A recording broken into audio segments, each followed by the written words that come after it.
November, your host, saying thank you for joining us on today's episode. Welcome back. It's Tea Time on Plus TV Africa. Practice makes perfect. I'm not perfect yet, but I'm a lot better than I used to be. He's a king. He's entitled to marry 100 if he wants to.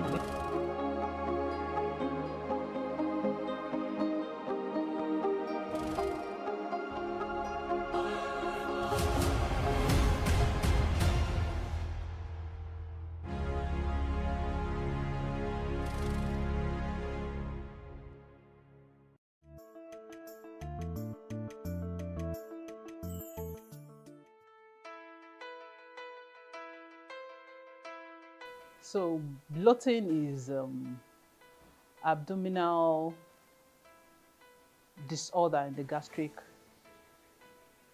tract. So when you have hair or gas locked up in the gastrointestinal tract, then you have bloating happening to an individual.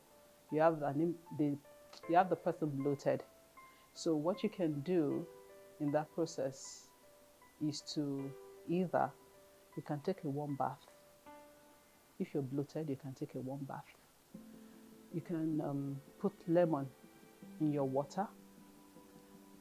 But even before you... Lemon in your drinking water? Yes, lemon in your drinking water. But even before you even start on...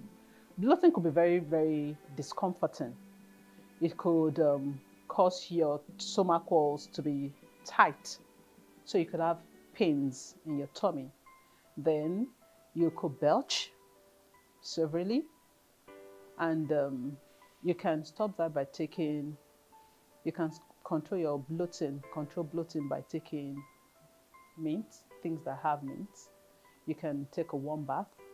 You can take a walk. You can take fruits like the citrus fruits. You know, lemon is equally in the family of citrus. You can take citrus fruits, you can take banana, you can take kiwi, you can take cantaloupe. You know, they're all good fruits for bloating. You can also take, I think I mentioned you taking mint. You can take anything with mint when you're bloated.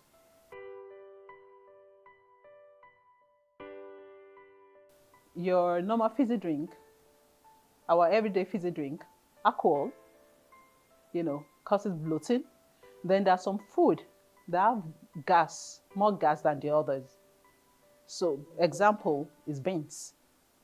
So you tend to fart when you take beans. At times, lactose is another thing that causes bloating. So you fart, you're very uncomfortable when you take some of these fruits, then the cruciferous vegetables, example of cruciferous vegetables are lettuce, cabbage, and cauliflower. They're all in the family. They equally cause bloating.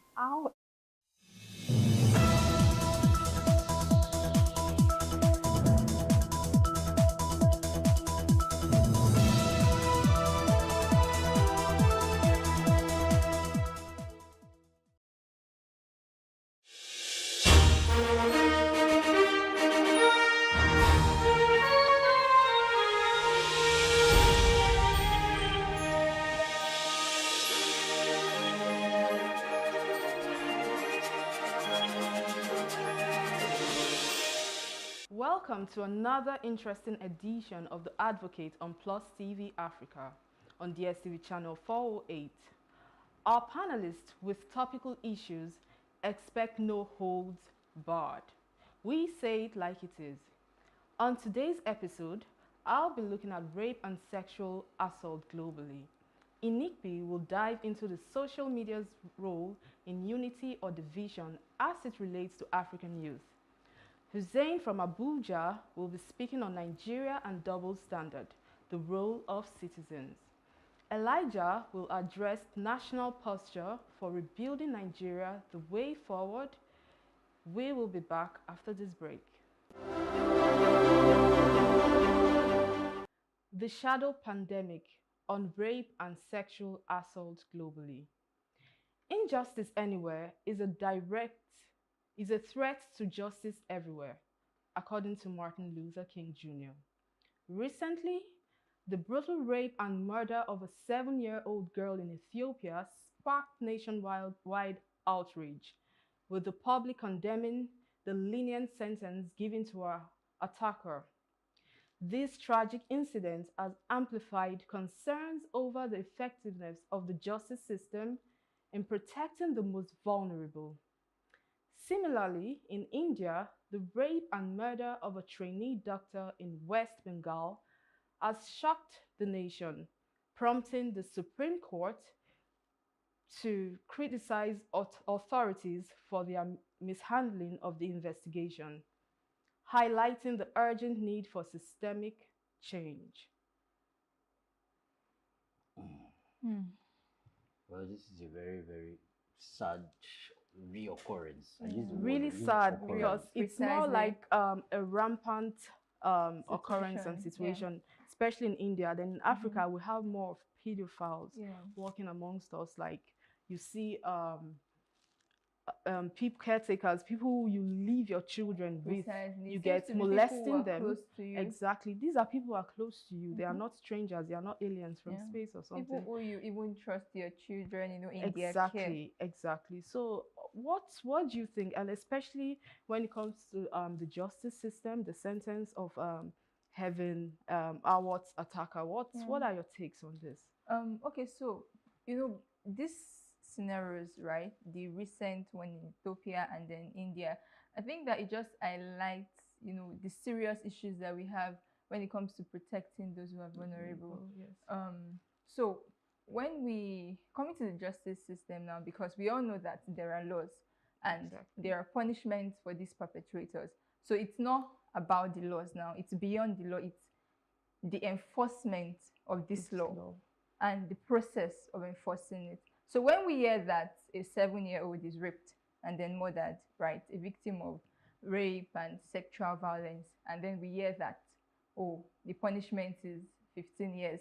And even before before there is justice or before justice is given, it takes a very long while. So it's not just about, giving more or enacting more harsh punishment or harsher punishment.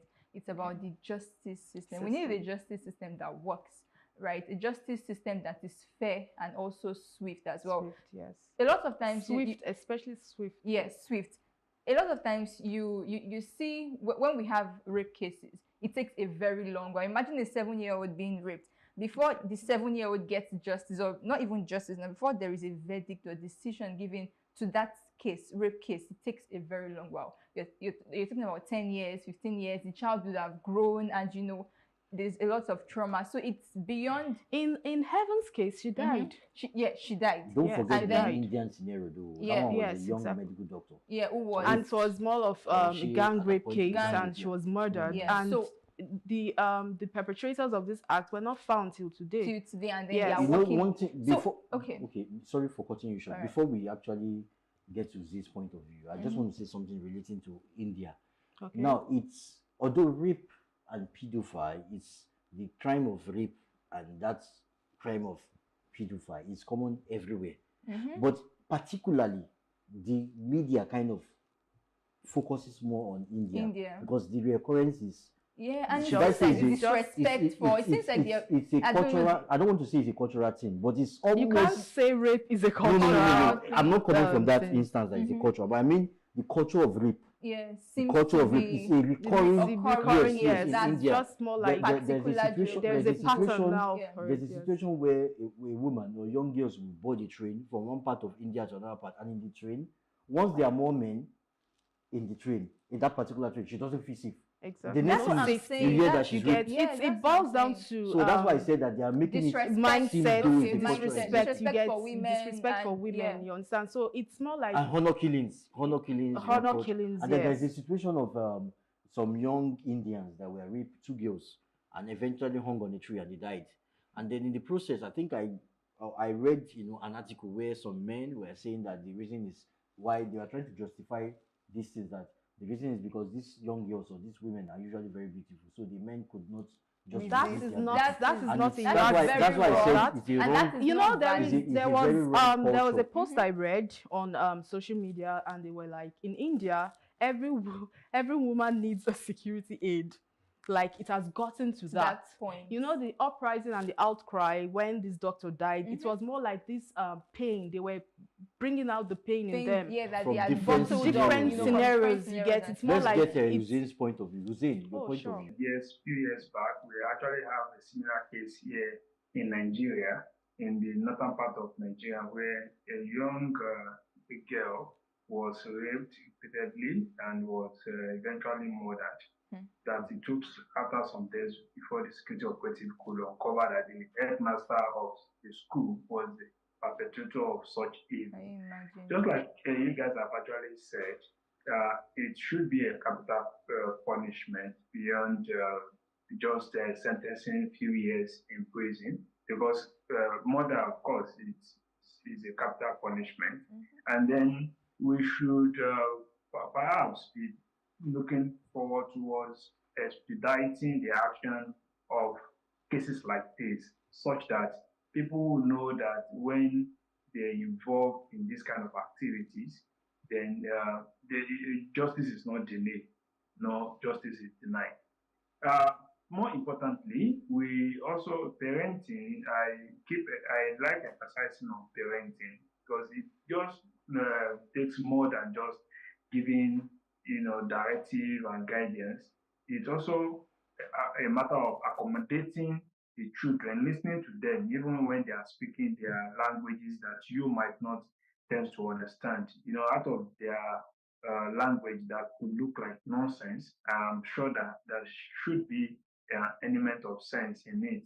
And then it's also an assignment for the parent to also be conversant with the language and the generation their children are in, get themselves used to coming down low to their level, what is peculiar in their generation, read stories, read news, such that they could spot some actions that could, give them some warnings. Because sometimes, naturally, children give signals, they give signs. Maybe they are afraid or stuff like that. And it's quite unfortunate that in some part of the world, guidance and counseling, has been on the low. And I believe if we have them psychologically, they should be able to analyze one or two things that could be evident before the issue. Because I'm sure it's not just going to start in a day; it's a gradual process. And as they are being molested, they are showing some restriction sign, and if you pay good attention and being observant, you'll be able to stop it before it happens. So that's Thank you so much, Mr. Hussein, for that. I deducted something from what you said about, I think parents tend to shy away from sexual education. We need to open up to our children, tell them things, talk to them about their anatomy, talk to them about their bodies. You understand? Teach them that no one has access to your private areas. And that's where consent also comes in. Exactly. As well, I was going to talk about go down to the root cause. In our society, unfortunately, society like India, India and Africa, we share similar conservative cultural values, where women are usually somehow or somewhat relegated to the background. That is one. You have other issues where people give unsolicited advices when it comes to addressing or referring to woman's body, objectification of the body, sexualization of the body. So these are things. No, we are still talking about the issue of allowing a girl child of 9 years old to get married, but a boy of 14 or so cannot get married. All right, until you are old enough to be mature to be a man. So why will you marry off a 9-year-old girl? So when you see a 9-year-old girl walking around, rather than seeing her as a girl that needs protection, you're seeing her that, this is already fresh meat. Right. It's really a sad, it's a sad scenario whereby this is what runs through their mind. It's a sad scenario whereby people who are supposed to protect you are the ones molesting you and endanger you. So it's a game of teach your children, show them about their anatomies, tell them no one has access to your bodies. Let them be more vocal. Don't hush them when they talk. they become more vocal and they are able to defend themselves. At least when you are not there, they are more accountable for their own bodies. Okay. Bola, just to add to what you said, right? That there's this visual in Nigeria precisely where you have family friends to say, this is my wife, this is my junior wife, my junior husband. All these kind of characters should not be entertained. Exactly. You know, you don't joke with some things that are expensive where people do not have a proper understanding of the effects. Because, of course, when they are doing something like that, you count it as a joke, and when they are actually doing the main thing, it's still like, this is what these people do. You don't see it, the parents don't see it, or even people around do not see it as something so critical to address. I think that should also be addressed going forward. Yes, it should be. Also going to chip in that, you know, from the early stage, everyone should be taught to respect women, to respect children, to respect their bodies as well. Because if you, just like you said, right, there's a cultural, it links it back to the background. Now, as Africans, as Nigerians, as we grow, or from when we take it back to growing up, I don't know, there's a way the society coins it. We are naturally, or consciously, unconsciously, subconsciously, you know, treated or trained to respect the male. Yes, you're right. That's why we always, that's why we are very keen on saying that we should teach people to respect women and you know, and children, women and, you know, the female, because it's very essential. In local balance, what I was trying to say, like, I remember a time I had the opportunity of working with one of my female friends who were going somewhere. Yeah, she's quite a very beautiful lady, and we were working under the sun. She's a fair lady, and somebody accosted her from nowhere, unsolicited, what should I call, compliments or wrong compliment. The person said, he didn't call her a beautiful lady. That would have been fair or better. The person said, look at this fresh popo. Can you imagine? Like objectifying. Exactly, that's what I'm saying. Average Nigerian or the average human objectifies a woman. Even women objectifies women. You know, because now when they're able to say things like that, they begin to think and process certain things in their head, and then the act now comes. That is why you have a situation where a boy could stab a girl in the UK because he asked her out and she turned him down, and then he felt entitled to the woman's body. Exactly. So these are the things you are saying. So no is a no. When you approach a woman, she says no. No is a no. And I think that being said, right, it's also very essential that you understand consent. We are humans, and the law also backs this up. Everybody should. It's part of human rights. Exactly, it's part of our human rights. So when someone says no, no is a no. Don't feel like you need to endanger someone because he said no to you. I don't think that's alpha male-ish, or I don't know. It's not alpha male. Believe me. Being a man has nothing to do with domineering or dominating women. Being a man has a lot to do with responsible, being a visionary, and being focused, being protective, and provide. That's what I think. You know, I feel that majorly stems from social conditioning to make you think you are more superior. So that's why I said it's cultural. Yes. That's why I use the word culture. You know, you can see where I got my background from. Yeah, rape is not a culture. Everybody will disown it, but now it's almost tending to be a culture in India because it's a common practice. Unfortunately, this incident will happen again next month. Unfortunately, I'm not a prophet of doom, but this will happen somewhere. It's more like you have to treat their mindset exactly. So first. That's where the education. So you know, in all of this, right, we cannot overemphasize the role of education, educating and orienting, you know, these people. In essence, respecting individuals should be at the core of society. Up next, we have Inikbi.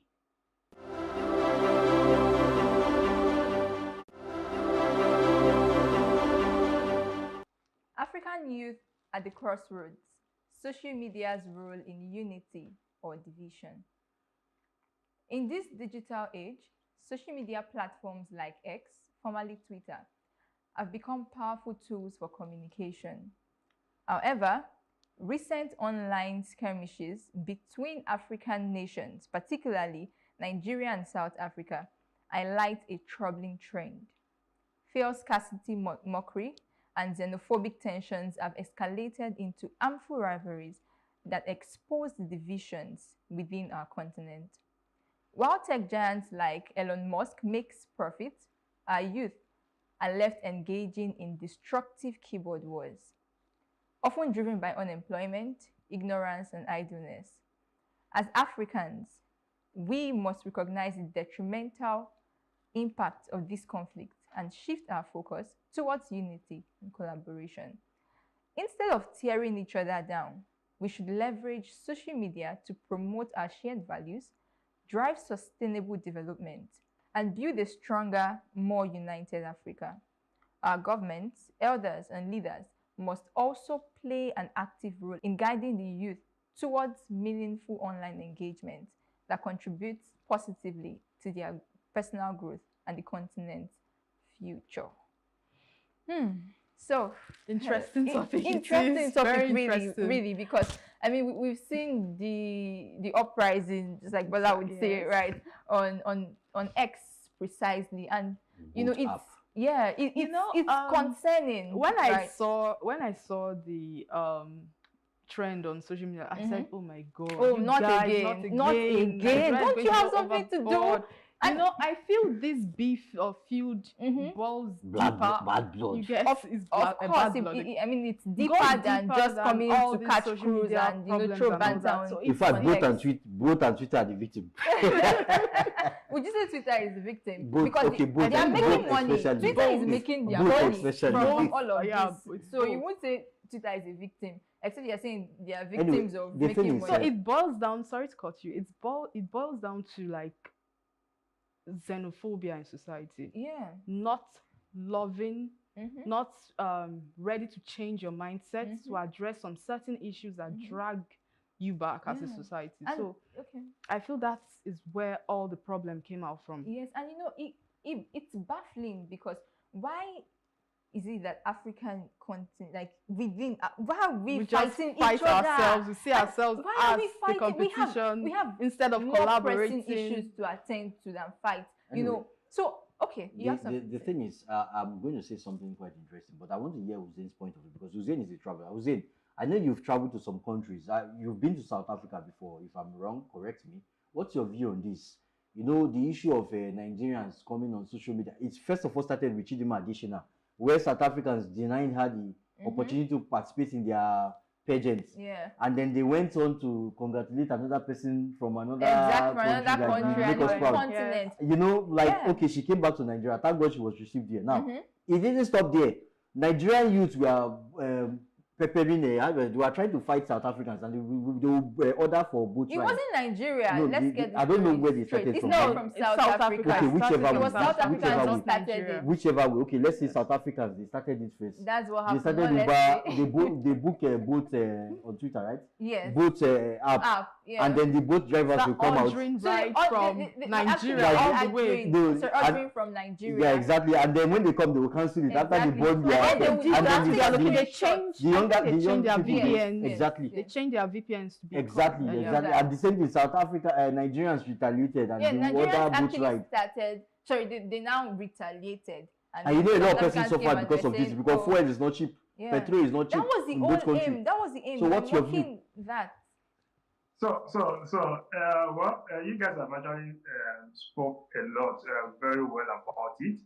In my own, what I would say is why people make use of social media, most especially in Africa, negatively, is the only aspect for them to express their anger. You know, the government is failing. That's just the truth. The government is failing, and they are trying to see why will they be living in an uncomfortable environment, and you are also trying to take advantage of the same situation on them. Now, I might not be able to talk to the government. I might not be able to fight the government the way I want it because the laws is not even favoring individual citizens within the African space. But I can fight you, get you on social media to express how I feel, what I think, and freedom of speech and what have you. And this has constituted a lot to the ways and manners in which Africans manage themselves online. But if you notice, quite all right, you see that areas like some part of East Africa, like Kigali, Rwanda, they hardly participate in something like this. If you notice carefully, and you will see when you get to their country, the country is working. It's a working country, which means the laws of the government of the land is actually doing a whole lot. And people are actually busy. And when you are busy and you are actually enjoying a system that is working, you hardly have time to, banter unnecessarily. So I believe people in South Africa, say for example, they fought like more than 30 years with colonial masters and what have you before they got freedom.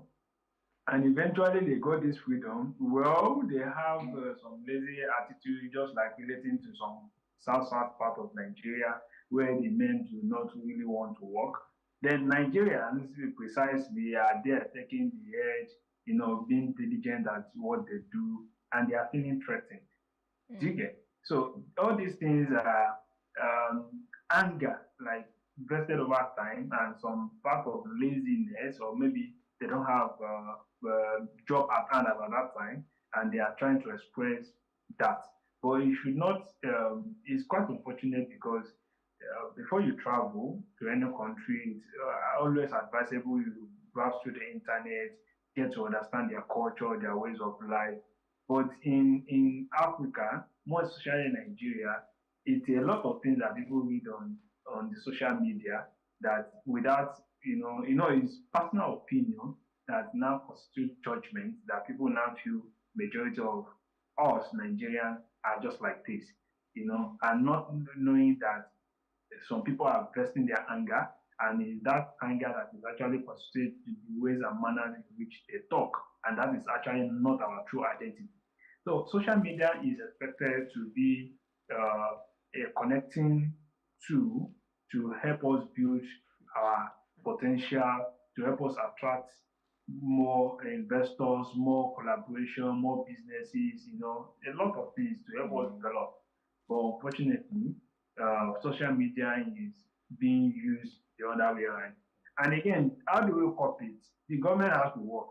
When people are busy doing what they love doing, or working for why they are building their dreams and stuff like that, you hardly see people active on social media. Yeah. They just come there and while they wait time, but it's not going to be like as harsh as we see it today. All right. Yeah, thank you, Hussein, for that. Hussein said that, Hussein, on a lighter note, though, you seem to like Rwanda a lot, and we are not bantering unnecessarily, even though we banter. Point noted. I know you are not referring to us. Now, I was going to say something on a lighter note. Okay. Now, the thing is that if you want to conquer the world, you want to be a global influence as a young person, you have to learn to make, one thing about young people, we have youthful exuberance. We can channel that youthful exuberance to something positive. So we can connect with other young individuals from across Africa and beyond. When that's now, the next year, personally, this is from my personal experience. I have had the opportunity of traveling for a conference in Ghana, a Pan-African conference in Ghana some years back, and I met a lot of young Africans from other African countries, including South Africans. Guess what? We are friends to date. We collaborate on several, we've been opportune to collaborate in facilitating programs together. Even virtually, we took advantage of social media to push virtual programs. We are not geographically present in the same place, but we are connected. We use this thing widely. Now we connect with people from Europe and other parts of Africa. We're young persons. We're not channeling these things to our advantage. Social media itself is a tool. It's not the devil here. The problem here is xenophobia, youth unrest, massive unemployment and frustration. That's the problem. Thank you. So Hussein said, he noted this point that I want to address. So he said right to freedom of speech. So there's this popular saying amongst legal practitioners, where your right stops is where another person's right begins. So if we're talking about freedom of speech, oh yes, we all have our freedom of speech, but you need to understand that where your right to freedom of speech stops, that's where another starts. So when we are making use of social media, of X, social media in general, there's need for us to, have this at the back of our mind and also be responsible for our behavior and our act. So he said something about a country that's working. That's why I mentioned, that, unemployment. In fact, we Nigerians are facing unemployment. We're facing like what I do. So that's why truly, because you mentioned that Rwanda, no, sorry, I mean some young guys, because people like Hussein are busy doing like something with their we on the something with their time. We don't have time to be bantering over jollof rice. Which jollof rice? Let me tell you that day, it's not like a brawl. It's more like a war back. Exactly. like having a bloodbath on social media. So there is this thing about holding classes on responsible usage of social media, because most of these youngsters, they do not know how to utilize it effectively. Instead, they are using it to more like settle scores. There was one I saw like last week, and the lady was just bashing all the presidents of Nigeria. A grown woman, you get. So there is a need for responsible usage to understand how to education to because I think that they need how to use it responsibly. Yeah, they need to know that you need a reputable online presence, which is very that essential. even reminds me too. I remember some years back while I was very active with Junior Chamber International. I'm still maybe from the background. We had the president then that would tell us collaboration is the new competition. Now, instead of us competing about which jollof rice is sweeter, if it's Ghana jollof, why not come together and cook it and do something like a South fest? Africans and Nigeria, who are more creative, who are more good or something, or wealthy or whatever. Why don't we collaborate? And that's where they coined the word co-opetition. Co-opetition. Have you heard of that word? Cooperative competition. We cooperate together. We have a lot of problems in Africa. We are backward in terms of technology. We are backward in terms of education. We are backward in terms of economy and so many things. Can we work to even security? Can we young people provide solutions to these our challenges? We don't have to be in power to do this. We can actually collaborate amongst ourselves and then have healthy competition to solve our similar challenges, where our leaders, the African Union leaders, can actually pick this idea from these young people and then give us opportunity to contribute to real social change than being very, very unproductive on social media, talking about which jollof rice. Exactly. Or harmful trends. Hussein is there. Hussein wants to say something. Yes, so exactly, Elijah, just what you said, that we need to collaborate together to compete. Right? We are not actually competing, we are actually trying to collaborate. The use of the individual being responsible for our actions or for our growth, right? If you notice in Nigeria or probably some part of Africa, men's like things that do not really make sense are what is trending and what people promote and support, right? When you do correct censor of content rather, you hardly see people who comment. And when you look at it, the only person I can say when it comes to comedy and so use of social media to communicate, that actually when you listen critically to his content, they are actually making sense. He's from South Africa actually, Trevor Noah. If you look at his content, the guy is actually very good. You know, he knows when to stop and when not to bring in some things into play, right? And when you look at an advanced nation, when the use of social media, I could recall when Elon Musk took over, bought Twitter, then former X, Twitter, there were a lot of engaging conversation as to the right of the workers who are working with Twitter, downsizing and stuff like that. It was a good engagement that you see a lot of comments, constructive ones, not like the way we use it here. So I think beyond making it a place to, ease off and what have you, we should also censor the content that we also bring into play. And I believe, just like Inekwe said, that freedom of speech, that where your freedom of speech stops is where another one starts. And for me, I think expression of anger, it has different ways to do it, but there should be penalty when you go, astray, you go out of your words. Once 1-2 people are penalized, just like in advanced nation, people will learn to manage their words and be responsible for whatever they say at any given point in time.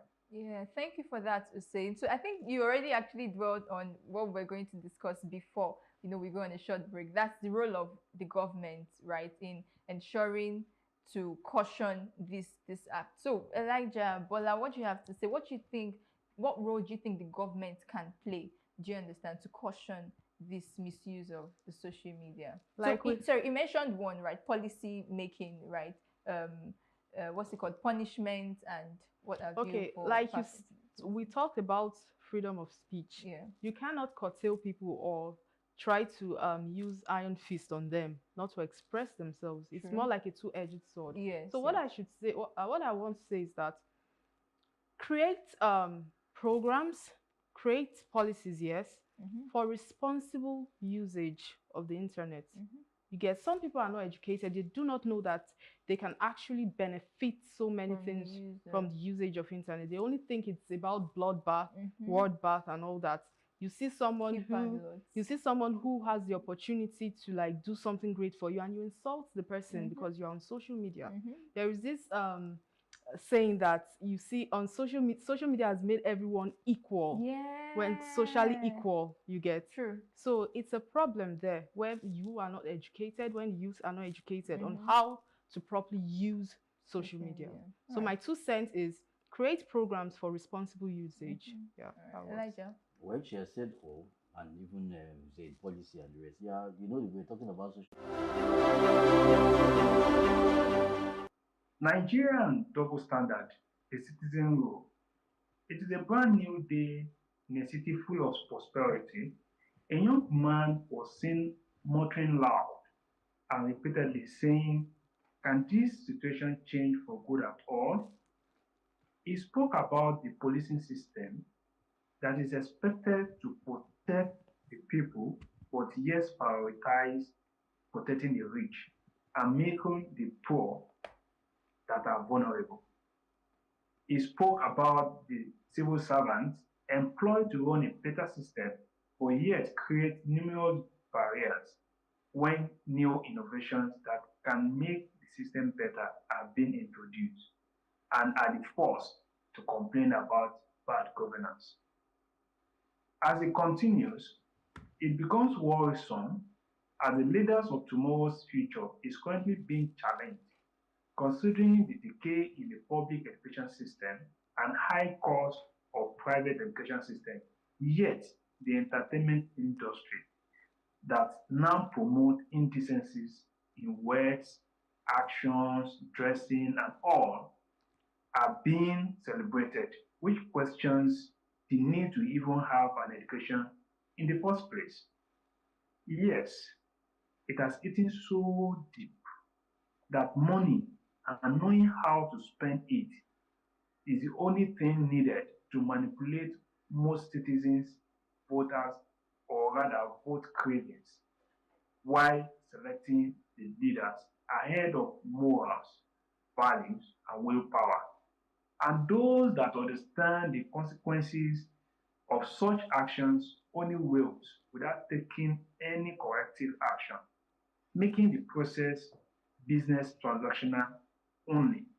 Indeed, these double standards are seen to be deep-rooted at all levels, from the laws that favor the rich and the poor inferiority complex to make the necessary sacrifice of doing the needful for a better system in a land full of riches. The time for a critical rethink is now, before it's too late. Fellow advocates, let us see the decisive way forward for us to get out of all these menace that we find ourselves. What do you have to say? It's quite sad in the sense that the fabric of society is rotting away. That's the language I can use because it fits.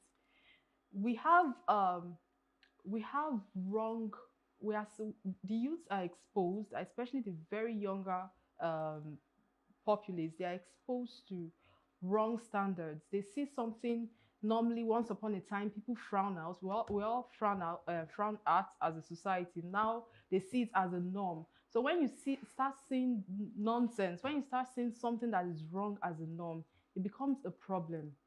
Honestly, it becomes a huge problem in society. When you see some certain kind of people who are not supposed to be celebrities. Now everybody is a celebrity. So far you are famous. Even the infamous. They are promoting, and then they now celebrities. promote. They tend to project the ideology, their wrong ideologies of abuse people. that Exactly. title or the Yeah, I feel like exalted it's been position washed of a down. celebrity. Yeah. Every Yes. Tom, Dick, and Harry with a good phone camera can be a celebrity now. Celebrity already. Or an Become an influencer. That's the word. Influencer. Like, What are you influencer. influencing? That's the question. What are you influencing? An influencer should be more like that word carries so much weight.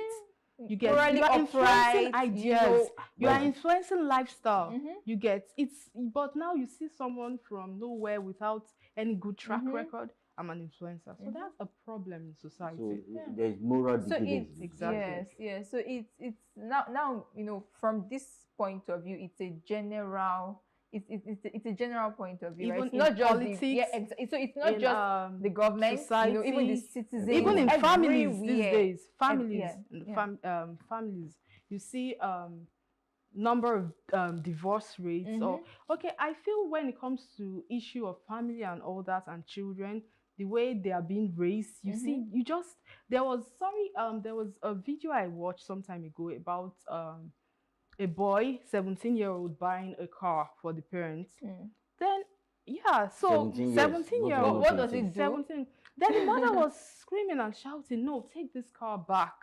So I was telling myself, if many of these parents can actually do like this, at least there will be a level of decency and caution on the side of the children. Now, the average 17-year-old feels that if I buy a car, I bring it home, my parents will be impressed, and I'll be supported in anything I do, whatever. Well, I don't see anything wrong with the 17-year-old buying a No, car. that's why I asked what it was. Buying a but I car get at the angle 17 you're is not a problem. But Yes, I'm I coming understand from the angle you're coming a from. particular You're coming angle from the angle. Even a how child did of, you get Get this? the yeah, How? sure. Yeah. Even Yes. a child of 10-year-old can buy Yes, the rest. sure. Ask me Yeah. how. Like you have in advanced society where some children are very talented. Yeah, At they young are age, gifted. They their receive parents paid actually- royalties Yeah, and all their that. parents will actually chaperone them and guide them to having contract with maybe an entertainment Yes, industry or whatever. entertainment. And then Precisely. whatever money So, comes but from that's the even parents in will the go to- technology. That's But a that's a valid, different- that's a and valid that's a one. valid one. But I as understand the angle you're coming from. You're coming from the angle of moral decadence. Yes, Everybody yes. wants to make money at all costs, At all doing the costs, wrong exactly. things. Exactly, Elijah. Sorry to cut in. Narrowing it down to Nigerian space, right? You made mention of someone who is brilliant. Have you ever seen any Nigerian institution, probably primary, secondary, giving a prize worthy of, let's say, 10 million, 15 million to somebody who is brilliant?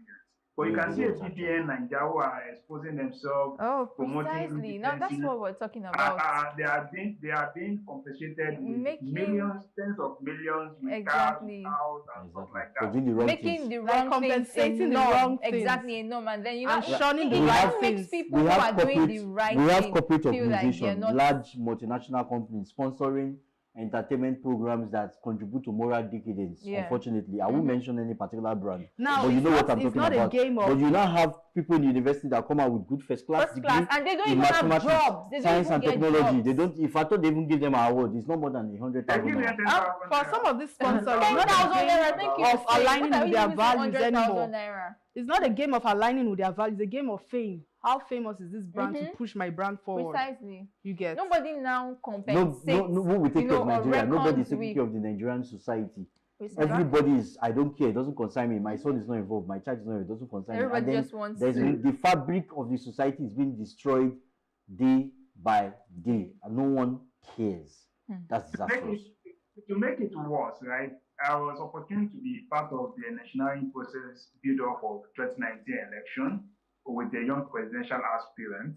And I can tell you that at a point, the young presidential aspirant has to come down and say, the youth we don't have, security we don't have, money we don't have. Because there are some so-called royalty that they did not come out because we did not pay them certain money that they are expecting.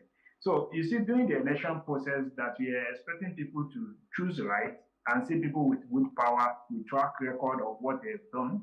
But no, they prioritize those short money of 2,000, 3,000, and as high as, like we see in the last election, of 250,000 that people are being given just to vote in. So, and once they get that, they're seeing it as business, like a business transaction where I need to, spend billions of naira to get to the office. And once I get there, I don't have business with you. My own business is how to recoup such money.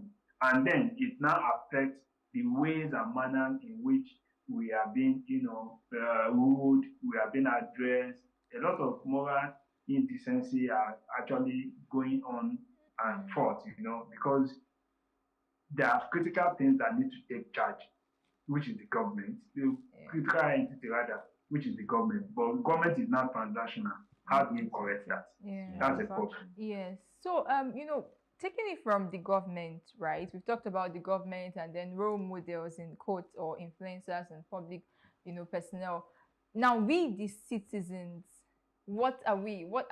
There are double standard, practices amongst the citizens. So let's take, for example, right? Of course, we know that the economic state of the country is in shambles, but when you go to the market, why is it that we citizens, you see the market men and women at every point, every slight opportunity, they use it, they even if they are making profits, right, they increase it and then say, that's the country, that's what is going on. So we, the citizens, need to also talk to ourselves. You see, when there is, let's take, for example, fuel scarcity. Okay, it is scarce, maybe the price is still the same.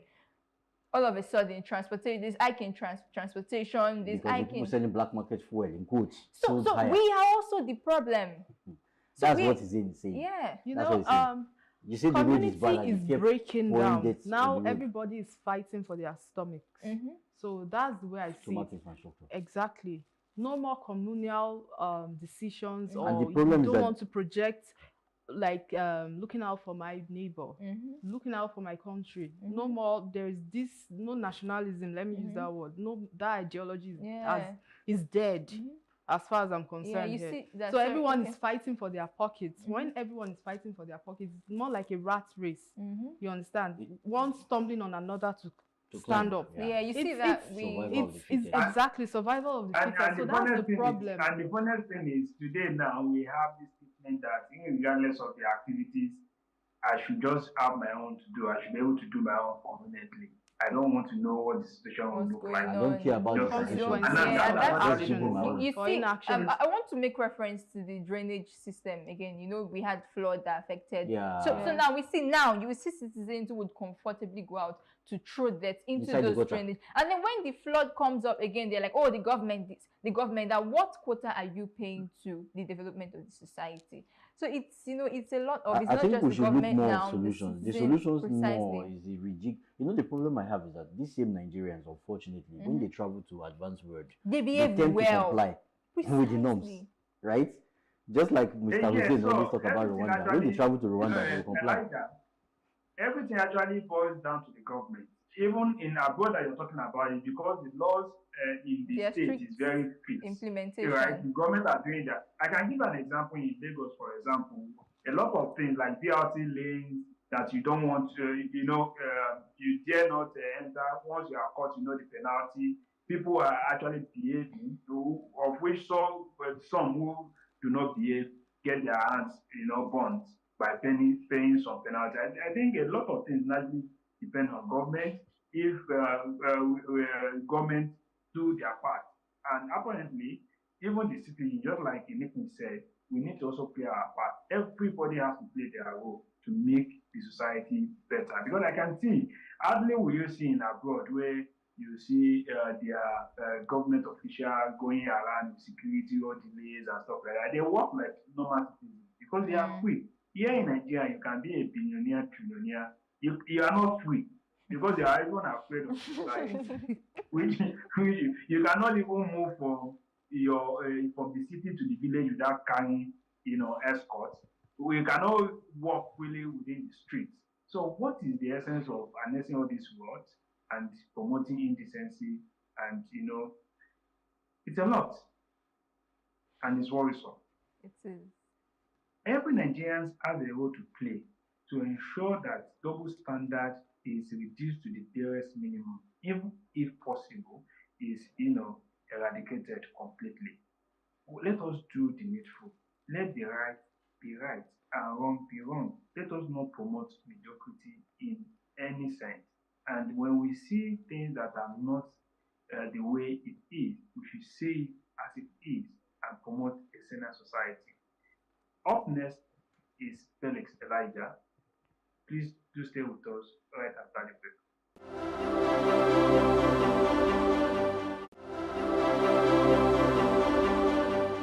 Pressing forward, a national posture for rebuilding Nigeria. During the just concluded Nigerian Bar Association Conference for 2024, themed Pressing Forward, a national posture for rebuilding Nigeria, Dr. Ngozi Okonjo-Iweala, Director General of the World Trade Organization, and keynote speaker, emphasized the importance of a social contract in governance beyond the dynamism of politics towards enhancing national sustainability. Dr. Ngozi Okonjo-Iweala stretched the social contract idea towards the economy, security, and provision of basic infrastructure. It could be inferred that, according to her address, the social contract is a way of assuring continuity in the deliverable of good governance, irrespective of the chaos of a dynamic politicking or political strategy. On the other hand, civil societies and citizens in general should hold the government accountable while encouraging the protection and propagation of social contracts, which may include protection of key infrastructures. In conclusion, the posture for building Nigeria as we press forward as a nation would be to uphold good governance and sustainable delivery of socio-economic development beyond the dynamism of politics and parochial interests. Now, my fellow advocate, before we banter on this, I wanted to tell us something about the social contract theory.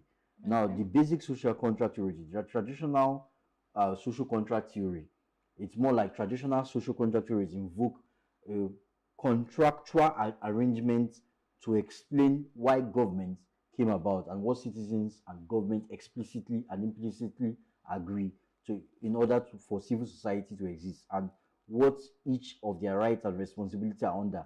Now, according to Dr. Okonjo-Iweala, she made reference to political philosophers in the 17th century down to Thomas research Hobbes. work that was done recently in the London School of Economics, if I'm not mistaken. And then she was saying some things as regard to there are some countries that have unstable government. She made reference to Peru, that she went on Peru for a tour, and in the last 7 years they produced how many presidents? More than how many presidents that there is on, like instability in the political scene. Whereas if you look at their governance scene, it's almost stable. And then when it comes to Nigeria, that has been stable in terms of the political, our governance, electioneering and everything, we still not to have a stable governance process, politicking. Like social contract theory will be like, what does the citizen want with the government, and how will the government play their role, who is playing what, and whoever is going into power, irrespective of politics, this should not be touched. And she emphasized security, weaponizing security against other political opponents and allowing your citizens to suffer, and the protection of and provision of basic infrastructure. So I want us to delve more on strategy of governance above politics. So I'm going to go to Hussein first before I come to you. Sorry, before you go to Hussein, I would like to pitch in something. You talked about social contracts. Yeah. When Thomas Hobbes was like creating that philosophy and all that, he was focused on a society that is sane, that everybody sees everybody you get as having a right or something. Coming down to Nigeria, I don't think social contract can work easily. It will take a whole lot of work, intentionality, and voting the right persons into government who understands the concept of social contract. Basically addressing our challenges, because we have to address that's why from Dr. Okonjo-Iweala's address, and they just concluded, even the president, the former president of Ghana, John Mahama, he actually made reference to when he was talking about the need for sustainability in governance process, and emphasizing Dr. Okonjo-Iweala's point of view that can things be done properly in Africa, sustainable governance. That was why I said I understand the angle you're coming from. Having people being aware and being having high level because you cannot practice what you are not aware of. Exactly. You understand? But then at the other hand, what about strategy? She's coming from the angle. She actually brought it down to our level that this is the problem we are having. We are more concerned about politics than actual governance. This person wants to come into government and then do his own. Our electoral bodies need to be accountable. They need to do the right thing. Our judiciary system needs to be independent enough to do the right thing. Independence of the so now I'm going to ask Hussein, what's your view on strategy for good governance? Hussein. So thank you. Just like you have rightly said, it is necessary that a country, before you can say you want to push forward or rebuild a country, you have to have a strategic plan. And it's just like you said, social. I give you two examples. China do not just become what they have today it's a process. They come up with I don't know the name you call it, probably a social strategy or what have you, but they have 5-1-5. That means 5 items for the next 5 years. And irrespective of who is in power, you have to achieve that. That's the goal.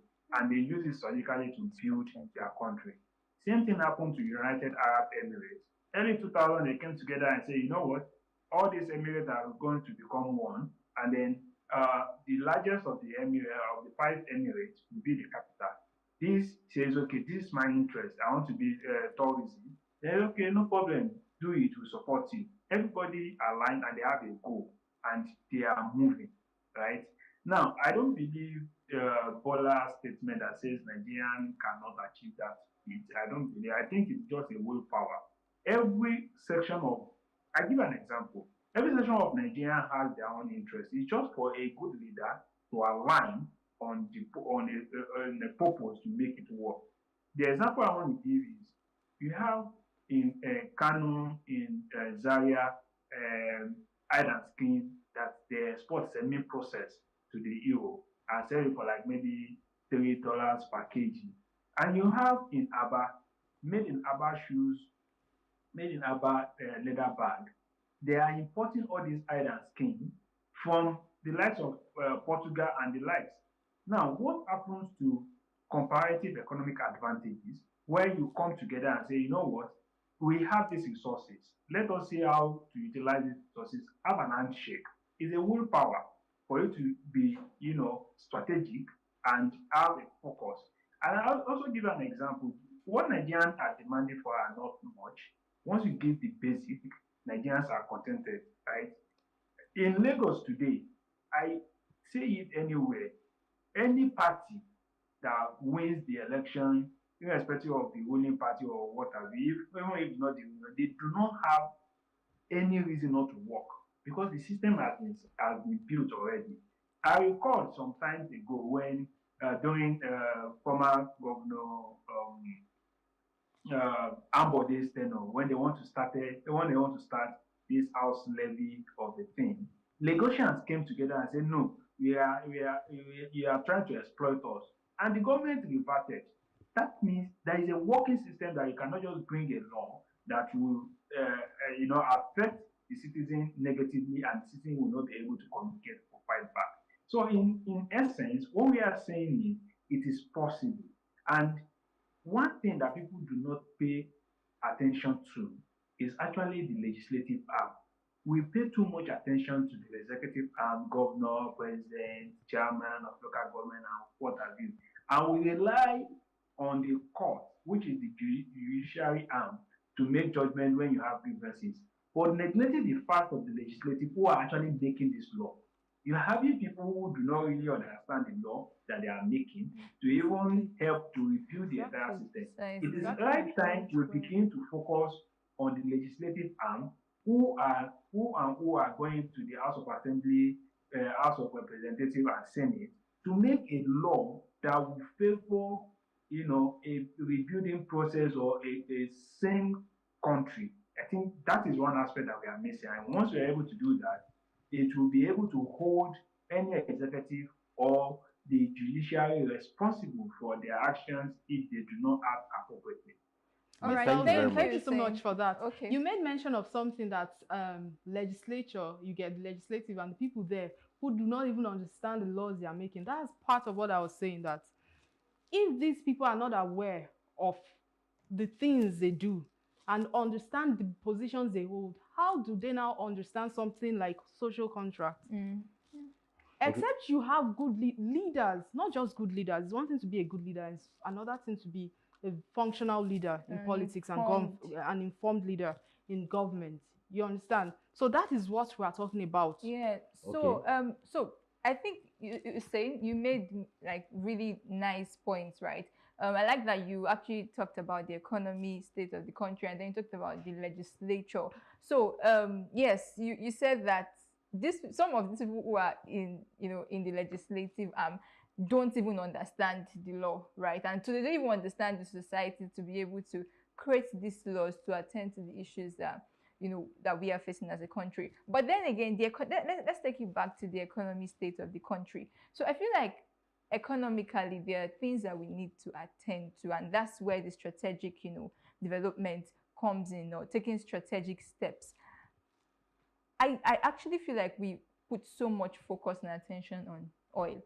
Nigeria is blessed with, vast resources and so capital. Yeah, so we have the oil, we have agriculture, we are not manufacturing. So there are different areas that we can actually, focus on to help our economy. So we focus so much on oil. That's one area. There's agriculture. And now there's the manufacturing aspect. Now, everybody would actually agree that Nigeria is blessed. Why are we not manufacturing? Why do we keep, importing and importing instead of us to export? It boils down to policies. So if you look at it critically, Okay. in the developed nation where people are actually working, where things are actually working, it is the law and it is the work of you see, the legislative arm that we are not taking cognizance or we are not taking as important as it should be is actually a major factor that could reshape the economy. I'll give you an example. Yeah. See, let me tell you something. The constituency budget, whatever, the legislative has no business doing business. Do you get?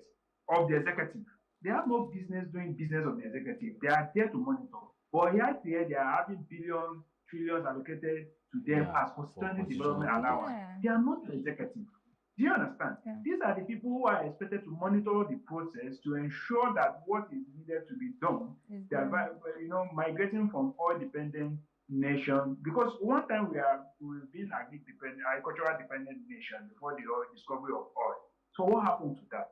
We have a lot of stuff, but because there is no monitoring, it's just like when you have kids or you have students and you don't monitor them, you don't guide them, they are going to do whatever they know to do. Then you now have much emphasis on the executive. The executive are also using their veto to get out and threaten those people because, of course, they're giving you constituency development project. Have you actually delivered it? So how do you want to tell me when you have not done your own? These are things that are wrong. And if we don't correct it, we are not yet ready to build a better Nigeria.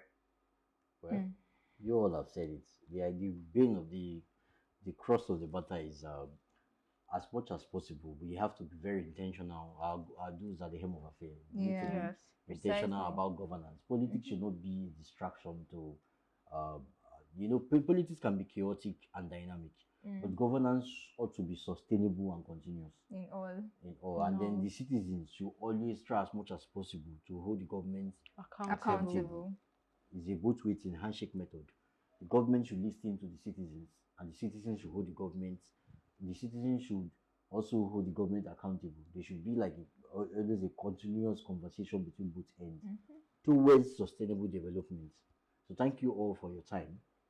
How time flies. Do keep your comments coming in on Facebook, Plus TV Africa, #TheAdvocateNG, or on X and Instagram at Plus TV Africa, #TheAdvocateNG. To catch up with previous broadcasts, go to plustvafrica.com/theadvocate. Don't forget to subscribe to our YouTube channel at Plus TV Africa. Until next time, when we can continue working together to accomplish what we do best. Let's continue to push for a social change. Bye for now. Bye. Bye. Bye.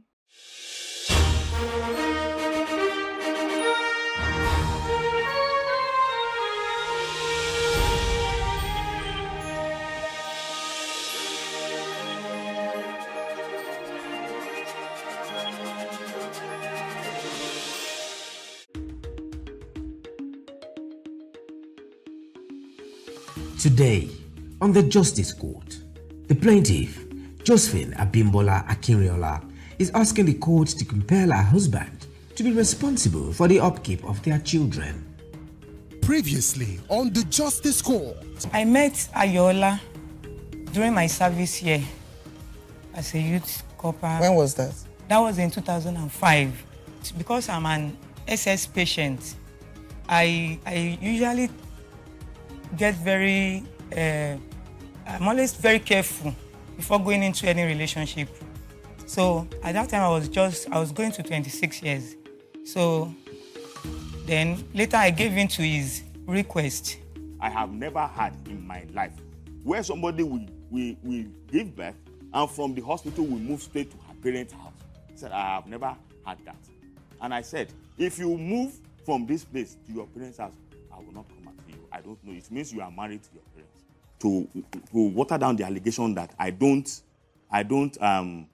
abandoned my kids. I don't want to take care of them. I love children. I love kids. I could say this is the receipt for the school fees. Yes, ma'am. For Yes, Day College that you paid. And for the records, I don't have 9 kids. I don't have 9 children. Okay. I have 4. That I know of. I don't know where. So you have just one more after the 3 from her. No. I have just one more. I have 4 after the 1 from her. So making 7 in all. No, making 5. How many does she have for you? The twins. I don't believe the twins are mine. You don't believe the twins? I don't believe the twins are mine. All right. So I've been asking her, give me the opportunity to do a DNA test on them. I love kids. Why won't I want to support my kid? When you told me yourself that you had an affair with a lecturer. So we're going to get clarification on that issue very soon. Yes. You know, that one will be straightforward. No problem. Okay. So now, for Jadisola, right now, you're going to give him the school contacts. Yes, ma'am. So, Ayo, you deal with the school directly, pertaining to the school. I don't have issues with that. So absolutely not. So for Jadisola, you pay the school fees directly. No problem. That's one. Then 2, you have to be giving upkeep for Jadisola. She took everything in the house. She left only 1 chair. Everything in my house. I didn't mention. I was coming to that. Everything. She would attest to it. I'm sure she won't lie about this, including my certificates. Now, when I called her, she said she has burnt it. When Jadisola comes tomorrow, kindly inquire. When Jadisola comes, I ask, what did she do with all my certificates and all my personal effects? She said she didn't burn them, that she left them out in the open and rain and spoiled all of them. Now, this is my point. If I absconded and I left her with her children, how come she took all my certificates and everything in the house? She took it, including curtains. She only left me 1 plastic chair when I got home. Let me tell you. So I don't know where the certificate is. On issue of this, did you take anything? Your Honor, I did not take anything apart from when I went home. Apart from what? Apart from the window blind that I bought. He was not in the house for months. Let me tell you one thing, and I keep saying that. Neither of the spouse, if you're living together as a couple, when the other party is not around, neither party has the right to remove a pin. He told me from to go the ahead, ma. He told me that I should go and not. pack my things. If I tell him, will I be looking for my certificate? I left our apartment for almost 1 year. Almost 1 year before I went back to pick those things. Then, there's reference to other things that were taken from the house. Unfortunately, neither of you can prove that to me. The only thing I can say about that is if actually you have done that, it's wrong because it's stealing. Why will I do that? It's stealing. I'm enlightened. I'm just telling you. Never. It's never done. Never. It's not right. I can never. Because some women believe once the husband is not around, they can pack everything and run away. They can be sued. They can be picked up. You know. Living in the house now. Your Honor, when I came back to the house, I know I can't prove this to you. That's but the that's problem. the truth. But it's been a long time. I met 1 plastic chair, white. That was what I met in the house. And I didn't take it. When I left the house, I did not take the plastic chair. I left it. It was what I used to hold the landlord. I locked the door with it there, that he should come and settle with me because he was owing me money. Okay, no problem. So we're coming back to Jadisola. So upkeep for Jadisola. How much are you proposing? I don't want to just come in. I want to give you room to come up with something reasonable. Okay. Then we do the DNA on the twins now. I'll get that.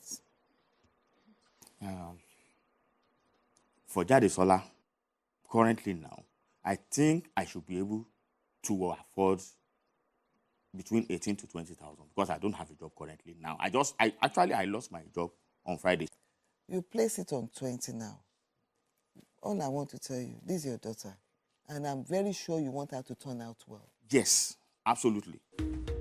The two of you, how to co-parent and raise her properly. You have to be able to push aside all these your differences when it comes to raising the children of the marriage. Quite a few irreconcilable differences between the plaintiff and the defendant. However, to clear the doubt on the paternity of the twins, Justice Court ordered a DNA paternity test. The test result is ready in the courtroom. For now, let me have the DNA results so that we can take it all in all.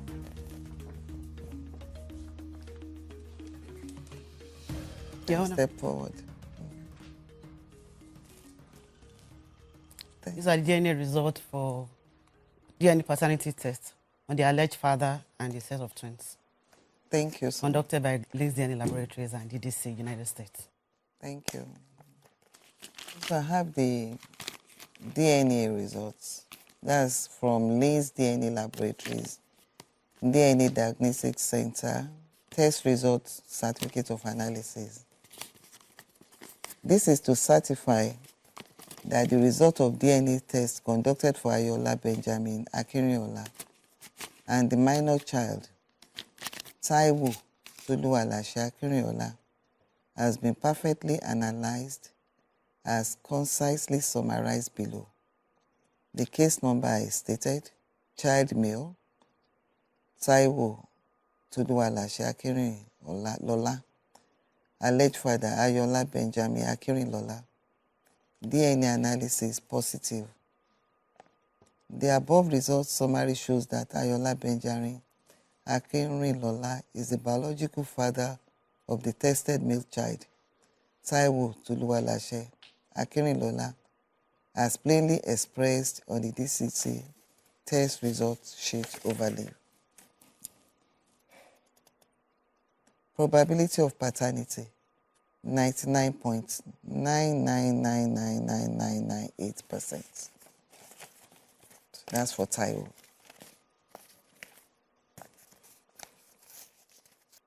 The male child, Kehinde Oluwatobiloba Akinriola, DNA analysis positive. The above results summary shows that Ayola Benjamin Akinriola is the biological father of the tested male child, Kehinde Oluwatobiloba Akinriola, as plainly expressed on the DDC test result sheet overlay.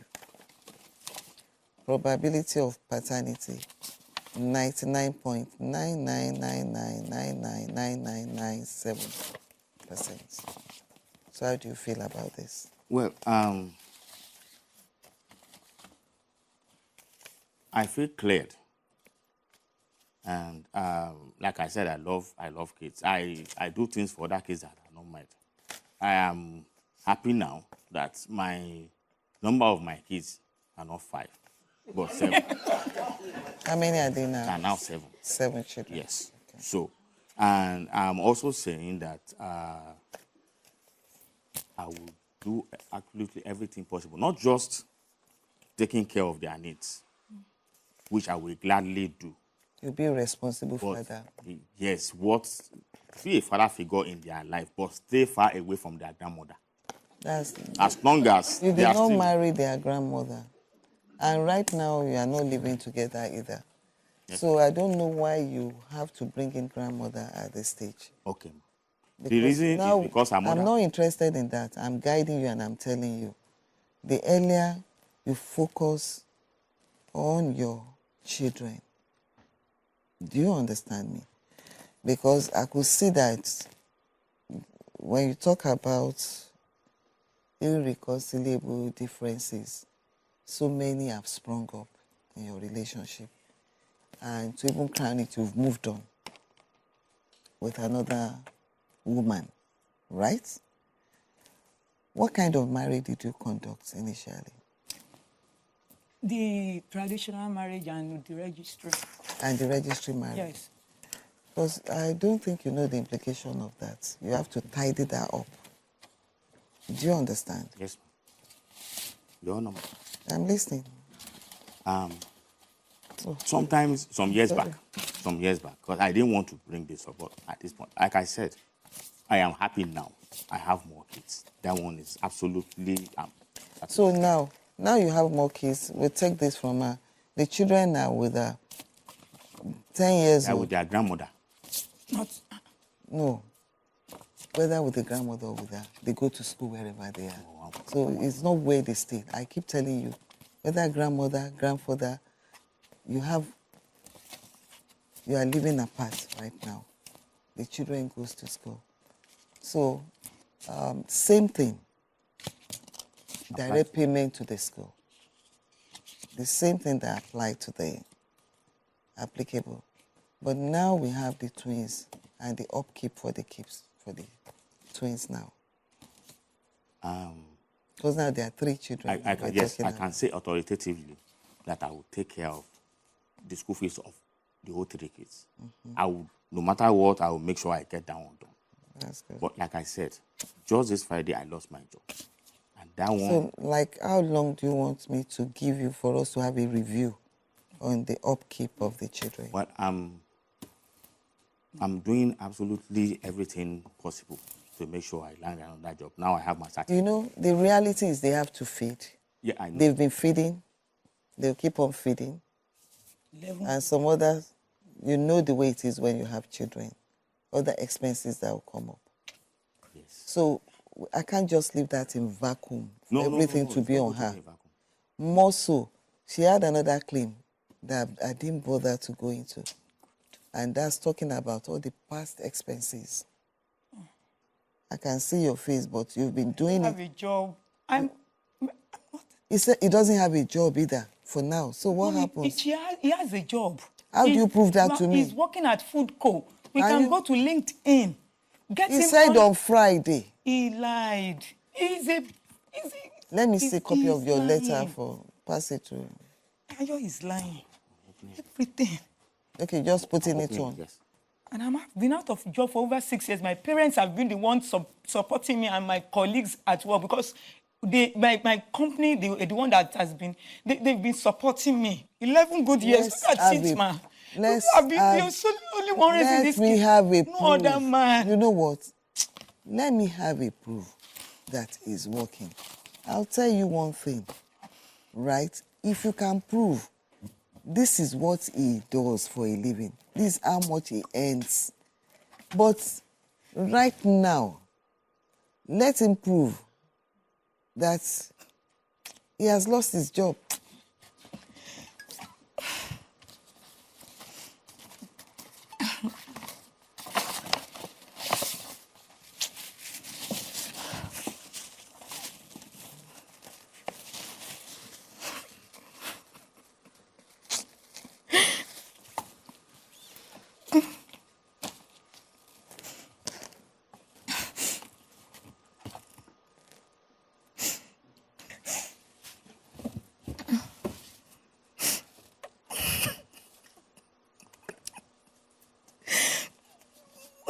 You resigned. I was advised to. Okay. The MD is, we have worked together before, 2012. So he said because of that, he didn't want to destroy my career.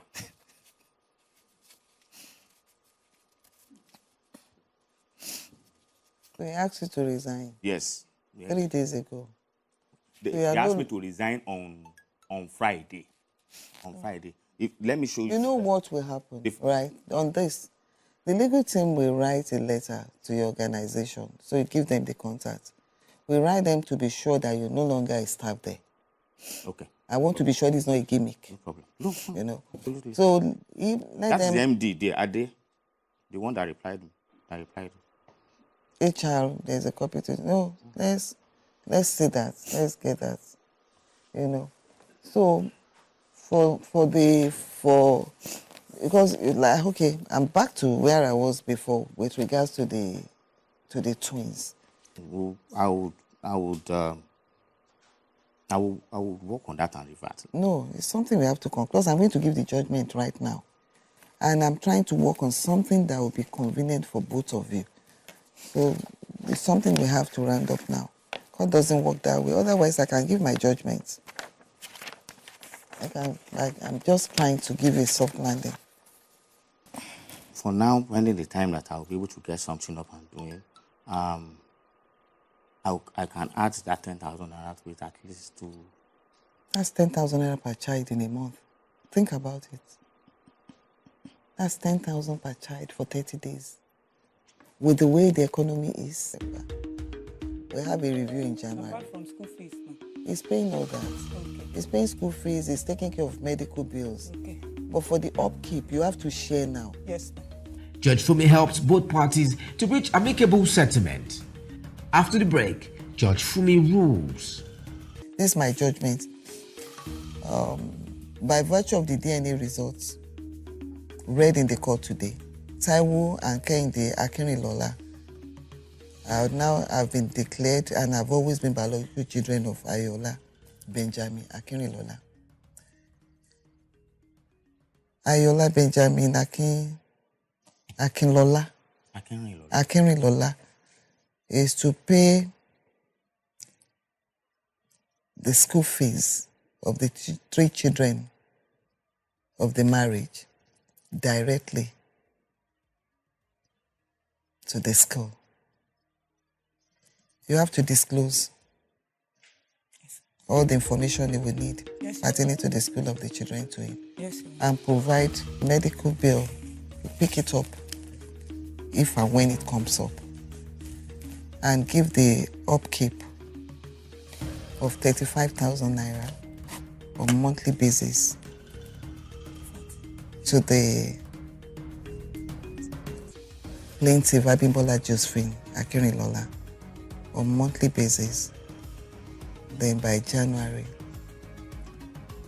the 2 parties are to approach the legal team for review if you have secured a job. That's if the defendant has secured a job by then. That's my judgment. All right. Now, you have something to say. Just a minute. Please be seated. What do you want to say? Accommodation. No, I don't do that. All right. Not when it's not working.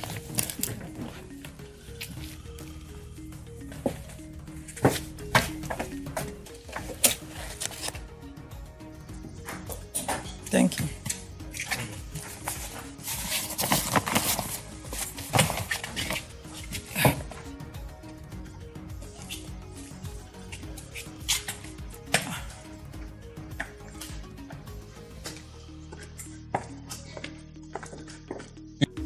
Continuing. We are Mr. and Mrs. Angel Blessing Work.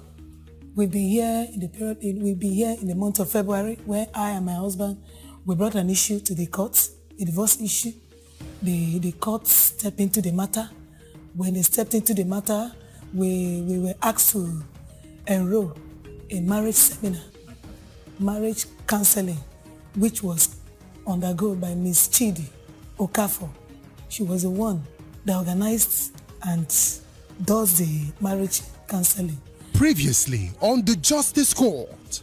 Bunch of women surrounded in my room when I came. Jesus, I shouted, Jesus, what a life. I said, okay, I cannot bear this again. Let me go. Marriage is not do and die. Instead, I would die in this marriage. I'd rather go alive with my innocent kids. On the Justice Court, the plaintiff, Angel Nwaogu, is asking the court to help settle the marital dispute between him and his wife. Somebody that lost his business since 2 years ago. So because of that, it brought issue between me and my wife. So she now go back to her mother with my children. So a lot of thinking here and here.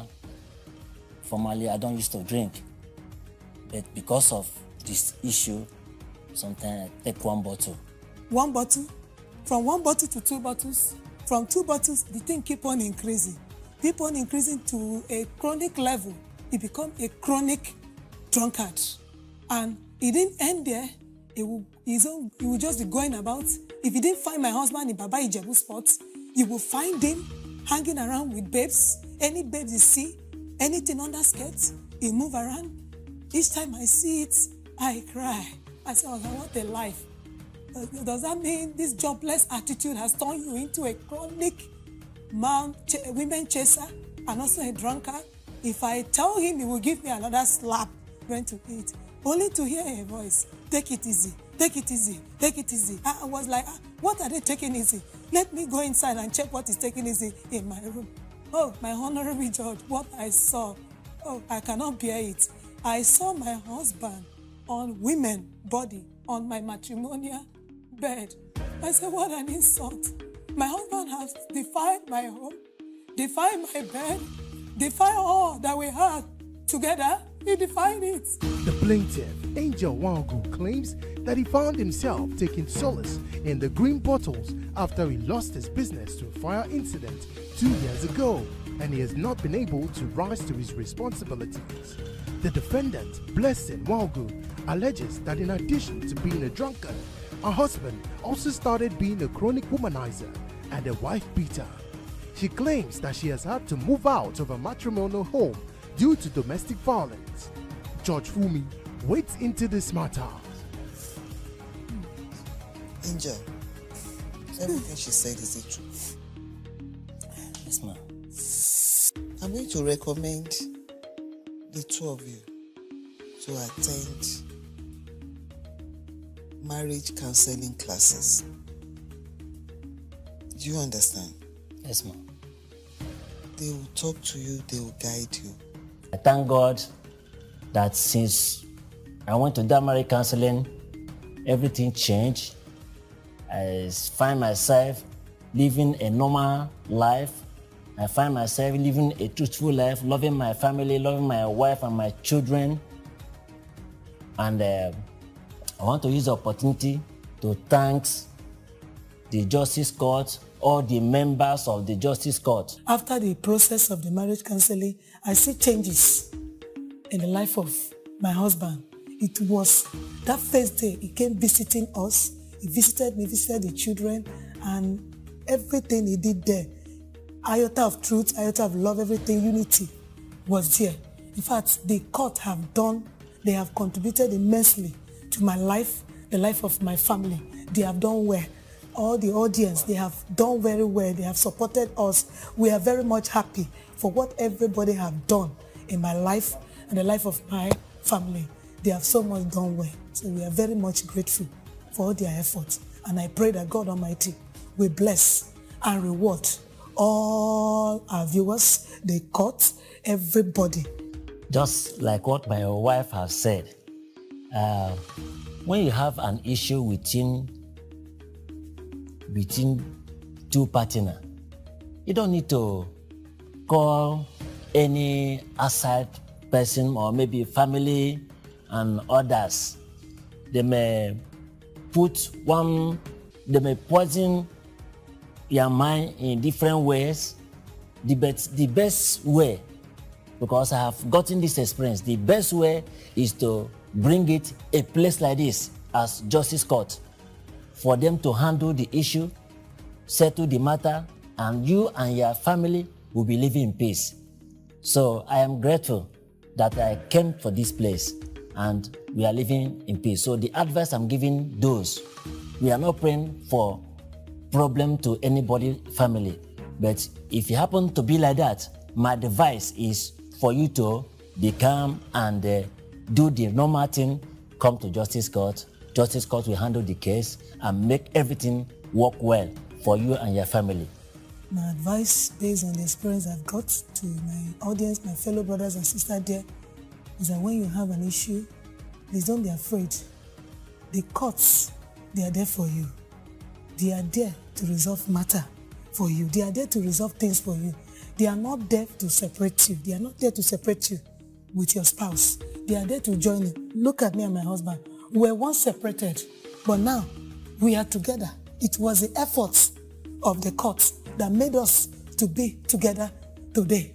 If not for the court, by now, he would have been on his own.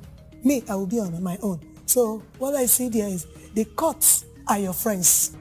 If your baby daddy is denying paternity of the child to avoid upkeep, or you suspect misattributed paternity situations, submit your case online at www.thejusticecourt.com for a prompt resolution of the matter.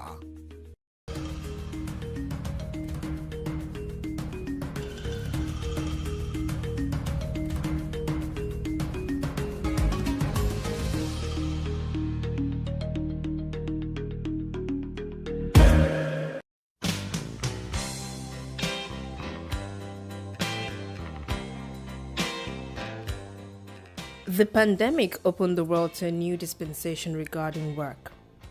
How people work and the career paths they take differ from generation to generation. There are 5 generations present in the modern workplace, each with unique expectations and perspectives. A person's career path is described as the work they do and the roles they hold as they climb up the ladder.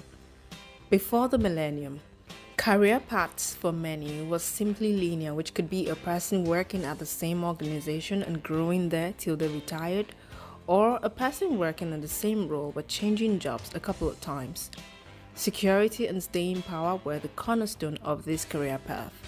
However, with modern technology, a person's career path can be as multifaceted and versatile as the individual wishes. Millennials now work multiple roles in their career trajectories, pursue numerous passions that are sometimes interwoven, and work at different roles in their journeys. Baby boomers and Generation X only considered a job good if it gave them the security to work there till they retire. But for millennials and Gen Z, the workplace has changed and so has the career structure. Millennials often change their career paths or juggle multiple interests simultaneously. Being able to move from one job to another might signal a person's employability and adaptability. Baby boomers tend to believe that working long hours is what defines success and value face-to-face interactions with co-workers. In contrast, millennials believe that innovation and flexibility are key ingredients for success at work. The shift in occupational structures, for example, the increasing gig economy, is leading to polarization in employment, wages, and inequalities. From remote work policies to virtual leadership, the pandemic changed how we work. The opportunity to telework increased for some, such as knowledge workers, but not for frontline workers.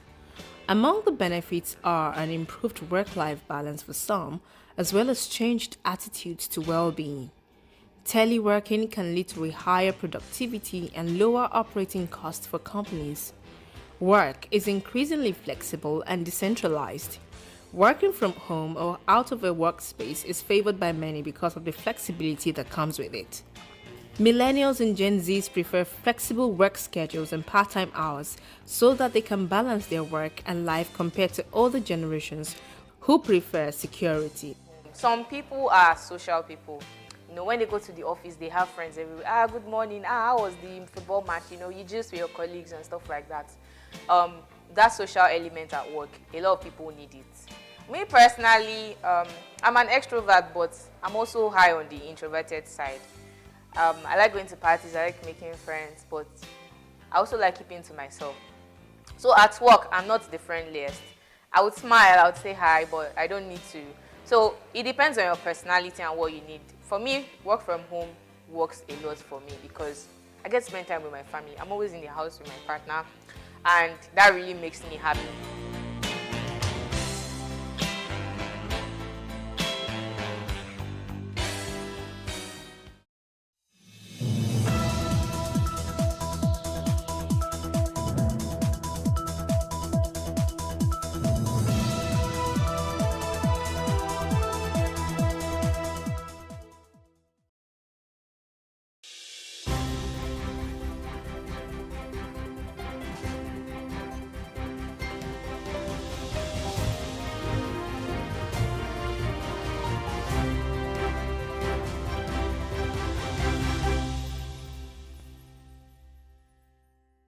Good morning. You're welcome to the Breakfast on Plus TV Africa. My name is Rome Paulson.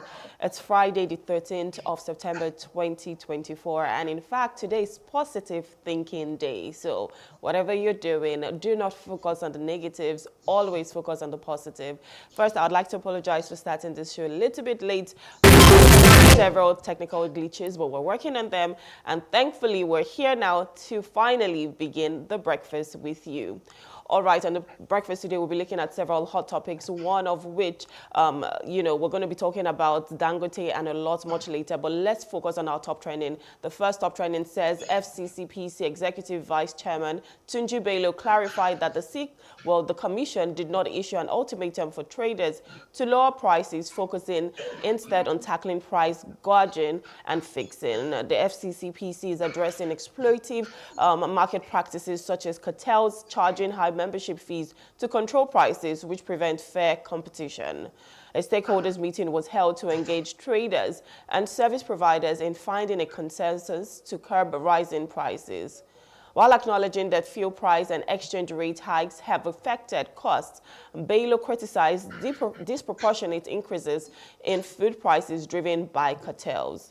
Now, we know that 400 Nigerians, including females, 90 females and 310 males were deported from the UAE, arrived in Abuja on September 11, 2024. And that's another story that's talking about the deportees. The deportees were received by officials from the Office of the National Security Advisor, National Commission for Refugees, Migrants and Internally Displaced Persons, and other relevant agencies. This deportation follows ongoing diplomatic tensions between Nigeria and the UAE, which include a 2-year visa ban and issues such as Emirates Airline halting flights due to unpaid revenues.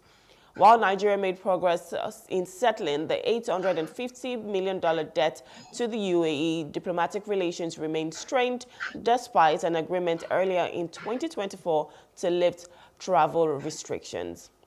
And our final top trending, this talks about the central bank. CBN has mandated payment service providers to route POS transactions through a CBN licensed payment terminal service aggregator, which is called the PTSA, to enhance transaction tackling. Providers have a 30-day deadline to comply with new routing guidelines for POS transactions, aiming to decentralize transaction management and monitor electronic transactions better. The CBN directive comes after a previous mandate requiring POS agents to register with the Corporate Affairs Commission, CAC, by September 5, 2024. The move is partly a response to rising fraud incidents, with POS terminals accounting for 26.37% of fraud cases in 2023 and to prevent trading in cryptocurrencies. So those are our top trending stories this morning. You can also make sure that you do your research about that. So if you're a POS, if you have a POS business, it's important that you register it and you do what's necessary as well. All right, so we'll move over to our papers today. We'll be looking at all of the global stories that made it to the front pages of our national dailies. And joining us this morning to review the papers is Jide Johnson, is a public affairs analyst. Good morning, sir. Thank you for joining us.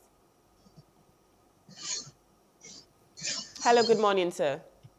Okay, I think we'll go on a short break right now. When we return, we'll get Mr. Jide back online. Please stay with us.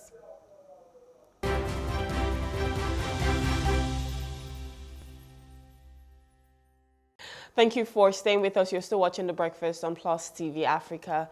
Well, it's time to take global stories that made it to the front pages of our national dailies. And joining me this morning is Jide Johnson. He's a public affairs analyst. Good morning, sir. Thank you for joining us. Hello, Mr. Jide. Can you hear me? It's a pleasure to meet you. Good morning. I can hear you loud and clear. Thank you for having me. Thank you so much. All right, so let's get straight into the papers. We'll be starting with the Vanguard this morning, and it leads with petrol price. NNPCL Dangote in gritty horse trading. The writers here says price negotiations meeting continues today. We will be guided by PIA accepting any price, NNPC. That's according to the NNPC. If they fail to buy from us, we export, and that is according to Dangote. Another says depot car owners have petitioned President Tinubu over diesel price. So there's a lot going right now with the whole diesel. In fact, some marketers have said Dangote is kind of like spoiling the market for them. But I want to get your take on the petrol, diesel, everything that's going on in the petroleum industry right now. Well, the issue of energy is of great national security and national importance. For any nation to survive, you need food security, you need energy security. If you look at one of the dominant issues dominating the American conversation concerning the 2024 election, is energy security. And the way we talk about energy in Nigeria is as if it's of no significance, and it seems that as if NNPC has a complete hold over whoever becomes the president, and NNPC has complete hold over the entire nation, not accountable to anybody. Now, what is the essence of us giving leverage and opportunity to Dangote to have his own refinery? Is to first and foremost make life comfortable, not difficult. For Nigerians, is to make life comfortable for you and I, is to make our economy to grow, is to ensure that the resources we are waiting in importing fuel is retained in Nigeria and it is divested into other sectors. But you have some elements which people have called cabal in NNPC that are bigger than even the nation, that are even bigger than elected representatives, just appointed bureaucrats determining what happens to every Nigerian. And it should make everybody to feel bad and to feel sad about it. What is it about NNPC that we can't have accountability, we can't have control, we can't have due diligence without that agency of government? I don't know. That's a very good question, because most people come from the point of NNPC is just not transparent. Even the World Bank has said that.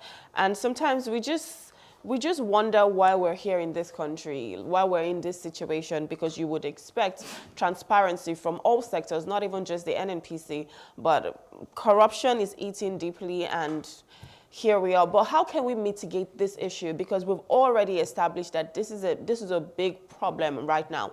What can we do to salvage what we have left of our country, left of our energy sector right now? It's the government to completely divest from NNPC. That's the way forward. That's the way. Look, you think if 1992 there was no deregulation of broadcast sector, will you and I be here? Do you think if the telecom sector was not open, do you think we could have done what we are doing now? So where is Nitel today? Where is NEPA today? Now, this is a particular sector we need to look into, that government needs to divest. Government does not have direct responsibility running a business. The role of government is regulatory. Government will regulate the operation of that business. Now, you now find a situation whereby the regulator is also an active player in the sector. No, you are the referee. You are also playing. Are you getting my? That's the role NNPC. NNPC is the referee in the game, officiating the game, and at the same time, NNPC is also a player in the game. Where is that done? You can never make any meaningful progress. Now you see what Saudi Arabia does with Aramco. You know what Brazil does with Petronas. You have templates. You know what Angola has done with this oil sector. You know what even Venezuela, quote unquote, that the Western world regarded as not a democracy but a dictatorship. You look at the way and manner there is transparency when it comes to the operation of their oil and gas sector. But Nigeria's own is shrouded in secrecy. I mean, I totally agree with you, because you cannot be the referee and still be a player. So, I mean, choose where you want to stand. If you want to regulate, let's know that's what you're doing. If you do not want to, then let's just pick where you want to stand. All right, so let's look at another story here. And this was also part of our top trending story. It says 400 deported Nigerians arrive Abuja from UAE. Now, we're supposed to have an agreement, you know, but here we are now, the people that are still being deported. What's your take on this, sir? Well, if you travel abroad and then you don't have the regular papers, any nation that is much more concerned about this immigration system, we talk about deportation, which also fall in line with, is another major topical issue in the 2024 presidential election in America. Look, the must understand that some nations are serious with who comes into their country, what type of businesses you do in their country, and if you fall foul of it, they will deport you. Some countries have strong borders and strong immigration system, not a loose immigration system that we have in our country. Now, these people that were deported, you cannot just be deported on flimsy excuse. There must have been some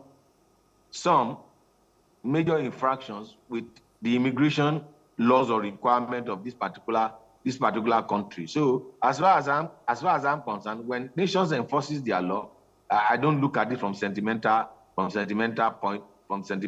of view. What type of agreement did Nigeria have with them? Do we even know the terms of the agreement? Remember when Nigeria signed the Samoa Agreement? It was when the media highlighted the clauses in the Samoa Agreement that even those that signed it knew that, oh, something was wrong with what we append our signature to. All right, let's move over to another paper. Let's move over to The Punch. So now The Punch is talking about the Edo governorship poll, which is the leading story here. It says opposition fears violence as PDP shuns peace accord. The writer here says INEC distributes final batch of PVCs today as poll holds next Saturday. Abdusalami panel sues for peace.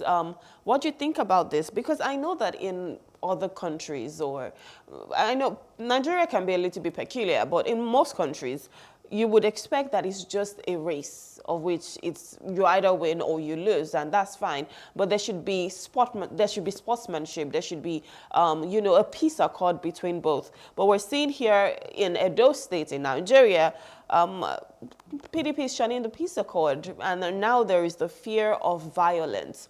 What can we do to have a better electoral system in Nigeria? Now, you see, this is just the opposition in Edo State playing the ostrich. That's just clear. Who controls the police? Who controls the security apparatus? Is it PDP or APC at the national level? Who gives instruction to the commissioner of police? Who controls INEC and the rest of it? So for me, I just this is just false projection. As far as I'm concerned, the committee of former military head of state, General Abdul Salam, and Martin Kuka is just a jamboree. Well, the peace accord for 2024 election, what happened to it? The peace accord, what did it do in Kogi election? The peace accord, what did it do in Imo's election, Imo's gubernatorial election? What did the peace accord do? You and I watched it on live TV, whereby even where results are being counted, you have the director of DSS seated, you have the commissioner of police seated in the collation center, and then violence was met out on a lawyer who happens to be the returning officer of Labour Party in Imo State. We saw it live on screen, and I said it that would be the last time I would do election analysis in Nigeria, because election in Nigeria will paralyze your analysis, because it does not fall to taps. You will see who has been prosecuted concerning 2024 election. Which piece are they signing? It's just, I don't know who is even funding that national committee. It's just jamboree. At the end of the day, by the time they do the election next week, you will see the kind of violence that will happen, that will characterize that election, and then you will see nothing, not a single individual will be prosecuted. Why sign peace agreement on paper that is not even implemented? As far as I'm concerned, it's just... So how can we implement it? You're saying it's been signed, but it's not implemented. How can we implement it? And how can we just have that understanding between both parties? What measure of authority do the committee headed by General Abdul Salam, what measure of authority do they have? Now, do they have authority over the police? Do they have prosecuting power? I'm asking you. And it's very clear that one of the major problems is the same thing we talk about NNPC. One of the major problems in Nigeria is when the referee, those that are meant to superintend the process, become actively partisan. When the referee himself becomes a player in the process. What is the role of the police in our election? What is the role of INEC in our election? Now, if the police, there is no need for you to sign any peace accord among parties. if the police and security agencies go about doing their normal duty, you don't need any accord. Did you see candidates signing peace accord in Great Britain? Do they sign peace accord in America? And that's my point, because I'm like, in other countries, it's just an understanding. And it's a civil understanding. If you play by the rules of the game is clear. If you play by the rules, you don't need any peace accord. You don't need any kind of, if you play by, these are the rules governing the election. This is what will be done. Accredited votes must not, return votes must not be more than accredited vote. This is the time we accredit vote. This is the time we take the polling ballot boxes to this area and what have you. And you abide by that. There won't be any need for peace. It is when people want to foment violence that you be calling for peace. What type of peace? Don't we have peace now? Why must they do it before the election? Then after they've done that, they didn't intervene. They didn't intervene on issues facing Nigerians. You always see these people coming out when there is the election. Why don't they come out to talk about the fuel issue? Why don't they come out to talk about national issue? It's just jamboree. They are just wasting our time. It's just for the optics. They are just playing on our intelligence. That's as far as I'm concerned. Peace committee, what peace? They should go and do peace in Maiduguri between the bandits and the host community. Why is it that it is in election you do peace? Have they done peace with the various communal clashes we have? Have they done peace between what is happening between farmers and herders? As far as I'm concerned, this is just jamboree. You see the way, you could see the way the funniest thing is that who funds this committee? Where do they get the resources from? What is the essence of this committee? It's a committee of moral suasion. You don't need moral suasion when you comply with your rule book, and you could see active partisanship on the part of those that are meant to be to superintend the process, to supervise the process.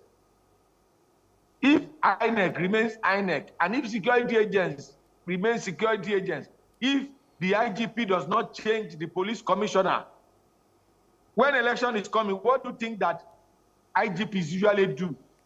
They change the commissioners of police that are not in tandem with the ruling party at the center. And all of this nonsense should stop. If we want this nation to grow, it is because we have not deepened our democracy, and that's why this nation has not grown. We have not developed. It is because I know that when I win the election, I'll do whatever it takes for me to win the election. My mandate does not come from the people. So I'm not accountable to the people. I'm not responsible to the people. I can take them for granted. Who are they to question me because they are not even part and parcel of why I won the election? So what I need to do is to take care of the security agencies, take care of the judiciary. If the matter goes to the court, the judiciary will help me to settle the matter. And what we have in Nigeria is not a democracy, it's a judiciocracy.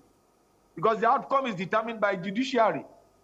I think everybody has a role to play. And like you rightly said, if we do what is right, if we do our jobs, which is obviously the security agencies, INEC, everyone, we won't even be talking about this. And I think even the judiciary, they also have a role to play to ensure that we have a free and fair election in Nigeria. And it's just peaceful, because if we're talking about peace, it starts from all the little things.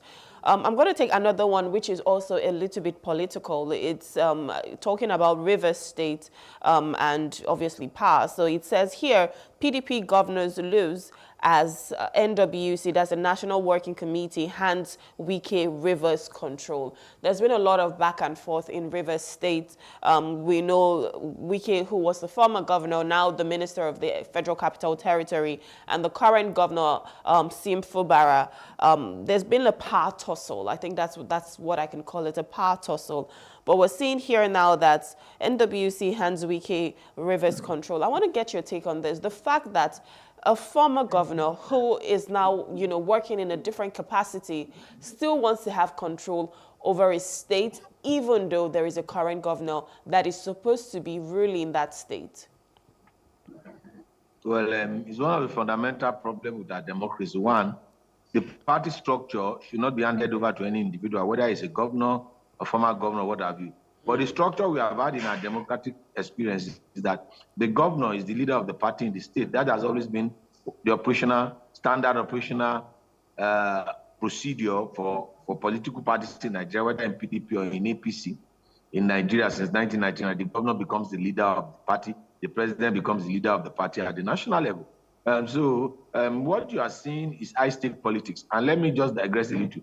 Why can't the peace committee intervene in this matter, in this issue that has been happening, that has bedeviled Rivers State? The committee of General Abdul Salam and someone I respected so much, Bishop Kuka, why did they intervene in this particular matter, call Wike together and whatever? Look, the NWC can hand over the structure of the party to Wike, but what determines the outcome of the elections are the people at the grassroots level. And the powers, there is still a lot of power vested in the governor, in the sitting governor. It's an overwhelming power. Wike, well, you also know that the advantage that Wike has, is the fact that he's FCT minister, and in Nigeria, the FCT minister is regarded as a governor. So he's the 37th governor. So if they want to hand over to him, they should hand over the structure of the party in FCT to him, and not the one in Rivers State. I'm sure what PDP is doing is just shooting themselves in the foot. At the end of the day, they will help Wike to ensure that the party implodes and the party is destroyed from within, and Wike eventually will go to APC. I asked this basic question, which every viewer at home could either listen to or answer to. Is Wike a PDP member or an APC member? Is Akpabio an APC member or a PDP member? Is George Akume a PDP member or a APC member? So it's left for you to decide. But is it possible for someone to be, part of a member of a party, but then they still want to have benefits from the other party? Because I'm sure that's what you're trying to ask with your question. Is that right? Like, if you are a member of a party, shouldn't you have the guidelines that everything that you do is for that party? Are you supposed to be able to cross carpet to another one and, just get the benefits? Well, whatever the outcome, at the end of the day, the ultimate power resides with the people, and the people will decide that. Interesting. Okay, let's move over to something in our financial sector. This says recapitalization. Manufacturers, SMEs struggle as banks take over capital markets. So, of course, we know that the economy... Can you hear me, sir? Hello, sir. Go ahead. Okay, so let me just read that again. Recapitalization. Manufacturers, SMEs struggle as banks take over capital market. So, of course, we know that our economy hasn't been the best for a while now. A lot of people, a lot of SMEs, a lot of businesses have been struggling. In fact, it was said that so many manufacturing companies have left Nigeria. So many eateries have had to close down. So many businesses have had to close down here. But we're even seeing that another part of the struggle is from banks and, their recapitalization. I want to get your take on this one. Well, the bottom line is that you know whether your economy is growing. If it's the financial sector and the service sector that is growing, then you know that your economy is not growing, it's stagnated. What grows your economy is the manufacturing sector. How able to build the manufacturing sector, you can export the excess goods and services, goods that you have manufactured to other countries. But in Nigeria, you see that the service sector, it is the telecom sector, it is the banking sector that are making money, and it tells you that it's not a thriving economy. It's an economy that is working on a false foundation. So as far as and you look at the type of profits bank declare at the end of the day. Does it commensurate with the economic growth you can see in other sector or subsector of the Nigerian economy? As far as I'm concerned, this economy is designed to favor those that operate in the service sector. Like you have said, look at what has even happened to some other service sector. Look at what has happened to the hospitality business. Look at what has happened to the manufacturing sector. So it's unfortunate. It's unfortunate that you don't have people that have the basic understanding of economy. People that are running our economy are looking at our economy from from monetary point of view, from financial point of view, and not from a productive economic point of view. All right. Let's just take another one. Let's move over to the business energy, since we're still talking about the finance sector. So the business day leads with firms expand Nigerian operations despite economic crunch. So we're still seeing people, in as much as so many people are complaining about the economy, we're still seeing other firms expand their Nigerian operations here in Nigeria. And I know for a fact that, much earlier in the year, the president was looking for foreign investors. So does that mean that our economy is thriving, or does that mean that there is a little glimpse of hope, which means that things might be better real soon if we're seeing people coming here? What type of patronage are they enjoying? Are they enjoying government patronage? What particular sector is this particular economy that? And as far as I'm concerned, this is a PR story. This is not a news story. So it might just be to make us look good and forget the fact that we're sinking. This is just a PR story as far as I'm concerned. This is not a news story. That's my opinion. All right. So there's another one here that says CBN tightens grip on electronic transactions with new POS rules. And this was one of our top trending stories this morning. So there's a new rule. First, all POS transactions needs to be routed through the CBN. Another thing is, if you are going to be a POS operative, you need to have registered your business with the Corporate Affairs Commission.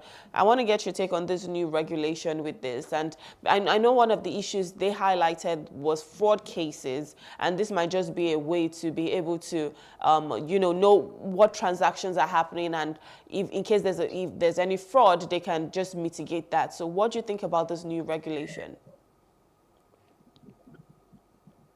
As CBN dealt with the fraud in Nigeria, in government circle. Mr. Jide, you're just asking so many, with every question, you're asking so many questions. What has CBN done to prevent fraud from happening in high places, in government houses, in National Assembly and the rest of it? Why are they much more concerned in tightening the grip on small POS operators, but they are not interested in tightening the grip on public funds? It's a misplaced power. They are just looking for ways to make money.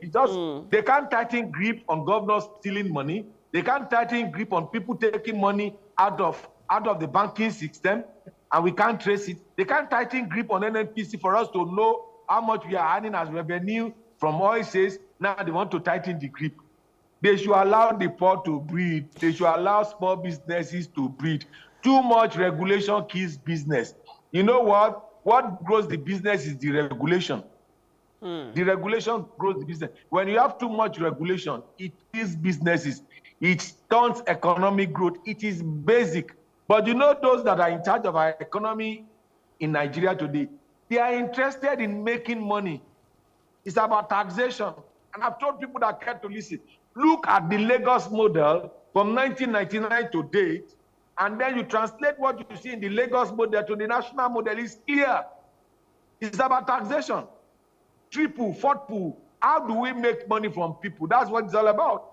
Until Dangote came out to tell Nigerians that he paid $100 million for the land he used for his refinery. No, did an average Lagosian knew that money was paid? I'm a Lagosian. I didn't know. Nobody knew. As exposed and as enlightened as I am. So, as far as I'm concerned, central bank should focus on ways in mitigating corruption, in government and also in the banking sector, preventing the banking sector from collapsing, other than be going after a small-scale POS operator. It's a misplaced priority. They are just looking for ways to generate revenue. Well, I would like to play devil's advocate a little bit, because talking about the fraud cases that they highlighted, you know that a lot of times with kidnapping and stuff, they're usually, it's said allegedly that it's usually from, POS operators. For instance, a police officer who's going to take bribe is not going to ask you to send the money to his account details. He's probably going to tell you to pay to a POS person and then withdraw the cash. So with all of these things, I know that we're talking about, fraud in high places, but it starts with the little things as well. Do you think that we should? How many bandits? How many hold on. Let bandits me just land my question. Do you think that we should allow the little ones to thrive and possibly become a big issue later on? Because all we're trying to do is fight from the top, which is the government. Now you deal with some social issues, no doubt about that. There's the need for us to deal with those social issues. But I ask you, what is the reward for bad behavior? Is there any reward for bad behavior? The reward for bad behavior in Nigeria is promotion. That's just it. The reward for bad behavior is promotion. If you make an example of police officers that have collected money from such things, then there won't be such practices again. As far as I'm concerned, it has nothing to do with, you must set the example from the top. All right, so I'll take that setting example. I think at the end of the day, every part, whether it's the top or the bottom, however we can start to fight corruption, we need to do that. And something I always, tell my friends whenever we're just hanging together, I let them know that corruption has eaten so deeply because we allowed it to, because we let it happen. And it starts from the little things, because to be honest, our governors, our commissioners, the ministers, everybody that we're saying maybe they're being corrupt or they're not doing the best, they came from us. So they mirror us with their product of Nigerians, right? Of Nigeria as a whole. So we elect these people. And if we're going to elect these people and we want better transformational leaders, then that means we need to start to work from ourselves. So in the little corners where corruption is, just starting and budding from, we need to cut it from there so that it never gets to the top. All right, I'm going to move over to Nature News now, and it's talking about, there's one story here that says Bornu's worst flood in 30 years, claims 30 lives, dispatches over 400,000 to 9 IDP camps, and there's a writer that says Tinubu approves 108 billion naira for flood mitigation in states. Do you think we could have prepared better for this? I know that, with flooding, it's obviously a natural disaster, but do you think we could have prepared better with our own system, or just meteorology, like trying to know what's going to happen and make sure that people are safe, instead of having over 400 people displaced and 30 lives lost? I was asking, do you think we could have prepared better for this? For the issue of perennial flood, is we knew quite all right. It happens every year. And once it comes, we deal with the matter on ad hoc basis, and then the following year it will happen again. As far as government is concerned, there is no comprehensive plan to deal with this particular issue, to address this particular issue. So every year, which is also an opportunity for those that are in national emergency to justify their budget and their funding. Well, hopefully this would not just be another year where they talk about it and next year it happens again. Hopefully we would plan better for it, because at the end of the day, the government's responsibility is to ensure safety and welfare of its people, and that's what we would expect. So even before anything happens, they're already thinking, they're already being proactive on how to save us and ensure that, our welfare is paramount. Anyways, this is where we have to wrap it up on this segment right now. Thank you so much, Mr. Jide, for coming and sharing your valuable contributions. Thank you, and have a wonderful weekend.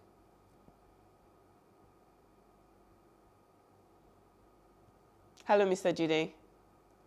Oh, I think we just lost him there. But thank God we're done with this segment of the show. Anyways, we'll go on a short break now. When we return, we'll be looking at our next hot topic. Well, this one talks about, Dangote, the petroleum marketers, and all of that. Please stay with us.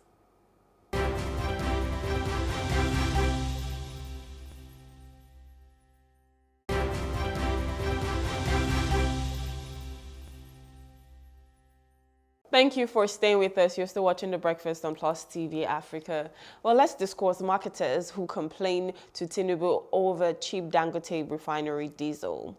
Now, petroleum marketers in Nigeria have complained to President Bola Tinubu that the price drop of diesel from Dangote refinery, now at 900 naira per litre, is negatively affecting their businesses. Due to low local patronage, Dangote Refinery has been forced to export most of its diesel and aviation fuel as local petroleum dealers, including NNPC, are not purchasing sufficient quantities. The refinery has also begun producing PMS, that is petrol, but may be forced to export it as well if local traders and NNPC do not buy the product. Challenges such as insufficient crude oil allocation and having to import crude have disrupted the refinery's operations, contrary to the initial goal of adding value by refining local sourced crude. Now, joining us to discuss this is Nick Agule. He's a public affairs analyst. Good morning, sir. Thank you for joining us. Good morning to all our viewers globally. Good morning, and thank you for joining us. I know you're live in London, so thank you for coming on this morning. Anyways, let's talk about Nigeria and the petroleum sector right now. There's a lot going on with NNPC, with Dangote, with petroleum marketers, everybody. In fact, even the citizens as well, there's a lot going on because there's been scarcity, the fuel price has increased tremendously. In fact, finding a product is one thing, and then even having to pay for it is another. But I want to get your comment on the petroleum sector in Nigeria, where we are now, where we used to be just over a year ago, and seeing how things have just metamorphosed into this whole big, I wouldn't really call it a crisis, but almost getting there. I want to get your comment, please. Yeah, thank you very much for that question.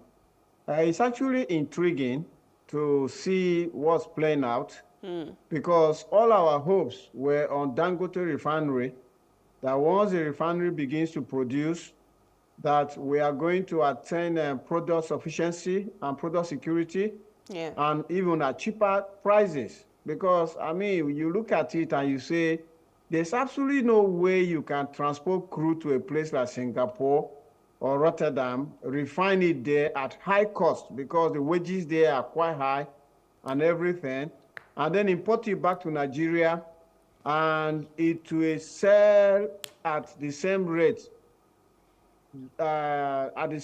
like crude oil refined in our backyard there in Lekki. So we expected some drop in prices and all of that. But strangely, what has happened is that Dangote produces diesel and pushes the diesel into the Nigerian market. And then when they started to produce PMS, which is the premium motor spirit, or popularly called petrol, we expected them to announce their price for petrol. Dangote Refinery petrol cost X amount of money.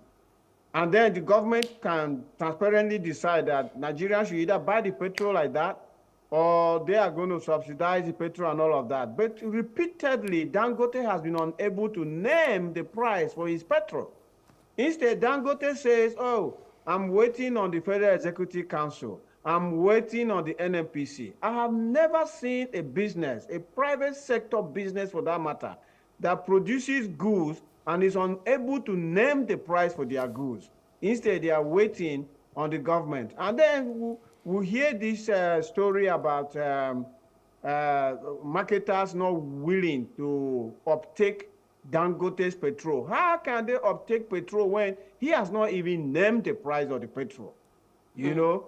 So this to me, is just a conundrum. And the earlier we run this thing like a business, whereby Dangote as a producer tells us that this is my cost of production and this is my profit margin, therefore this is my price. And then we now begin to know whether we are going to buy it outrightly at that rate, or we are going to allow him to compete with imported petrol so long as there's no subsidy on it and all of that. But what I now hear, or we hear now, which is again surprising, is that Dangote Refinery is now claiming that there are some importers, and I will say importers in quote, who are now saying, oh, we prefer to import because this your petrol is cheap, so it's disrupting our market. I asked the question. Up to this moment, we were told that the NNPC was the sole importer of petrol into Nigeria. So where have these importers suddenly sprang up from? Where were they? Or is it the NNPC that is the cabal that has been accused now that they don't want to buy Dangote's petrol because it's cheaper? Understandably, you will expect that for an importer, assuming but not conceding that there are importers apart from the NNPC, if the importer brought his petrol from Rotterdam or from Houston or from Singapore or wherever, and they sold it and made a margin of 10%, and now they go to Dangote refinery and they buy the petrol cheaper, they still make a margin of 10%. The question then will be that what's then the problem? If you are making the same margin, what's the problem? What is your problem with the price? Because if the price is cheaper, but you are still making the same margin that you were making before, then you should be happy. Because you're making more now. Exactly. Number one, if the products are cheaper, because remember in the downstream business, the downstream petroleum business is a low margin, high volume business.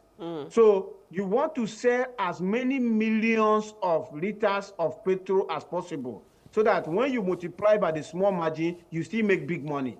So if these importers, if they are really genuine, what is their grouse? Because they should be happy now that the products are cheaper, because the product being cheaper means more people will buy the product.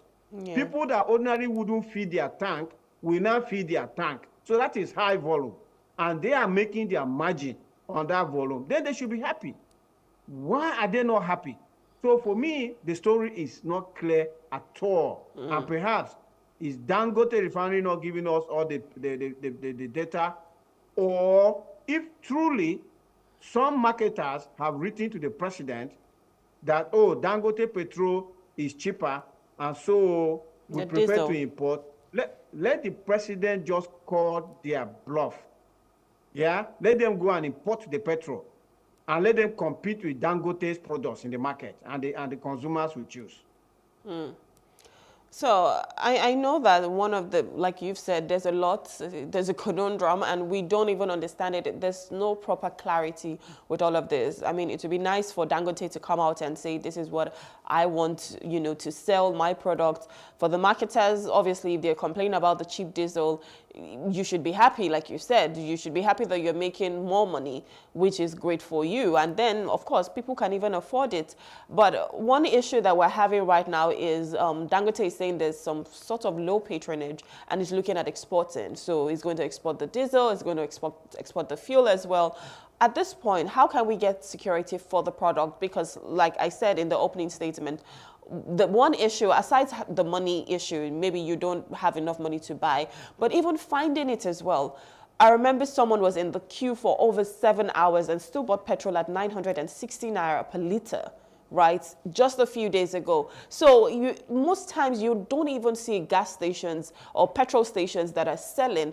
And this is quite unfortunate, because this product is one product that almost everybody uses. So of course, if that happens, it's going to affect transportation. It's going to affect, homes who are using it as an alternative source of power, even businesses as well. So how can we make sure that we have the security? Because right now, Dangote says he might just export it. So how can the president or the NNPC or whoever, is part of this, committee when it comes to the petroleum industry, how can we ensure that we have Dangote we have him locked down here, where he's going to prioritize Nigeria even before other countries?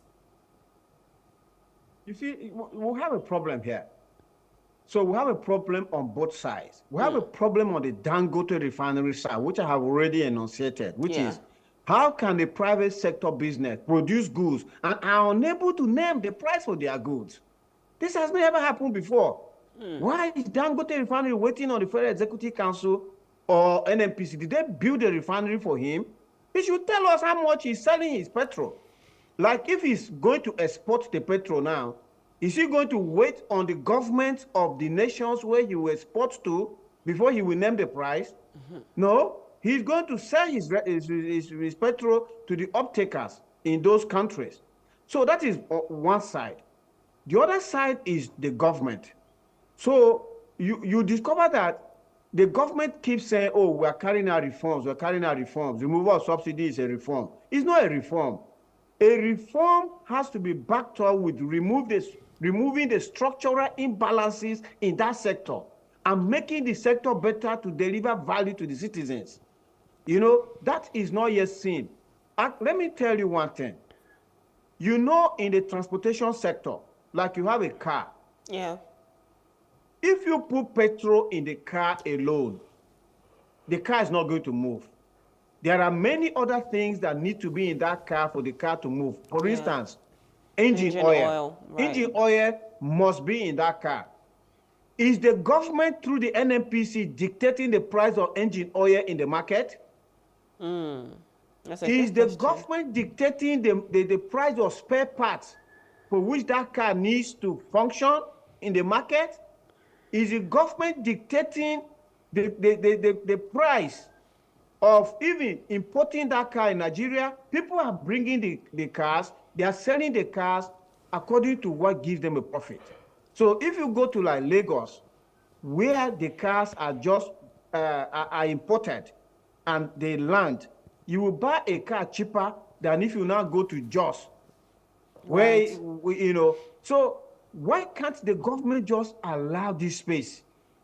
Let Dangote bring out his petrol and sell it at the price that will give him a profit. Let those who are able to import the petrol also import it and compete with Dangote. Let the NNPC or the government remove their hands out of whatever they want to call subsidy, and let there be competition so that Nigerians can at least buy the petrol. Look, the example you gave of the gentleman who spent 7 hours at a petrol station to buy it at 960 naira. It would be better for him to have bought it at 1,100 by just driving in, filling his tank and going. Yeah. Instead of wasting his 7 hours. You get what I'm saying? Yeah. So the government should just allow this sector to operate so that consumers and suppliers will interact and pay the appropriate prices. You know, Dangote cannot hold us to ransom, because if he overprices his products, then he will have to compete with the imported products. If the imported products land cheaper, we buy the imported products. This is the scenario that the government should embark on. Unfortunately, we are not hearing the Minister for Petroleum, who is the president himself, you know, say anything about this thing, because he's busy. So this is the reason why he should hand over that portfolio to somebody who can actually take ownership of it and run the petroleum sector so that, like you said, we can achieve product sufficiency and security at the lowest price possible. I totally agree. I totally agree with that. And I mean, listening to you speak about the NNPC, which led to my next question now.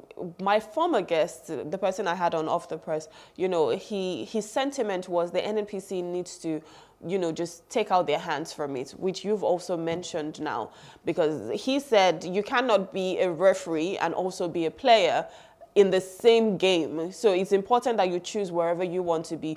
With the structure of the NNPC, do you think they're doing a good job at the moment?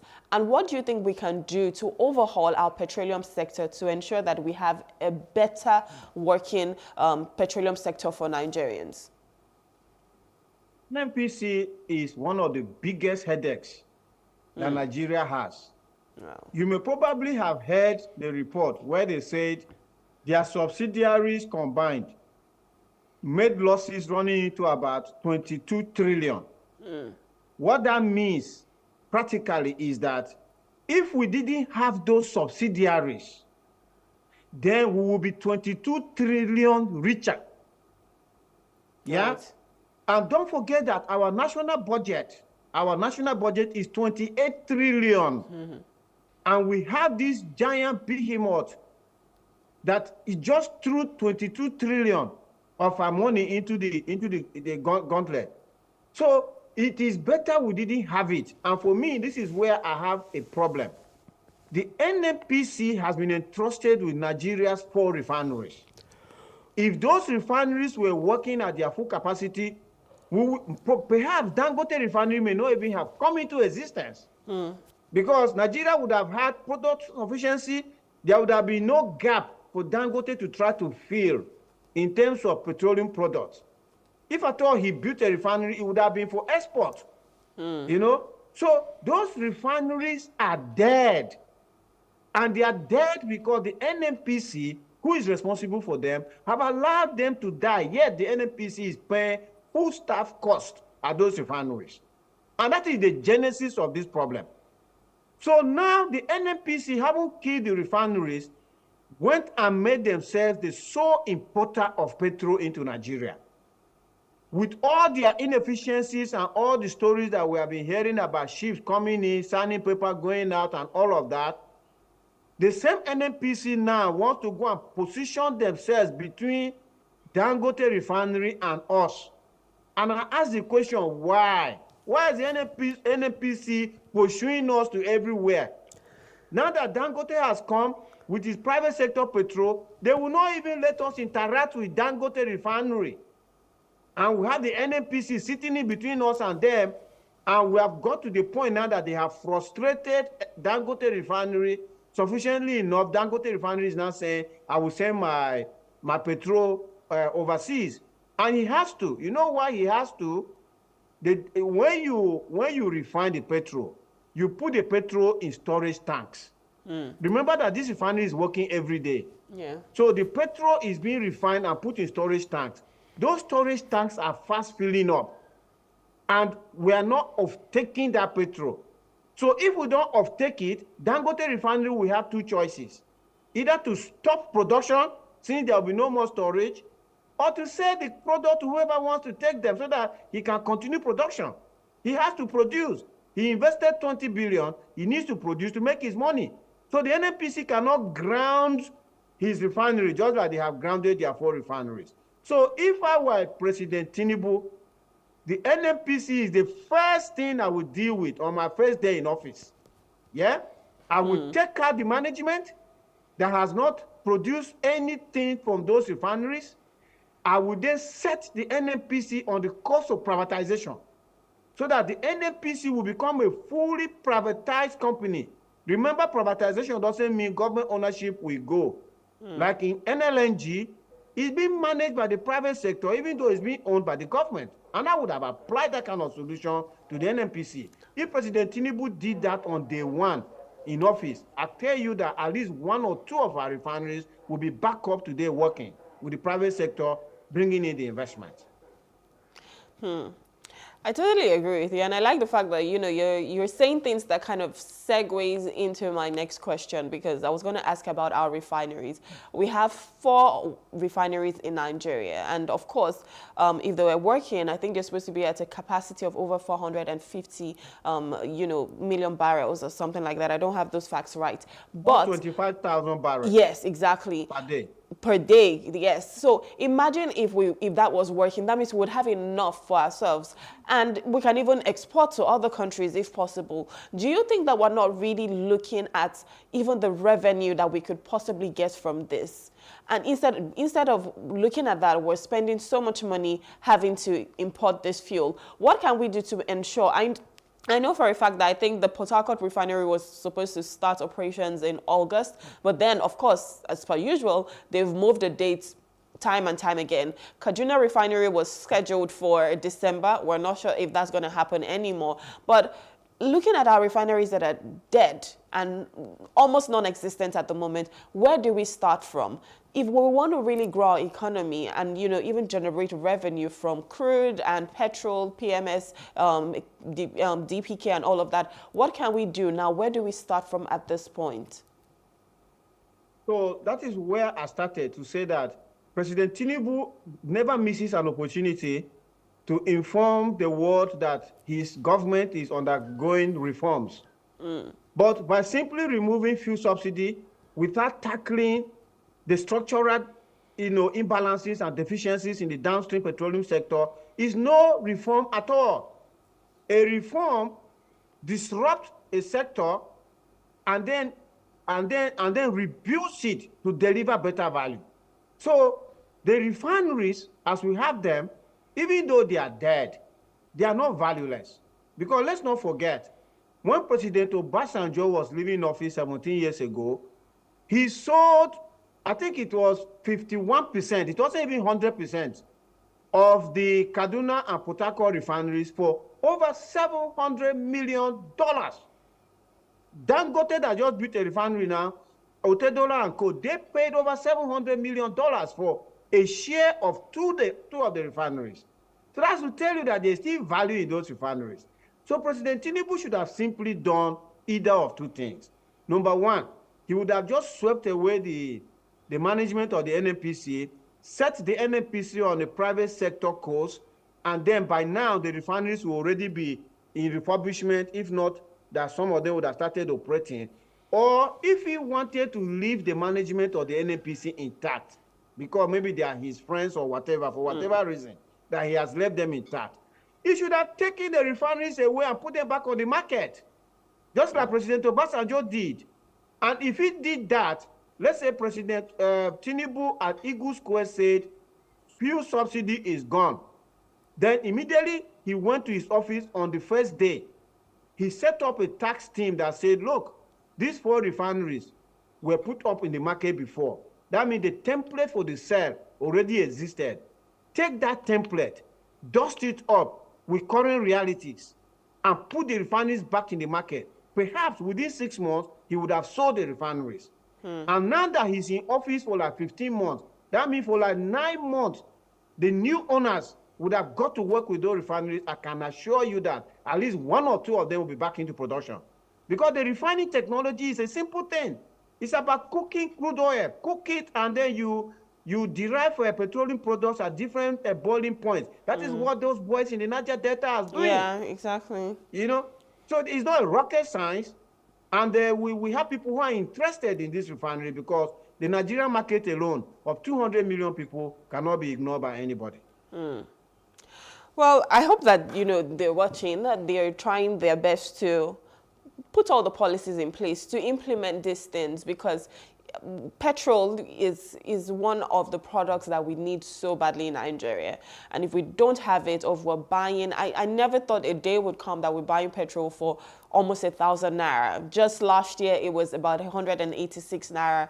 And a year later, we're talking 1,000. Some people are even buying it for as high as 1,500 in other states. It's quite unfortunate. And I think this should be something that should really, really be looked into, from the president to, everyone involved, because I always say the welfare of the citizens should be paramount for every government. So they need to be looking at how, the citizens should just have better welfare, we're well taken care of, and hopefully they do something about it. This is where we have to wrap it up here.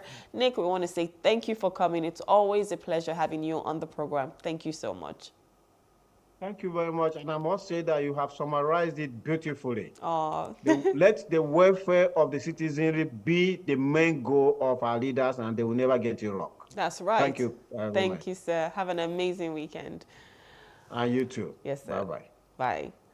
All right, we've been speaking with Nick Agule. He's a public affairs analyst, and we've just been talking about our petroleum sector. Marketers have been complaining to the president over cheap Dangote diesel, but hopefully the president, the governors, the ministers, the commissioners, everyone in government will start to get things right for the people. This is where we have to wrap it up on the show today. My name is Rome Paulson, and I also would like to say happy birthday to my friend Pamela Osanakbo. Well, today is Friday the 13th, and it's her birthday, and she's such a wonderful friend. She's my sister. I love her so much. Thank you for being an amazing friend to me. And this is where we have to wrap up the show. Thank you for having a breakfast with me. As always, my name is Rome Paulson. I'll see you again on Monday. Have a great weekend.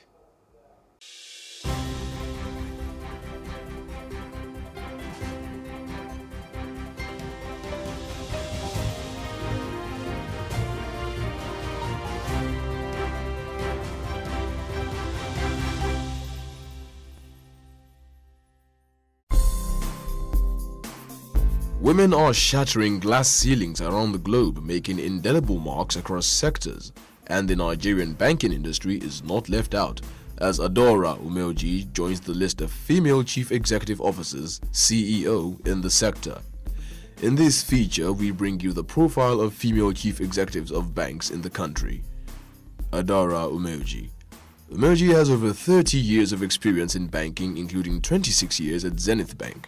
Before Umeoji was appointed GCEO designate, she held the position of Deputy Managing Director of Zenith Bank from October 2016. She obtained a bachelor's degree in sociology from the University of Jos, a bachelor's degree in accounting, and a first-class honors in law from Bayes University, Abuja. Umeoji is also a graduate of the University of Salford, United Kingdom, where she bagged a Master of Laws degree. She also obtained a Master's in Business Administration (MBA) from the University of Calabar and a doctorate in Business Administration from Apollos University, USA. Bolaji Agbede. Bolaji Agbede, acting Group CEO of Access Holdings, took over on February 13 following the death of Herbert Wigwe, the company's former GCEO. Agbede has worked in banking operations, customer relationship management, and human resources management departments for over 27 years. Beginning her career in 1992 as an executive trainee, she worked her way up to manager in 2001 at Guarantee Trust Bank, where she also held various positions such as vault custodian and relationship manager. She subsequently served as CEO of JKG Limited, a business consulting firm, in 2003. Agbede joined Access Bank in 2003 and as an assistant general manager and was responsible for managing the bank's portfolio of chemical trading companies. She also headed the bank's human resources department between 2010 and 2022 and was appointed the company's founding executive director, business support, in 2022. Agbede holds a bachelor's degree in mathematics and statistics from the University of Lagos, 1990, and subsequently obtained a Master of Business Administration degree from Cranfield University in 2002. Miriam Olusonya. Miriam Olusonya is the MD of Guarantee Trust Bank Nigeria Limited, a subsidiary of Guarantee Trust Holding Company, GTCO PLC, a position she assumed in July 2021.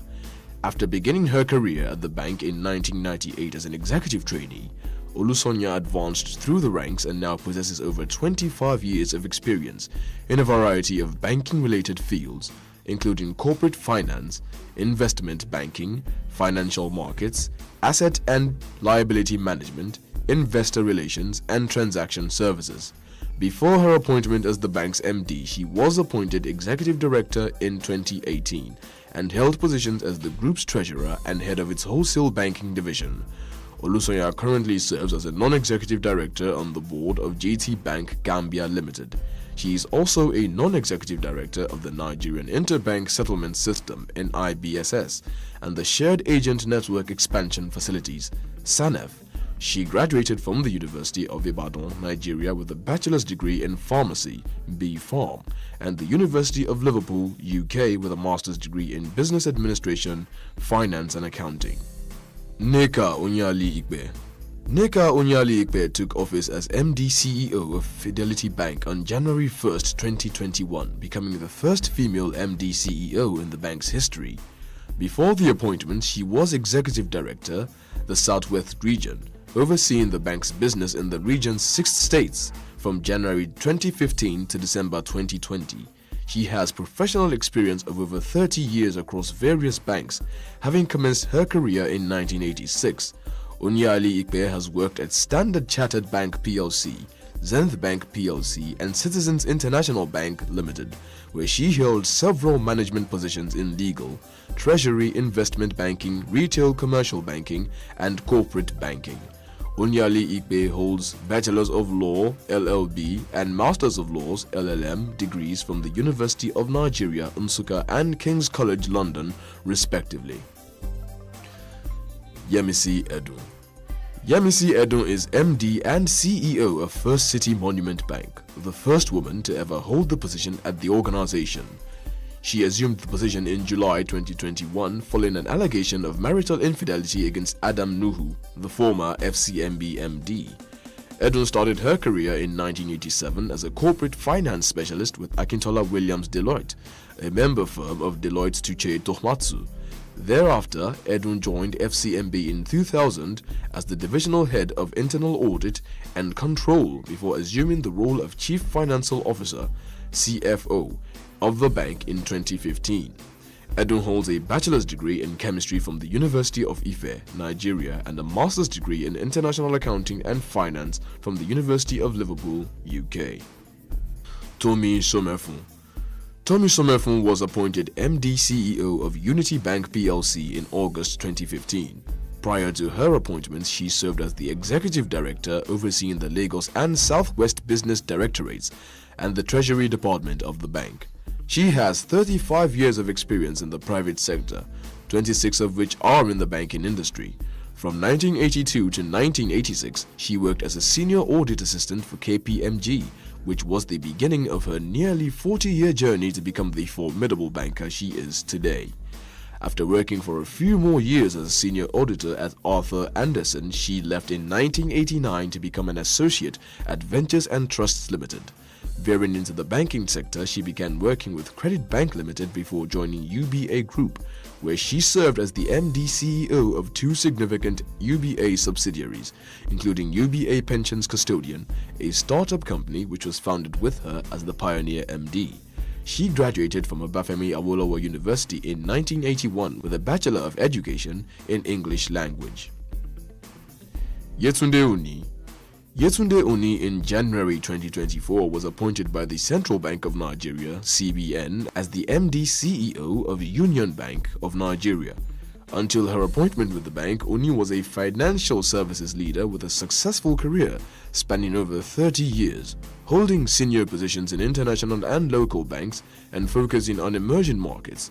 Before she made it to the top of the financial institution, Oni had an 11-year stint at EcoBank Transnational Incorporated as a relationship manager from 1994 to 2005. In September 2014, Oni held the position of Pioneer Head of Commercial Clients at Standard Chartered Bank Nigeria Limited, before becoming the lender's MD and Country Head of Commercial Banking in West Africa in 2017. In January 2021, Oni achieved a significant milestone by becoming the first female MD CEO of Standard Chartered Bank in Sierra Leone. Oni is a University of Ibadan graduate with a bachelor's degree in economics and has an MBA from Bangor University, Wales. Ireti Samuel Ogbu. Ireti Samuel Ogbu, appointed in September 2020, doubles as the CEO of Citibank Nigeria and Citibank's country officer for Nigeria and Ghana. Before appointed CEO of Citibank Nigeria, Samuel Ogbu was the Europe, Middle East and Africa EMEA head, Payments and Receivables Treasury and Trade Solutions (TTS) under Citi's Institutional Clients Group (ICG), based in London, UK. She has also served as a non-executive director on the board of Citibank Nigeria Limited. For the past 32 years, Samuel Ogbu has held various roles across Citibank's businesses in the UK, Nigeria and South Africa, having worked in each of the countries twice. Samuel Ogbu obtained a bachelor's degree in accounting and finance from Middlesex University, UK, and has an MBA from the University of Bradford, UK. Kafilat Araoye. Kafilat Araoye was appointed in 2020 as the MD CEO of Lotus Bank. She started her career in 1988 at National Oil and Chemicals Marketing Company PLC, now Cornoil Nigeria PLC, and moved in 1990 to GT Bank as the pioneer head of HR.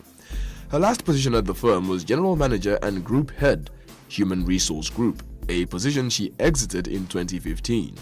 Subsequently, Araoye moved to XYZ Outsourcing and Management Consulting Limited.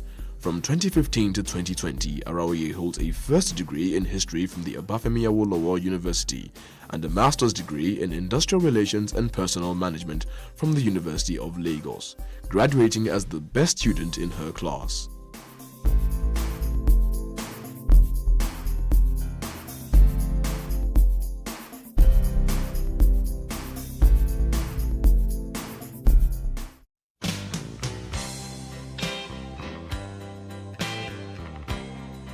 Fundamentally, hustle culture is about work dominating your time in such an unnatural way that we have no time to live our lives. The demanding nature of our world now, where people have to pay multiple bills, take care of family, has led to the need to make more money to meet those needs. Coupled with the constantly increasing cost of living and inflation, people can't stop working. The weekends are no longer spent relaxing and spending time with family, but catching up on work that couldn't be completed during the week, or doing other side hustles that can provide that extra money to cover some bills. Now, people log in long hours and take on side hustles for many reasons. Eloho, a 28-year-old woman, has to take on multiple jobs of being an editor by day, an English language tutor by night, and an invigilator on the weekends. The cost of living has really increased. Like, the inflation is at an all-time high, and salaries are not increasing that much. Even if they are, a friend of mine calculated it for me and said, even if you're earning like 100% more, now your expenses are not like 100% more. For example, I moved houses twice in the last 3 years, and now the rent I'm paying right now is like 200% of what I started with on this same salary. So I say my salary is for 3 different things. So like the day job is for living expenses. Electricity tariff has increased twice. There's water bill, there's light bill, there's so many things to consider. Then my 9th job is for skincare. Your skin starts caring when you take care of it.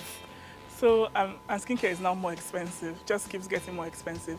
So like things that make me happy, that's what one of my income streams goes to. Another is for rent, specifically dedicated to paying rent.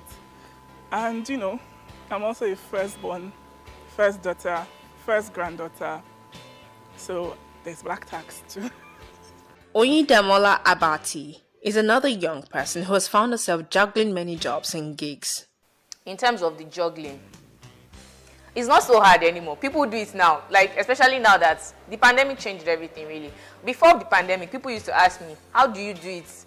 But now, everybody has learned how to do it. I have friends that are working 3 jobs, that are working 4 jobs. It's stressful, but you know, you have to survive somehow. So for me, when it comes to passions, things that don't have to do with money, I work maybe, I can say once a week or on weekends. I have my easel here, so I do my paintings. If it has to do with resume writing business, I set up a schedule that enables me to work on that. I have people that work with me. You know, once a client comes in, there's step-by-step process. It's been assigned. You know, we have processes. So these things, this structure helps me, keeps my life in focus. Everything, you know, has a structure. With the rising cost of living, many people don't have a choice but to work at multiple jobs and also own businesses.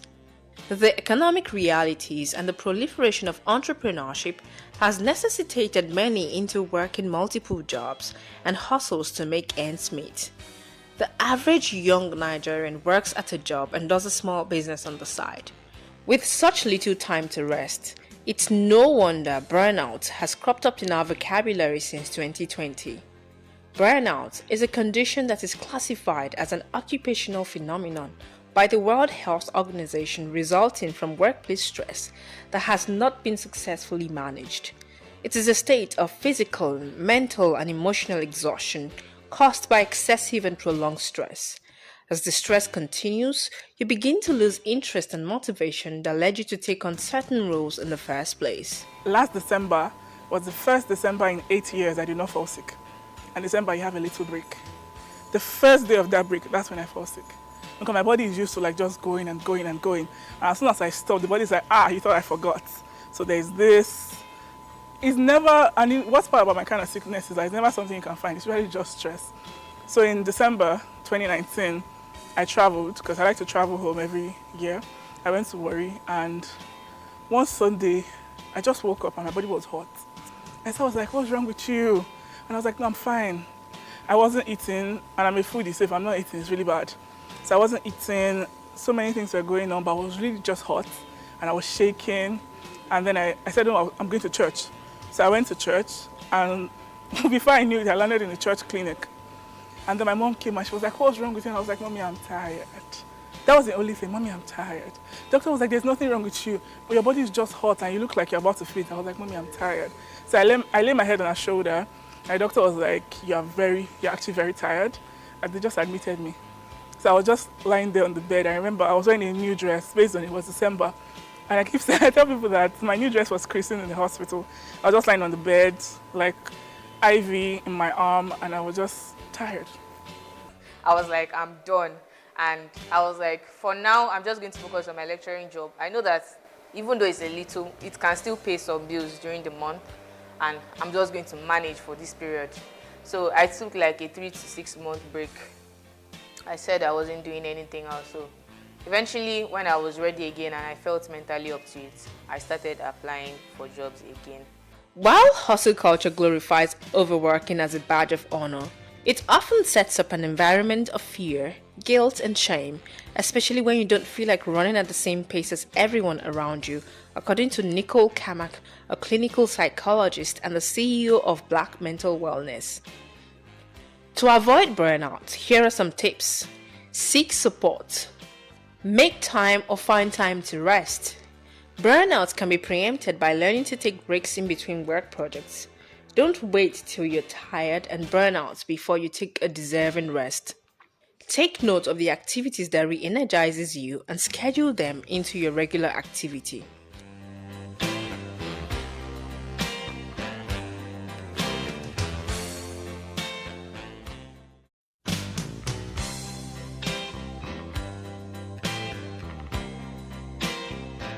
Nobody go ask if you don't chop. Nobody go send you free money. If you not get now, you sabi. Adulthood na scam.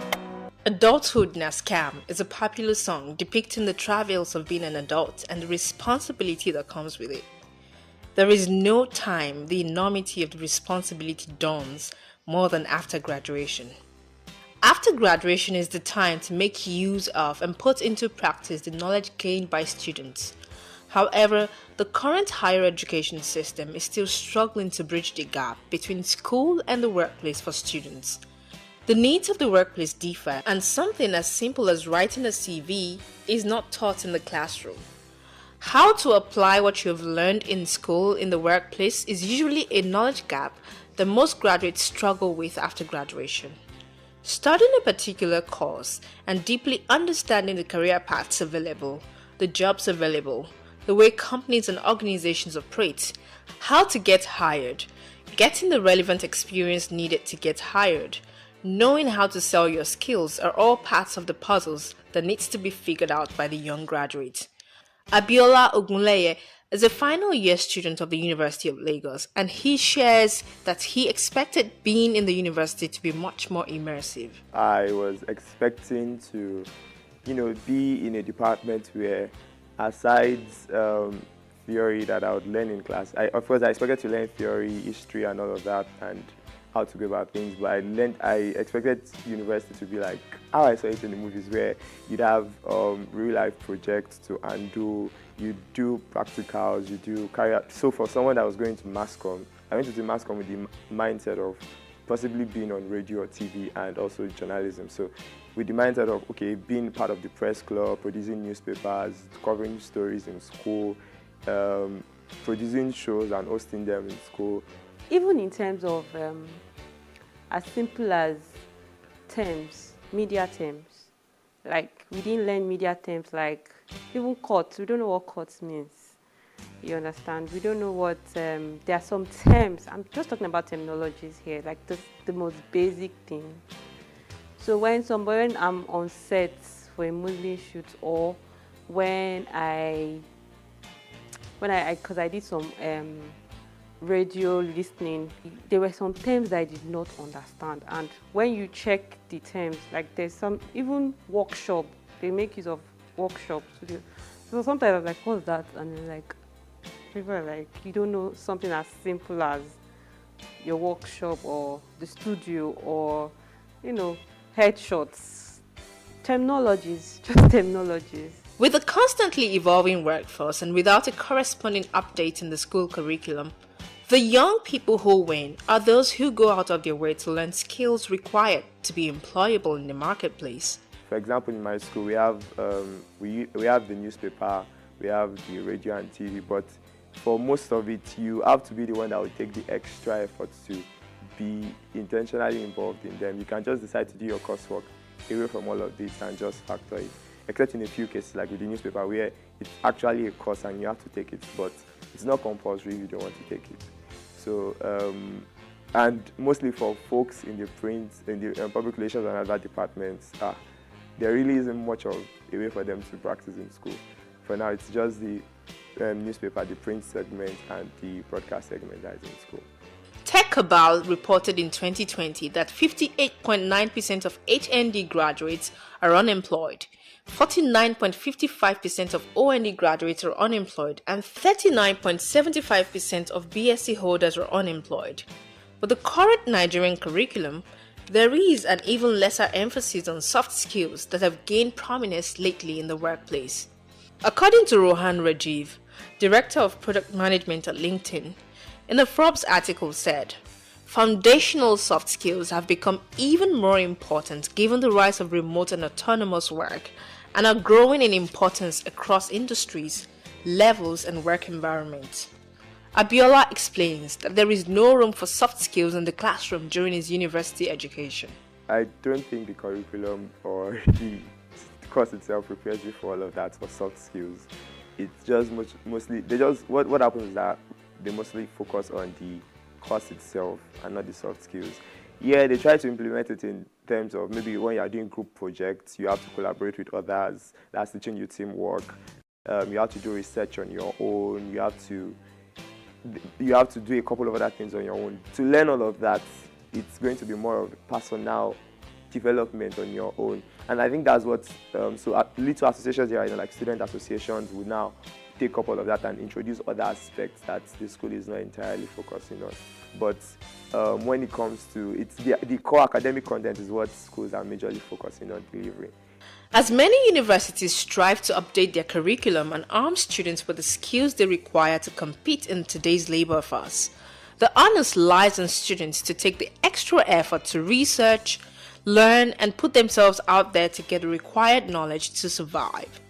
Some of the ways to prepare for life after school are extra research. Apart from the required coursework, developing an actual interest in what you are studying and researching the career opportunities are important. Having the right knowledge of what is required of you is the first step. This knowledge can help you make informed decisions about the right opportunities to look out for. Consider internship while in school. Even if your coursework doesn't require it, meet professionals in your industry to give you internship opportunities so you can have an experience that will help you both in your academics and when you graduate. Volunteer. Part of exposing yourself to experiences that can expand your network is to volunteer. There are many organizations, bodies that need people to volunteer. When you do, you can meet people, learn skills that will help you in the next step. Bridge your knowledge gap. There are many avenues, centers, online resources available to learn both hard and soft skills to make you more employable in the labor market. Apply for jobs while in school. Even if you don't get them, the experience would challenge you to write CVs and have an understanding of what is required in the job market when you are finally ready. Besides, who knows, you might land one and that would be the start of your career.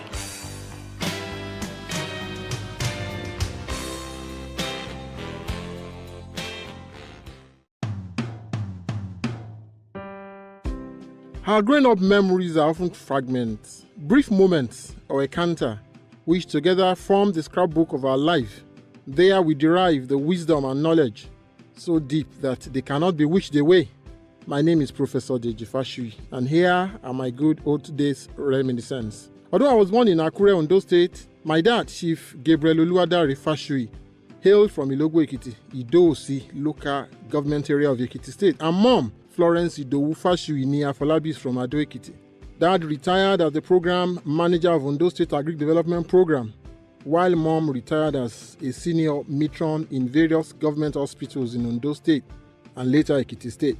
As the second child of 6, growing up was beautiful as we were categorized among children of the elites in a completely egalitarian society where civil service was a leveler and devoid of the present commonplace of bribery and corruption. In those days, anyone living beyond his means was immediately ostracized and seen as a leper by the community. Only permanent secretaries could ride Mercedes and Volvo cars. The saving grace for a lot of public civil servants then was the Udoji Lajes. My mom was one of the beneficiaries.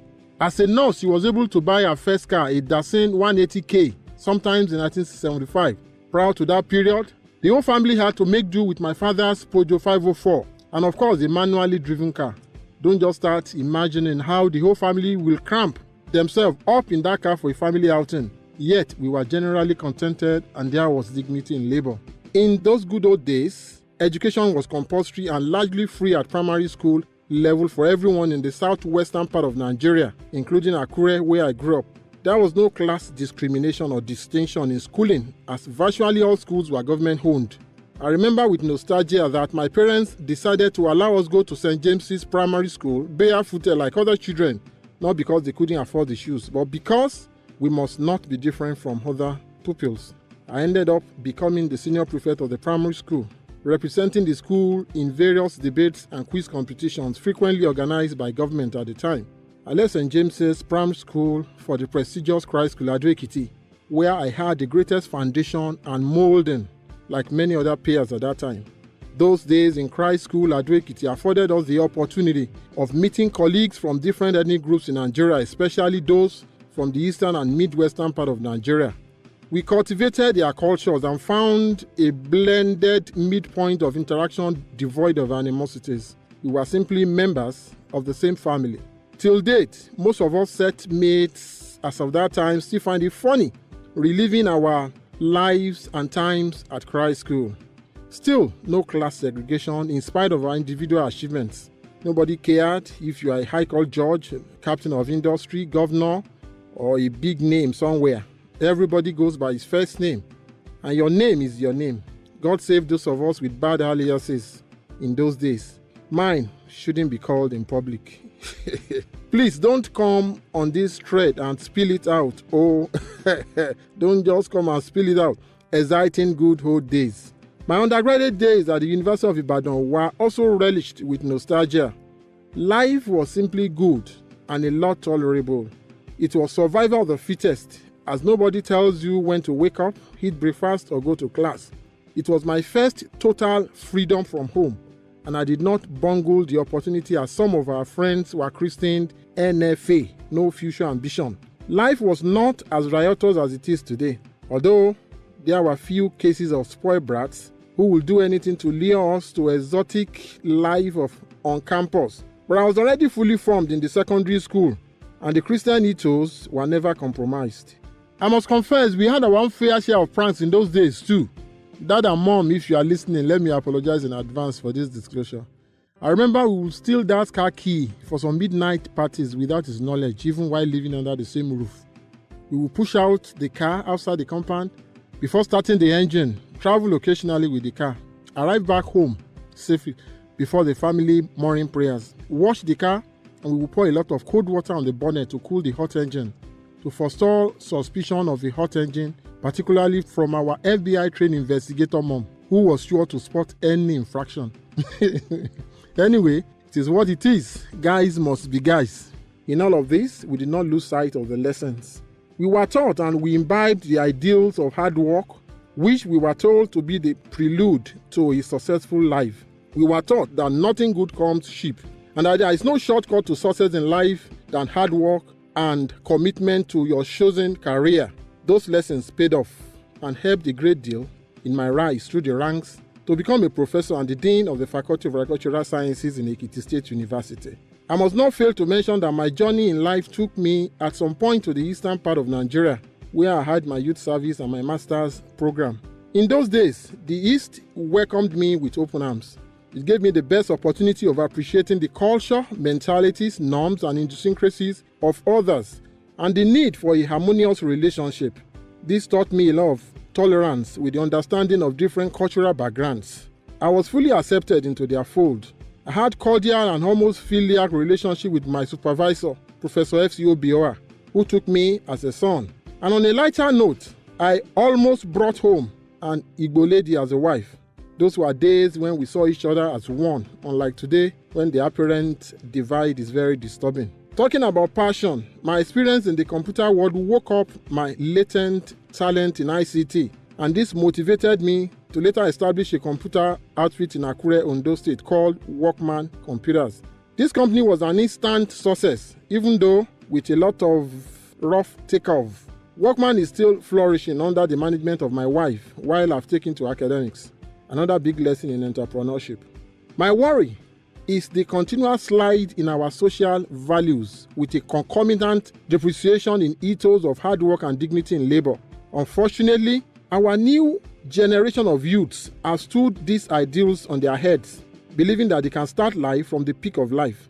The current situation and mindset of a sizable number of our youth stem from the growing decadence of our society and the lack of proper planning for the teeming youth by the successive governments in Nigeria. We seem to continuously mortgage our future by disregarding the spate of the conscienceless youths we breed today. Concerted effort must come from parents, opinion leaders, government, religious leaders, teachers, at all levels of education and the youths to correct this cankerworm which makes us appear to be sitting on a keg of gunpowder. All hope is not lost. I am a believer in a Nigeria that will work. I hold on tightly to the tiny but strong rope of hope that with a will to make the difference, we can change the narrative.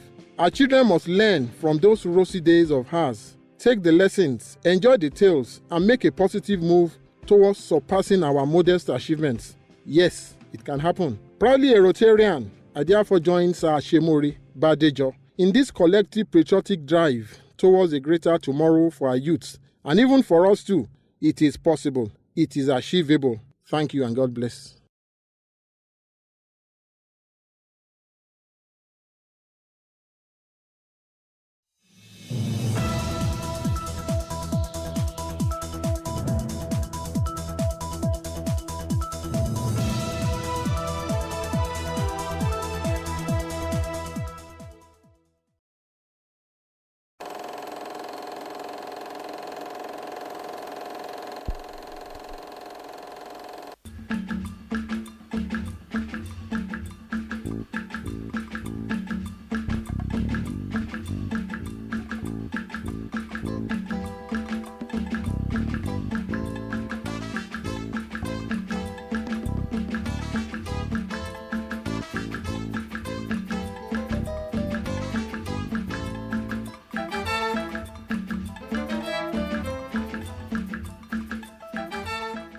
Hello, welcome to Timeless Conversations today. My guest is a gentleman who is an epitome of altruism. All the while that I've known him, he has always done stuff just for the common good of everybody around him. In fact, to the extent that I see him as Dr. Selfless. I say Dr. Selfless because he's a medical doctor by training. Please welcome with me Dr. Dokun Adedeji. He prefers to be called Dokun Adedeji. That's right. Welcome. Thank you very much. We also call him Papa. Now, let's talk about you as the person. As much as possible, I will make you talk about things you don't want to talk about. You don't like being the focus. But how would you not be the focus when you are the firstborn of your family? Yeah, truly I'm firstborn, but sometimes the firstborn also can be silent in the sense that others outshine him or something. But I've lived my life like this. My kid brothers and sisters looking up to me again, and also my parents having so much trust and confidence in my leadership ability over my kids. And I think that has helped me in other things that I've done, I've been able to do. Okay. Your family is from Igbarodo. No, Igbaroke. Yes. In Ondo State. Yes. Were you born there? I wasn't. But you also have a very strong connection to Igbarodo. Oh, yeah. Igbaroke. You know, the thing, when my father retired and we were living in Lagos, after a while he got tired of living in Lagos, he moved to Igbaroke and then my mother joined and they were living there until they died. So we had no choice than to keep visiting them until my mom died some months ago. Yes. So, and they have their house there, which is still there. And we're also close to some of the things they do there. And the current Oba, we're also close to him. So In a sense, because of my parents, we had to be going regularly, and that was how I got a bit close to Tigbaroke. Now, but let's talk about your family life, your early childhood. What did your dad and your mom do that was useful, helpful in turning you guys out the way you have turned out? You know, I like that because I'm beginning to see the effect of how we were brought up and what they did on our own current lives and the way we are trying to live our family lives. My father was a banker until he retired during the Murtala Muhammad, some funny things, as we learned. And then my mom actually did not work because my father said her responsibility was us. And she also took it like that until when she decided to work, then she was doing just some trading, got involved in a lot of things. So she had time to be with us. My father too managed to find time to go. And banking then, it's not like today. It's like cutthroat and then all kinds of stuff. My father still had time. So whenever he came back, I remember in those days, we would sit down as a family, we were talking generally about things.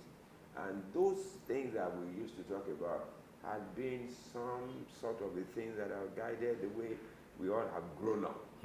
About values, about systems, about how people should connect with other people and how they connected with us and how we saw them connecting with just ordinary people. Okay. So what was the decision to send you to school back in, that was Ado-Ekiti? I remember. were you that stubborn? No, I wasn't. You see, we were living in Lagos. I did all my primary school and all those in Lagos. And my parents felt that they wanted me to have a kind of rural background with education being the primary focus and also the Christian nature of it. So I did a variety of exams, I passed them. When I now decided I was going to go to some particular, they said, sorry, you are going to Christ School at Ado-Ekiti. And I think it was the best choice for me as well. And living Lagos, the glamour of Lagos and all the rascality, to then go to Christ School, that was backwater kind of a thing. And then, although again, I got there meeting some friends of mine who also came from Lagos with the same parental leaning that we want you to go somewhere and learn about other people, other things aside from Lagos. Okay. So it was fun. What did that do to you? Apart from the fun aspect of it. No, being away for the first time? Being away for the first time was tough.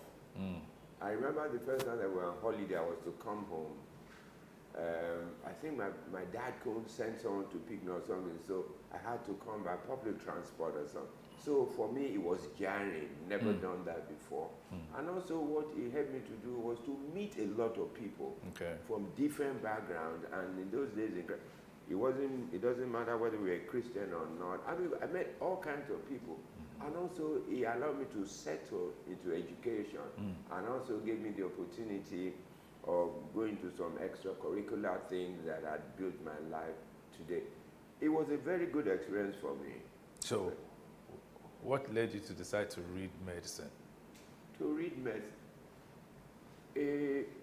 To be honest with you, and I try to be as modest as possible. I was good in all the subjects. I was very good. I was one of the best in my class, in my school at the time. So for me, and again, you know those days, if you were not a doctor or a lawyer or an accountant, and truly, if I didn't read medicine, I would have read law. Okay. And so I decided to read, and again... So it wasn't like your dad insisted you were to read? Because, you know, it was like in those days, they would say, this is what you read. You see, I think my family had been lucky with the kind of parents we had. None of us was mandated or corralled to read a particular, it was by choice. And I think some of the things that guided me, I remember when we were living in Ibadan, and I was to make a choice. I remember my dad's friend, two of them very well. One was Professor Femi Williams. He was pathologist in in UCH. And then I was Professor Shofora, who was also in UCH. And they were my dad's very close friends. They used to come. And I saw Professor Williams. I remember him very well. He would wear black trousers white short sleeve with a black bow tie, and I like that. He was very well, I'm very intelligent man, and from school, I passed all this. I just said I was going to read medicine. So you wanted to become another Femi Williams? In a sense, in terms of the way it was sartorially presented and very intelligent and very professional. You also dress very well too, sure you know. Oh, I thank you. Yes. No, people say that, but yes. It's just by nature, I like to be simple, but I'm very meticulous about the things that I do, even dressing, even writing, whatever I do. So people find a bit of trouble with that. I was too particular about things, but it's just my nature. So it's been how many years since you left Ife? I mean, yes, since you went into medicine. Medicine, yes. I left medical school, I think must have been about 38 years now. Yeah, that's almost 40 years. Oh, yes. Yes. And I practiced medicine for quite a while until I got tired, and whilst I was in Cadbury. So, and incidentally, you know, things sometimes work in ways that you don't understand, but that you desire. After being in medical practice as a medical director in Cadbury, then I was getting tired of medicine. I said to myself, I would rather do something else. So in the process, Cadbury then had an issue. And then the MD, then a white man, thank God for white men, I mean for this reason, he called me and said, we talked about something in the company because of the issue, all the directors had gone, and they want me to move to human resources, to head human resources. I said to him, hey, I'm a doctor. So he said, no, we know. But we know that you can do it. We will give you all the practical background that you need, experience, and then we put it. So he said, okay, they'll come in, let me have an interview with the other directors who are white too. I keep mentioning the white thing because I'm not sure if the MD was black or Nigerian, whether they'll give me that opportunity. That's a deep one. Honestly. We will interrogate it. Oh, please, let's do. You know why I'm saying so? Yes. This was a man, they brought him because he had retired, they brought him from the UK. Okay. Wallace Galland. I remember his name very well. Cadbury had problems, some white people had come on the board. Alistair was there, Mike was there, and I think, and also Wallace. So he walked to my office, actually in the clinic. He had been looking for me, I wasn't there. So then he came, he shut the door and said, Doko, I want us to have a chat. I said, what is it? He said, we've been thinking about something I've discussed with them in headquarters in Birmingham.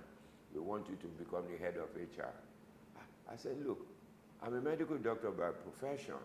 He said, we know, but we have seen things in you that can make you that make us believe that you can handle it. So, but he said, what they will do then is try and give me practical background and all this and all the training required. I said, okay. And he said, I will think about it, that he will call me. So he got back to me, he called me and said, will I be available for an interview on Friday? I said, okay, fine. Then he called back and said, no, tomorrow. So I met the other directors, two of them, Mike, the other white man, then the South African, white South African, Alistair Gore. So we had the interview, and then 2 days later he called me and said, look, they've agreed that I should be moved to human resources, that if I don't like it, I should let them know I'll come back to medicine. We'll come back to it. Let me just say that, don't you think that attitude was more from where they're coming from than because of their skin color? Oh, absolutely. Yeah. If I alluded to white, it was because they were white then. Well, I think it's them. Yeah. It's just their way, the attitude of giving anybody a chance who can do something. Not necessarily because of the skin color. Okay, fine. It is not unlikely that there could be some Nigerians with such disposition, but at that time there was none in my periphery. Okay. So I think it was more. It wasn't because of the, some also came, they were terrible, white guys, but not necessarily because of their skin color. So what was that experience like, switching from the clinic being medical director to becoming HR director? Honestly, it was enlightening. It gave me a wider berth in understanding. But you see, what had also helped me was the fact that as a doctor, I was dealing with human beings in a clinical sense of morbidity. Yeah. But when I moved to it, I was now dealing with human beings in a social environment with their working relationship and all that they practice. So it was just a shift, but it's still about people. Okay.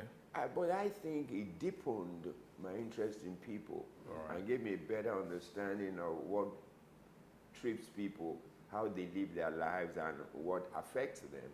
It was very good for me, and after a while again, I got tired. I said I wanted to leave. We'll take a break. We'll be back to continue. It's still Timeless Conversations. Our guest is Dr. Dokun Adedeji. We'll be back.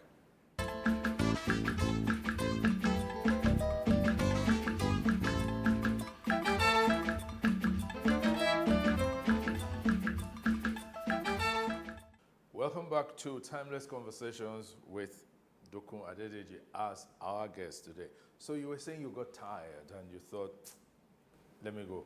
You see, it's an interesting thing about what had happened to me. When I was in the clinic, I had the liberty to to practice medicine the way I always loved to practice. I had everything. The company gave me the latitude to have the things that I required to practice. And so it was a different experience for me from working in the private sector.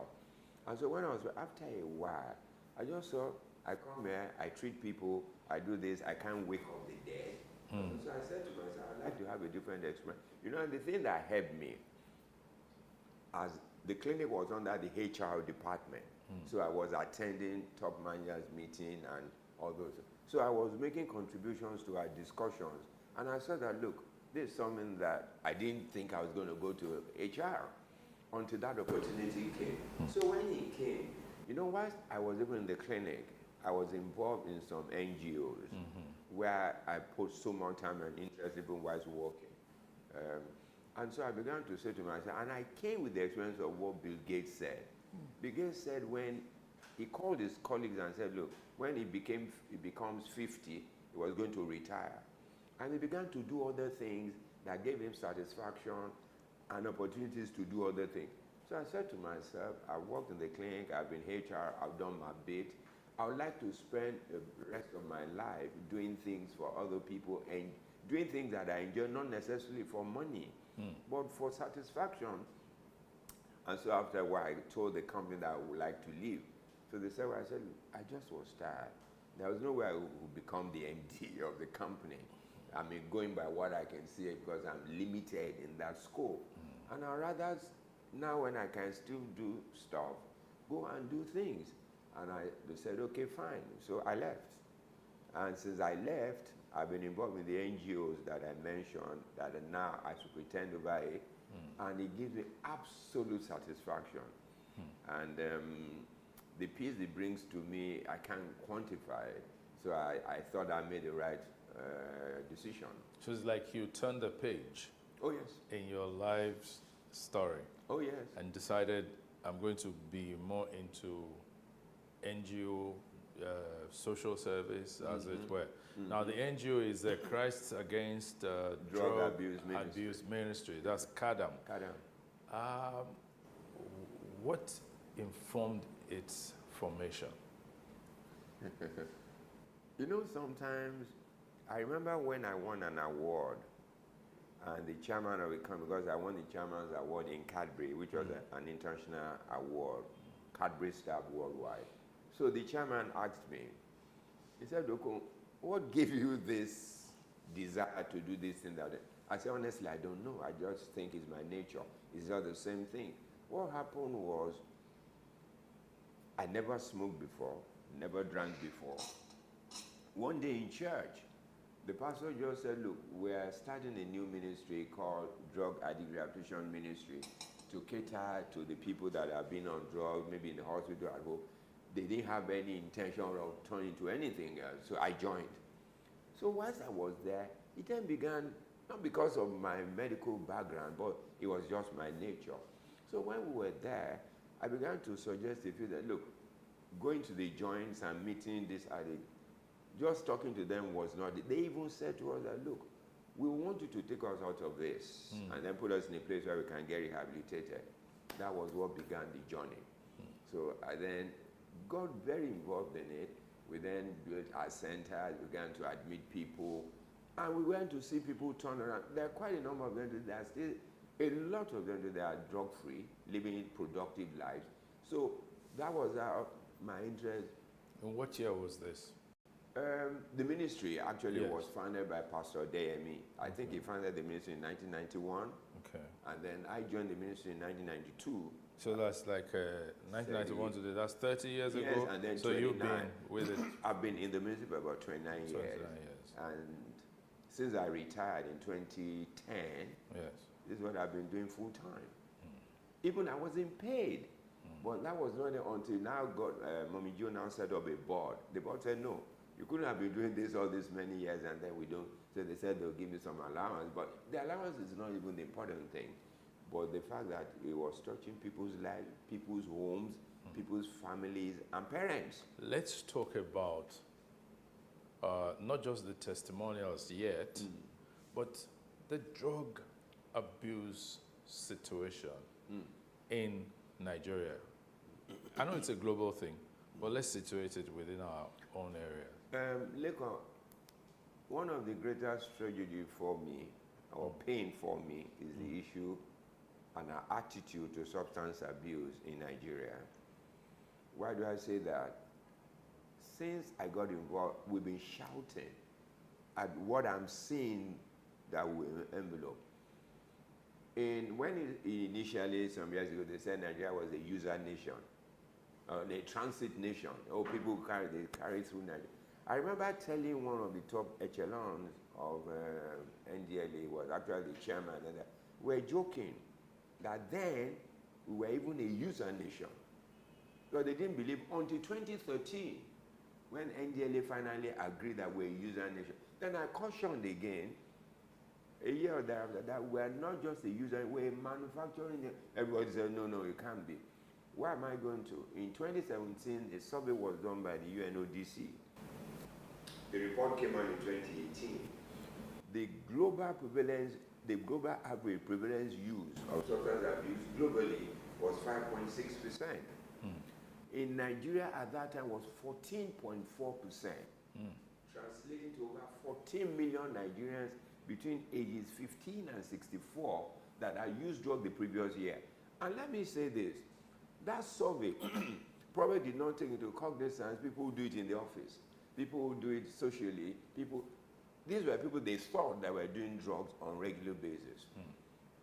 This year, the country representative of UNODC said that figure is close to 20 million. And you know, the thing that people also need to know is this. Out of every 4 substance use abuse disorders, 1 is a female. In Nigeria, the preponderance of use in Nigeria in the population is age 25 to 39, which is the economic productive years of any nation. Yeah. In Nigeria today, over almost 12 million people use cannabis. Marijuana? Marijuana. And I can tell you, Lekon, there is no area of this country that does not have a drug joint. Freeze. Marijuana. They say that the marijuana grown in certain parts of Nigeria, right, is the best in the world. When you say is the best in the world, is there any economic opportunities derivable from that? Because I recall that even Governor Akeredolu is calling for the legalization of marijuana production. You know why I'm laughing? Incidentally, Governor Akeredolu and I were classmates at Ayetoro. Yes. We're very good friends. He knows this is what I do. I disagree with him completely. You see, anybody who talks about legalization of marijuana are blinded to some facts. We know, as a matter of fact, that the marijuana grown in Nigeria, the component, THC component, that is the terrible one that affects the mental and disturbs people, is very high. You see, the marijuana grown abroad for the legal uses are modified. So they're modified to the extent that the THC component is not as heavy as it is here. To say that the best in Nigeria is a fallacy.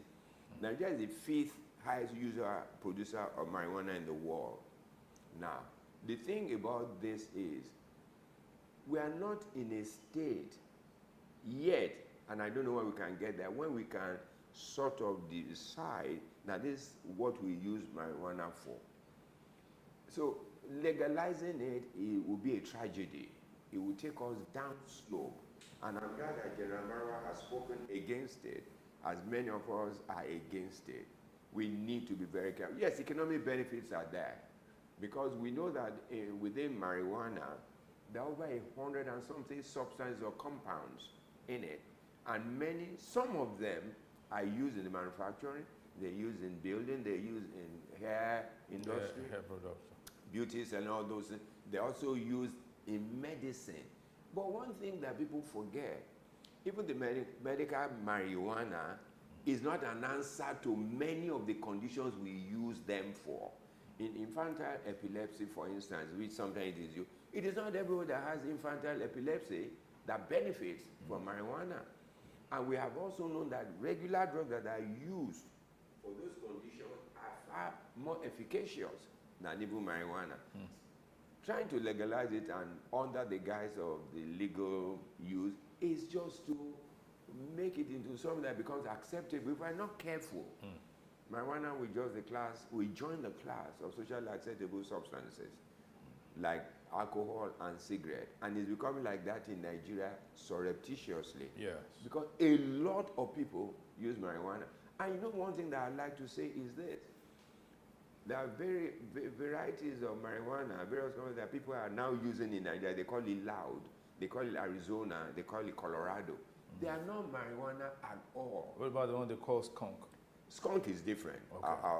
Skunk is, let me take that and then I'll go back. Yeah. Skunk is a combination of marijuana, dry leaves of pawpaw, and then cocaine.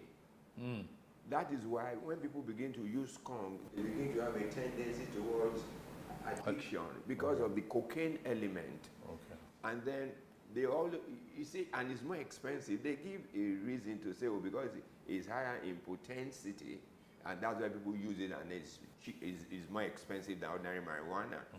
Maybe ordinary marijuana, 5 rounds may cost about 100 naira or thereabout. But skunk, a pinch of skunk may cost you 2,000 or thereabout. But if I go back to Colorado and Arizona,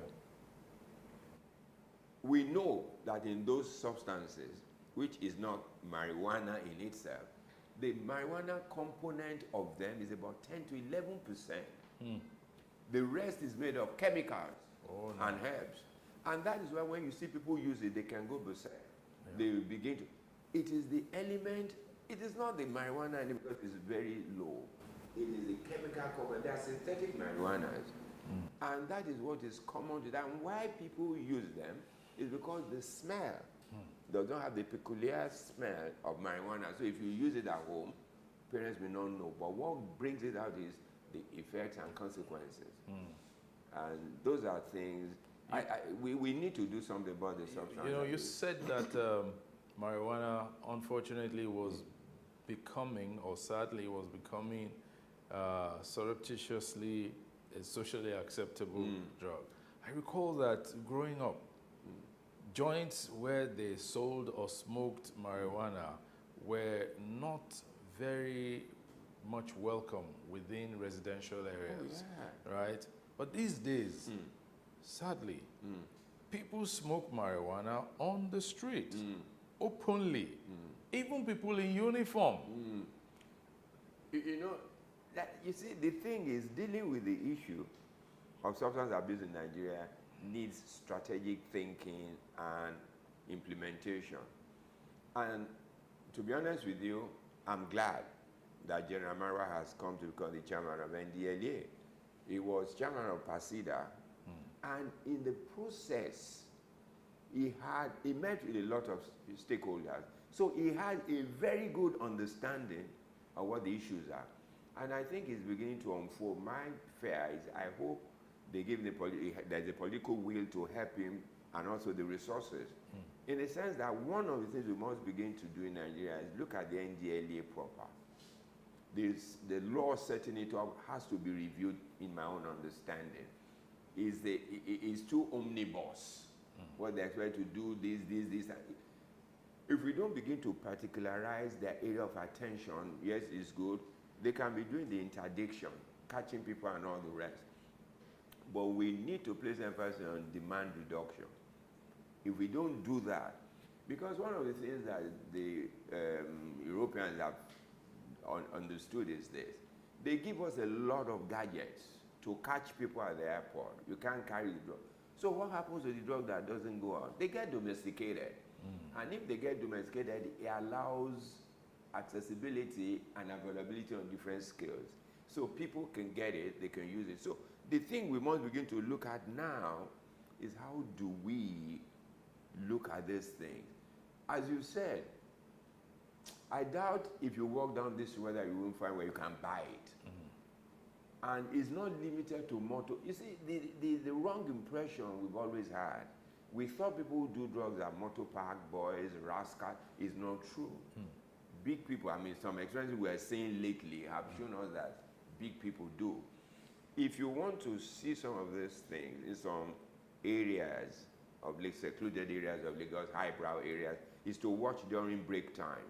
When you see, what do they call, yuppies, leave their offices in suit and everything, you see them drive to a house. They're not going there to have, just sit down. There's something that's going to happen there. Many of the parties today that are highbrow are drug fed.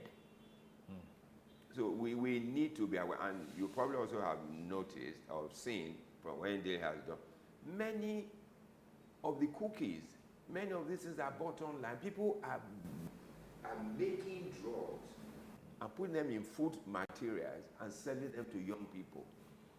And so that's why we need to worry. And when you talked about tackling it and about the availability, look, whether highbrow or anywhere in Lagos, there's no place, there's no joint. You know, that's something that's very scary. You said there's possibly nowhere in Nigeria, no part of Nigeria where there is no joint, drug joint. What I have found is that even the drug of use, the preferred drug of use, differs from region to region. Absolutely. So that's like a hydra-headed problem. Good. You know, you've just touched on something that I'd like to elaborate. You know, in CADAM, we sat down and looked at the spectrum of the things available, and then we came to a classification. 4 groups. The first one is socially acceptable, alcohol and cigarette. Go and check today. There is no alcohol you will not find in sachet. And why do they put it in sachet? The man who cannot buy the bottle can buy the sachet. The sachet is about 20 naira. So when you go to the joint, you see them buy like 2 of them, using them, release the amount, put it out, and then begin to use the drug of that day. And then so it allows students to buy it. And then let's go to the next way, which is illicit. Illicit classification, which everybody knows. Heroin, cocaine, marijuana, skunk, and all of them. And all of them. Illegal, illicit because they're illegal. You can't carry them on your person and then take them, you'll be caught. And then the third one is prescription drugs. Something like tramadol, something like Refnol, something like Valium, something like injection pentazocine. These are drugs that are prescribed in hospitals for moderate to severe cases of pain.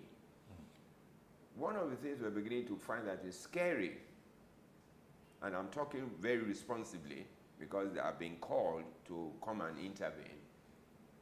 There's a particular drug called injection pentazocine, which is you can get on the counter. They call it Fortwin. It's a painkiller, which is usually used for sicklers, which has been corruptly used carelessly for sicklers. If you give pentazocine to someone, in 5 minutes the pain will disappear. You will see and say, hey, there's no pain. So it's become common because you can get it everywhere. Doctors, nurses are also beginning to abuse it. And also things like pethidine, drugs you can get in the hospital. I mean, Refnol is a drug of prescription that people get. Most of these, all these drugs that I mentioned, you can get them across the counter in Nigeria, prescription. So that's the 3rd category. The scary one is the 4th category. We call them miscellaneous. Why do we say miscellaneous? Because you can't classify them as drugs. Petrol, nail polish remover, whoa, gum, Evo stick, something like toilet fumes, pit latrine, or if a non-flowing gutter, the stuff are taken and built it into a mold and put fire to it, and then they inhale it. You see, this is not localized to Nigeria. I saw it in Kenya when I visited Kenya some years ago. Some young, you know when you see people go to dung hill to begin scavenge, you watch some of them. They will sit down, put fire to it, and stand around it. The fumes that come out produce something like methane, which is also something that they inhale. So that is why we should worry, just as you said. If I can't afford cocaine, I will afford something in that category that gives the same effect in lesser category. And then lizard dung. People will gather the white part of the lizard dung, grind it, and then put fire to it or sniff it. Oh, no. And also, around Pakistan, Eastern Asia, they use scorpion. They will kill scorpion, dry it, and then use it to see. In Nigeria here, there's something called gegemu. You may not know it. People in the villages know it. There is a natural growing plant that they plant behind the house to drive snake. It has fruits. How students knew that it could get them high, I don't know. It was one of the universities that I went to in Nigeria, in Southwest, that told me they will pluck the leaves, they will boil it as if they boil vegetable. You can't take the fluid neat, extremely potent. So they'll put it in bottles. When they go to parties, they'll be giving you a bit. The fruit, they will pluck it, dry it, grind it, either sniff it or put it in alcohol. So when you talk about, there are different areas. We know that in some places, they put some of this in AC. What? So when people, oh yes, AC vent. So that's why you see them, they have their closed parties. They can do this, so they get high. But what does that getting high do to them or do for them? It's a, I will call it an escape mechanism without they knowing it. Because what they mean is, when I do this, truly, there's a high that comes with sniffing or taking this thing. And the high is ephemeral. What do I mean by that? You take it, it makes you feel, oh, I'm on top of the world. Your problems, your pain seem to disappear. But it's like a Mexican story. A man carried a lot of load on his head. And he said, let me rest. He put it and he sleeps. And when he wakes up, what does he do? He picks up his load. It's the same thing with addiction. It gives a kind of freedom. I've taken it, I feel high. But the problem you are running away from, they don't disappear because you've taken something. No. When you wake up, you pick up your problem. Right away. So unless people begin, you see, there's a lot of work to do if we're getting people to understand why they should not get high at all. I'll come back to that. Lot of work to do. Let's just take a short break now, and then we'll continue. We're going on a break now.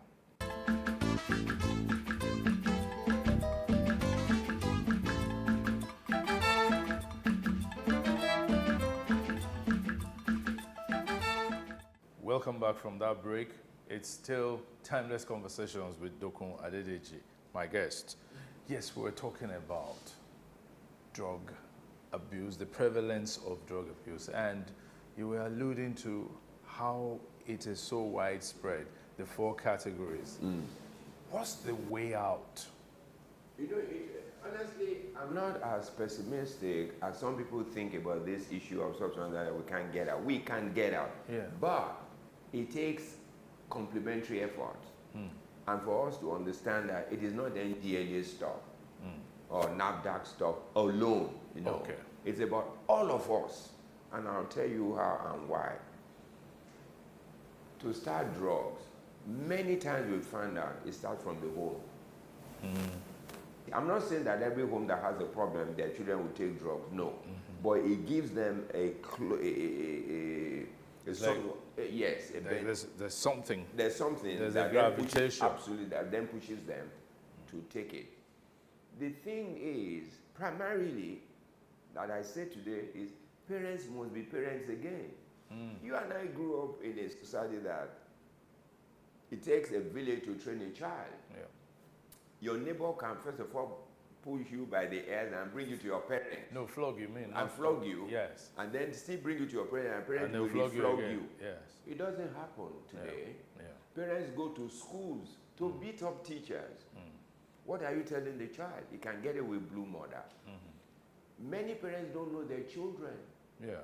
Because they are in economic pursuit of happiness, in quotes. Everybody wants to work. Everyone to be like the Joneses. You see, there's something that I tell people. You know, in psychology, there are 3 psychological components of the human person. The id, the ego. Many of us, no matter the level we get to, still suffer from deficit in ego. And the ego is, who am I? Many of us don't know who we are. We have not sat down to say, who am I? What is my purpose on earth? I didn't just get born because I want to be a part of a number. There has to be something for me particular or specific that I need to do to excel in that makes me feel confident about who I am. That is why you see people want to be like somebody else. Yes. You know, Wole Soyinka says something, he said, a tiger does not need to proclaim his tigritude. At all. A tiger is a tiger. Yeah. And you know, people forget that no matter your disposition, you are also prone to success. There are very good barbers, very good tailors, very good different things, but the society has shifted focus. And generally we all have lost focus, even the church. What does the church talk about today? Money. Prosperity. Prosperity. How can you prosper when you have not labored? And then the kind of teaching that the Bible says is not the application of what the pastors say today. Oh no, you actually you hear church members say that, oh, that brother is driving a Mercedes Benz. I claim it. Claim what? Claim what? Why? Did you claim the problems that came with it? With it? And do you know how he got his Benz? Yes. You know, until we train our children, as I said to you, my father used to sit with us and talk. My father never talked about money. Money is good, but he talked about values. And you see, I think Yoruba say when you are on the road, you are pursuing money or something, and you meet honor on the road. Yes, no. So you better take the honor. You better take the honor because money will come with the honor. Yeah. But you see, we are pursuing money at the detriment of honor and value. What is wrong with our society today? Look at it. We blame the young people for this. It's not true. What did they see? What examples? Who are the role models for our young people today? Absent. The people they see are the hooligans that the media will promote, put them on pages and flash them up. Do they talk about people like Dr. Korade? Yeah. Do they talk about the lady who found money at the airport and returned it? Returned it, yeah. Or there was a boy I read lately in Uniben who did something and the dean had to recognize it. The guy couldn't pay his school fees. He found money. He returned it that would have paid the school fees. Do we talk about them? Does social media carry those kind of stories? Yeah. No. We carry the story of somebody who just, all these Yahoo boys. Yes. Somebody who came into huge money. Money. All of a sudden. All of a sudden. Yeah. And then nobody, even parents. So when you look at the issue of drugs, it's all those things. So if we're going to deal with it, we have to deal with it in a manner that parents understand what their roles are, and then the society also knows. You know, the problem with society is we're too quick to judge. We never give second chances to people. People that you read about, biographies and everything, if the world didn't give them second chances, look at Obama. Yes. If you read the story, you will know this is a classical story of somebody who would have missed it. Look at who he became. Yeah. We don't talk like today about those things. I just read a book lately called Beautiful Things on drugs, written by Joe Biden's son, Hunter Biden. Yeah. If any parent read that book, they should have a different paradigm shift as to how to deal with their children. In all the issues and all the years of addiction, Joe Biden and his wife Jill never derided this boy, never denounced him and threw him out of the house. They just said, we will stand with you. And he wrote it in the book, Those were some of the elements that kept him. So the society must begin to understand these vices grew out of our own situation. We all together must work together to help these people. I know that there's a huge prevalence of drug use amongst the very young generation, especially university students. What's the relationship between CADAM and the universities? Both private and... Most private. Usually, our relationship is stronger with private universities, and particularly the Christian universities. Okay. One started with us and saw the result, and the others learned from them. And we also now wrote in order to help the students, because many universities, out of ignorance, were expelling students. The final year. And we said to them, that is counterproductive, which is one of the things that General Marwa is now talking about. The first attempt in helping should not be punitive. We should not punish users because they are victims. So that is double jeopardy. So we wrote to the universities and said, look, we will be willing to help you. Come and visit us and see what we do. Let them come. When you catch them, we will help them with rehabilitation. We will certify them. They'll go back to school. Then if you watch them, many of them have graduated. So from university? Oh, from university. That's oh, yes, I good. know quite many are doctors and nurses and even pilots today. Fantastic. That graduated from us. So that gave them, and Nicola, why don't we try? This is not to say that every one of them they sent to us do that. 2, 3 still fail, and then they expel them because they have tried enough. But they have seen a measure of success. So you're saying the first step is not... It's not rustication. It's not punishment. Even if you are going to punish, let it be a lesser level. Let's say we suspend you for a semester. Go to so place or wherever you choose. Go and get rehabilitated. Bring a certification that you have stopped. We will take you back to school. We will, because what schools today check at random. Yeah. So they are not called if you do well, and they'll be watching. Because what we say to them is, when they come and finish with us, let a lecturer who has understanding be watching over them, report to the lecturer maybe once in 2 weeks. How are you doing? Look at it, but don't begin to check them out. Maybe this guy. No, that's not the way. But then there's the other side of checking. When they check randomly and they find some of the chemicals in their bloodstream, like THC, for instance, which I found out can last about 30 days within the system. I mean, what does that mean? And there are other sources of getting THC? You know, the interesting thing is, if these guys are smart. Yes. Catching out the university authorities. Some university authorities test, but they don't catch anyone, depending on what these boys use. So, you don't say boys only. No, girls. Oh, girls. Yeah. No, you'll be surprised that this is not limited to the men folk. Women do as much drugs as men. So I use boys because in a general sense. Yes. So the thing is, if you find it true, you find it.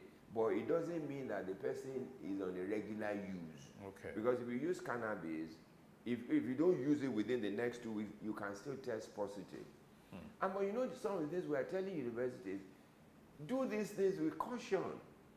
Because there are some natural tablets prescribed in hospital that can make you have a false positive result. Okay. With this test. For instance, let me give you. If you take Aleve, Aleve is an analgesic. Yes. If you take it, if they test you, they'll find THC. There'll be a false positive for THC. And so just like other drugs, there are a few, we call them non-steroidal anti-inflammatory drugs. Okay. Some of them can give you a false positive for THC. So you can't then find THC and say, oh, surely this guy, you must interrogate the fact. First of all, test and find results. Don't say this is what we found. Do you do this? Do you do this? So that you do not put the university in a difficult position. Because if the university now suspends, and then somehow the student can prove that he doesn't use drugs, If they then do, then subsequent tests, then it becomes a problem for the university. Then nobody will trust your judgment. So there's a need for caution. There's a need for caution. And you see, one of the things we also told the university, who catches someone to take for test? You need to be careful. There must be, the security can catch, but they must hand over to someone with more authority and understanding who can then say, we'll do this. If you don't do that and it becomes the security who can just take, then they will make mistakes.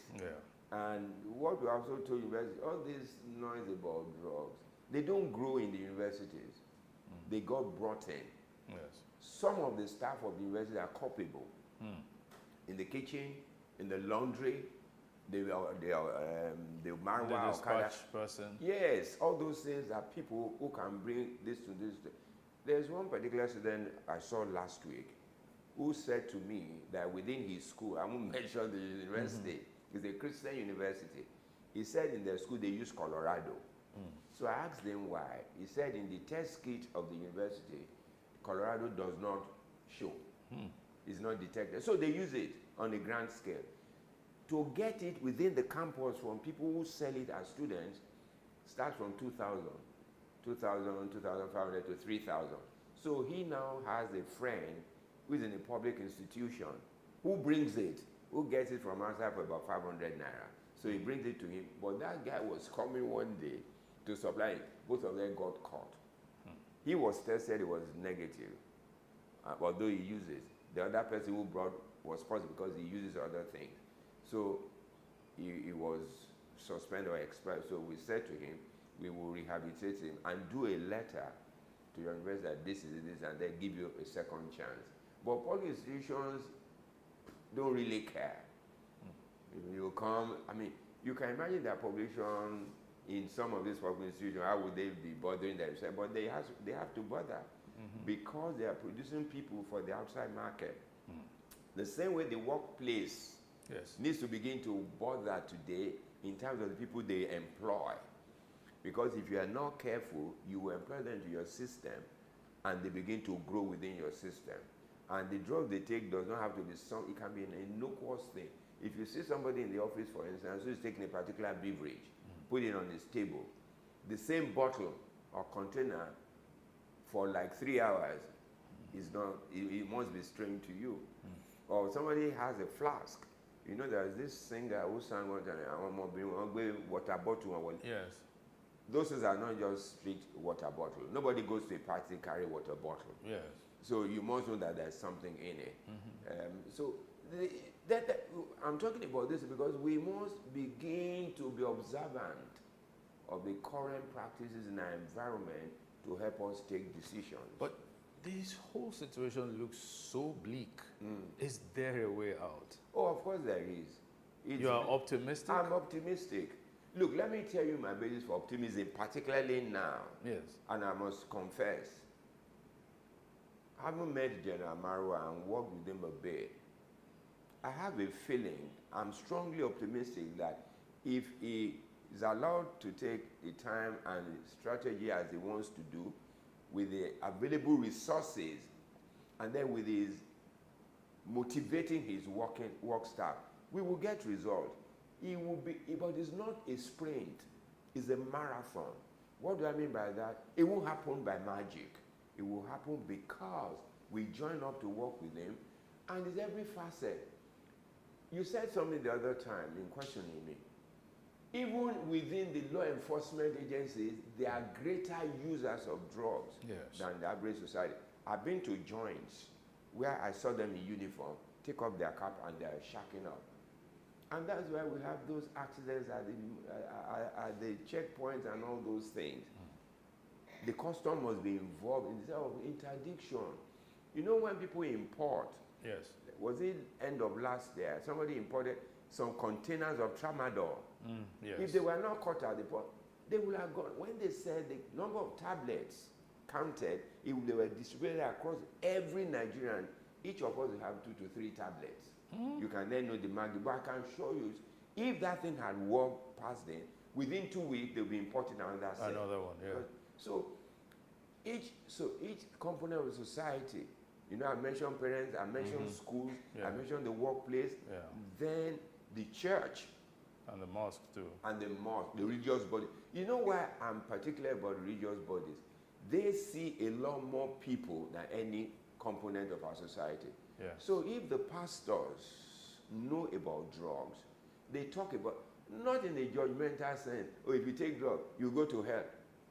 You are making the boys continue to take. Something has to take me to somewhere. Yes. Don't use that. We must use love and empathy and drive it home. And when they come to talk to us, it must be confidentially maintained. They might even say, don't tell my parents. Then don't call their parents, because their parents give you shoes when they travel. You call them money. Then you destroy. And the others will never tell you stop. It cuts across. The confidentiality must cut across every facet of the society. The church, the workplace, the schools, and everything.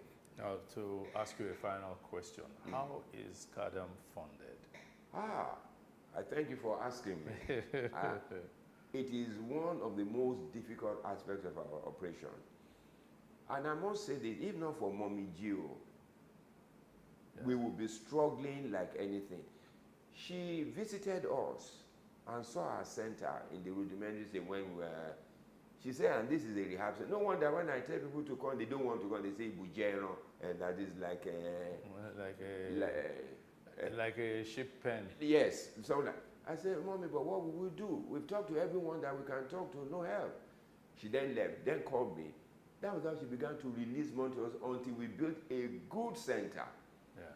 She then spoke to... I should come there. I haven't been there in a while. Oh, you should come. Yeah. And one of the things I even want to do, interest big Nigerians. Let them come and visit. Yeah. Then they can take a decision how they can help us. Yeah. Not necessarily if they want to give money. They can build certain centers. Yeah. They can give us equipment. They can give us vehicles. The things that we need. They don't have to give us money, so they don't say some people want to chop their money. But it's a place for people to visit. Even when people want to have ceremonies like a poker birthday, they can say, every fund from it I give to this center, or come and help us. But finance is a major issue. The church gives us money, which today is like what we use to pay salaries to buy food, because the program is free. Yes. The program in Ekpe is free. We don't charge a dime for it, and they spend a year. We house them, we clothe them, we treat them, we do all those, so we feed them. So we need help. If we get help, we'll be on top of it, we will do much more. So, call for help. Call for help. Talk to the people. I wish today, if anybody watches this, you go to our website, www.cadamonline.org. No, sorry, www.cadam.org.ng. That's our website. Yeah. And then our phone number is 0817-103, I think 9895. Our phone number. Our office is in Ikeja, Agidingbi, 5 Yusuf Close, off Sadiku Street, off Amaro, behind Zenith Bank. Come and visit with us. If you come, you talk to us, we'll take you to visit. You will see these people in flesh. You see the faces of addiction. And then you can see there is hope. That's why I'm happy. And I'm pleased to say to you that it's not all bleak. It looks bleak today, but there's light at the end of the tunnel. Thank you very much, Doc. Thank you. Papa. Thank you so much. My guest today on Timeless Conversations has been Dr. Dokun Adedeji, an altruistic person, totally selfless. It's been a pleasure having you. Thank you so much. Thank you. And we'll follow up on what CADAM is doing. We'll come there. We'll be glad. We'll come there. We'll come there. Maybe we can do a special one. I think you should. Site. I think you should, and maybe also get somebody like General Mara to talk to. And, yeah, we'll reach out to him. We'll reach out to him. Thank you very much for watching. See you some other time. Bye.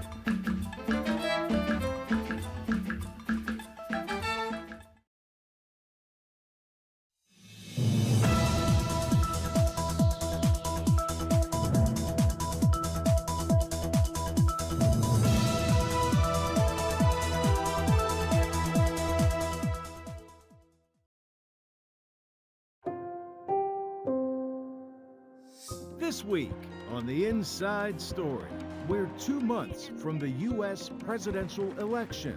Worldwide political disinformation is on the rise, and advances in artificial intelligence make it harder to spot. Now, on The Inside Story, USA Votes 2024, a free press matters. Hello, I'm Jessica Jury, VOA Press Freedom Editor. Welcome to The Inside Story, a free press matters. With the US presidential elections less than 2 months away, efforts to influence the outcome and disinformation are on the rise. We take a look at those issues later, but first, Scott Stearns gets us started. Donald Trump is campaigning hard on the economy and on Kamala Harris. Here's what we know about Comrade Kamala Harris. She just doesn't care about the American people, especially hardworking people or middle-class Americans. She just doesn't give a damn about you. The Harris campaign says it's Trump who'll hurt working families with tax cuts for corporations. Building up the middle class will be a defining goal of my presidency. She'll make groceries more affordable by cracking down on price gouging. And she'll cut housing costs by taking on corporate speculators. The economy is voters' top issue in this election. That's a problem Harris needs to fix quickly, says political consultant Hank Scheinkopf. She's got to explain why people are paying what they think is more at the gas pump and why their bread costs as much as it does and why the manufacturers of those products are giving them less for their dollar. Trump running mate J.D. Vance says voting for Harris means losing more U.S. jobs. Think of all the powerful interests, the broken bureaucracy in this country, the people who've gotten rich shipping your jobs to China. They want Kamala Harris. The only way to beat him and the only way to fight back is at the ballot box this November. Harris's running mate Tim Walz says it's Democrats who are committed to U.S. workers. Donald Trump and J.D. Vance, they have something a little different in mind. The only thing these guys know about working people is how to take advantage of them, how to not pay them. Every single chance they've gotten, they've waged a war on workers and the ability to collectively bargain. With just over 2 months to go, this is a close race. Most public opinion polls show Harris with a slight lead over Trump nationally. Michigan voter David Martinez backs Trump. He's a true American patriot. I think that he thinks more about people that live in this country than he does himself. Everything that he does is to try to help somebody.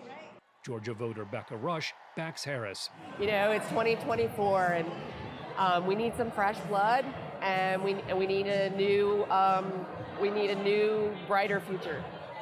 While continuing to campaign, Trump and Harris will spend much of the next week preparing for their first presidential debate next Tuesday. Scott Stearns, VOA News. With the US presidential election drawing close, analysts are seeing an increase of foreign efforts to disrupt the outcome. They say information manipulation, political violence, and intimidation are on the rise. Here's Veronica Balderas Iglesias. U.S. voters are increasingly being targeted by domestic actors who spread false information ahead of the 2024 presidential election. That's according to an election vulnerabilities report by the human rights group Freedom House. People here in the United States who are percolating conspiracy theories and misleading information about politics. Some 70% of Republicans and Republican-leading voters have been captured by the conspiracy theory that the results of the 2020 presidential election were illegitimate. Now, ahead of 2024, we've seen that narrative already emerging and dominant. There's also a rise in online intimidation and harassment of election officials, as well as political violence, the researcher notes. We've seen political candidates experiencing direct attacks, including, of course, the assassination attempt against former President Trump. Hate speech and hate crimes against marginalized groups are on the rise. While the voting infrastructure itself remains protected, cyber attacks are a source of concern, Vestinson says. The most vulnerable targets are campaigns and websites that provide people with information about the voting itself. The FBI is currently investigating alleged Iranian hacking attempts against the Trump and Biden-Harris campaigns. A second report from the cybersecurity company Recorded Future finds an increase in malign influence operations by Iran, Russia, and China. They include the use of artificial intelligence to develop inauthentic articles that are then posted on fake news websites that look like mainstream media. To introduce bias within the content that has a political slant or a political leaning in a specific direction based on the corresponding government's geopolitical objectives and how those geopolitical objectives correspond to their best interests with which candidate ends up winning the election. How effective are those efforts? At this point, we have no hard data to suggest that these operations have historically actually impacted the results of the election. U.S. voters are nonetheless encouraged to remain vigilant and wary of grammatical or spelling mistakes found in the articles and website domains they come across, which could give away the impersonation attempt. Veronica Valderas Iglesias, VOA News, Washington. We turn to the ongoing war in Ukraine, where Russia has stepped up its attacks. Strikes in recent days hit a hospital, among other buildings. And late in August, a strike on a hotel killed a Reuters safety advisor. That same attack injured other journalists who used the hotel as a base. When confronted with the evidence, though, Moscow tries to deny targeting civilian sites. Here's VOA's Polygraph team with the details.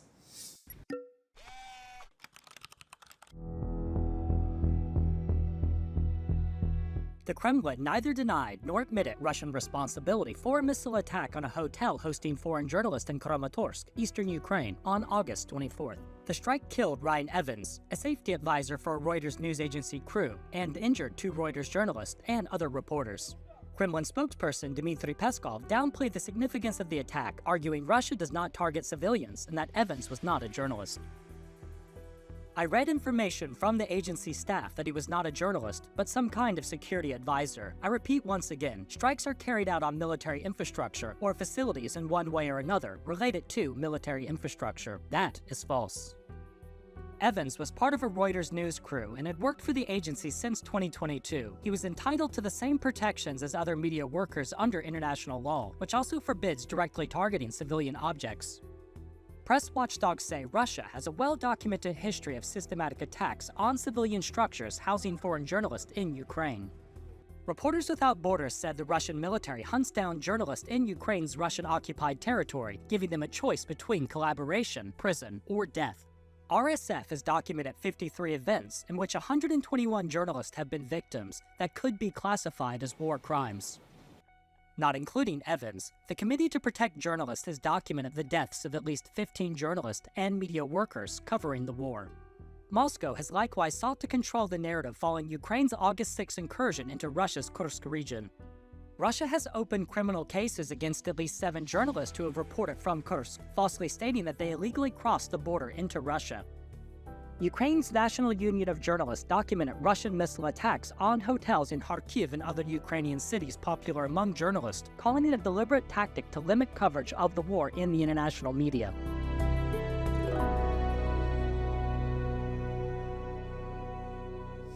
In times of conflict or during the dozens of elections slated to take place this year, disinformation is escalating. And advances in technology, like AI, means it's harder to spot and stop. Scammers used AI to clone the voice of one of Ghana's best-known journalists to endorse a product. Analysts warn that same technology could be used to spread disinformation ahead of the country's elections in December. Senator has the story. Your financing conditions are not favorable and you've been forced. From the studios of City FM in Accra, Bernard Avler's voice reaches tens of thousands of Ghanaians every weekday. Along with his team, the radio and TV host engages the nation on the award-winning City Breakfast Show and on his TV show, The Point of View.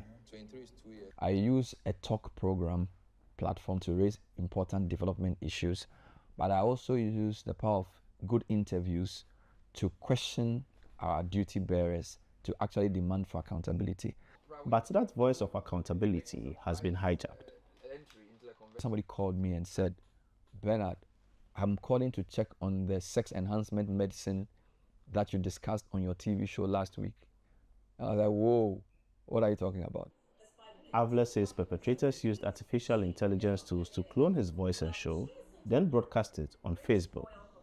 To make it authentic, they used his show's introduction. Welcome to The Point of View. This is your favorite current affairs show on television here on the... But instead of talking about current affairs, the AI version promoted products. This is me they're using, and then a voice that sounds like mine somehow learns how I introduce my show. The people are coming up with new systems. Computer scientist and researcher Kweku Andoyamwa notes a surge in deepfake cloning technology since 2022, with tools now easily accessible.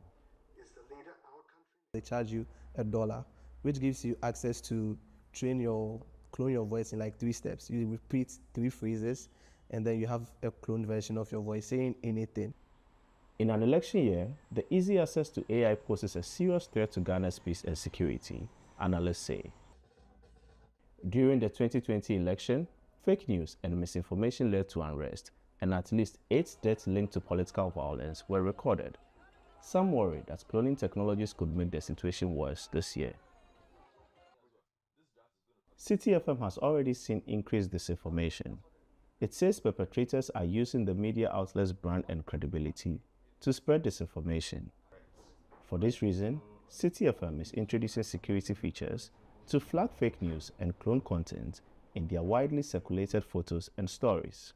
Using QR code technology, audiences can easily verify images. It is also piloting a fact-checking project funded by the Danish Embassy in partnership with the Ghana Center for Democratic Development. It brings together forensic and investigative journalists. And then we are going the step further of also getting tech involved, combating it, and actually showing proof of the behind the scenes of actually we getting the verification of those disinformation content. Alongside fact-check initiatives in Ghana are calls for greater public education in media literacy and the detection of fake media in the run-up to elections. Senna Anutot for VOA News, Accra, Ghana. Countries including China, Russia, Iran, they use a range of tactics to try to influence the global stage. Beijing, for instance, sends foreign reporters to its cities to showcase culture, technology and tourism. But often, what's missing, say analysts, is an uncensored picture of China and its human rights abuses. Victoria Munga reports from Nairobi. Kenyan veteran journalist Zubeida Kananu still thinks about a trip in July that changed her worldview. The minute you get there, you feel like you're at home away from home.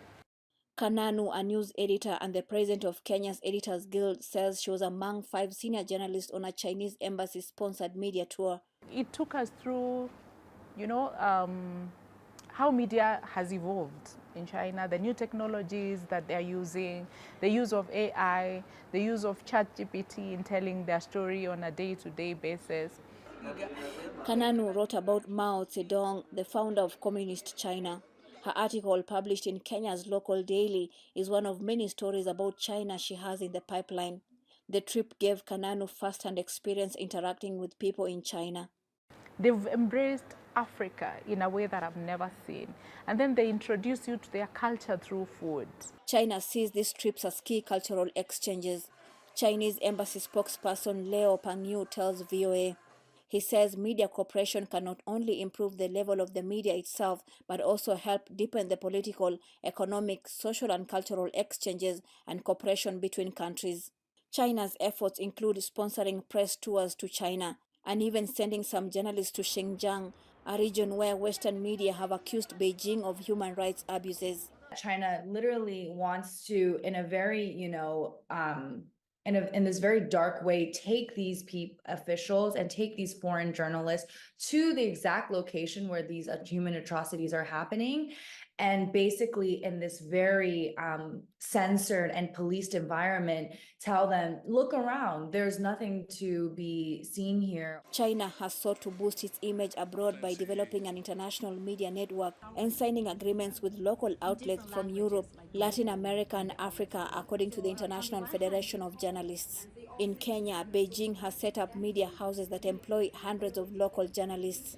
Chinese broadcasters are aiming to compete with Western outlets with content in local languages, including Swahili. So now they want to do something different.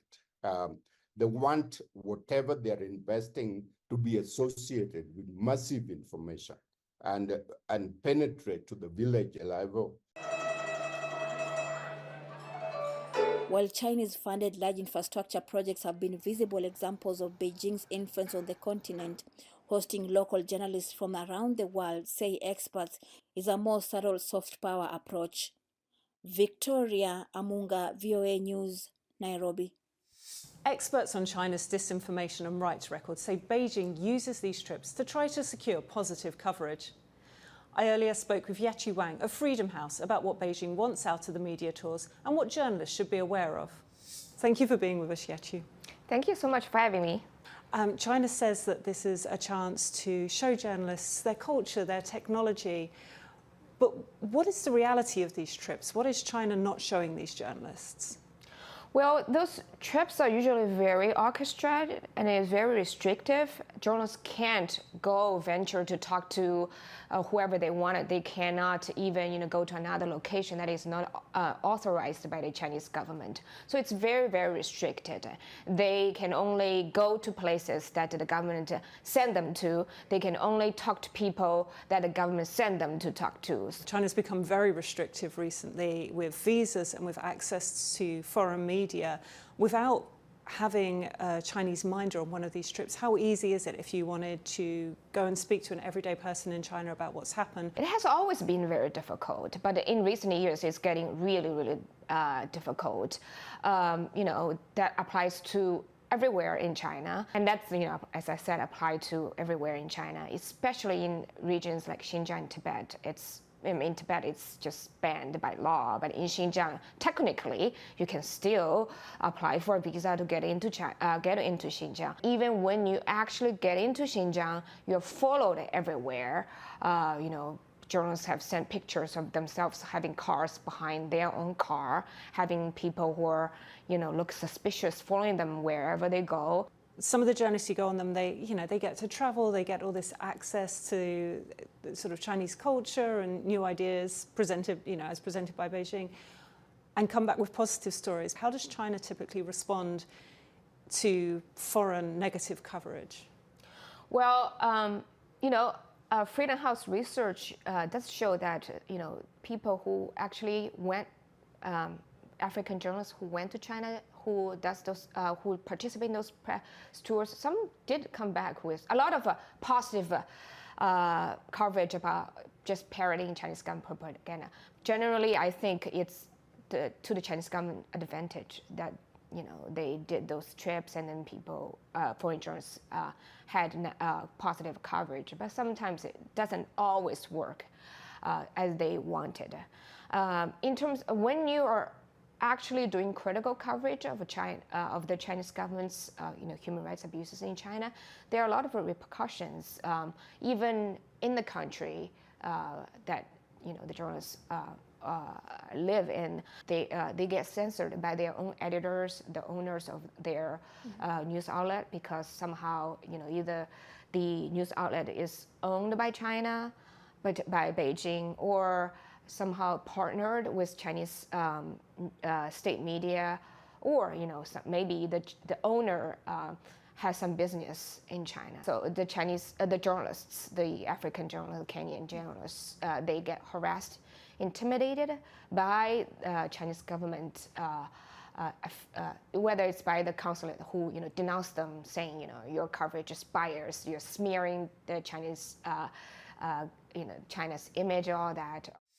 Since its full-scale invasion of Ukraine, Russia has used legislation, like its foreign agent law, to target critical media outlets. Now, former Soviet countries are replicating that law in a move that worries critics. Liam Scott reports. Tens of thousands of people took to the streets of Georgia's capital, Tbilisi, this year to protest a new law targeting foreign-funded groups, but to no effect. When the law goes into force in September, nonprofits and media with more than a fifth of their funding from foreign sources will be required to register as so-called foreign agents, or risk inspection and hefty fines. The law supporters say it will bolster transparency and Georgian sovereignty. But analysts warn the legislation could be used to silence government critics and push Georgia further from the West. If they have to register, it will limit their abilities to report freely and critically of the authorities. But if they don't register, then they can be ruined financially. Georgia was celebrated as one of the freer former Soviet countries, but it has grown closer to Moscow in recent years, amid declining freedoms and rising corruption, according to Said. Georgia is basically at the crossroads between Russia and the West. Some groups in Georgia say they will pay the fines rather than register as a foreign agent. That includes the Media Development Foundation, a press freedom group. It's quite complicated time for independent institutions in Georgia, but it's our fight, and we should defend our rights, and we should defend democracy in Georgia. Georgia is the latest in the region to adopt the Russia-style law. Kazakhstan and Kyrgyzstan have enacted similar laws too. And while the United States has its own Foreign Agents Registration Act, watchdogs say the Russian law is more expansive and used to target critics. Moscow has designated dozens of media outlets as foreign agents, among them VOA and its sister network, Radio Free Europe, Radio Liberty, known as RFERL. It becomes more difficult, but we're not going to be deterred. We continue to stay on the mission. Failure to comply with Russia's law brings steep fines and the risk of imprisonment. It is one of the reasons RFERL and other outlets move teams to other European cities. We decided to stay as long as we can because being on the ground is crucial for us. And the pretext for leaving the country was the threat to security of journalism. Russia's crackdown on media after its full-scale invasion of Ukraine resulted in many journalists going into exile, including to neighboring Georgia. With this legislation, Georgia may also lose that status of a safe haven for lots of critical journalists from other countries, which will be very bad. With parliamentary elections in October, media defenders are anxious about how the new law will affect press coverage. Liam Scott, VOA News. Even in the most censored countries, media and dissenting voices can play an important role as watchdog. A group of North Korean defectors in Seoul has started a news website to expose North Korean human rights abuses. And they want to provide a more nuanced perspective about their homeland. Bill Gallo reports from the South Korean capital. When North Korea appears in global newscasts, it's usually scenes like this that dominate. The country's leader, Kim Jong-un, overseeing a weapons test. But those kinds of martial images obscure much of what's really going on in the country, says North Korean defector Lee Sung-min. North Korea is more than nuclear weapons and Kim Jong-un. There is a lot of people with different perspectives and different hopes and goals for the future of their country. Lee fled North Korea in 2012. He now helps run a website called NK Insider, whose goal is to elevate North Korean voices. A lot of people are talking about North Korea, like the scholars or experts, but there is certain differences when you hear the voices of North Koreans who lived there in that system. About 8 North Korean defectors write for the website, launched earlier this year. They communicate secretly with sources inside North Korea for their reporting. Some don't want to appear on camera. Zain Han, a former Pyongyang resident, fled North Korea just 2 years ago. Nobody can imagine what the situation is like inside North Korea, what the people experience inside North Korea, really as a slave inside North Korea. But I was there, I know.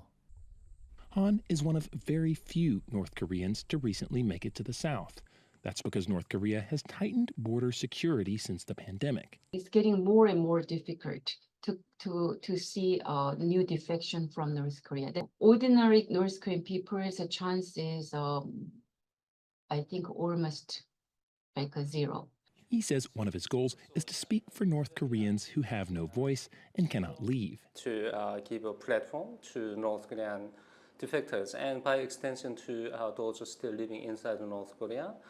Doing what he can to provide a more nuanced perspective of his homeland. Bill Gallo, VOA News, Seoul, South Korea. For the latest news, you can log on to voanews.com. You can follow us on Instagram and Facebook at VOA News. And for all the press freedom related content, you can follow me on X at Jessica Dorit. Catch up on our past episodes at our free streaming service, VOA Plus. I'm Jessica Jareet. We'll see you next week for The Inside Story.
You're in a queue, for example, and you go to some places or some countries and the queue is the queue.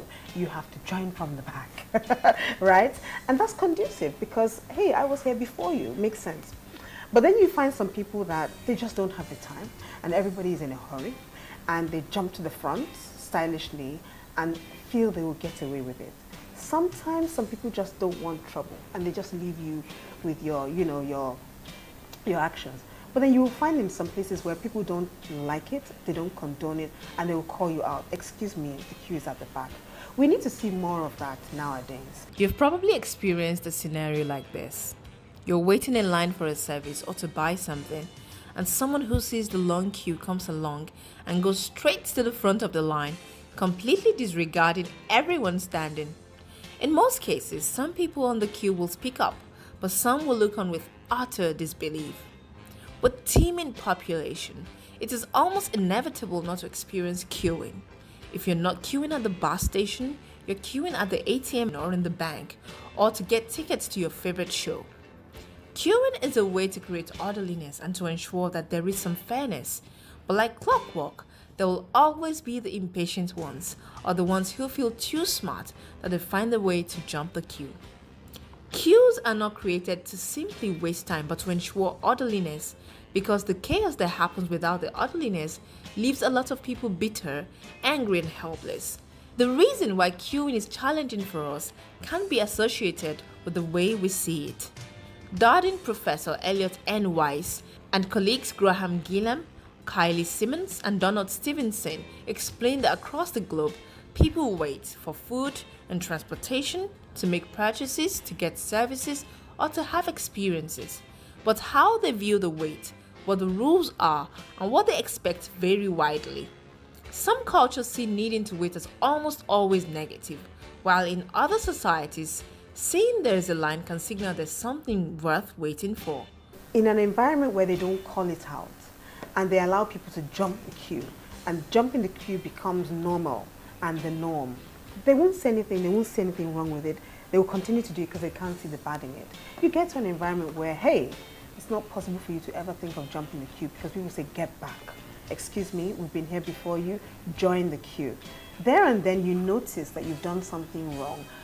It conditions your mindset, I can't jump the queue in this environment, it's not acceptable. And so you begin to readjust yourself. It's a culture change. Instead of seeing queues as a waste of time, see it as a way to better manage time. It is also a way to ensure fairness and equity. The next time you feel the urge to jump a queue, don't. Instead, remember some of these guidelines. Make up your mind if you will join the queue or not. Once you have joined the queue, stay in your line. You may decide to ask what the waiting time is before you join the queue. Some organizations will provide this service. Try to stay in lane, only reserve by using someone you know. Never say you were behind someone in a queue.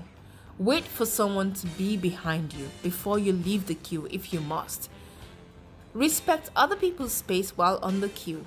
Watch your conversation on the phone, keep it confidential. Watch your personal belongings. Try not to leave shopping bags on the floor.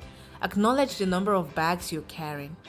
If you forgot something, unless it is close by, you will run the risk of losing your place once you leave the queue.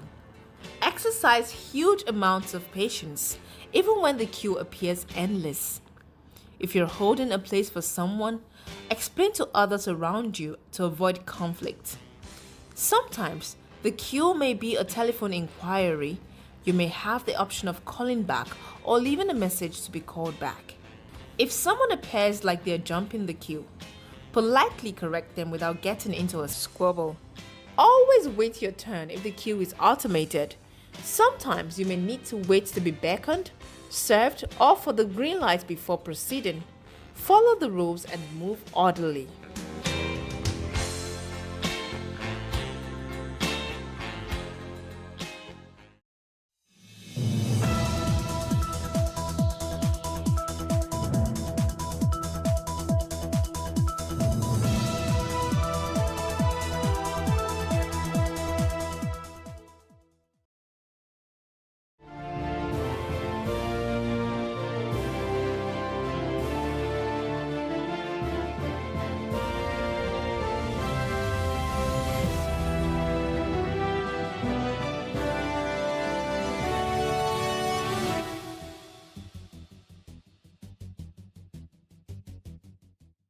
The silent motoring and energy transition revolution that the Nigerian middle class is yet to plug into.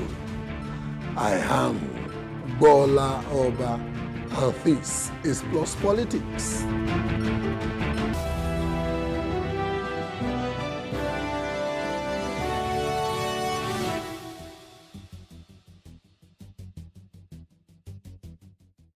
The profound improvements in EVs, that is electric vehicles, with longer lasting batteries that can now go up to 600 kilometers per charge, the little or no environmental pollution that the ICE, that is internal combustion engines, in conventional vehicles emit, which has made governments in environmentally responsible societies to set dates for the elimination of ICE vehicles on their roads.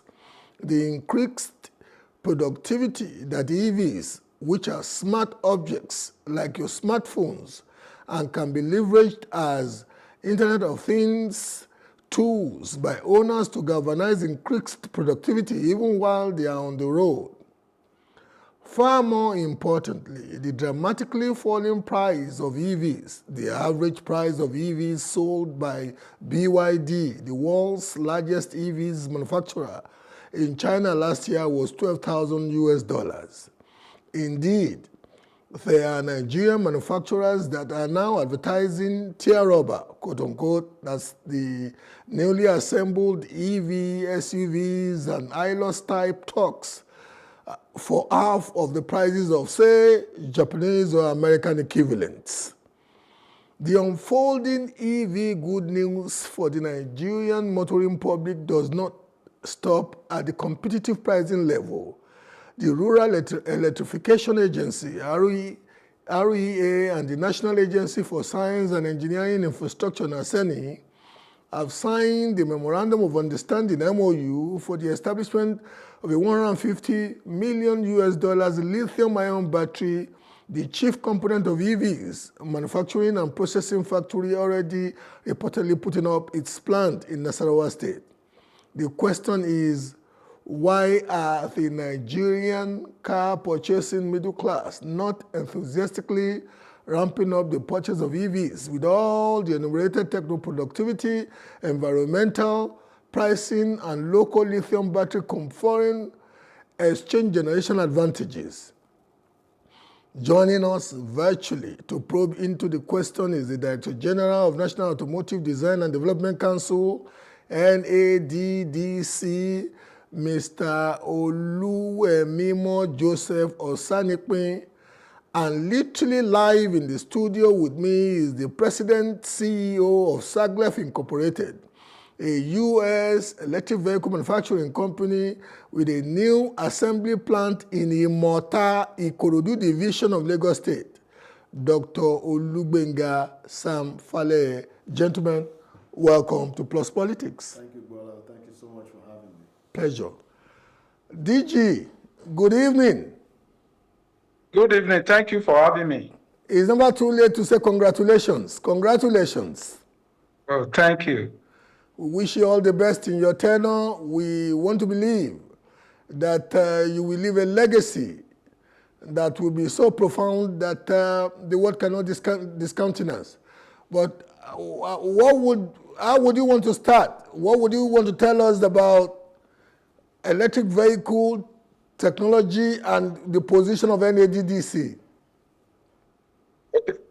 Electric vehicle, that is one of the new energy vehicles that is available world over, and globally it's been embraced. Nigeria is not left out. Nigeria is gradually embracing it because that's the future of the mobility. Electric vehicle is the future of mobility, that's certain, and we are already embracing that because of many reasons. Number one, the climate effect of emission. An electric vehicle, especially when it's battery, is zero emission. So it is attractive for anyone and for Nigeria to embrace it. So, and apart from that, maintenance costs. You can see the parts, the engine parts that an IC vehicle will have, they are into thousands. But electric vehicle has only auto traction that power the vehicle. Then with the battery. So the number of parts you have to change at interval regularly are very, very limited. So you can drive the maintenance cost by almost 70%, reduce it by 70%. So also the fueling part of it. The cost of fuel is going up. And with electric vehicle, when you compare the cost of charging, that is the cost of energy, and the cost of powering ICE through AGO or through PMS, you know that the cost compared to EV is so high. So EV also reduced that one dramatically. And that's enough advantage or enough benefits that will attract motor user, motorists to patronize or move to migrate from ICE to EV. Thank you very much. We're also embracing that. I'll come back to you, DG. Doc, yes. You know, with you, you are a medical doctor. Yes, I am. And one way or the other, how did your love for electric vehicle, how did it start? Before we even get into what inspired you becoming an industrialist, setting up an electric vehicle assembly plant in Nigeria all the way from the US. Let's give it a human face first. The short version. Honestly speaking, I was just one of those kids that could never make up their mind whether I wanted to be a doctor or an engineer, honestly. The last day of JAMB, my dad called me and said, you know you have to submit this form today, right? Pick one. So after listening to him, I said, okay, let me pick medicine. But it so happened that after I finished medical school, I went to the US and specialized in internal medicine, also specialized in clinical informatics, which is all the healthcare information technology, in healthcare. And I've always been a big believer in the danger to our planet of climate change. So I've always understood the need for renewables. So me being partly also just an entrepreneurial, guy, I felt that there are avenues in renewables for entrepreneurship. Just that was my segue into tech, and I just basically kept looking into this. I've been involved in the real estate business and other endeavors in the US, and I just felt, along with my partners in Saglev, who actually makes electric vehicles in the US, also a Nigerian like myself, we just got together and said, look, you can make an EV company, I will make an EV company. There's no point doing this separately, we'll do it together, and that's really how Saglev came about. But we thought that it was in the emerging markets where the opportunities are. I'll come back to you. Yeah. Let me go back to the DG, and I'll come back to you on some very interesting. I really want to know how, when we live in the diaspora, we have a very rustic, very backward perception of Nigeria, many of us, because we cross-feed ourselves some misinformation about Nigeria.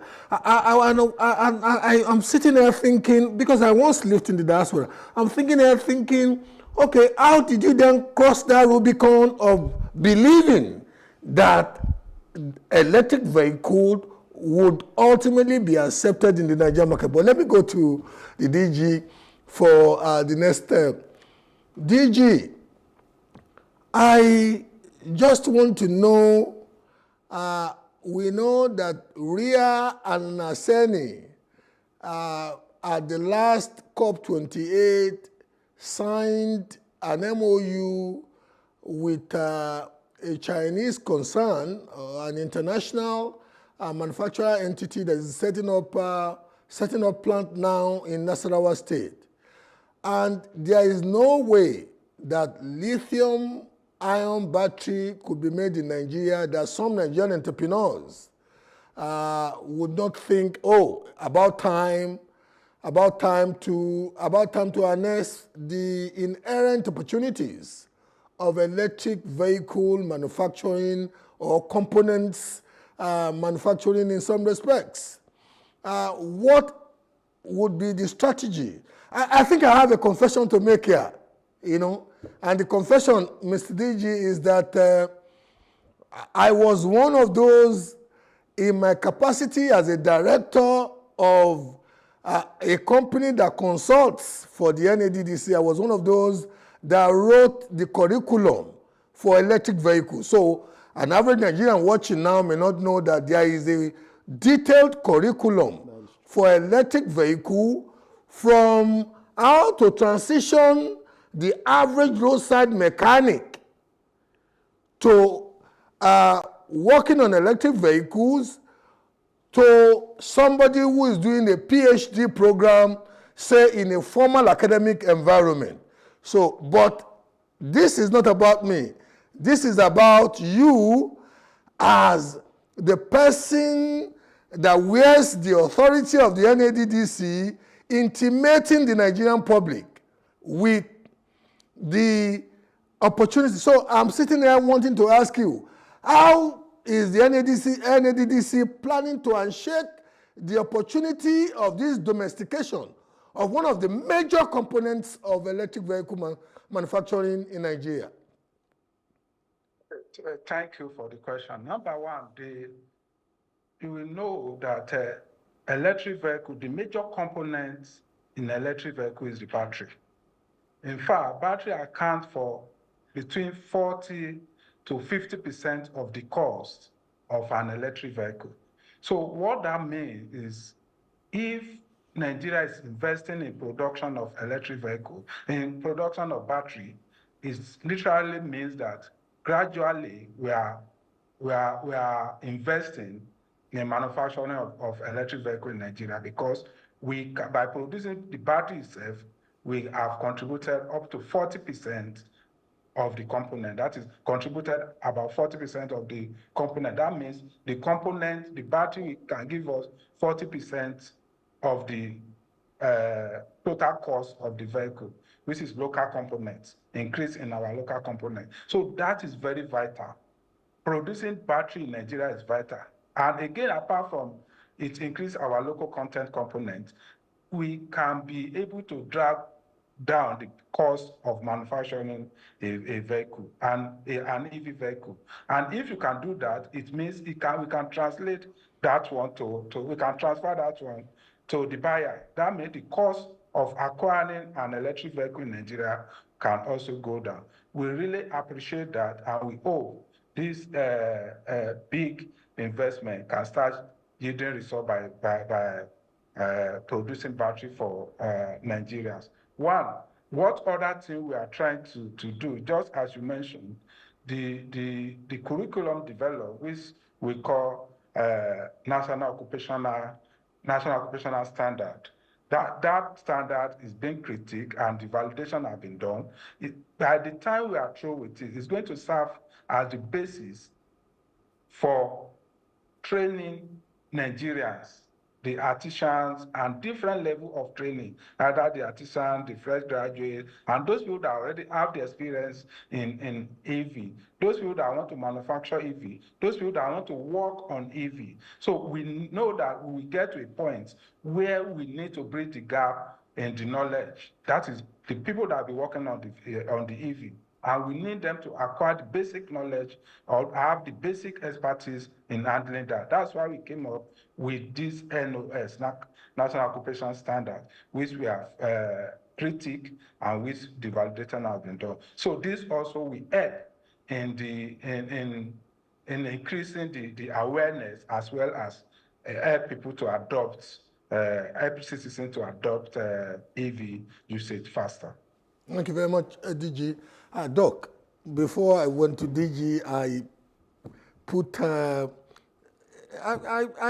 made a remark that I would want you to respond to. You know, the misinformation in our diaspora, technology and social media is now helping to bridge the gap, but about the time that you must have started flirting with electric vehicle, social media was not big then. And for you to have thought that, okay, I want to go into this and I want to take it to Nigeria, you must be a very adventurous visionary. Well, actually, I have to confess, there's no point. I used to be the typical diaspora that is totally scared of Nigeria. I think counting, I think I've been in the United States now about 32 years or so, something like that. And out of that 32 years, if you add all the days I've spent in Nigeria, it's probably less than 8 weeks, even, well, maybe now 12 weeks total before I started this. So, but again, due to social media, due to just being inquisitive, I participated in trade missions from companies. I just happened to have an interest in entrepreneurship generally. So I came to Nigeria, met with the U.S. consulate, U.S. ambassadors, all those people. They taught us a lot about Nigeria. At that point, I started realizing that, look, the story that you get and the story that is the truth, there's a gap. I'm not, I'm just saying that there is a mismatch. But when things happen, it gets blown out of proportion. And yes, there are some problems and there are some concerns. The security issues are there. Corruption issue is there, but at the end of the day, look, I was educated here. And I tell people that at the end of the day, when I got to the United States, I had colleagues who were owing $300,000-$400,000. From medical school? From medical school, and my own debt was zero. So at the end of the day, as a diaspora person, you can think up, down, left, right, center. You still owe the country something. The country invested in you. Again, the joking part of it is that, look, you're going to eat burger to the point where you can't even stand it anymore. You are going to want swallow. You are going to want all these things. The emotional persona in you would naturally, at some point, beckon you in the direction of home. So, but things are changing. People are seeing. And, all my friends are shocked that I'm here. And as a matter of fact, I do live here for the most part, and I do go home maybe 2, 3. In fact, I shouldn't use that word because I go to the United States 2, 3 weeks at a time, do meetings, attend to urgent businesses and all that, and then I'm back here for the last 2 years. That's how it's been. So I haven't spent a whole lot of time in the U.S. So this is changing. I see a lot of friends who are saying, wow, I cannot believe you are doing this because you used to be one of the worst. So again. I'll come back to you. I'll come back to you on how your flirtation, and now that has become a lifelong and I hope transgenerational love with EV started. I'll come back to you because I really want to give this a human context and also use the experiences of people like you to hold the Nigerian middle class. The Nigerian middle class is still reticent. Definitely. All those ifs and but you were at the very emergence of electric vehicle motoring. You had a kind of experience that an Yes. average Nigerian Yes. maybe. Yes. Let me go back to the DG. The NADDC, I must state, is one of the national treasures that I want to believe has been changed media-wise. I don't suppose many Nigerians even get to know the strategic importance of the NADDC in the quality of the motoring experience they get. Many Nigerians don't know.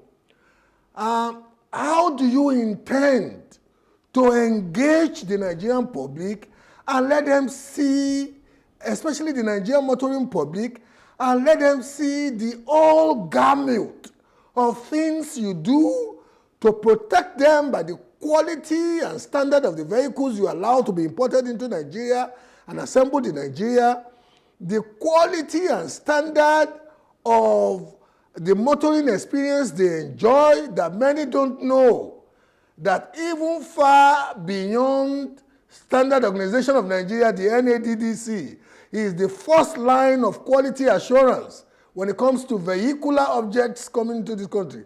What are your strategies, Mr. DG? Yeah. Yes. Thank you for that question, because it's something that we know we are addressing it, because a lot of Nigerians are not even aware of the existence of the council, and a lot of Nigerians are not aware of what we are doing and what we have achieved. So it's part of what we are doing. We have started some campaign, and in the next few weeks, we notice that we start telling Nigerians what we have been doing, and what we have achieved. So especially in the area of CNG and EV, and generally what our mandates are and what we have achieved in the last few years. So just as you mentioned, apart from tests and standards that we have established, working with Standard Organization of Nigeria, we've done a lot. And even apart from that, we are trying to work on ensuring that the material used for local parts or local components meet the standard before you now process the material to become parts. And for that also, we have started building. We have a material test center in Zaria, and we have component parts test center in Enugu that will soon be commissioned. Also, we have emissions test center in Lagos State University of Science and Technology, Ikorodu. With that one also will soon come to life. So all this we have been doing in order to ensure that the quality of the vehicle that are coming to Nigeria and the quality of vehicle that are on Nigerian road meet international standard. So also to protect, we are doing that also, especially the emissions center, to protect the environment. So all these, we know they are not being known by Nigerians. But again, we are using social media now.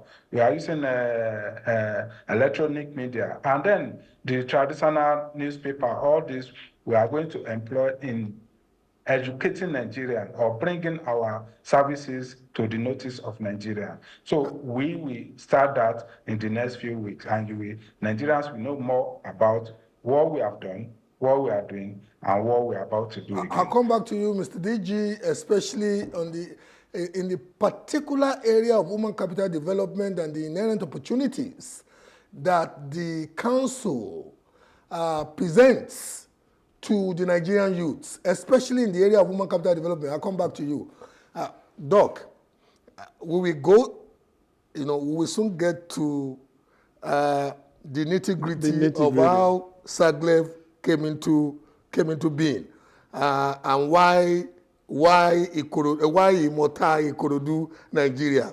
But I like to always give the human story element to serious, because people can identify in many respects with stories like that. So how did your, I used the word flirtation initially, but I know you are in love now with, you know, how did it graduate from, okay. Okay, so I want to crave your indulgence to tell you that without the NADDC, I don't want to forget to say this, without the NADDC, SAGLEV would not be here. I think it's important to say that so that people can hear that without the NADDC, SAGLEV would not be here. So because we did not even know. In a way, to the NADDC is like also an investment. 1,000%. Investment yes. Conduit. Yes, because foreign direct investment conduit to Nigeria. Not directly the foreign direct, but you see, we have these ideas, and we're in the United States, and we do manufacture cars in the United States, by the way. We have these ideas of what we want to do, but we don't know how to do it. We don't know what the policy is. The NADDC is who has guided us step by step to where we are. They're the ones that have pointed out to us. Now, it's a very interesting story of how we got here. As you know, we started out in Ghana. Yeah. And the things that happened in Nigeria fuel-wise started. It was the NADDC that said, okay, you guys... Now you have a competitive you guys, business environment. Yeah, because every time they would talk to us, we would tell them, but you know, Nigerians have pretty much free petrol. And we don't know that they are ready for EV. It was at that point, they literally called us up and said, look, guys, give the excuse again, because that excuse is not valid anymore. So I just wanted to bring that up real quick. Very important point. Yes, very important point to make sure you give. But ultimately, the removal of subsidy. Yes, did it. Yes. And presents the business opportunity that speaks to the fact that now the alternative energy. Yes, some of that, because you have to understand that while petrol was 50 naira a liter in Nigeria, it was over 850 naira a liter. Today, petrol is 1,340 naira a liter in Ghana. It's even more expensive in Abidjan. So it's not a matter of the business case. Even if petrol was 50 naira a liter, you would still have the benefits of using an EV. Environmental. And we can go into talking about all of environmental, the cost of smart the ease, technology. Yes, the ease of repair, the ease of maintenance, and the reduction in the total cost of ownership. You have all these benefits in the EV.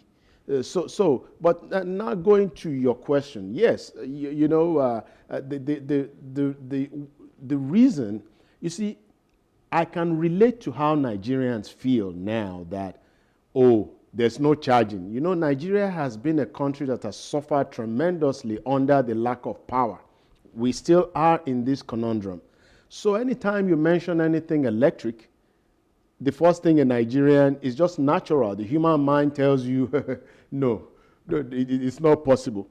But however, every step that I've seen here, I went through it in the United States. To give you a story, very close friend of mine was the very first person that actually acquired a Tesla.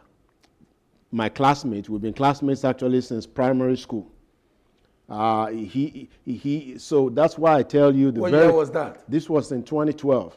The very number 27 Tesla that came off the lines, we drove that car. But I want to tell you this. When he picked up that car in Nebraska to get to Atlanta, okay, it took 4 days. The two of you? Well, I was smart enough to let him do that problem. I escaped it because somehow, he's an anesthesiologist, I'm an internist, so his time is more, so I escaped that. But I knew he was picking up the car, and we were all excited to see to test drive this thing. But incidentally, 4 days to move from Nebraska to Atlanta because you have to stop. There are chargers, but at that time, the charging system was very immature, even though there were Tesla superchargers. But to drive from Nebraska to Atlanta, the path. So I can relate because I lived it in the United States where there was, this is early 2012, where you have an EV but you can't charge. So when people are telling me there's no charging, so again, I want to assure Nigerians that you see what we went through in 2012, in 2 to 3 years, you're not going to even remember all those things because all those problems are actually already being solved. I've driven an electric vehicle here a year and a half. Every day. A fleet, actually. Well, don't tell people I drive a fleet of EV. But because I know you are a couple. Yeah. You've been to my office a couple of times. Yes. I have a confession to make. When it was about setting up Saglev factory in Imota, Ikorodu division, one of the companies where I'm a director actually selected young Nigerian technicians. We call them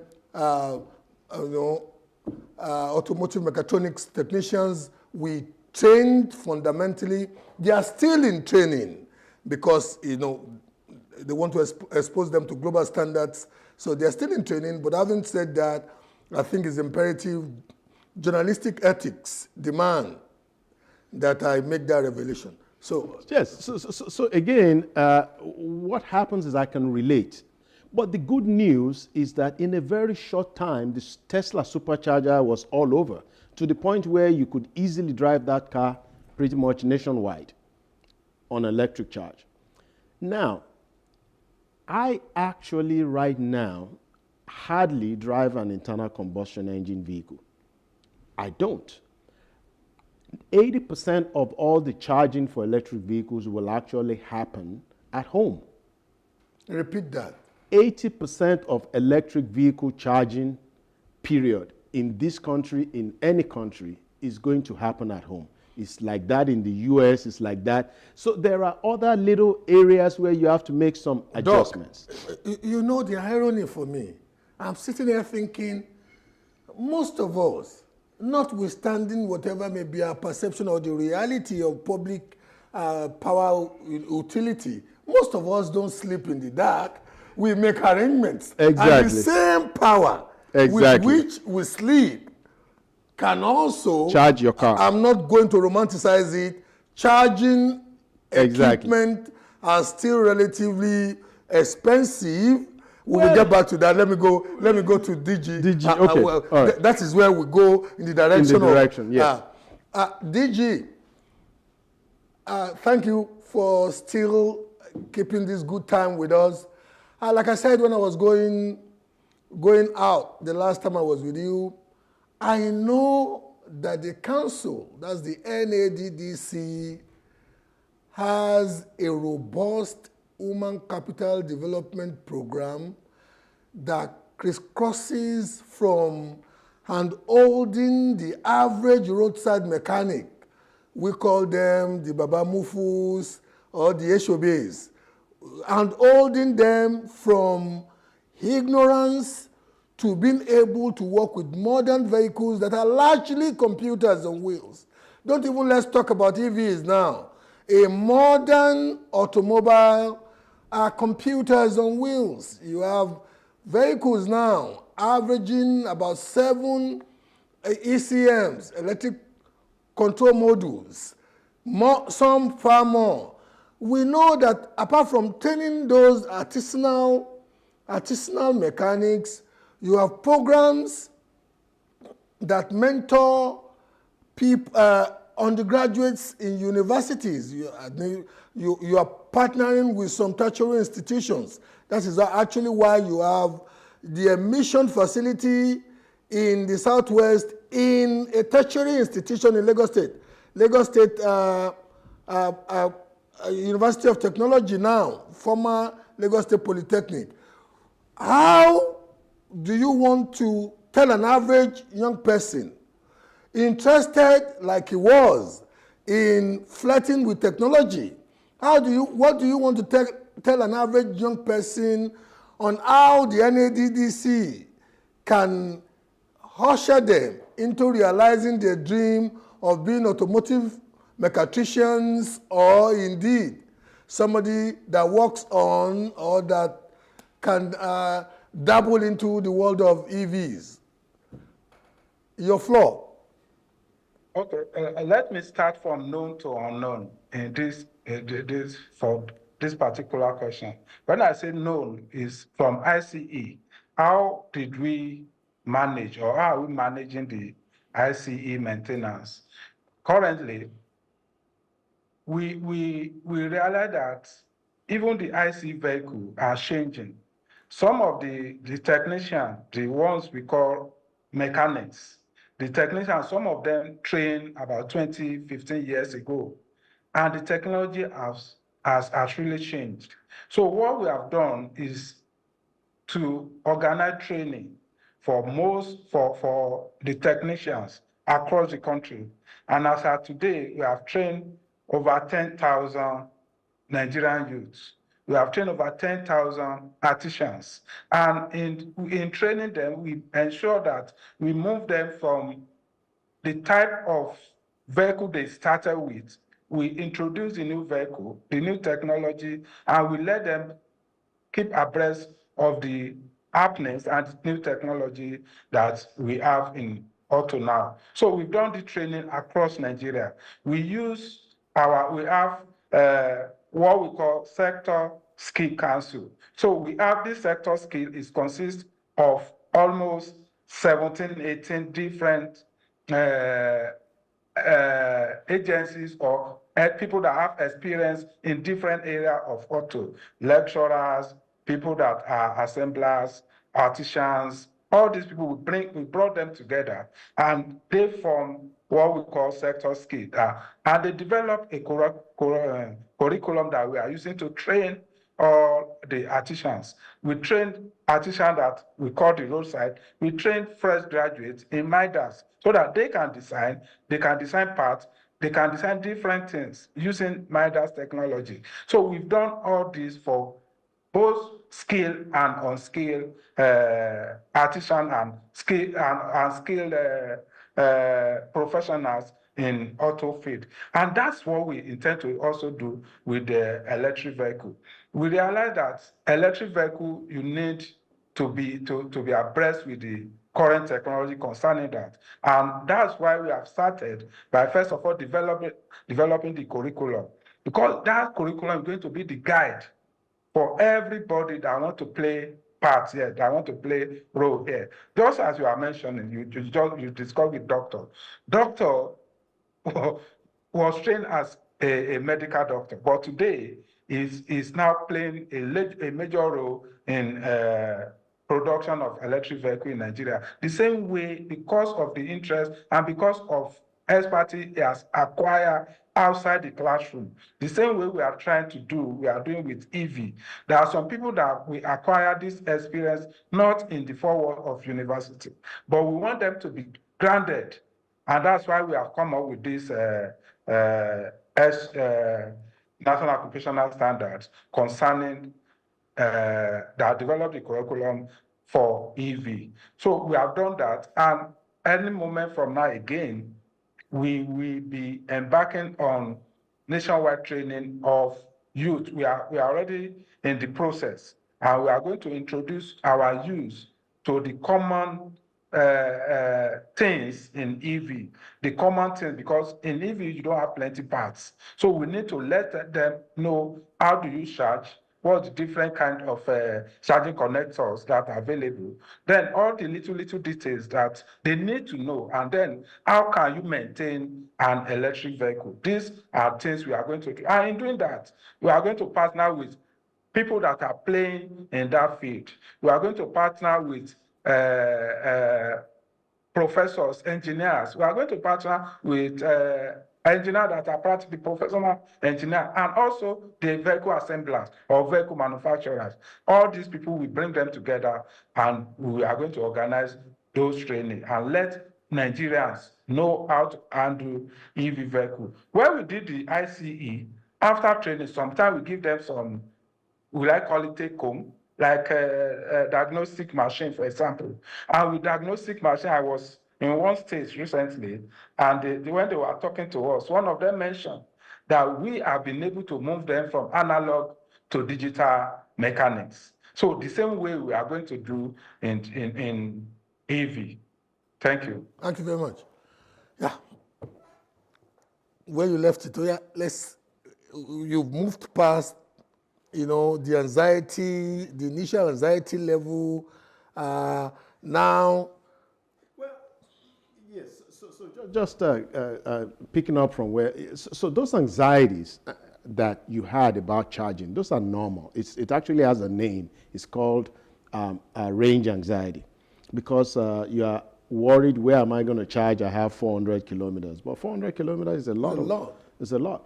So one way 400 kilometers will take you to as far as yes, actually, I'll throw out some data shortly to make people really understand this, what 400 kilometers is. But having said that, what has happened is every concern that I see people having, I've lived through this. I can relate to it, and I understand, how these are very legitimate concerns. But the good thing is that people also need to take comfort in the fact that these are problems that other people have gone through, and people have actually walked their way through solving this. For example, charging. I have a charger at home. It costs, let me just throw out some numbers. If I were an Uber driver and I have our smallest product, for 4 hours, you get 300 kilometers on that car. It costs 2,500 naira to charge that car. If you have the same vehicle in internal combustion car, 10 to 12,000 naira to get to fuel per day.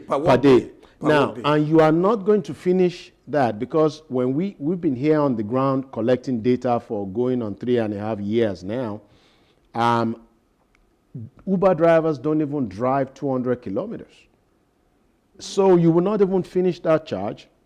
Not only that, if you have a car that has a 300 kilometer range and you are in Lagos, you are not going to charge but more than once a week, guaranteed. I don't charge more than once a week if I'm within town. So it's remarkable. It really relieves. You mean if you're doing inner city driving? Yeah, because don't forget that everywhere we go to in Lagos is about 22 by 24 kilometers. It fits in a box of 22 by 24. We don't drive a lot. We're just spending all our time in hold up. In Abuja, they drive a little bit more, but it's not a whole lot. So, people need to, but again, these concerns are valid, and our job is to actually make people understand, yes, your concern is valid, but now look at it this way. We have to educate the public, which is why we need the media. We have to partner with the media very tightly to educate the public and make them understand, because the truth is that the gas station is at home mostly, not where it's just, you have to just look at it a little bit different. You don't have to go and be queuing. No, you don't have to. And again, people talk about cost. Let me throw out some numbers to you. This is not a commercial. We just want to talk about EVs. So, an electric charger comes with, by the time the EV is anywhere upwards of $25,000-ish, it will come with its own charger 100%. Even if it were lower than that, and I'm just throwing out a number, a charger that you would put at home, you can easily get for $300-400. And charge your vehicle at home? Yes, the charger itself. And we have trained technicians that will install it for you.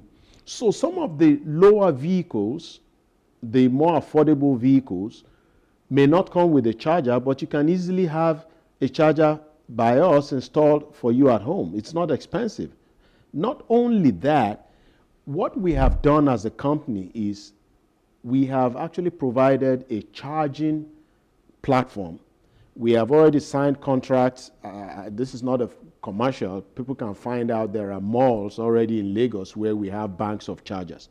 So that if you are a rideshare driver and you don't have a home where you can install a charger, you don't have steady power at home, well, you can park your car, charge it for 4 hours, and you can park it at 8 p.m. at night. By 12 midnight, your car is charged, and you are ready for your next day's work. 2,500 naira versus 20.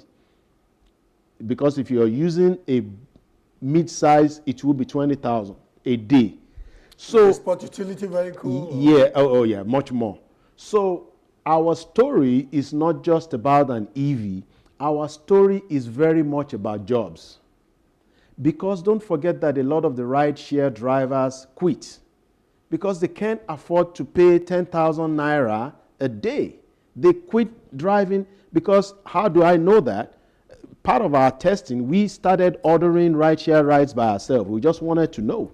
Apart from paying rideshare drivers to get data, we were actually entering rideshare in Lagos before we even started using our own cars for the drivers. Ride share or ride hailing? Ride hailing, the same thing. Ride share, ride hailing. There is the ride-share- difference between American English and. Okay, because ride share, what we understand ride share to be in this part of the world is that we live in the same neighborhood. And then we share. Yes, we go in the same yes, direction. yes, but we to don't us- really want to be wasting this thing. To us, it's just the same thing. The same difference between boot and bonnet. Okay, yeah. Yes, yes, English, but English is very- just English, yes. But on a more serious note, we find out that these drivers benefit. It is about jobs. It is about making a living. It is about a guy who is spending so much on a vehicle that the vehicle itself, he cannot afford it. Now, by the time you give him a piece of equipment that the cost of maintenance is 50 to 60% less. And I tell people, look, I cannot compete with a Tokunbo car. But where I beat the Tokunbo car is this. Before your Tokunbo car reaches your hand from the port, you are spending money. Because that car has already spent 200,000 miles somewhere. You're already spending money on it. To be honest with you, I was shocked about 2 weeks ago when I saw the advertisement gallery of one of the local EV assemblers. And I saw a sports utility vehicle, a typical sports utility vehicle that if you're looking at it, ostensibly, it speaks to the design, the look and feel of a Japanese or North American sports utility vehicle assembled in Lagos, and the cost is about half of an average Japanese sports utility vehicle that goes for, say, 50 million naira. Yes. And I was thinking, so can it cheap buy? You know, honestly, I was Well, you'll be surprised. So one of the things, actually, one of the hardest parts we had to figure out was how do we get these cars affordable to even come and do this in Nigeria. That was very difficult. We had to use my contacts, my partner's contacts, because he does manufacture cars in the United States, to find the right vehicle at the right price. And when we were coming, we had specific vehicles we wanted to compete against. I'm not going to mention anybody's name. But you know, given the paranoia that is now pervading Europe, because I was reading an article in the Economics magazine about 2-3 months ago, and Europe is alarmed now that EVs from a particular country are literally sweeping out, and they come with the best of smart technologies. You know, Internet of Things technologies, like you may even forget your smartphone at home, and the vehicle will serve as your smartphone, will make you run your office businesses, will make you run things at home. Maybe you forgot to put off the cooker. Let me go back to the DG for his epilogue. Mr. DG, we just have, as the person that personifies the standards for vehicular objects in Nigeria, the person that personifies the institution that also sets standard for how young Nigerians are trained to become specialists, auto maintenance technicians and engineers. How would you want to sign out from this show today. We know we're looking forward to many other opportunities for you when we have issues relating to automotive standards. But how would you want to sign up today, sir? I want to sign up by assuring Nigeria that Rome was not built in a day. Just as Dr. Falaye mentioned, we have to start from somewhere. And with what we have on ground, we can really even scale faster than some of these developed worlds when it comes to EV adoption. First thing, we have to first of all disabuse people's minds, because by providing the right information to people, because there is this knowledge gap. A lot of Nigerians, just as you said in the beginning, did not know or still don't know that you can actually charge an EV car at home, because depend on the size of the battery. Some of the car you can use AC or alternative currents to charge, just like the way you charge your phone. The same way you can charge your vehicle at home. And if you want to use fast charger, some of the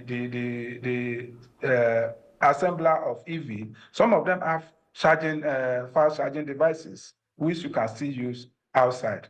I was at a place one day, and I was there with electric vehicle, with EV vehicle, and a top person that you would think to know about electric vehicle was Marvel. I was asking, am I sure this is real electric vehicle? And I said, yes. I have to take him and explain everything before he could believe that truly we could put electric vehicle on Nigerian road. So this is first thing we need to address. Bridge the knowledge gap. Let Nigerians know this is possible. Despite the fact that we have power challenges, but we know, despite the power challenge, we still charge our phone. We still use electricity at home. We still use electricity in our offices. The same can be done here. Again, on building the infrastructure, we know that some of the reason why the adoption is slow in Nigeria is the non-availability of infrastructure. And we know once someone has to start it, and that's why we are happy with SAGLEV for starting it, and many others that have done a lot in pushing for adoption of EV. Because some people will say, oh, if I bring in infrastructure, we don't have the vehicle. And the people that want to buy the vehicle will say, I want to buy the vehicle, but there's no infrastructure. That means we have to start either by providing the vehicle, then investor will come and invest in infrastructure. Or we first of all start with infrastructure. But what we are doing is that we are building gradually, and that is a very good thing. Again, Thank you very much. He has mentioned something about cost. We know, I'm assuring Nigerians, the cost of ownership, the cost of owning an electric vehicle is far, far cheaper compared to cost of owning an ICE. Because we are only looking at cost of acquisition. We are not talking about cost of maintenance. We are not talking about cost of powering it. But when you bring the three together, acquisition cost, cost of maintaining it, and cost of powering it daily, you will realize that electric vehicle is far, far cheaper. Thank you very much, Mr. DG. Thank you so much. We look forward to engaging you some other times, especially when it comes to enlightening our motoring public. Thank you. Doc, I really want to use this opportunity, your signing off opportunity, to let you speak to the Nigerian diaspora. I've got friends who make sure, and as an ex-diasporian returnee like you, I've got friends who make sure that their parents sleep in, they make sure that their parents don't sleep in darkness every day. They make sure that they have a car for mommy and daddy that should take them around. Many of them actually have cars parked in Nigeria, and many of them are not even aware that they are returnees like you, assembling electric vehicles in Nigeria. Because I know if many of them were to be aware that the assembly vehicle there are EV assembly plants in Nigeria, you know what? I don't want mommy to go and be queuing when there is fuel shortage, or daddy to go and be clean when. So what do you want to looking at your camera? What I want to tell the diaspora is that Nigeria that you see today is a totally different country. Okay, when I left, there was virtually no middle class. There's actually a bigger middle class in Nigeria. Going back to mommy and daddy, believe me, you do not want mommy and daddy to drive a car that is going to give them problem, and the mechanic is going to, be their best friend. The solution is to give them actually an EV, because now you're solving that reliability problem, and you're also solving the power problem, and then you're also solving the sending driver to go and drive, to go and queue in the gas station. But more importantly, I want to put your mind, as Bola and I were saying before the program, there is an actual investment opportunity for diasporans, because we all have cousins who need help and they reach out to us. But there is now an opportunity to invest in the renewable industry, and specifically electric cars, because now somebody can actually make a living using an electric car in ride hailing, using an electric car in mobility, using an electric car in mass transport. There are employment opportunities, but it goes back to that old saying of teach people how to fish rather than not giving them fish. Feed him for a meal. Yes. Teach a man how to fish, yes, and you feed him for the rest of his exactly. life. Thank you very much, Doc. It's quite wonderful having you here. Maybe because I'm an automotive person with one eye. This is where we'll be wrapping it up for today. I am Bola Oba.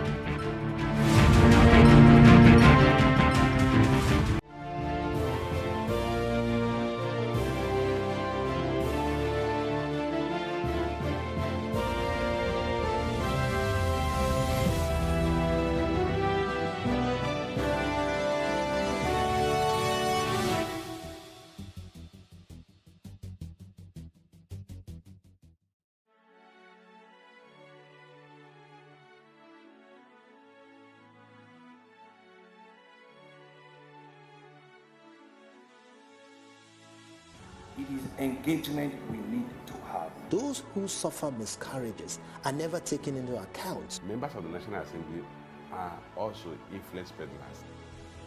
You are sitting on Nigerians' money. From the Babin, I pay my rent.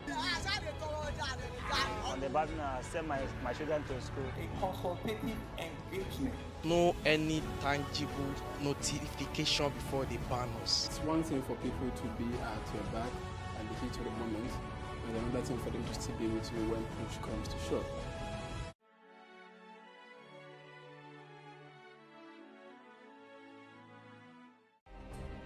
Nigeria's Niger Delta region, from where the black gold fuels Africa's largest economy, where the lines between wealth and poverty has never been thinner. Conflicts, poverty, insecurity, and environmental challenges daily confront the region. How can the Niger Delta story be changed for the better?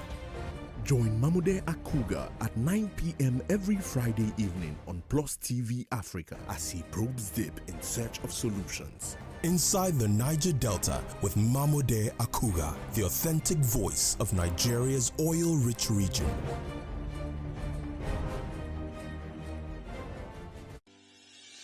Increase the reach of your events or business services.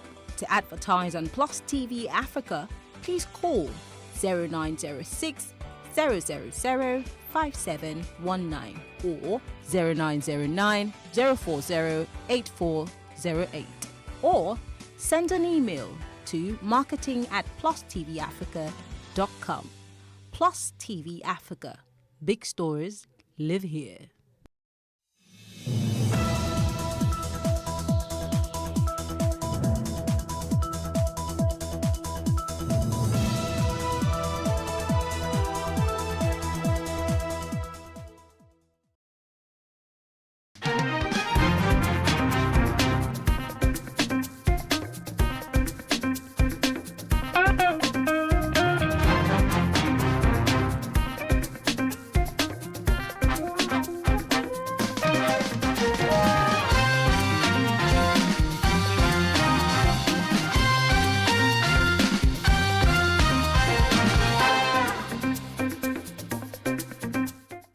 5 of the overpasses built along the Red Line corridor is now open to traffic.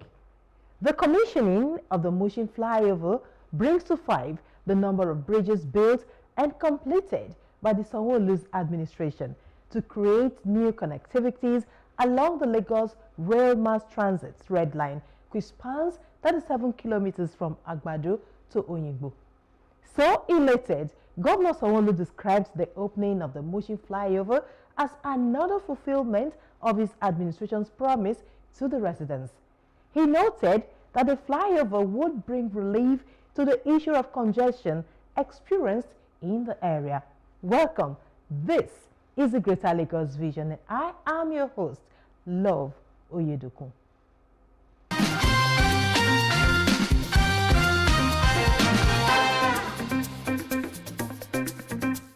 On this episode, Sanwo-Olu was foreign investors at LCCI conference assures of conducive environment.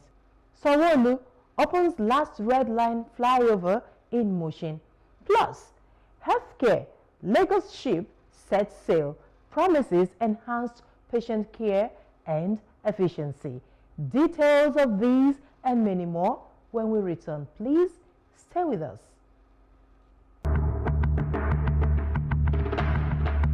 This is Lagos, the heartbeat of Nigeria, a city steeped in rich cultural heritage and now poised to become a global financial center.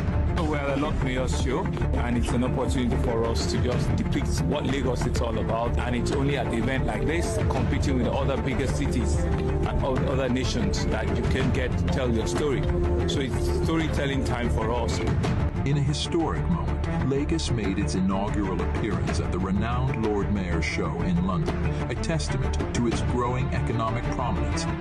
Lagos is a big mega city on its own right now. It's the largest city in Africa. It's the biggest economy that is a subnational in Africa. But we want to make it one of the international financial centers in the world. All we're trying to do is to be able to let the world know that Lagos is indeed ready for bigger business. Lagos isn't just open for business. It's a gateway to the future, embracing innovation and welcoming investors from around the globe. We invite the world to witness Lagos's dynamism, progress, and the myriad of opportunities available for transformative, groundbreaking projects. Lagos is indeed ready to take over the world in the financial space, in the economic space, and to truly really be able to tell both the Lagos, the Nigerian, and the African story, and be able to let other parts of the world know who we are, understand our culture, understand that we're the center of culture, entertainment, music in the whole of Africa, and to also be able for people to know what we have to give to the world.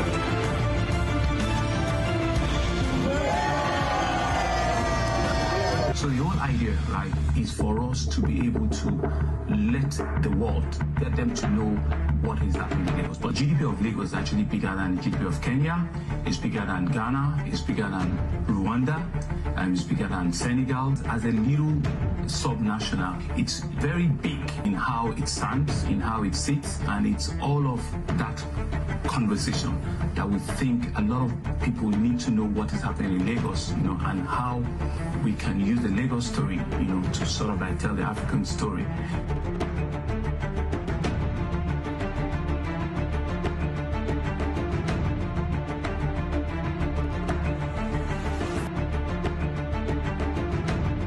Lagos State Governor Babajide Sanwo-Olu has reassured investors that both the state and federal government will continue to create a business-friendly environment for them to thrive. Sanwo-Olu spoke as the chief host at the International Business Conference and Expo 2024, organized by the Lagos Chamber of Commerce and Industry, LCCI. The LCCI International Business Conference and Expo is an annual business event held in collaboration with Lagos State Ministry of Foreign Affairs and the Ministry of Industry, Trade and Investment. The conference could best be described as a convergence of global business leaders, government officials, and industry experts. As the largest business gathering in Nigeria, the The 2024 LCCI International Business Conference and Expo is expected to play a crucial role in driving economic growth, attracting foreign investment, and fostering innovation within the Nigerian economy. The president of LCCI, Gabriel Idahosa, highlighted more on the theme, Invest Nigeria. Nigeria is strategically positioned by the size of the economy, the population, and central location as a gateway to the African markets. The African Continental Free Trade Agreement presents a unique opportunity to strengthen our trade ties with our neighbors and position Africa as a critical player in the global economy. Lagos State Governor Babajide Sanwo-Olu expressed commitment of governments in ensuring business-friendly environment for investors to thrive. Lagos cannot do it alone. We want these investments to be reflective in almost all parts of our country because the country is large and is big. But we can be a sounding board. We want to open our doors to be able to use us as a test case so that investment and businesses can come to the country and can do well. We want to be able to ensure that the country is safe, and the country is consistently, positively positioned to be able to receive foreign direct investment, that each and every of these country heads that are sitting here can go back, and bring, back from their country. He also spoke on measures put in place by his administration to encourage ease of doing business. Vocational training and skills development is one of the things we want to partner with VDMA, which is a German-known vocational institute, and we also want to ensure that all of the technology that they have been able to do and pass on, that we can keep it and we can run it, in Lagos. I can continue in each and every one because all of them I'm excited because each and every of our ambassadors have spoken very, very well, about their technology. I've had the opportunity to go to Israel myself, and I know that part of the things that Israel do very well is agriculture. The cobots and the technology they had brought about using a small country to be able to define and improve, outputs on per hectare yield on agriculture. And we're also exploring such opportunity. And so for us as a government, we'll continue to create and ensure that business-friendly environment in Lagos is not just a talk shop, it's something that will be intentional and will be deliberate about. We'll continue to keep our doors open to all interested investors and partners. We therefore invite you to take advantage of the opportunity that is bound in our country, that is bound in Lagos, and to create real partners that will build a prosperous future, not only for Lagos, but for our country. I want to once again say that we're truly excited with the intentions and the plan of the Lagos Chamber of Commerce and Industry. I want to thank the chairman and the current president, Mr. Idahosa, for keeping faith with this on a year-on-year basis. Lagos, like the name sounds, will continue to partner with you. We'll continue to ensure that we can use our government as a diving board, as a springboard with other parts of the country. Speaking in the same vein, the Minister of Marine and Blue Economy, Gboyega Oyetola, noted that in order to attract investors, the federal government has given incentives such as exceptions from customs duty to would-be investors so as to promote industrial development.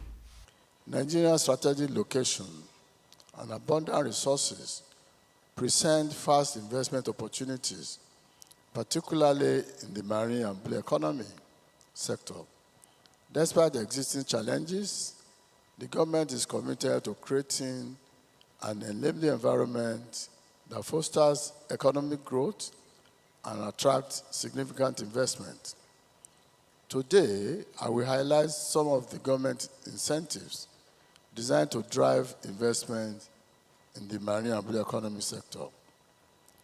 The Nigeria Export Processing Zones Authority oversees freight trade zones and export processing zones, offering attractive benefits such as exemptions from custom duties, VAT, and corporate taxes. These zones are specifically designed to attract foreign investment, promote export-oriented businesses, and catalyze the industrial development. Nigeria's commitment to the African Continental Trade Area, AfTA, has created new export opportunities for the marine sector. Under the Guided Trade Initiative, Nigeria has already commenced shipment, paving the way for increased trade flows across Africa. The Federal Ministry of Marine and Blue Economy, through the Nigerian Ports Authority, has also licensed several export processing terminals, which fast-track export procedures and enhance the efficiency of trade processes under the African Continental Free Trade, AfTA. Infrastructure support. Public-private partnerships are vital in Nigeria's infrastructure development strategy, providing opportunities for investors to participate in projects such as roads, ports, and power generation. The Infrastructure Concession Regulatory Commission regulates these PPPs, ensuring that investors have clear and transparent frameworks within which to operate. Also speaking, the State Commissioner for Commerce, Cooperative, Trade and Investment said that the ministry has a mandate to attract investors to Lagos. She assures investors that Lagos is open for business. This year's conference was no doubt a landmark event with many unicorn companies introduced to the Nigerian economy.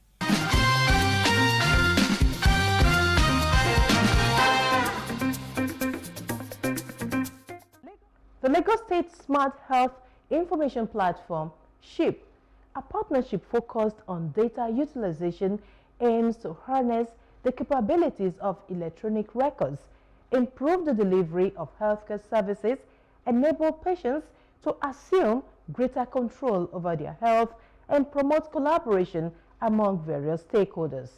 The Commissioner for Health, Professor Akin Abayomi, made this known during the pre-launch of the Lagos Smart Health Information Platform, Stakeholders Forum, and media engagement.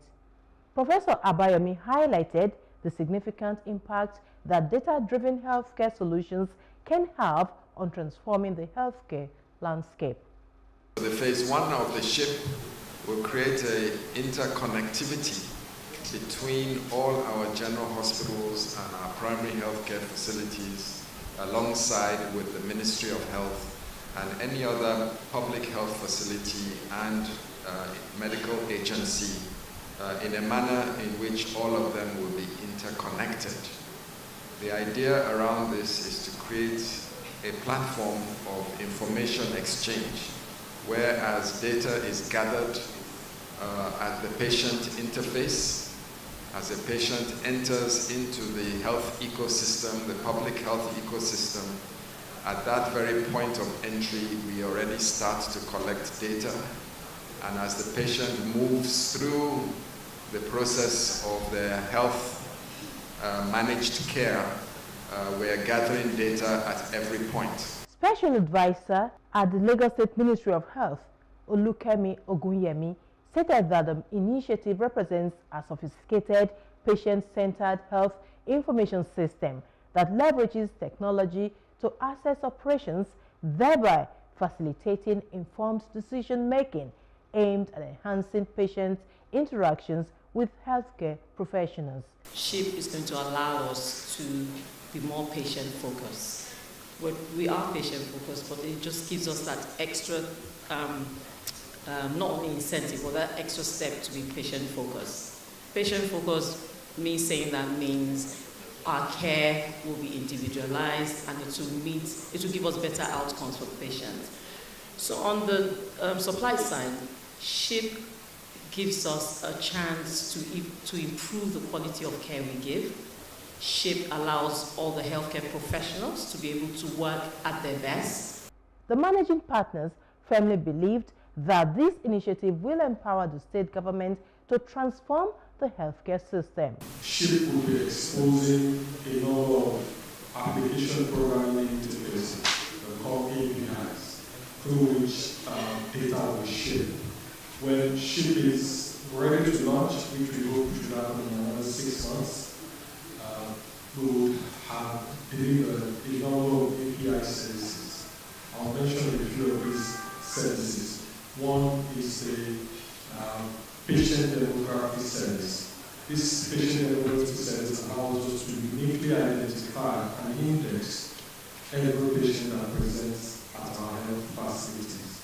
Had that experience in financial dealings, and we hope to replicate that in health, whereby we create a mechanism where information is moved seamlessly between all the individual players, and therefore the state will then benefit from this, and this will then translate into better outcome for patient care.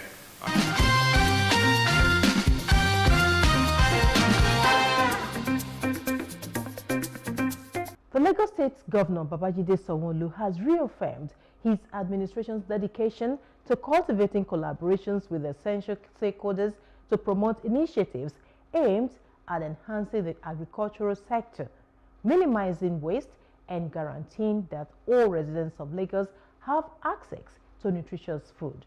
Sanwo-Olu stated this at the 11th annual summit of the Association of Lagos State Retired Heads of Service and Permanent Secretaries.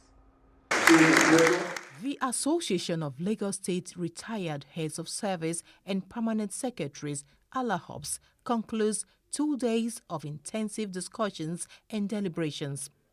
This 11th edition featured 6 speakers, 8 discussants, and 4 plenary sessions, all focused on the theme of Agenda for Sustainable Development and Food Security in Lagos State. The experienced public servants engaged in meaningful dialogue, working to find lasting solutions to the current challenges around sustainable development and food security. All over the world, there are crises, disasters, both man-made and natural, that are threatening the availability and sustainability of food supply. This informed our choice of topic this year, to take a critical look at issues surrounding sustainability of food supply. Topic is very apt, given the situation we're in now. It's not only in Nigeria, it's all over the world. And, the topic was Agenda for Sustainable Development and Food Security. And we know that, yes, there's need for us to assist government, because we know government can't do it alone. Deputy Governor Dr. Obafemi Hamzat represented Governor Babajide Sanwo-Olu at the event.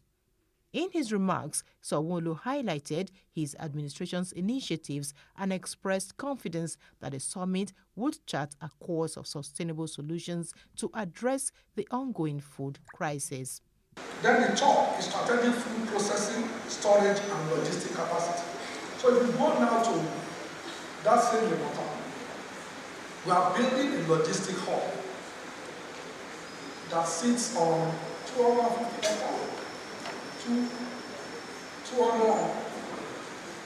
hectares of land. And the idea is this: we should be able to store food that will feed us for 9 months. Let us even assume the world is coming to an end. And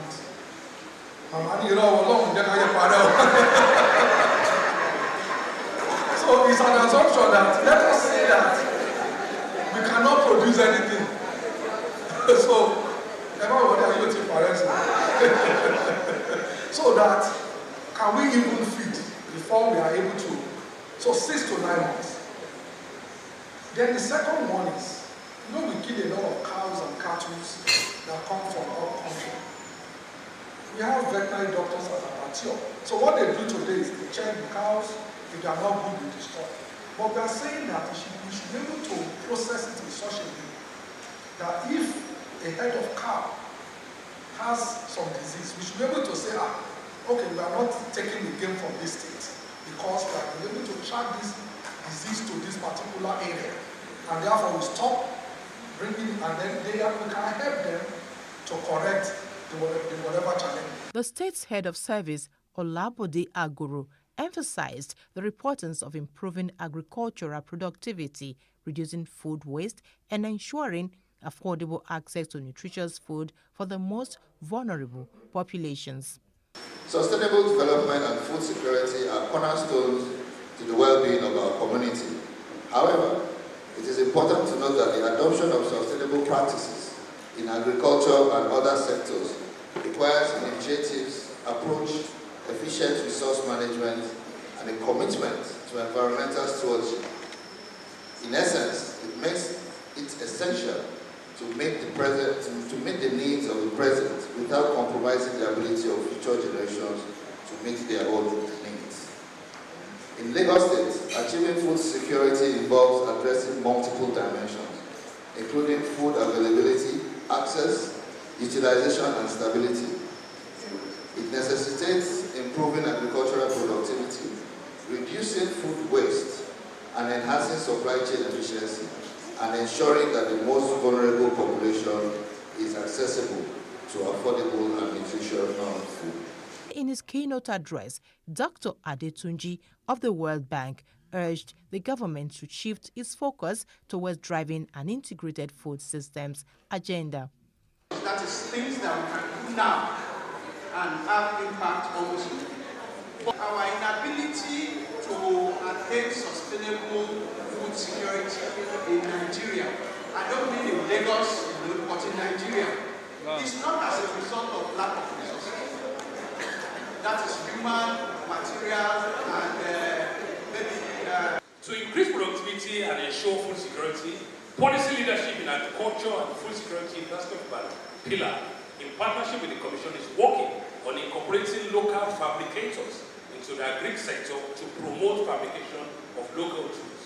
This is a bottom-up approach to eradicate the bottleneck and gaps, inhibiting the adoption and utilization of mechanized implements among the farmers. Furthermore, work is in progress with one of our partners on leveraging geographical information system GIS technology to achieve food security in Southwest. The two-day conference concluded with a communique outlining all recommendations for addressing the current food crisis. This is Lagos, the heartbeat of Nigeria, a city steeped in rich cultural heritage and now poised to become a global financial center.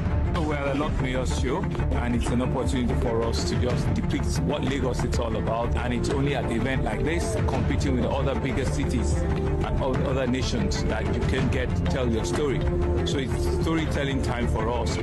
In a historic moment, Lagos made its inaugural appearance at the renowned Lord Mayor's show in London, a testament to its growing economic prominence. Lagos is a big mega city on its own right now. It's the largest city in Africa. It's the biggest economy that is a sub-national in Africa. We want to make it one of the international financial centers in the world. All we're trying to do is to be able to let the world know that Lagos is indeed ready for bigger business. Lagos isn't just open for business. It's a gateway to the future, embracing innovation and welcoming investors from around the globe. We invite the world to witness Lagos's dynamism, progress, and the myriad of opportunities available for transformative, groundbreaking projects. Lagos is indeed ready to take over the world in the financial space, in the economic space, and to truly really be able to tell both the Lagos, the Nigerian, and the African story, and be able to let other parts of the world know who we are, understand our culture, understand that we're the center of culture, entertainment, music in the whole of Africa, and to also be able to, for people to know what we have to give to the world.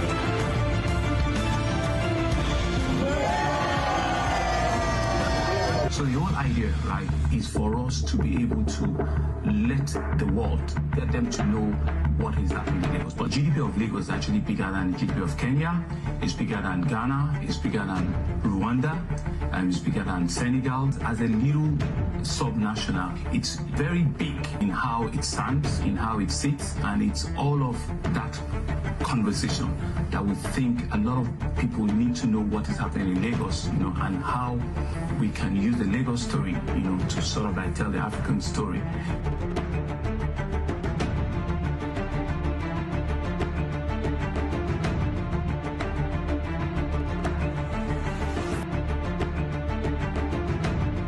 That's all we have for you on this episode of the Greater Lagos Vision on Plus TV Africa. I'm Lovey Kuku Oyedokun. Bye for now.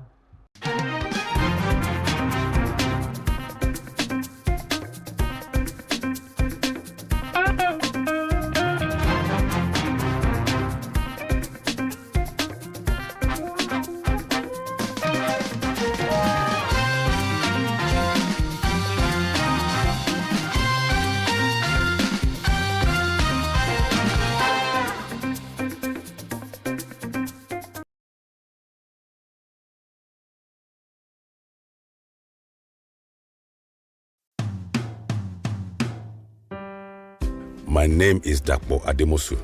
Here is my good old day story. I am always filled with nostalgia each time I remember those good old days. I look into the past with joy and gaze into the future with hopes of brighter things to come. I have many stories to tell.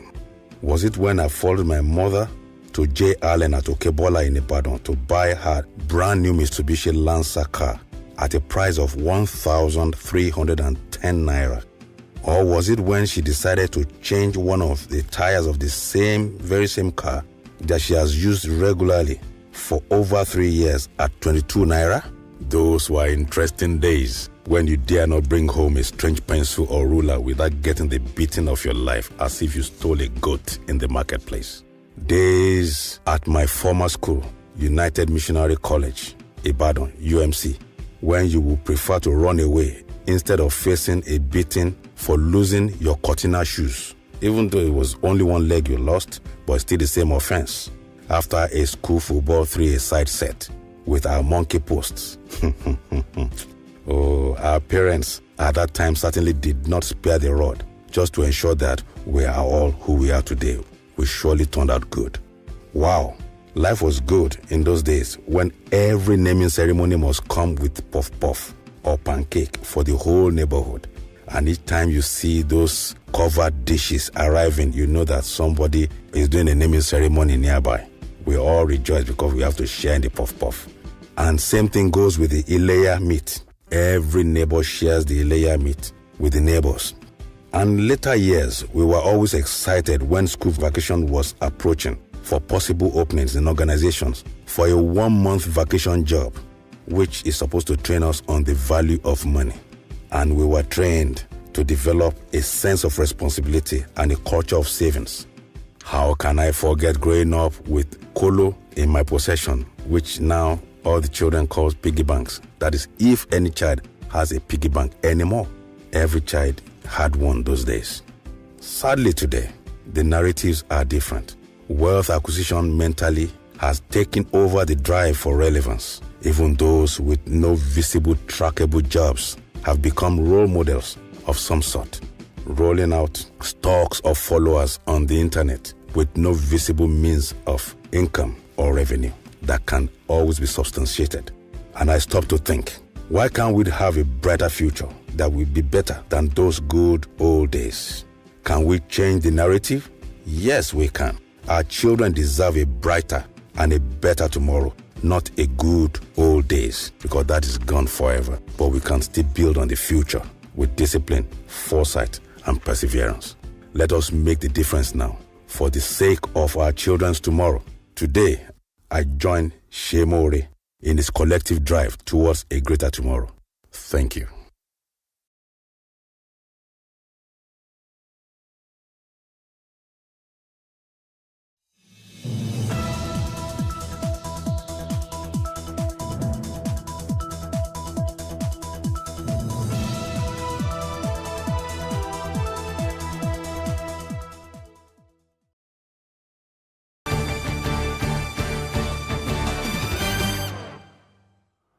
Hello Nigeria, hello Africa. You're welcome to yet another edition of Sports Business with Orufuo Ezaga. You're watching Plus TV Africa and we're reaching you live from our studios in Victoria Island, Lagos. Today we have another interesting package for you. Today it feels like Tuesday basketball because, you know, I do two programs in the media every day. Both happen on Tuesdays. This morning I spoke with a guy called Babalola Opeyemi. He's the CEO of Weber Engineering Works. He's very invested in basketball, but that was on radio.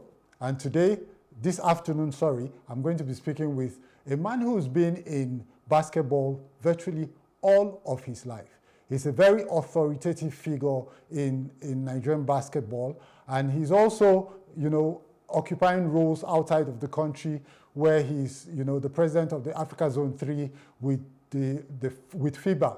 FIBA is the world governing body for basketball. Today, we'll be speaking with Colonel Sam Amedu. Like I said, he's a member of the NBBF, that's the Nigerian Basketball Federation, and he's also the president of the Africa Zone 3 of FIBA. Colonel Amedu would have a lot to say to us today about what needs to be done to make basketball a commercial success in this country. Basketball is unarguably, you know, the second most popular sport in Nigeria. As a matter of fact, in all of Africa, and that's after football. The point is, why has basketball failed over the years to realize its staggering potential? Colonel Amedu has been there, he's done that, and he's been there for over maybe as much as half a century, and he's got a lot that he's going to be saying to us. I would encourage you to stick with us for the next 45 minutes because what you hear is going to change your mind could change your mind, about what you think of sports business, what you think of basketball, and it could open you or your friend or your family to, you know, an opportunity or two, to a new way of looking at basketball and looking at sports generally. And it could open an opportunity of you or two for you or your organization. All right? We're going to go on a short break. Make sure you stay with us. You know, I'm giving you time to get some water to drink or something to refocus and be prepared for what you're going to hear, and probably to invite a friend or two to join you on this program. When we return, Colonel Sam Amedu will be with us and the business will begin.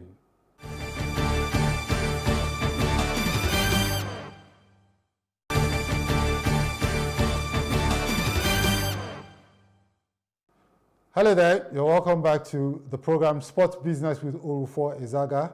My name is Orufuo Ezaga and we're reaching you live from Plus TV Africa, our studios in Victoria Island, Lagos. Joining me now on the program via Zoom from the United States is Colonel Sam Amedu. Hello, Colonel, how are you? I am very, very fine. Good afternoon out there. Yeah, good afternoon.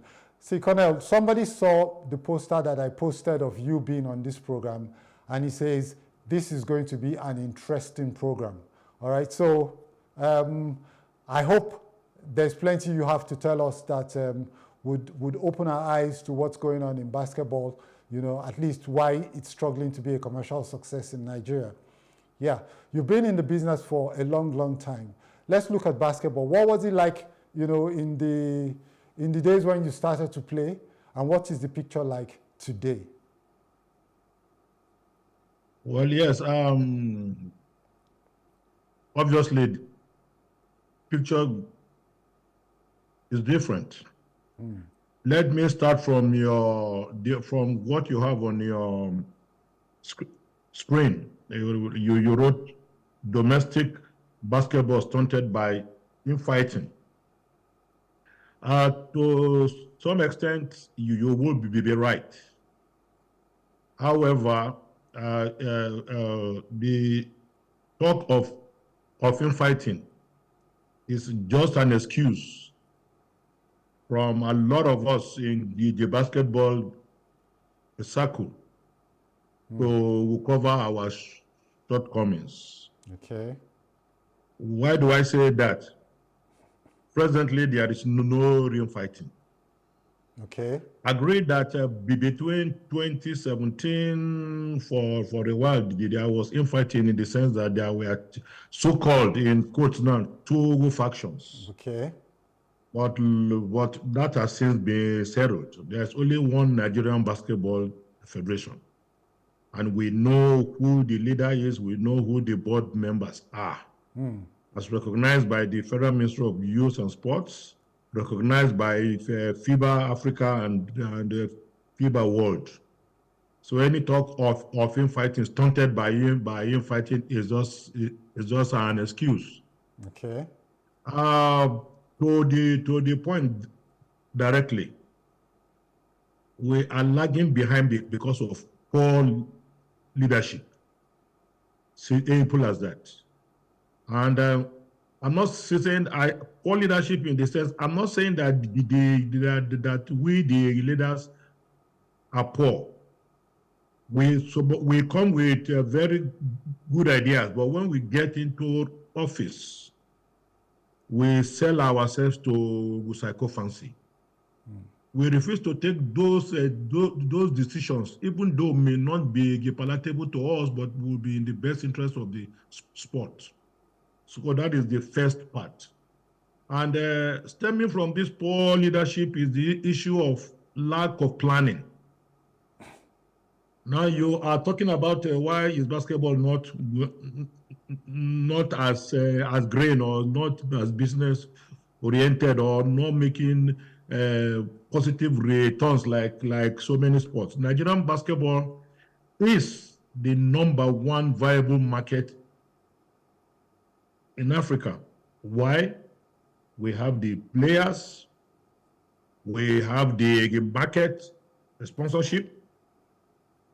But however, as you lay your bed, so you will lie here on it. What is our marketing plan? As I speak to you, every league in Africa have concluded their league. Every other federation have concluded their league. We are in the middle of September. But my federation, of which I am a member, we have just started the first phase of our Zenith League, of which the girls will just play like 5 matches or 6, and we'll call it first phase. Then they go to another venue, play another 3 to 4 games. Then they will say, "Oh, we have concluded a league." How do you market such a league? You can market it. As we even speak, the men have not started. Meanwhile, speaking as the president of FIBA Africa Zone 3 now, Ivory Coast are starting their 2024-2025 league this September. Wow. In a week's time or 2. But my country, Nigeria, we have not even started the men's league. So lack of planning. So when does your calendar start? If you want sponsors to come and sponsor your league, there must be consistency. Because sponsors have time that they go through their own budgets. Right now, anybody talking about sponsorship for the league for even next year is already late, because corporate organizations are already drawing up their own budget for next year. So we have not done the league for this year. So how are we going to talk about next year? So it all boils down to lack of planning. 2, facilities. What have we done regarding our facilities? I am happy you are a TV. You are from the TV world. Marketing is important. Television. Eyeballs. What the eyeballs see influence the marketing to a very large extent to get sponsor to sponsor you. Even as we speak, there are the Super Eagles are playing right now. There are some fans that are complaining in a chat group that I belong to, that the images being shown by Nigerian TV outlet is very, very poor. And they have been advising people to go to the channel 254. I don't know where, maybe that is on DSTV. So, if the images are poor, why would I, as a sponsor, put my money on it? Our sports hall don't have dressing rooms. And I say this with all good authority. There are dressing rooms there. They are not functional. Our national stadium is our national stadium in Lagos. For example, is our premier sports hall. But the dressing room don't function. The toilets, I'm bringing it to the lower level now. I'm not going towards talking big grammar. Yeah. The toilets are not functioning. And I say this because I have a team. My team used to play in the league, but no more now. But our team is still there. At times we go and play games there. There is no dressing room. So when it is halftime, we go behind the hall, go and sit to talk about the game. Is that same place? By one side, people are selling beer. On the other side, people are urinating. The ambience to even invite sponsors is not even there. Yeah. And so that is that. Facilities. Yes. For sponsors to come to you, your facility must be up to date. It doesn't need to be a facility that can sit up to 7,000 or 8,000, even 2,000 people. The Arabs, their clubs, when you go there, you will see their gyms can only take 1,000 or 2,000 people. Yeah. But it will have space for advertisement board, place for the camera.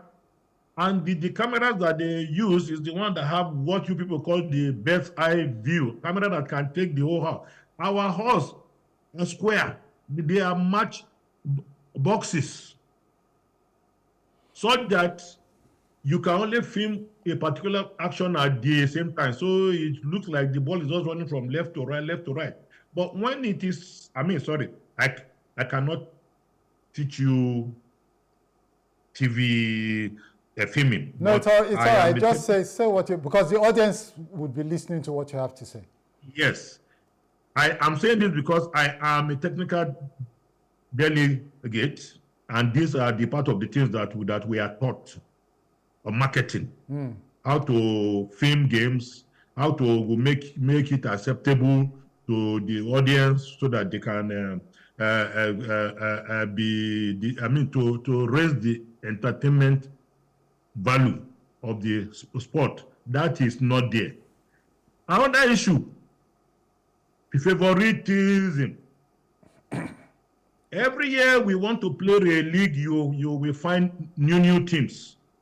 Where are they coming from? You will hear that, they have bought a sport.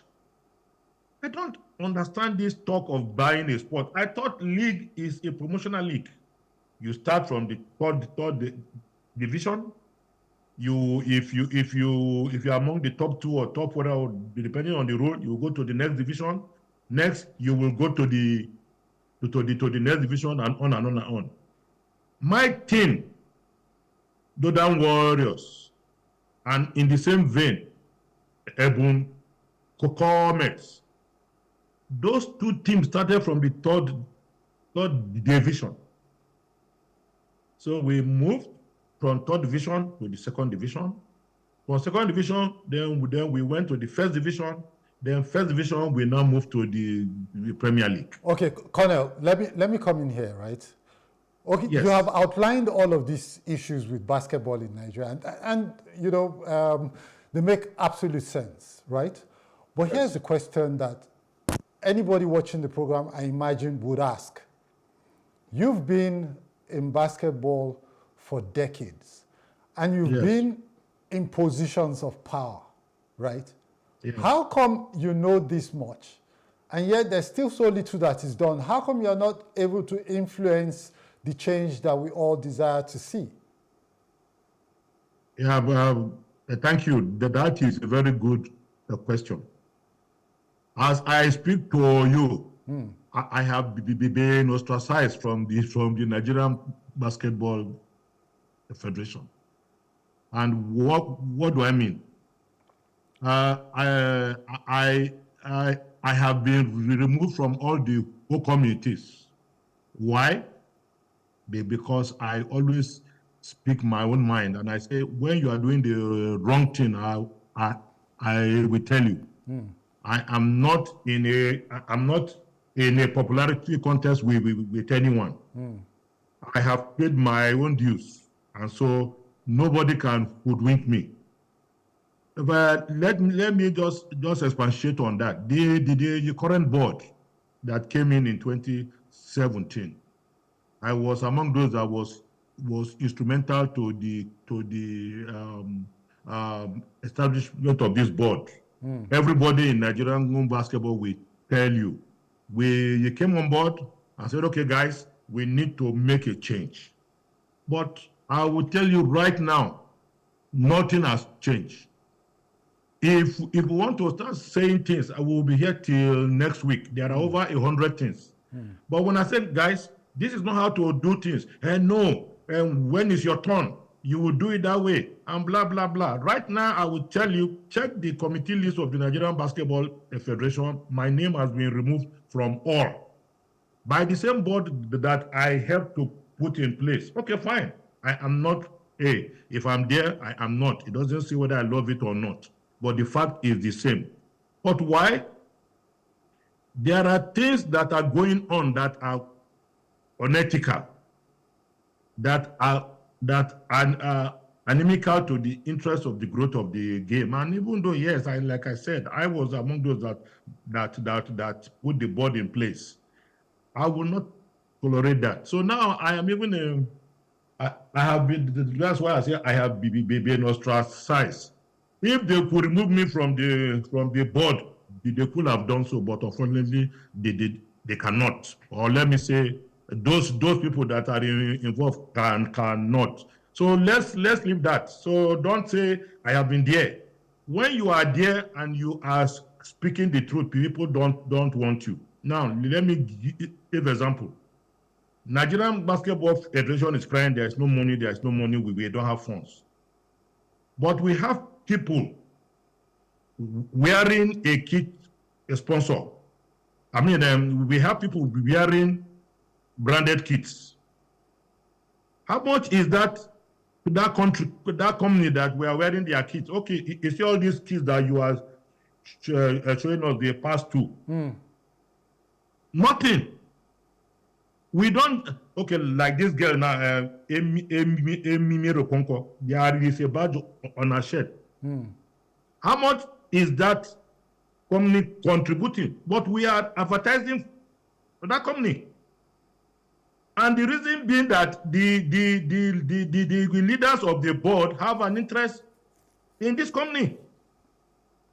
So how can our national team be advertising for the leaders of the federation, and they are selling those kits?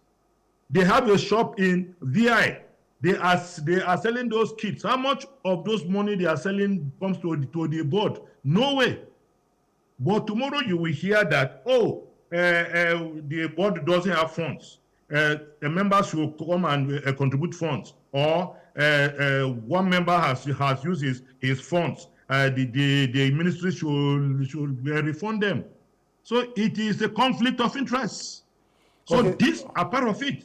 Okay, so Colonel, let me just come in here, because you're making a claim now, right? How do we verify this claim? And also I'd like to make this point now, that anybody that's watching now who has a contrary view based on what you have said would have a right of reply. But basically, how do we verify that these claims are true? Thank you very much.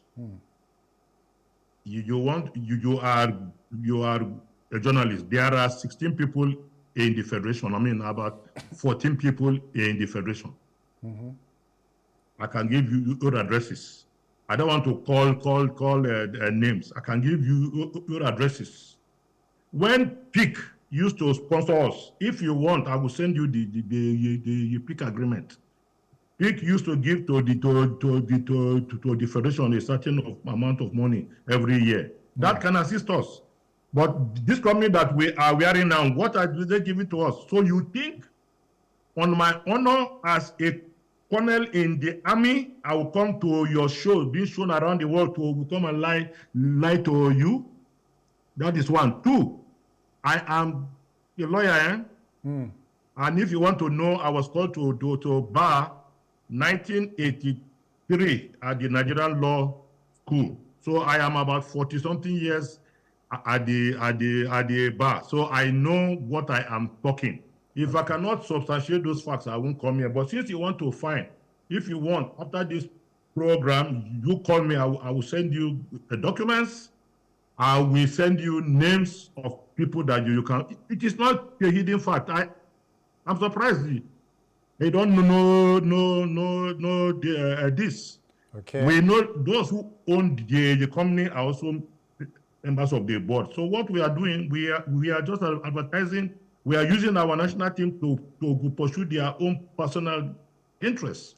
Simple as that. So go and verify. Anybody who has a contrary view, talk to me. Oh. So to ask us why we don't have funds to run events.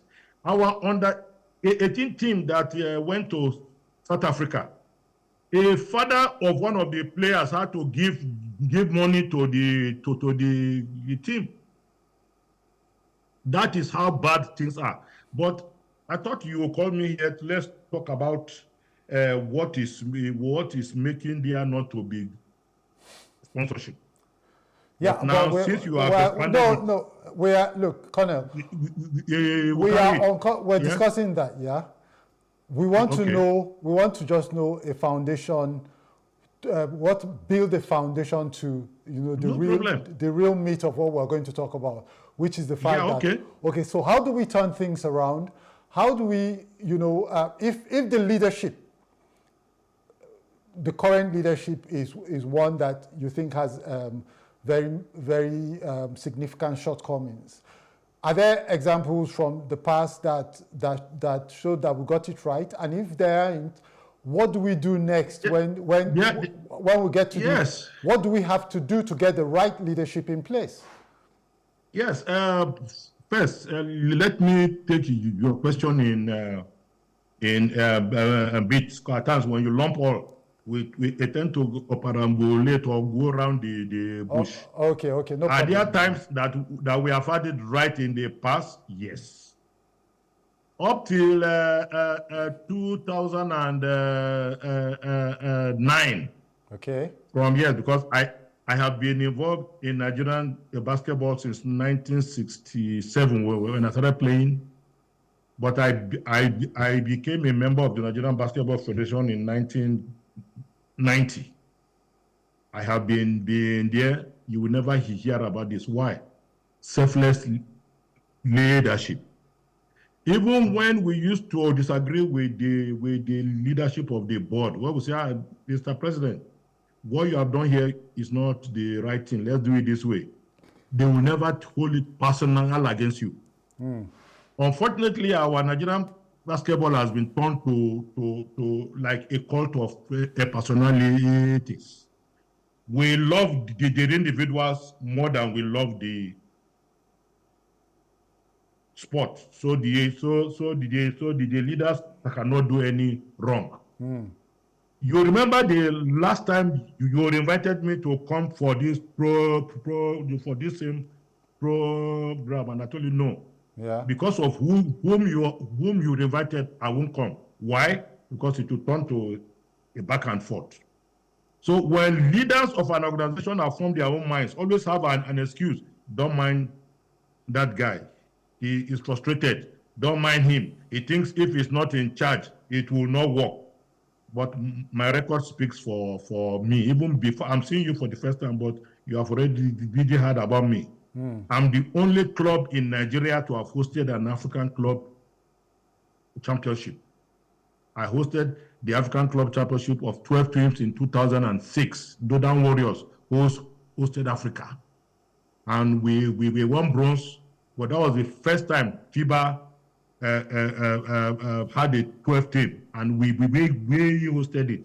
So I want the viewers or people to know I'm not talking just for talking sake. I know my onions. I may sound very immodest, but I am not known for modesty. That's not my own. I want to speak the fact. So it has turned to personal. 2, I am speaking out. There are lots of board members that won't speak out. They will be talking behind. No, I'm not that. My brother, I served in the Nigerian Army for 32 years. I've given my life to Nigeria.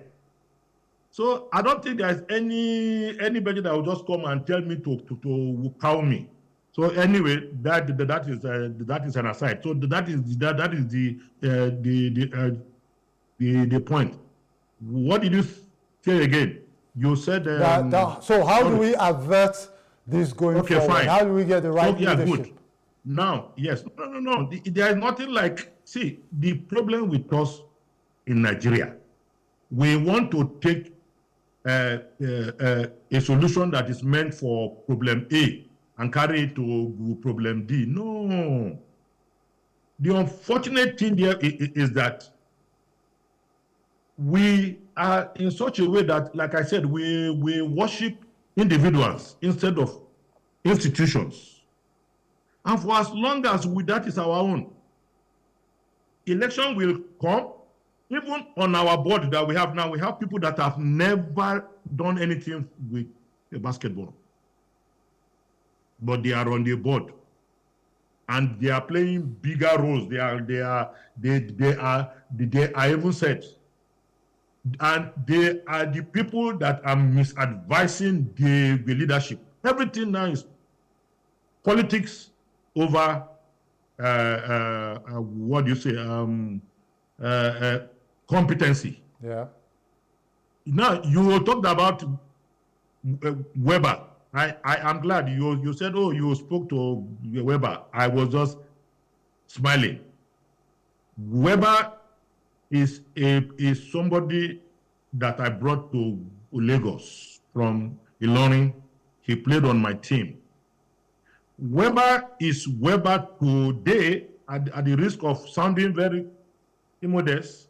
When he was to do his housemanship in mechanical or something engineering, I took him to my friend in metal furniture, because then I used to report the basketball floors and uprights. And when he saw one of them, he said, "Sir, I think I can do this." So I said, so you can do it, and that would be very, very nice. At least you read engineering. I took him to Mr. Farid Abu Hassan of Metal Furniture to go and do his youth corps. That was when he was doing his youth corps, and I told me, Mr. Farid, this boy has an idea. Please encourage him. They started giving him materials to start fabricating things. So I'm very, very happy with where he is. Look, as we are talking, you see his cap? Yeah. You see this? Yeah? I am very, very proud, and I wear it because I know that I've touched the young man's life. Since you spoke to him on phone, call him and say, do you know Colonel Sam? And then you will hear. Maybe by chance he is watching this. What am I saying? We have people. We have to encourage them. But somebody like Weber, how is the NBBF taking advantage of him? How? Are we taking of him? Are we even marketing him? No. So the one I'm trying to say is not to be in leadership to be carrying portfolio or carry box. So you need to think outside the box. So next point for us, well, my happiness is that the tenure of this our board including me, will soon be over, either in 2025 or in early 2026, either we will leave. We must ensure that whoever is coming to this board has an interest of the game, does not have an ulterior motive, is not there for his own business. Because what has come now, we say, the Nigerian Basketball Federation right now, as it is, has become a means to an end, in the sense that it is being run like a business entity. Okay. My brother, Nigerian Basketball Federation does not have an account. Okay, Colonel, we're going to come back to all of these things again, but we have to take a short break now. And when we come back, would you talk about what you finish your thoughts, and then we'll focus on what we need to do to solve these problems so that we can make basketball a commercial success. Is it all to be left to the federation? Are there other people who are outside of the federation that can still do stuff with basketball? What exactly, based on the experience that you have and your current experience in the United States, what do you think, what kind of people do you think can still develop basketball, even if the federation is thumb-sucking? All right, so we'll go on a very short break, and I'd encourage you to stay with Plus TV Africa. When we come back, this explosive edition will continue. Don't go away.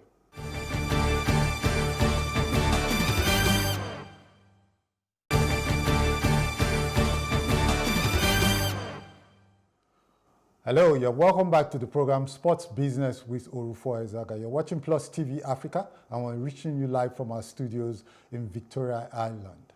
On the program with me from the United States has been Colonel Sam Amedu, and it's been quite a revealing session so far. Now, we've talked about all of the headwinds facing the basketball industry, and we want to look at the tailwinds, for instance, that the industry has. Okay, so there are a lot of problems. How do we move forward, right? And then basketball as a game is a very marketable sport. How do we take our basketball in Nigeria and make products out of it that can become more commercially successful? For now, we tend to focus on the national teams. And anybody who understands sports business would understand that national teams account for less than 5% of the total business in any country, all right? So the attention must be on our domestic competitions. And right now, sadly, not just in basketball, but across virtually every sport in this country, our domestic competitions are neglected. So, Colonel, yes, what do we do with basketball locally? Is it only the MBBF that can develop basketball? Can other people come into the basketball space and do something? What do you think? No, yes, you are very, very right, because first, I think that your question is a rhetorical question. I don't think everybody needs to be looking for an answer. It speaks for itself. MBBF cannot do everything. And even if you look around, there are some individuals that are organizing competitions and events that are really helping the polity. Like we have the Louis Edem, the championship, which comes up every year. That helps all our teams, River Supers and others play there. We have Onuche Hansen Onuche competition. We also have Olumide Oyedeji also just did the West African Basketball League, and there are so many others. So there are many invitational tournaments all over the place. So there are many people that can actually help, and some are helping, some can still help. Now, but the issue there is that everything does not have to come from the federation. Federation will do its part, but the National League is for the federation. and is the winner of the National League that the world recognizes. That is who represents us in BAL. Yeah. But presently, because of these shortcomings, our National League has been turned to a glorified inter-house sports, or what you call a glorified inter-secondary school game. A team cannot play 7 games in a year and say it is a national champion. So structure is important. Planning is important, and all these things are not there. Somebody wakes up overnight and says, okay, the National League will start next week. Who is prepared? What is the calendar? Then 2, rules. We used to have league rules in the past. The Nigerian Premier Basketball League rules is there, but it is not being implemented. That's why I was telling you that every year new clubs join the league. Even this year now, even the female league, 2 new clubs have now joined. Nobody know where they came from. So some of us on the board don't even know. Since we have been removed from all the committees, the board does not even approve the programs. We don't hear the National League, Nigerian Basketball Federation. That is one. For the men, every year we are changing. So the structure that is wrong. For people that can help this league, there are so many. We have basketball lovers in the corporate world. A lot of the people that have invested in Basketball Africa League are Nigerians. Yeah. They are Nigerians. They are I know about 5 or 6 Nigerians that have invested in the Basketball Africa League. So if we arrange things well, charity must begin at home. And it is not that they are not ready to come and sponsor the league, but what is there to get sponsor? There is not. Why will a corporate man come and waste his money, waste his time when we say everything is not being done? Everything is the transparency is not there. You wanted to come and be funding league, then tomorrow is a funny thing will just come. Next tomorrow, funny thing will come. And then you hear, complaint. That is that. Next. Okay, we've talked about facilities. Our facilities are actually not there. No, but let's dwell on that a bit. The facilities. Yes. Most of the facilities we have now are from government, right? Yes. Now, and most of our clubs are also, are they not government clubs? No. Okay, let me tell you. Yeah. Most of the facilities are from government, yes, yeah. But that is the role of government. Okay, but what about the clubs? Are the clubs not largely owned? Are many of them not owned by government or government not all clubs agencies? Are government. No. I can count you clubs that are not owned by government. Okay. Comet is not owned by government. The Lagos Legends is not owned by government. Yeah. Golden Warriors is not owned by the government. Which other team? Customs. Sorry, I can go on and government. Okay, now from here, let me go. Gombe, not Gombe Bulls. Yellow Hawks is not owned by a government. There are these I've called Legends. Okay, Dolphins is not owned by government. MFM is not owned by government. MFM, Dolphins, Deepwater is not owned by government. So there are many clubs that are not owned by government. There is nothing wrong if government or the paramilitary services own clubs like Custom, Police, Nigerian Army, Air Force. There is nothing wrong. We have all been competing among ourselves for long. I formed Dodan Warriors when I was in the army, but it wasn't an army team.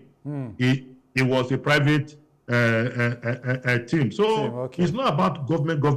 Government have their role to play. Government can even fund their own club. The problem is that there is no sustainable program to develop those clubs. Those clubs sit idle for 9 months. Then 2 weeks, they just write a letter. Yeah, Division 1 is starting in 2 weeks. And then you see people running to the field, end line, pass the ball, then they start playing. I'm afraid soon people may soon start dropping dead on the court because there is no medical tests. People who have not played for 9 months are just thrown onto the field. When you talk, they say, now there is no money. You know, Sam, you want to talk as if you are the one that knows everything. Well, sorry if you think I am proud, and I know what I'm saying. I'm proud of what I'm saying, and that is why I have the recognition I have across the world. But in a country where people that don't know want to be directing people who know, that is the problem. In Nigeria today, I'm the only technical delegate. Sorry, I'm not saying because it's me. Yeah. What does that mean? To be a technical delegate, you have started as a math commissioner, as a technical commissioner and a technical delegate. Technical delegate now, it encompasses all aspects of the game: marketing, television, medical, media, everything. Yes, media. But now, and then I am the one that the same board will say, I beg, let him not serve on any committee. Take him out. He talks too much. Yes, I am proud to talk. God gave me mouth, isn't it, to talk? If God give me mouth and I cannot speak out, it's not a curse. Okay. So that is the. Sorry, I'm just adding some my own. No problem. For illustrative purposes. That's to tell you how I am really mad with the opportunities that we have, that we are really throwing it away. So people will tell you, Sam wants to be president. No, I ran for president in 1997. Maybe you were not born. Oh, sorry about that. No. I was a fully grown man. Oh, okay, great. Thank God. Yeah. I ran for president in 1997, and since that time, I found out that politics in Nigeria is not who is capable anymore. It's who you know. At times, what you can bring. But one thing that, like you said, you don't have to be on the board to support the sport. You don't have to be on the. Everybody is struggling. I want to be MBBF. I want to enter the board. Blah blah. No, there is nothing there unless you find a way to make money for yourself. But technically speaking, if the board is being run, the board is like an NGO. It's a non-for-profit. But however, so there are rules. Yeah. But those rules are not being followed. Okay, let me ask Cornell. Today, yes, private equity funds around the world and even sovereign wealth funds are chasing sports properties. New sports properties are being developed, for instance, like the Live Golf and the botched attempt at creating a European Super League for football. Super League. Yeah. Yes. If an investment firm, comes to the MBBF with the idea of a league, for instance, is this something?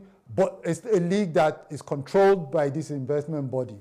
Would the MBBF be open to any such arrangements? Or do you think they should be open to any such arrangements? Yes. Well, thank you very, very much. Actually, since we have been talking, this is the time that I feel that I've had what is really a key point. Good, to the point that you have raised.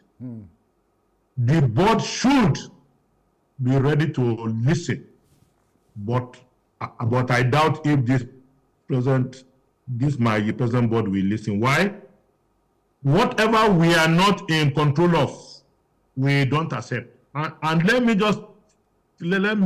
me inform you. People have come to the board, have indicated to the board how they can raise money for the board. Okay, sorry, raising money and this investment funding and blah, blah, they are two different things, but they are similar. Because at the end, what you're looking for is to have funds to be able to sustain your own program. People have come to us. Some board members have suggested, let's get a marketer. But no, we want to be the leaders, we want to be the marketers, we want to be the spenders of the funds, we want to be the spenders that will determine who will move with the team, who will not move with the team. So that's why I say this thing now is becoming like a cult. Let me tell you, people have come in the past. If you ask some of our board members, they have suggested it. But for right now, it has come to naught. So some of us have even said, okay, like see what NFF has done with this firm that Nelson. GTI. Yeah, okay. See, for what it is worth, this is just a starting point. Well, you can see now that at least the soccer league champion is saving here 100 million.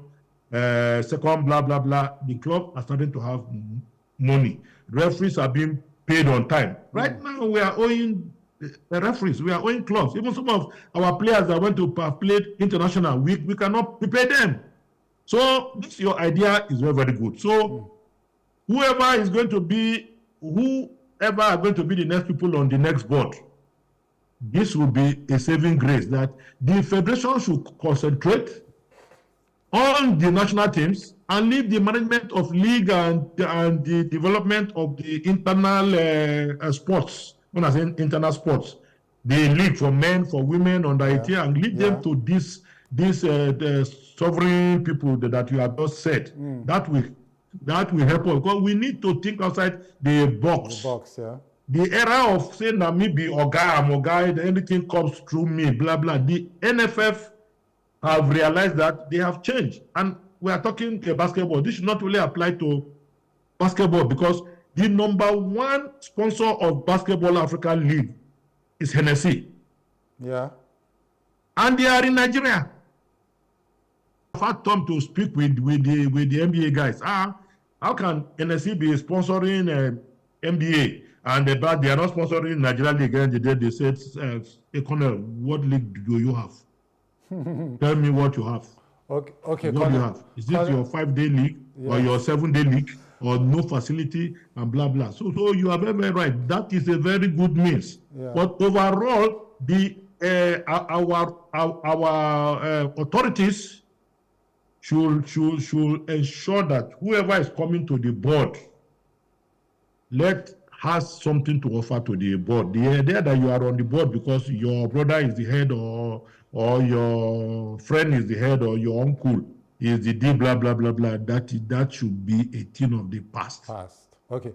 So Colonel, we need to bring this home. It's been a very entertaining hour and explosive one for that matter. And but I won't let you go until I ask this question. And it's something we've talked about so far. The Basketball League Africa.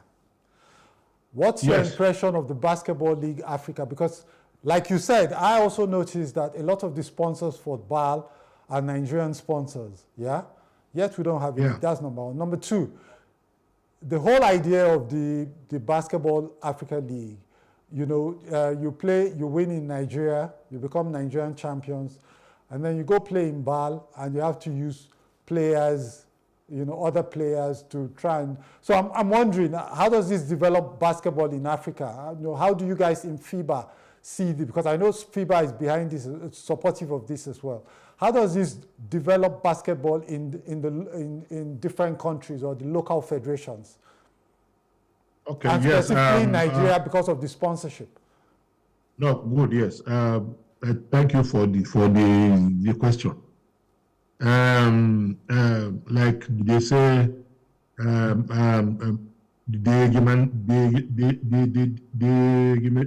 minority may have their say, but the majority will have their own way. That is a very vital point. What I want to just I will try to explain how FIBA sees it. Okay, Colonel, we have 2 minutes, Colonel. We have how many minutes? 2 minutes, sorry. Okay, fine. Okay, now fine. Well, true, yes. FIBA, the reason why foreign players are involved because NBA is the one that funds it. Basketball Africa League is not done by FIBA, it's by the NBA. NBA brings all the funds. So they want to raise the entertainment value of the game. And that is why it is shown on ESPN Live all over the world. And that is a market. So, and that is where we get the funding from. He who pays the piper dictates the tune.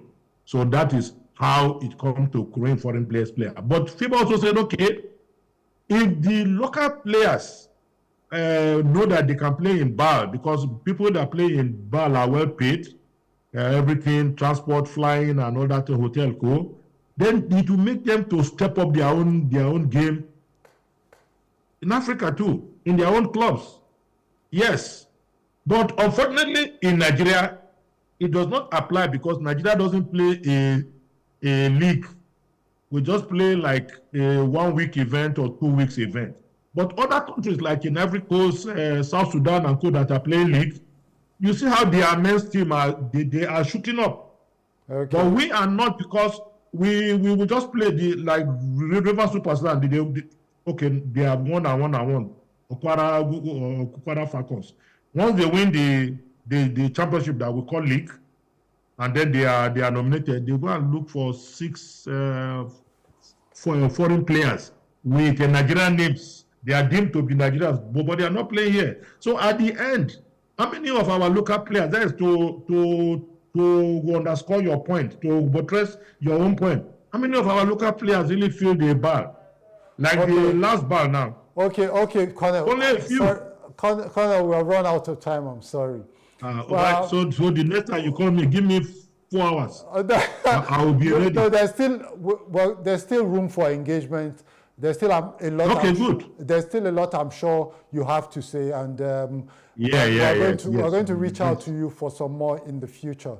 Thank you very much for honoring this invitation, by the way, and it's been a very entertaining, a very insightful 45-15 minutes. All right, and so viewers, thanks for tuning in. We'll be back again next week with another edition of Sports Business with Orufo Ezaga. Until we do, this is me, Orufo, saying be productive, be good, and stay safe.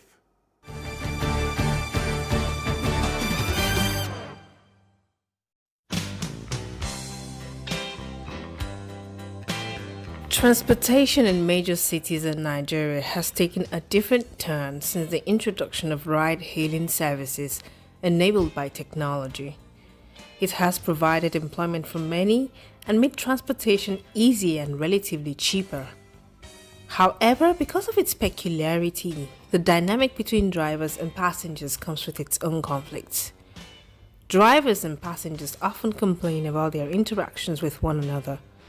Many issues like courtesy on the part of passengers and drivers, being kept waiting for too long, where a passenger chooses to sit for the ride, the direction of the trip, and many more are some of the causes for conflict in this short relationship. Lawo, a hail ride driver, shares some of his experiences. At times, some of them will set location. The map or the app will automatically give them another location. So by the time you get to the location,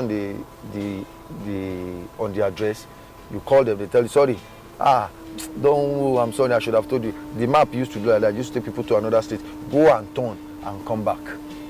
You know, that can be ridiculous. And at times, you know, the Lagos traffic, whatever, that the route you pass now, or probably before you even got through, it was hell. Now, having to go back, it can be very irritating. How is this relationship supposed to be navigated? Mutual respect is key, and under no circumstances should riders or drivers disrespect the other. Riders should respect the vehicle they are in and should leave the vehicle in the condition in which they found it. Unruly behavior such as damaging the vehicle is not tolerated. Using bad language is also not tolerated. Being aggressive or discriminatory can also get a rider banned from using the app. Although friendly conversation doesn't do any harm during a trip, respect should be upheld at all times. Both riders and drivers should give each other space and should not make each other feel uncomfortable. Getting to a destination safely is a top priority. This is why drivers need to adhere to the rules of the road, for example, by sticking to the speed limit, not driving under the influence of alcohol or drugs, not texting while driving. Drivers should always take a break if they are tired. Riders should play their part by wearing their seatbelts and not trying to cram in extra people when there aren't enough seatbelts. Riders also need to refrain from bringing alcohol or banned substances into the vehicle and should not ask a driver to go faster than the speed limit. As a rider, request your ride inside. To minimize the time that you're standing outside by yourself with your phone in your hand, instead, wait inside until the app shows that your driver has arrived. Check your ride. Every time you take a trip, ensure you're getting into the right car or the right driver by matching the license plate, car make and model, and driver photo with what's provided on your app. Have the driver confirm your name. In addition to the check your ride safety steps, you can also ask the driver to confirm your name before you get in the car. Your driver sees your first name in your app and your driver's first name is displayed to you in your app. Be a backseat rider. Whenever possible, sit in the back seat, especially if you're riding alone. This helps ensure that you can safely exit on either side of the vehicle to avoid moving traffic, and it gives you and your driver some personal space. Share your trip details with loved ones. While en route, tap Share Trip Status in the app to share your driver's name, photo, license plate, and location with a friend or family member. Be kind and respectful. Please respect fellow passengers and your driver and their car. As for drivers, here are the standard procedures required. After a rider books a ride, you drive immediately to the location. And then until you get to the location, you don't click arrive, which most drivers, that is where they have their own faults too. So immediately they pick your ride, they click arrive. And normally, the app owners have given 5 minutes of grace. The moment you get to a place, after 5 minutes, the person doesn't come out. It will start charging the person a certain amount of money. So, but by the time you click arrive, when the trip is, when getting to the location will take you 9 minutes, and you have clicked arrive. So 4 minutes into his own time, you have started charging him, and you have not even at the location yet. Now, that is actually not good, which I hardly do. The only time I do it is when I'm booked in an estate, and I get to the gate, and they say, call the person to come out. Immediately before I call the person, I click arrive because that's the estate. So having to navigate my way through that is own cup of tea.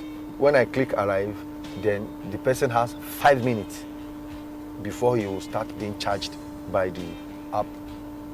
So after 5 minutes that I've clicked arrive, the person will start being charged. Then once the person gets in and will click start, then I'll ask the person, can we move? He say yes. Then I'll click starting up of the trip. So once I click on that, the trip starts.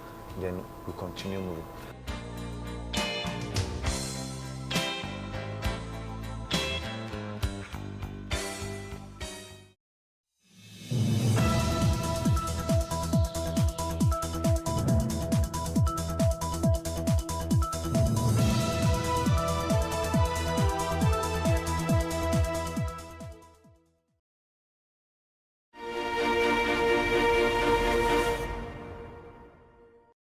Hello and welcome to the Literary Bar.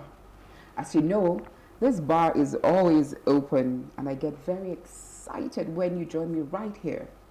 So September is here, the beginning of the famous Ember months, when we are reminded to be careful whilst driving. because we're coming to the end of the year. So let's make it a special September to remember. Speaking of driving, how are you coping with the new fuel price? Now, wow. If it's too expensive to go out, grab a book, or better yet, join me at the bar, because we're always open. The 8th of September is International Literacy Day. The theme for this year, 2024, is promoting multilingual education, literacy for mutual understanding and peace. If you're of a particular age, you might remember Wazobia. That was Nigeria's attempt at attaining peace or promoting peace through cultural cohesion via multilingual education. Also, September is Sickle Cell Awareness Month. And my guest today knows a thing or two about sickle cell, and he's also an author. So I'm delighted to have him join us here today at the bar to talk about literacy and sickle cell. So go grab a drink and join us after the break.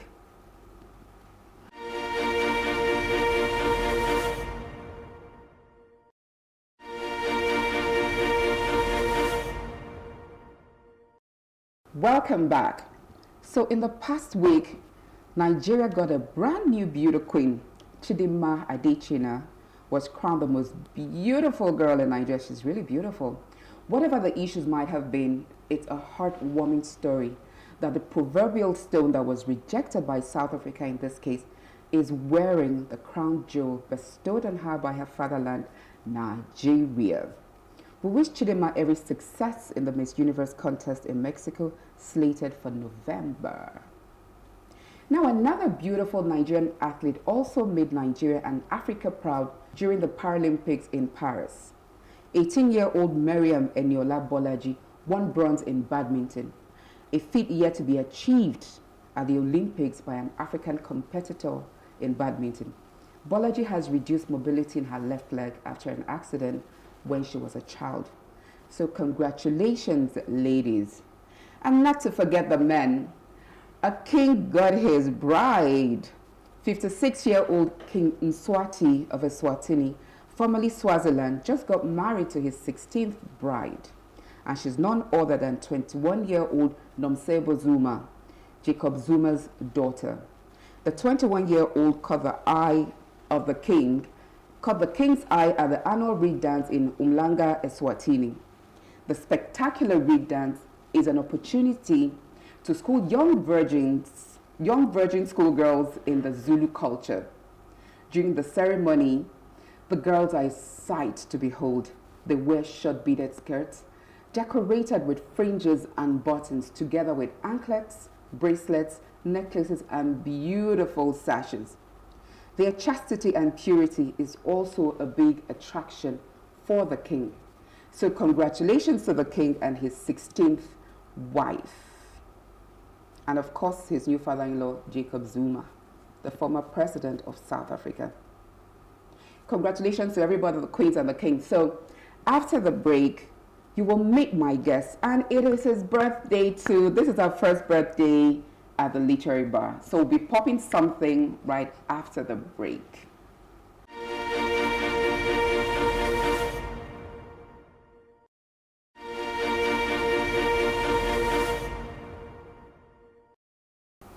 Welcome back. Thank you for joining me at the bar. My guest today is Abayomi Oyelami. He's a writer, radio host, media PR personality, a genetic counselor, and a non-profit leader. He's a graduate of chemistry from the Ladoke Akintola University of Technology, LAUTECH. Yomi is currently the communications officer at SAMI, Sickle Cell Advocacy and Management Initiative. But first we'll be talking about his book, Finding Purpose for Kids.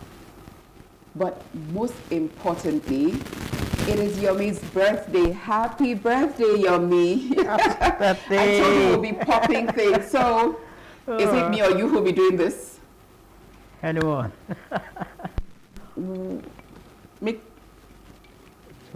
All right. So happy birthday. Yomi, should I tell them how old you are? Yes, please do. It's So Yomi is a 40? Yes. Single? Yes. Searching or well, stop searching. I'm searching. You're searching. Yes. So ladies. AA first. Ladies. They will not talk about that thing. Okay, we'll get to that. We'll get to that. I told you, Yomi is wearing 3 caps actually. He's an author. He works for Sickle Cell as an advocate, and it's his birthday. So this is the 3rd cap for today, the celebration cap. So Yomi, I'm really, really happy that you're here. But first of all, let's toast to you. Yes. Thank you. Happy birthday. Welcome. Thank you and very much. Thank you so much for spending your birthday with us. Yeah. And I'm just really, really glad that you're here. And then you have this amazing book that you wrote for children. And this plays right into the theme of Literacy Day for the year, encouraging literacy through multilingual education. And like I said earlier, Nigeria tried with Wazobia. Yes. And for a long time, it was amusing then, but it's still part of us, you know. So let's find out why you wrote this book. And then it's almost as if you had the foreknowledge, because this book is written both in Yoruba and English. And so that's part of the multilingual education that you already came up with. So Yomi, why did you write Finding Purpose for Kids? All right. Thank you very much for having me on Literary Bar today. It's a great privilege to be here on such a day as this. Yes. My 40th birthday. That's awesome. I couldn't have planned this. It's so, and that takes us back to purpose. Yes. There is a purpose to everything in life. God has actually purposed us to be here. We weren't here by accident. Yes. So writing this book comes to me. Firstly, I know I'm a writer. I write poems. I write articles and all of that. So going to service about 10 years ago, I was like, what makes you an author? It is when you have a published work. Yeah. So I said, okay, now that I'm going for service, no matter how much I'm being paid, I'm going to save a part out. I want to publish myself. If I can't pay all the big names, but I can publish myself. And that led to having the first 1,000 copies of this book. Okay. And that's how I became a published author. Okay. Yeah, so I was, in the book, I'm trying to let children know that there is a purpose to their existence. Growing up for us, they tell us, okay, what do you want to become? What do you want to become? Okay, I want to become a doctor. And then we see all of those things. And then, if I look back at 25 years, sitting here today, I was like, I don't think I'll be writing. I don't think I'll be somewhere that will be on air talking about books and all of that, because I was all of my mind I was thinking about doctor. Be on the radio, be on being radio. a counselor. Yes. And all of that. Yeah. I like this book because of its simplicity, and also because you talked about it through a parable. Yes. There's Baba Agba, who is talking to the children. The children, yes. About people trying to find, about the young men inside who wanted to inherit their father who was a good king. Yes. And even the shenanigans that went inside one of them, I think Adebi. Yes, Adebi. Trying to take over the throne. Yes. And that also keys into even the political shenanigans that we're having today. Exactly. But I also love the fact that you talked right into the Yoruba pantheon. Okay. The oracle, the Ifa. Yes. And that. And so there is nothing wrong in educating children from our culture. Yes. And so when we're talking about cultural cohesion, is also encouraging children to know their background and the stories. Yes. And the stories that helped us to find. So I would just want you, acting like Baba Agba, to tell the children something in Yoruba, and then you can translate in terms of finding their purpose. Okay, ẹ̀yin ọmọdé, láyé ìgbà ìwáṣẹ̀ a máa ń sọ wípé ṣẹlẹ̀rọ àgbo àgbàrá àgbo lọ́ṣún fi ń wẹ ọmọ rẹ̀ kí dókítà ò tó dé. What does that mean? We are saying that in the years of eons, our fathers, our grandfathers, our parents, they also have a way of taking care of their parents, of themselves, their children. We also have a well-established way of life, talking about our health, our education, and every aspect of our life. So we weren't just some bunch of men and women who were just climbing trees and all of those things that you might have heard. That we both still, people think that we're still doing. They ask you, where are the animals? You live, how many animals? You climb trees? Yes? Yeah, so we actually, it's a culture. There is an established culture called the African culture that educates, that leads you on the way of life. And we are saying that this culture still exists. Yes. And we can actually still take valuable lessons from there. And so I was using this book to marry what we have in the past, bring it to what we have now, and let's have a fine mix. And that's what we have with this book today. Yeah, but the book is small but mighty because there's so many lessons in it. And I like when the Adebiyi usurped powers from his father. Yes. You know, and Adesegun was sidelined, even though they thought he was a bad person. But the brother had to pay and bribe his way into being a king. The office, yes. And because he didn't have the passion for the people, he ended up being a terrible king. And the part where Baba was trying to teach the children that you can be a leader at any point where you are in life. Yes. Speak a little bit more about that. Yeah, so talking about leadership, it is and not... feel free to use Proverbs to say that. So, talking about leadership, it is not until you have a crown, it is not until you have a exalted office that people are saying the excellency, honorable, and all of those things. Those are not the things that makes you a leader. Those are not the things that makes you a leader. You are a leader in every sphere of life that you find yourself, where you are making impact on a daily basis.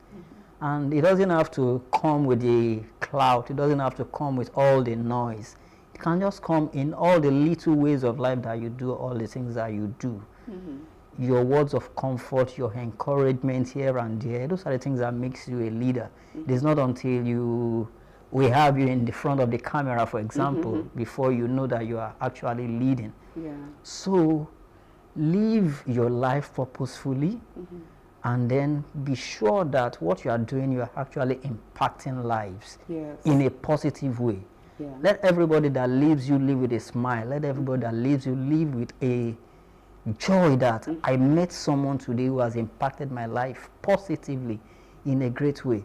So that is what life is all about. That is what we are saying, that live your purpose. And one thing is your life connects with another person. We're all interconnected. So what you do in your own sphere of life connects with what someone else does in their own sphere of life too. So we are trying to have a great... Okay, to Cotton, how do we give that to children? During the end bad governance protest, we saw, the protest. We saw 5-year-olds that were on the street. If you're me, now you're dear Baba Agba. Yes. What would you tell these 5-year-olds? About protest? No, about life, about finding a purpose in their life. Because protesting without proper guardianship will achieve no result. Exactly. So because these children do not seem to have any purpose. But in your book, Baba Agba was the one telling the children on how to live a better life. Imagine that those children have now been converged and you have to give them some advice. Before we round up the review of this book, what will you tell them? Okay, so I think I read somewhere else, I can't lay my... more Proverbs, you mean? All right, so I can't lay I can't lay to someone who says, they said, whatever makes you mad, glad, or sad can be a link to your purpose in life. So for a 5-year-old who joins a protest, for example, or for a 15-year-old or for a 20-year-old, there is a reason why you joined that protest in the first place. Do you know that reason well? That's number one. Don't just join the bandwagon. Okay, why am I doing this? Okay, it's because of a certain person or a certain group of people that are not doing this and this. When you get to your own position, what are you going to do better? Yeah. That is what we say. So it is not just to join the battle and just shout and shout and shout, and then when you get to the same place and you still repeat that thing, how are you making your life better for someone else? So that's what we're saying. Finally, on this book, September is right here with us, and children are going back to school. So their occupation is students. Yes. What would you tell them? Yomi, I'm serious. I want those Yoruba proverbs. All right, so now one thing about Yoruba proverbs is, or one thing about African proverbs is, you put fitting proverbs to situations. Yeah, give them a proverb that they will carry back to school. School. Okay. So I'll take my mind back to Jeff Odunjo. Jeff Odunjo says, there's I remember. All right, let me just say, whatever your hand finds to do, do it well. What you are doing as a student has a way of linking to what you are going to do in the future. Yeah. Yes, I may not have become a doctor like I wanted to be, but looking at what I do today, I have been able to marry health into education. So, what if I had not been serious with what I was doing earlier? I don't think I'll be here today. Okay. If I hadn't been serious with it, okay, they said, okay, go to science class, okay, do your physics, do your chemistry, do your mathematics and everything. So you are doing it well. So do whatever you have at this point, do it well. So when you do it well, it leads you into a larger room. Yeah. And then you can now explore. Then you can now think of, okay, what can I take from this place? Can I add it to this place? How do I link everything? And then the life just keeps moving like that. So okay. Yomi doesn't want to speak Yoruba for me. He's forming. Okay. So on that note about him moving into health, we're going to take a short break now. And when we come back, Yomi is going to talk about something that he knows a tour thing about, like I said, but I'm also very passionate about Sickle Cell Awareness Month. So after the break, we will go into talking about the Sickle Cell Awareness Month. Do join us after the break.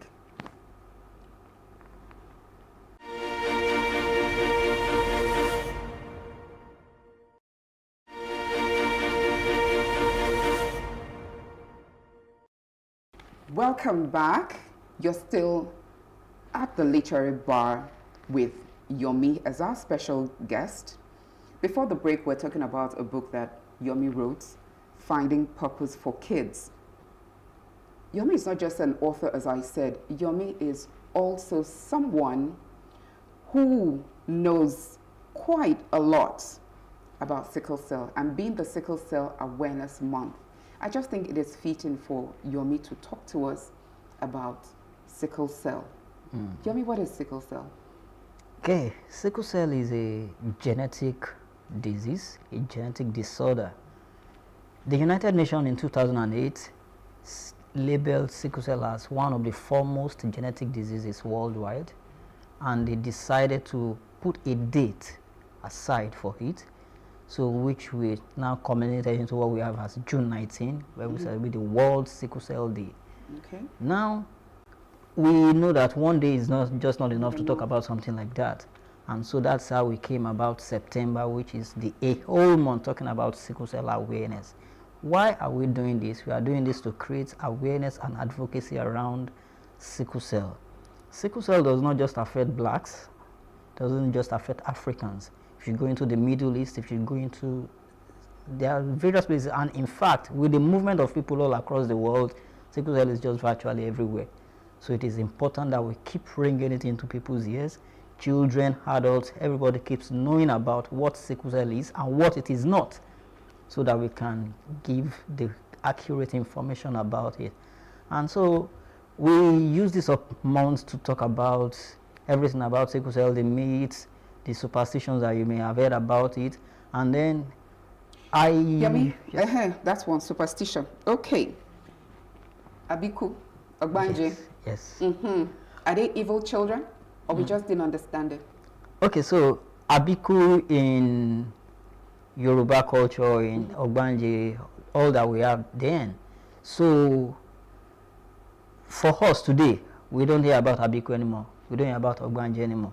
Why do we not hear about those things anymore? It's because we feel that probably because at those points, there wasn't enough information for people to know that, okay, this child actually has a health issue, not a spiritual problem, not a certain mother who is hiding under a banana tree and is causing witches. Not witches, not wizards.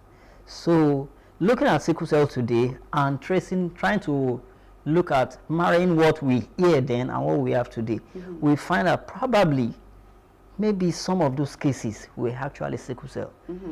So, and that's why we say today Abiku is not an issue today. Okay. It's not an issue today. So when we say Abiku in the past was, okay, they say they have a child and the child dies and the child keeps coming and keeps coming. Just to punish the couple. Just to punish the couple.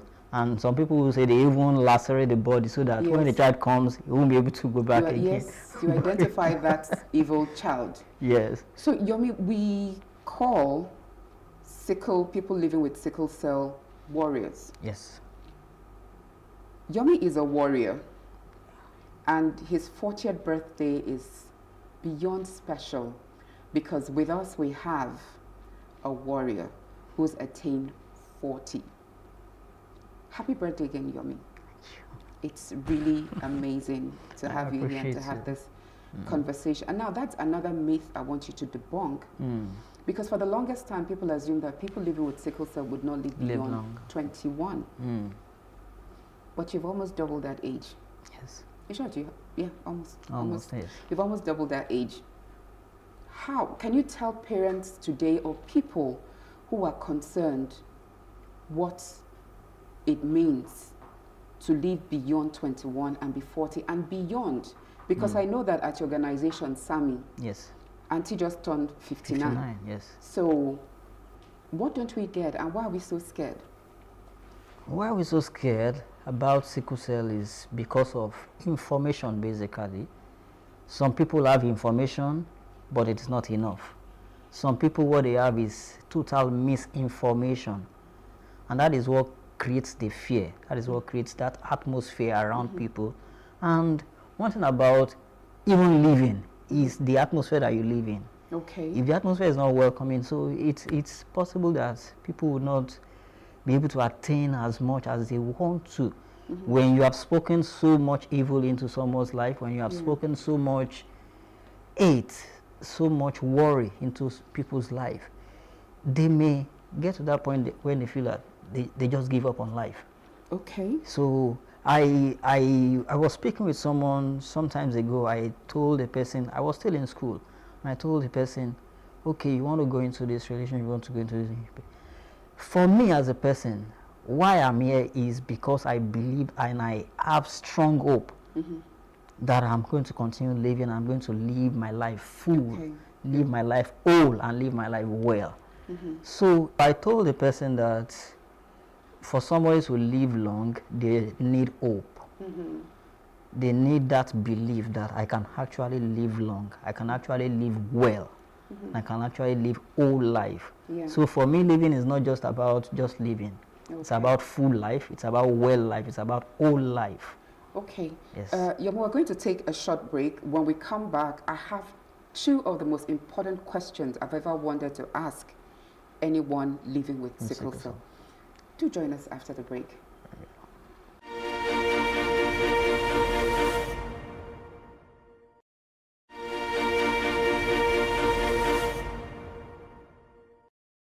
Welcome back. So Yomi, before the break you were telling us about hope, but now I hope you'll be able to answer these two questions for me. It's so important. All right. You're a genetic counselor. Yes. What does that mean? Okay. So people come to you now, they want to get married or they're already married. How does it work being a genetic counselor with Sickle Cell Advocacy and Management Initiative, which is where you actually do this counseling and work. So for us as a genetic counselor, our job is more than just creating awareness. So counseling is a step higher than just creating awareness. If I go to a marketplace, for example, there's a limit of information I'm going to share. Yes. But when you come forward for counseling, it means that you are ready to learn more and you are ready to engage us. So, but as much as we engage you, we say counseling is non-directional. Our job is not to tell you no, yes, no. Our job is to judge with you and let us think about these things. If you think you go this way, do you think you'll be able to manage? There's a word, there's a term you called it, It's non-directional. Non-directional Counseling. So if you say non-directional, it almost negates the fact that somebody comes to you, because I come to you, you're not giving me any sort of direction, so where do I go? Now, don't forget again that religion has a lot to do with this. People say it's not my portion. I'm going to marry somebody who is AS. I'm AS, he's AS. I'm SS, he's AS. Yes. I'm going to marry him because my God will not allow me to have sickle cell children. Okay. So when you're saying it's non-directional, so me and my bobo, I'm AS, I'm actually really AS, and he is AS or he's SS. And we come forward and say, Yomi, counsel us, and you tell us it's non-directional. Okay. What do we do after talking to you? Okay, so when you come forward to us, our job is to talk with you. Let's interact. How did you get to know that you are AS? How did you get to know you are AS? How many times did you do this test? Was it just once? Was it just a test that you just probably when you were going to school? So, you know a lot of shenanigans that comes with some of the tests that we do in so you advise people should do their test. So we ask them, you can go forward and try and do this test again. But when people come to you, do you have places where you recommend for them to go to? Yes, we have places that we can recommend to them. Okay. So for them to go and confirm and do the test again. In fact, we have cases where some people will tell you, I'm AS, when I did it here, they said I'm AS. When I did it here, they said I'm AA. We can even prescribe a much more truer test that doesn't leave a shadow of error. We can tell them to, go and do this test and bring it back. And now let's talk about these things. If you go ahead with this marriage, sickle cell is not 100% like, once an AS marries, they must have an SS child. No, it's not like that. It is a probability thing. It's kalu. Yes. It's kalu. English you like speak, it's kalu, yes. All right, it's kalu, but that kalu is not operated by you. Yes. So that's one thing. That's what makes it different. Yeah. When you go to a casino, for example, you are the one playing, you can see where you are playing. But in this case, you are not going to see it. You don't determine that. So now let's talk a little bit about genetic testing when a woman is pregnant. Yes. Are we doing that here? Okay, so we have various levels of genetic testing. We have what we call the prenatal diagnosis. Yes. Prenatal diagnosis talk about a child is still in the womb. They can test for the genotype of the child. Okay. Now, it's quite expensive, and that is why when we talk to people, are you sure you can even do this in the first place? If you can't do this, now imagine going to the hospital and you have to sit days, and your boss is telling you if you are not coming here tomorrow, you are losing your job and all of those things. How much do you earn? You even bring it down to the economics of managing a child living with sickle cell. And for you, if you have a child living with sickle cell, does not mean you cannot have another child with sickle cell. We have families that have as much as 3 children, 4 children living with sickle cell. Yes, with their mom too being sickle cell. Yeah. Yes. So now, Yomi, this question plenty. But again, I hear that people go and do some sort of treatment and then they become cured of sickle cell. Yes. can you cure sickle cell? Can you tell us? Now, we're not medical professionals, but you live and work with sickle cell. Yes. So if anybody should know, I think you have an idea. All right, so we have levels of cures that we, with innovation and medical breakthroughs now. Yes, cures actually, cures. Okay, so the first level that is quite, still expensive, but still quite accessible to a lot of people now is called bone marrow transplant. How does bone marrow transplant works? They look for a sibling or a family member who has a similar construct in terms of the blood cells that they can take samples from to infuse into this person. So when we say a transplant, it means we are saying the organ in this person who lives with sickle cell will not produce the blood cells any longer. We are going to introduce a new body in that form of saying. Okay. To start producing blood cells for that person. Bone marrow. Then yes, so that's bone marrow transplant. Then we are now talking about gene therapy now. So bone marrow transplant, what does it do? It's now this person will no longer have crises, we no longer have all the permanent. Yes, so it's no longer the person is no longer going to have crisis, all of the complications that come with sickle cell. But this person will still have to marry somebody who doesn't have sickle cell. Okay, that's why it is genetic. You are born with it. You are born with it. So the person has to be careful. This is really interesting. Yes. Okay. So the gene therapy that we are going to now, which is still in the early stages, now can ensure that they go into the chromosomes, the DNA of the person. That's when they are born, or someone like you now?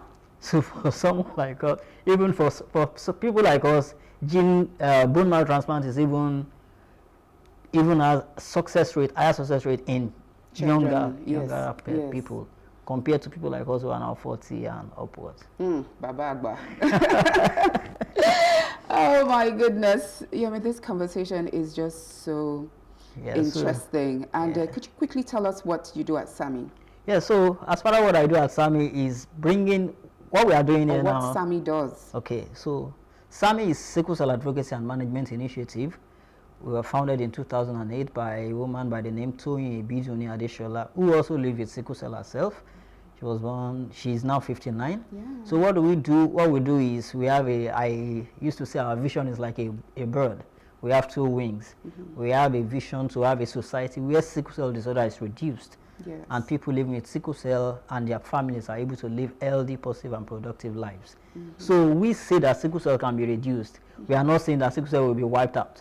Okay. Because even for you to, that's a different conversation entirely. Because sickle cell has a malaria connection. That's a malaria connection. You are right. So now, plenty. So on the other hand, we also have people who already now live with a condition to help them live healthy lives, help them live productive lives. I know that the medical bills for that is crazy, and the SAMI annually does a lot of clinics and workshops for people. You are doing HMO for people living with sickle cell. And that brings me to the fact that every February during the Lagos City runs, SAMI always join the marathon. They join the marathon and they have targets for that. Yomi is a marathon now. But please, can we just let everybody know that you only do 10K? I do 42 kilometers. Yes. So I'm the champion here. But Yomi is so dedicated to this cause.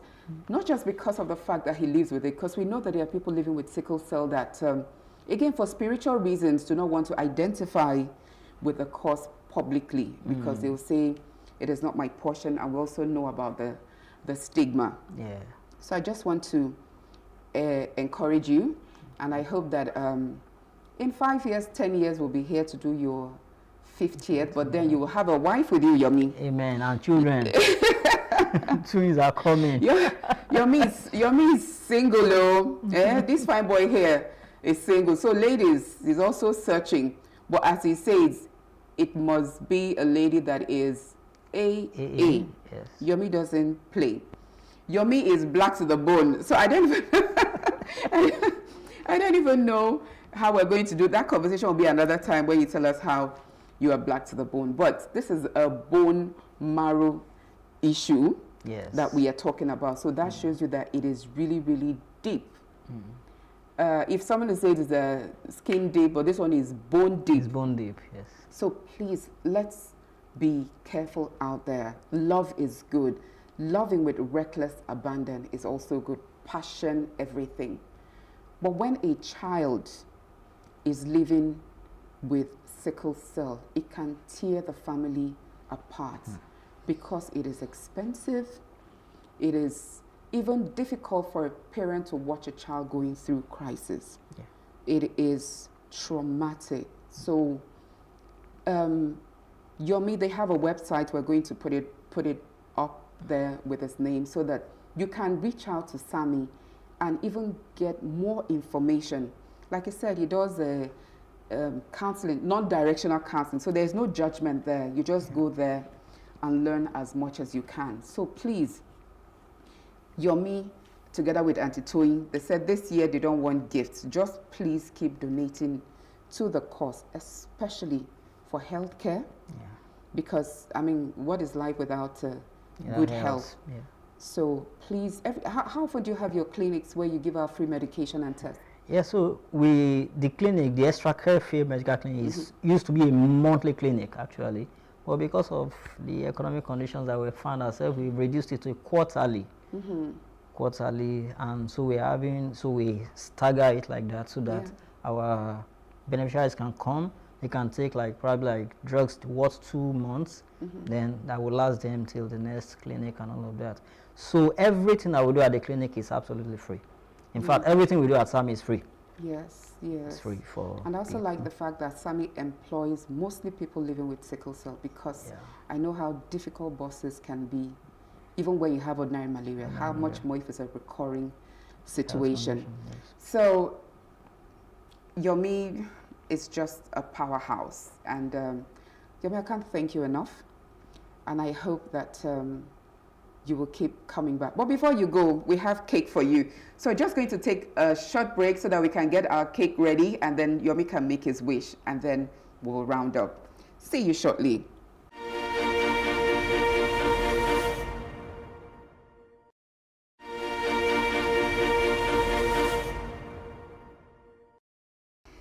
So it is time for the cake. So Yomi is here holding his cake, and Yomi, I'd like you to make a wish before you blow out your cake. I know some of the things that I wish for you, but it's mostly love, happiness, and joy. But you know what you want more. So please, for the first time at the bar, we're having a party. All right, I wish that I keep living God's purpose for my life. I wish that I keep living God's purpose in wealth, in health, in wellness, with family. I love family, I love community, I love my people. So that I'll live my people, I'll live long. I love living long. And I know I can live long, I can live well, I can live full life. So that's what I wish for myself, and I trust that God will do it.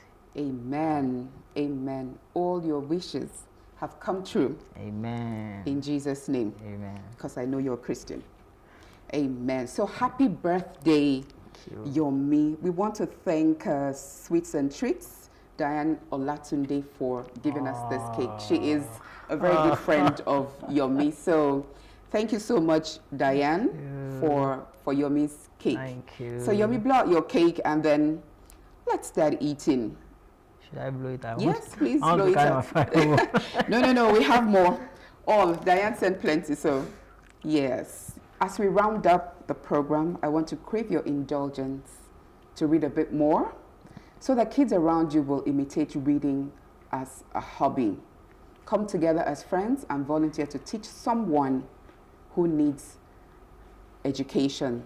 Just like Yomi's book said, let us give children a purpose, or let's help them find their purpose. I also want to thank Yomi for coming here to talk to us about the Sickle Cell Awareness Month. Happy birthday again to you, Yomi, and happy birthday to Auntie Toyin. We just want to send you so much love and keep on doing the work that you do. So let's use literacy for mutual understanding and peace. Thank you for staying with me, but remember that the bar is always open. Please follow us on Facebook, X, and Instagram, and do subscribe to our YouTube channel at Plus TV Africa. You can watch us on DSTV channel 408 and on YouTube. Until I come your way next time, make your life a great story. My name is Chinedu. Bye-bye.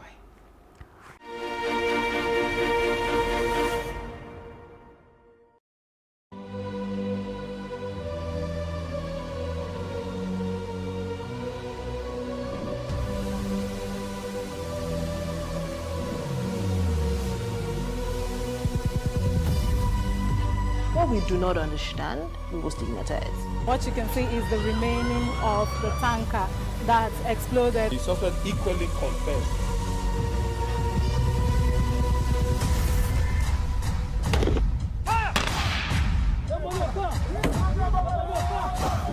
A 500 naira they collect am. If you no talk, then go beat you. Now 2,500 they pay.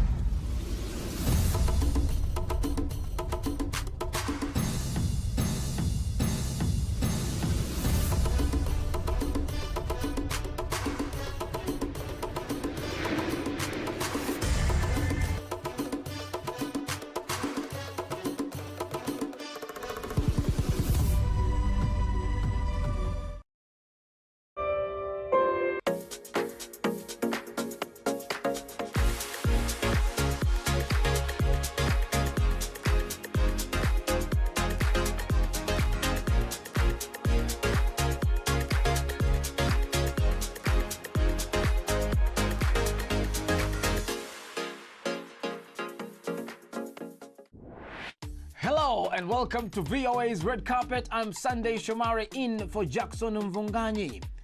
This week on the Red Carpet, we have a chat with Fika Yeshewas, a rising star in the Ethiopian music with her angelic voice and uplifting message in her songs. A new film explores the fight for the survival of the forest in Cameroon. In Nairobi, a new restaurant is using robots to serve dinners. The annual Basketball Festival 2024 will be held from October 24th to 27th at the University of Ghana in Accra. This year's festival opens with sports, fashion, and an entertainment summit. Organizers of the annual Africa Basketball Festival, ABF, recently launched the festival to celebrate African basketball and fashion in the United States at an event in Laurel in the state of Maryland. One of the speakers at the launch was former NBA player and basketball executive Nana Papayao Mensah-Bonsu, who spoke to Red Carpet about the potential and future of basketball in Africa. I'm Pops Mensah-Bonsu here at the Africa Basketball Festival, celebrating the game, celebrate Africa, fashion, culture, and loving what they do by using the game of basketball to reach the youth. And you see the transcending abilities of the sport and how it can influence the younger generation. So always going to support with that said, and somebody like myself who has an academy too that wants to use the game of basketball to help influence the younger people of Ghana is beautiful to see. So I'm just glad to be a part of it and looking forward to what the future holds. Yeah. So Africa is the youngest continent in the world, has the youngest population. What kind of potential do you see the game of basketball having on the continent? I see infinite and endless potential. There's a reason why the BAL is in Africa now. There's a reason why the NBA and FIBA invested in the game. There's a reason why there's academies there. There's a lot of outside investment coming into Ghana now, or into Africa, I should say, because they see the talent. They see the pool. Obviously, like you said, Africa is going to be the youngest and largest population in the world in the next 10 to 15 years.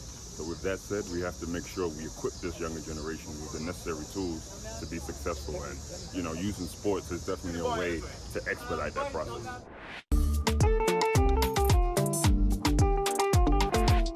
Fika Yeshewas, a rising star in the Ethiopian music scene, is captivating audiences with her angelic voice and uplifting message in her songs. Her latest album, Fika, meaning love in Amharic, delves into personal and social issues while also celebrating themes of love, self-discovery, and mutual respect. During a recent visit to VOA studios, Yeshuas performed her music and sat down for an interview with our colleague, Hatam Seyum.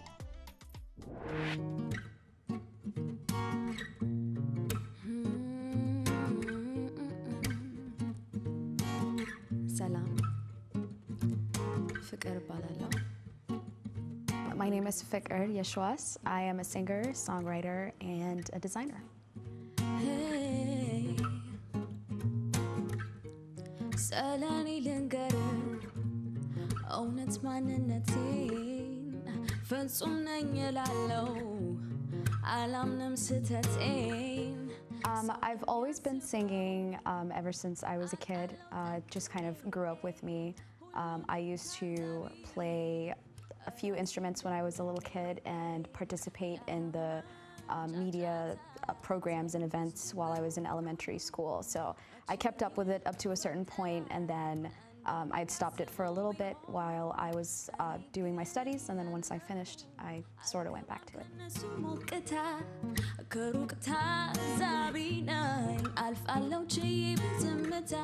I believe that music is a universal language, and I believe that it's a great tool to bring people together from all over the world.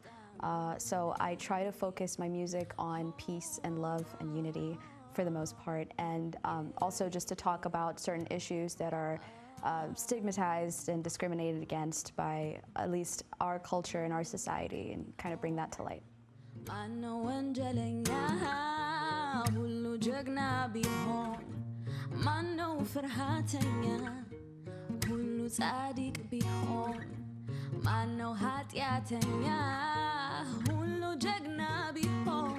I wanted to do something or release a song that was different and wasn't super mainstream, but still important to discuss. So my friend and I, when we were going over the topics of what to sing about or what to do for our first song, we decided that it would be about mental health. So that's kind of how it started, and I think it's a great topic to be discussed amongst people in the society, especially not just in our country, but in the African culture. I think it's something not talked about enough.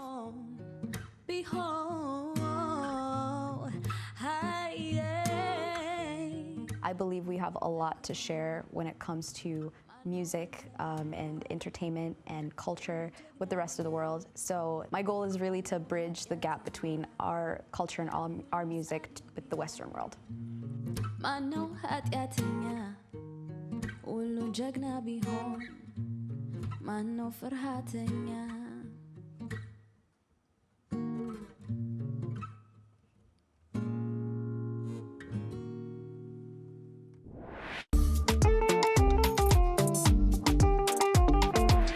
In the forests of Cameroon, a new battle is being waged not just for the survival of the trees, but for the preservation of cultural heritage and traditional medicine. The new film, A Cry from the Forest, produced by Cameroonian actress and filmmaker Laura Onyama, explores the devastating effects of deforestation in West Africa. VOA's Kali Abdu brings us the story of art intersecting with environmental advocacy.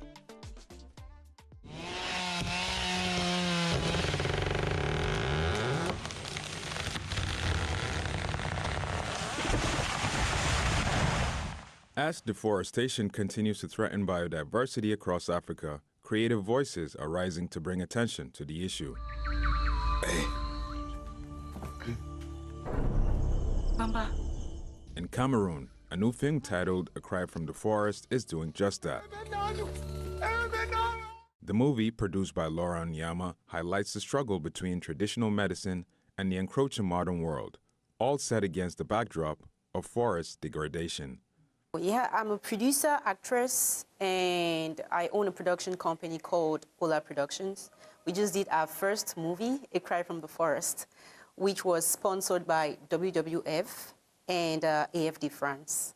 And this movie talks about forest conversion and the relationship between scientific medicine and traditional medicine from the perspective of the indigenous man. For Onyama, this project was not without challenges. Being a first-time producer, she faced the hurdles of the film industry, but was buoyed by the support of her team and the local communities where they filmed. The story is deeply personal, reflecting the struggles of Cameroon's English-speaking minority in making their voices heard on both the national and international stages. The film's environmental message is echoed by experts worldwide who emphasize the critical state of our planet's biodiversity. We are in the midst of a biodiversity crisis, a climate change crisis, and a pandemic crisis. The issue of deforestation in Cameroon is not just a local problem, it is a global one. With forests being cut down at alarming rates, the loss of biodiversity is a significant concern. Experts argue that the future of our planet hangs in the balance. Are we going to trash it? Are we going to destroy it? Or are we going to wake up and realize that the future of our planet is up to us, and we better take care of both its climate and its biodiversity? In 2017, as deforestation accelerated, some communities in Cameroon began adopting alternative fuel sources to protect their forests. Residents in Mbile village, for example, started using clay stoves and briquettes made from sawdust, significantly reducing their reliance on firewood. This initiative helped save approximately 16 tons of dry wood per day, providing a model for sustainable living that could be replicated across the region. Okay, personally, my production company is focused on making films on nature, environment, and wildlife. So, trust me, when you hear of Ola Productions, expect such beautiful stories, documentaries, fiction films, and all of that. So that's what you should expect from Ola Production.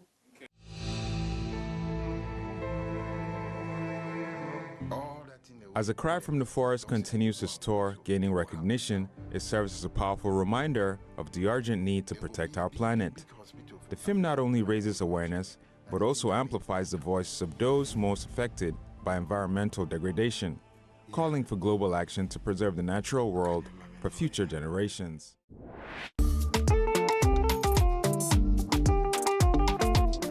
A new restaurant in Kenya is generating business and buzz, not just because of the food, but because of the staff. Robots serving dishes is the main attraction of diners who flock to the Robot Cafe. Juma Majanga reports from Nairobi, Kenya. Welcome. It's lunchtime at the Robot Cafe in Nairobi's Kileleshwa suburb, and an unusual waitress is causing excitement. Thank you, Nadia. Nadia is one of 3 robot waitresses incorporated here to improve service delivery. This is a first in East Africa. You assign them duties in the morning like normal waiters. You tell them which tables one particular robot is supposed to go or what is expected to do there. Because for instance, they do more than just survey. They sing happy birthday. For instance, let's say you do a reservation and you have a birthday.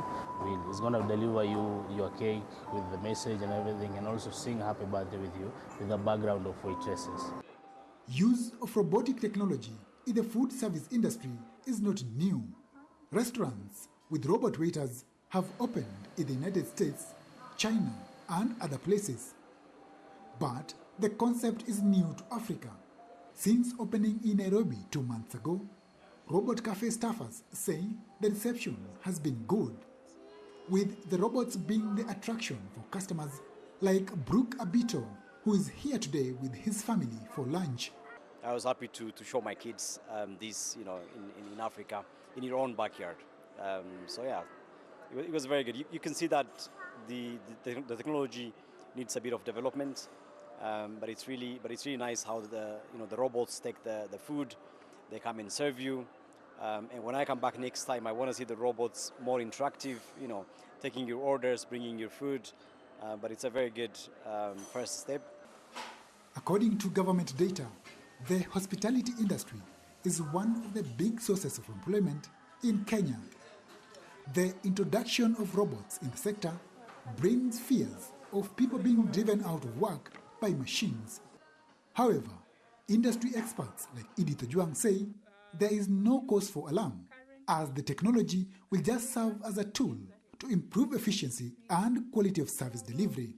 I really don't think it can face off the entire human labor, but it will be incorporated still just like we have incorporated the other technology and we've used it to improve our human labor and worked together. Ojwang's advice is for Kenyan schools to incorporate technology training into their hospitality curriculum in readiness for the shift. If we keep training people the traditional way, and by the time they're released in the industry, technology has already gone a notch higher. It becomes scary for them already, and it becomes difficult to be able to adopt. Experts say the era of automated restaurants has finally begun in Africa, and diners should expect more integration of robots in their dining experiences. Thanks for watching VOA's Red Carpet. I'm your host for today, Sunday Shomari. For more on your entertainment news, please check us out on www.voaafrica.com or on Facebook, Instagram, and YouTube. Don't forget to like, share, and subscribe. Until next time, goodbye, everyone.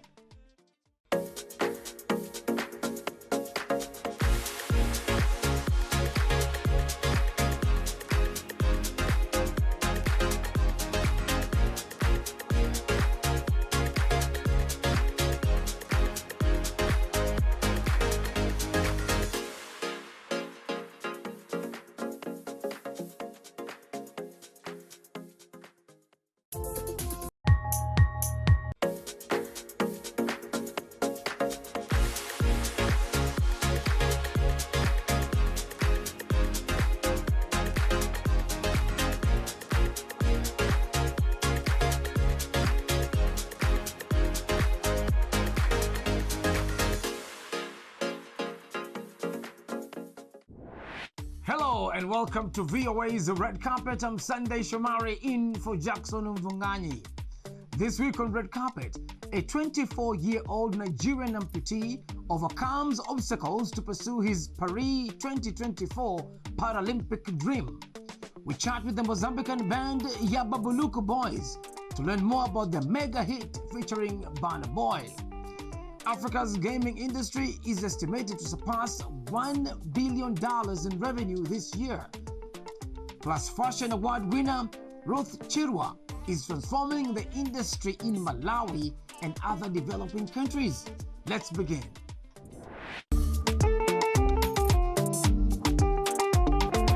24-year-old Ide Umaru Jabiru says he always dreamt of one day carving out his path to the Paris 2024 Paralympic Games, and his amputated left arm was not an obstacle. VOA Africa reporter Bureima Balima has the young athlete's story from Niamey, Niger, narrated by Omar Kaseko. Ide Omaru Jabiros grew up mimicking other martial arts athletes, but never imagined practicing martial arts like most young boys his age. He still believed in his heart that one day he will carve out his own path to the Paralympic Games. Now he's looking forward to participating in this year's Paris 2024 Paralympic Games, taking place from August 28 to September 8 in Paris. Jabiro says he believed his grandfather, who kept telling him to not see his amputated left arm as an obstacle. When I was little, I liked playing football. It's football that I like the most. When I competed for the first time outside, it was in Turkey. People thought I was there because of football. Now, it's Taekwondo that has taken over. The 24-year-old athlete has already made history as the first Paralympic athlete from Niger to compete in Para-Taekwondo, which debuted as a Paralympic game in Tokyo 2020. He attributes his success to his grandfather, who was his first coach. He calls him Papa Cho, a reference to Niger's Olympic coach, Grandmaster Hyong Ko Cho. His father, Ide Omaro, says Jabiro's discipline is remarkable. Jabiro was 8 years old when he had an accident and his hand was amputated. After completing his high school diploma, he joined the club of Mi Tijani, the brother of his maternal grandmother. From the moment he entered the discipline, we noticed that he is really motivated, and by the grace of God, he has reached this stage. I never thought he could reach this level. Since he left, we regularly receive his calls. Now we wish him good luck. We pray for him every day. Jabiro says he couldn't contain his excitement the moment he realized he could take his dream to the world stage. My objective is not to participate for the sake of participating. It is to participate to make our national anthem, the national anthem of Niger, resound. Jabiro's participation in the Paris 2024 Paralympics Games will be closely followed by his fans. As a young Nigerian with a disability to engage in sports and compete internationally, Jabiro's achievement is a source of pride for his family and his country.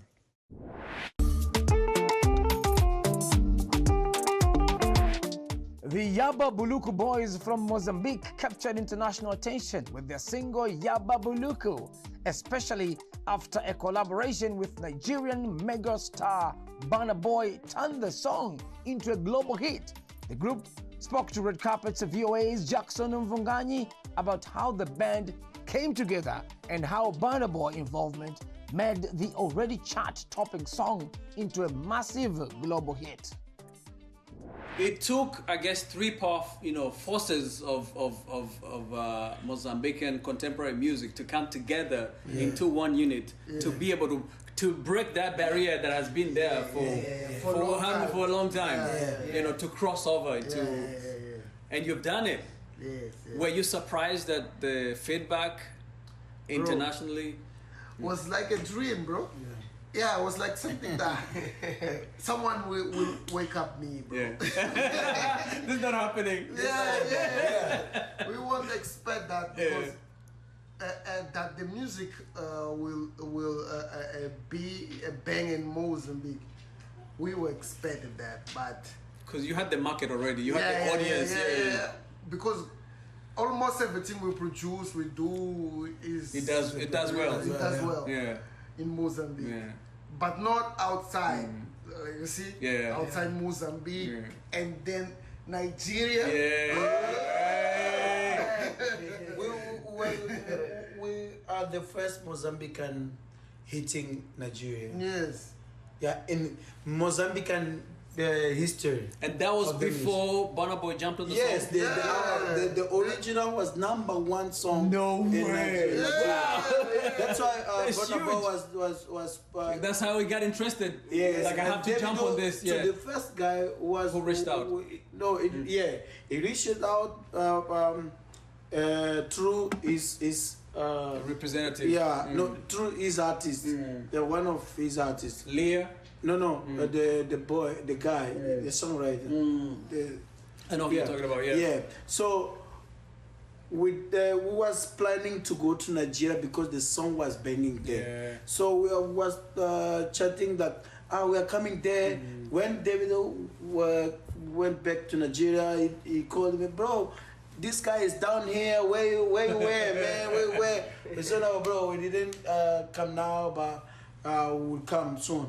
On that time, our manager called Tariq and said, bro, what do you think, what do you feel if the Burna Boy want to jump on this song? Yeah.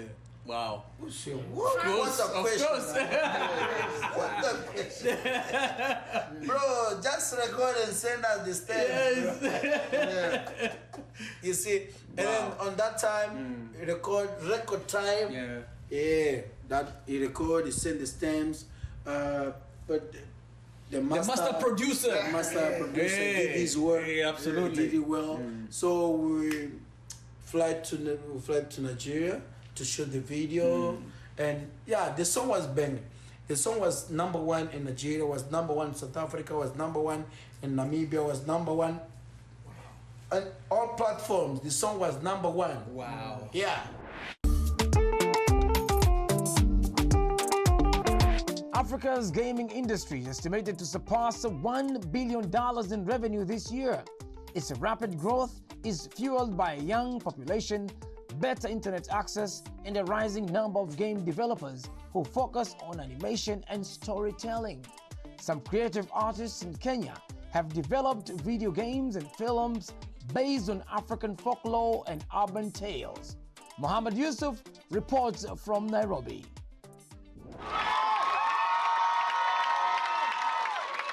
After more than 6 months of working on their gaming and animation projects, these creative Kenyan young men and women have been finally able to showcase their work at the Alliance Francaise in Nairobi, hoping fans will like their African stories and buy their video games at home and abroad. Their video gaming and animation development was funded by the French government. Saj Nukwe is a film and media attaché at the French embassy in Kenya. He says the embassy has sponsored these creative artists. That's impressive.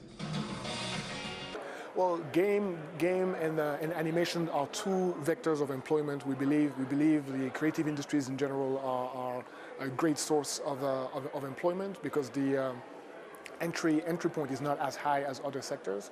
And we have just so much talent, so many people that are creative, that have projects, that have ideas and concepts, but they are not able to go all the way with them just because of lack of resources. So that's where we saw a gap, and we wanted to come in to change the paradigm and hopefully allow the whole ecosystem to become sustainable. Can I tell you the legend of Mbinga? The attendees of Kenya Young Game Developers and Animators Incubator Program watched a video game exploring cultural and environmental themes such as climate change. Other short films covered topics like mental health, family connections, romantic relationships, as well as existential issues. I think what I would like to see is many people playing it, especially from Africa, and people being able to identify with it, because one thing I've noticed is that there are many young people who play games in Africa, and but they mostly play Western games. And when we ask them, they say because our games are not that cool, and so this is me trying to make something cool for the young people, and I hope they will see it like as such. And I would say the importance of storytelling in gaming is it's very crucial because we need to tell our own stories through digital mediums such as animation and gaming. The video game market in Africa has shown promising growth, from $862 million in revenue in 2022 to a projected $1 billion in 2024, an 8.7% increase according to the Newzoo Games Analytics company. These events in Kenya are part of a greater effort to support game developers and animators, help them finance their projects, learn new skills, and help them realize their dreams.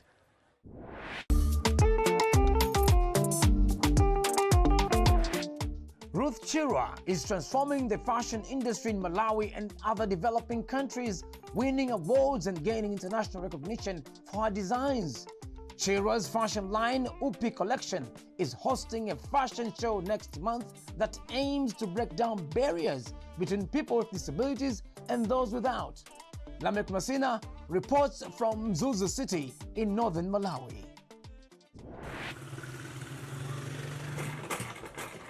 Ruth Chirwa's entry into the fashion industry was not planned. I never thought about fashion designing. I never thought that I'll be a fashion designer. Growing up, all I thought was I would do business management. But that changed when a lecturer suggested she switched to fashion design because of the stylish outfits she wore to class. Now, 3 years into her career, Chirwa has received praise for her designs and started a fashion brand, Upi Collection, based in Mzuzu, Malawi. I remember in 2022, I managed to win an award for Focus on Ability short films first of all. I won as Best Actress on my documentary that I submitted.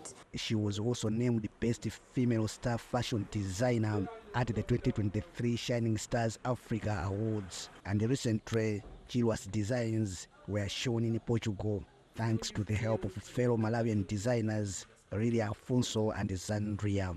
It has not always been easy for Chirwa, who recalls times when some people refused to buy clothes from her because she has a disability. But she says she has managed to curb discrimination by believing in herself and meeting her clients' expectations. When it comes to my creations, I I always want to deliver, and also it's a matter of me doing what I know best. Celebrities and prominent fashion designers in Malawi like Chris Ngalu appreciate the uniqueness of her designs. A lot of fashion designers in Malawi, they like to just stand behind making clothes with, like, for example, Chitenje and stuff. But her stuff is like out of the box. It's very modern and it's a breath of fresh air. Chilwa has also become a source of pride for her former learning institution. Ruth has inspired many learners with disabilities here. Most people with disabilities tend to be down on themselves, but Ruth has proven that anyone can do anything. Chilwa is preparing to host a fashion show early next month that aims to challenge societal norms and promote diversity and inclusion, especially of people with disabilities. Lamek Masina, VOA News, Zuzu, Malawi. Thanks for watching VOA's Red Carpet. I'm your host, Sunday Shomari. For more information on entertainment news, visit www.voaafrica.com or find us on Facebook, Instagram, and YouTube. Don't forget to like, share, and subscribe. Until next time, goodbye, everyone.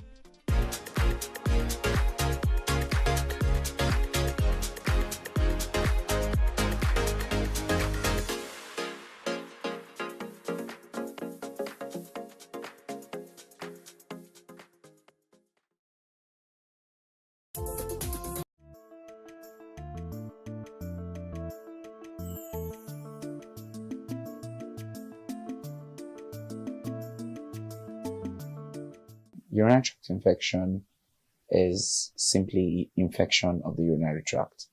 So the body is divided into systems.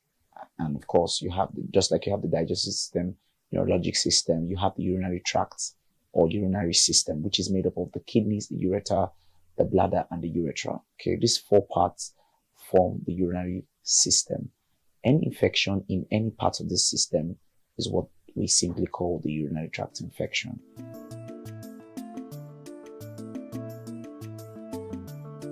Basically, every infective organism can cause urinary tract infection. The most common ones are your bacteria, your fungi, and viruses. You have virus infections that can cause urinary tract infection. You have fungi that can cause, especially in immunocompromised individuals. For example, people on high levels of suppressants, immunosuppressants, or high levels of chemotherapies, or patients who have come down with retroviral infections. Then, in very common cases, are bacterial infections that cause urinary tract infection, which are the common ones that we see. So you have things like Streptococcus, you have things like H. influenza, you have things like E. coli. In worst cases, you have Klebsiella, and of course, all of these bacteria can actually cause urinary tract infection. When they affect the different levels of the body, they have their different symptoms. So some of them get as far as the kidneys, cause things like pyelonephritis, and it further goes down to damaging symptoms. Okay, so it can be caused by bacteria, fungi, viruses are the commonest one. Protozoas can also cause it, and sometimes worms infections. 5 major steps actually preventing urinary tract infections. Number 1 is maintaining a good hygiene. Hygiene has been seen to be implicated in urinary tract infections, and if you are not very careful with, especially with the underwears, you can recurrently cause urinary tract infection. And then, of course, with the areas of sanitation, the restrooms are very implicative.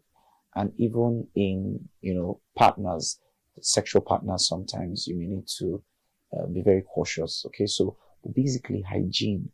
Oftentimes you see ladies not properly, use their underwears, or sometimes they don't even use it or properly wash. So it's usually recommended that they wash recurrently with maybe a hypo, a sanitizer, as it were, or a jig, a detergent, and sometimes even iron. Okay, the reason for iron is to give the heat if you don't want to discard completely. All right. Other prevention mechanisms includes proper dieting. Okay. When we eat right, we prevent a lot of things. Sometimes when we do a lot of sugar, you provide a habitable environment for these microbes to grow. All right. A lot of sugar. Yeah. Sometimes we even think that high protein diets are very effective, but no, you further even provide, because you see, improper dieting, you alter the pH of the body. This pH of the body is what is responsible for the maintaining a proper environment that organisms does not grow. When you distort it, certain organisms now begin to thrive in places where they're not supposed to thrive. The third thing is water, hydration, good level of hydration, okay, keeps us consistently cleansed out. The fourth one is, it's been said that especially in women, they ought to clean from front to back. Rather, yes, from front to back, not from back to front. Okay, that's the proper way of cleaning. And then there's been some drinks that have been used in, especially berry drinks, cranberry drinks, have been very effective in the GI. So if you have drinks that have the cranberry or berry nectar, you have a good chance of preventing it. Some other ways of preventing: regular testing, you can prevent your urinary tract infections. Yeah.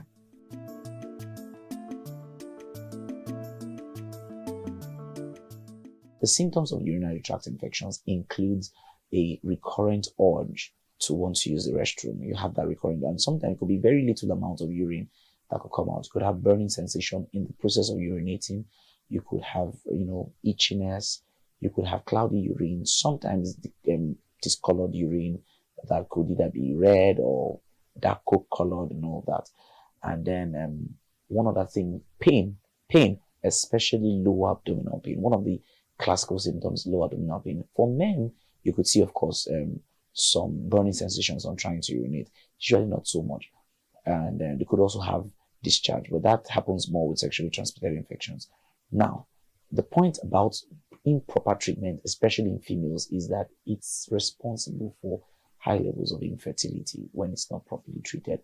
The bad part of urinary tract infection is that it takes a quiet stage and right there in the body, and many people walk away, especially guys, especially men. They feel that they're good, and so it takes a quiet stage, and then over time, it's the cause of, or they become transmitters. Then the women eventually are the ones who come down with the symptoms, but they or never come down with the symptoms at all, and then life is good.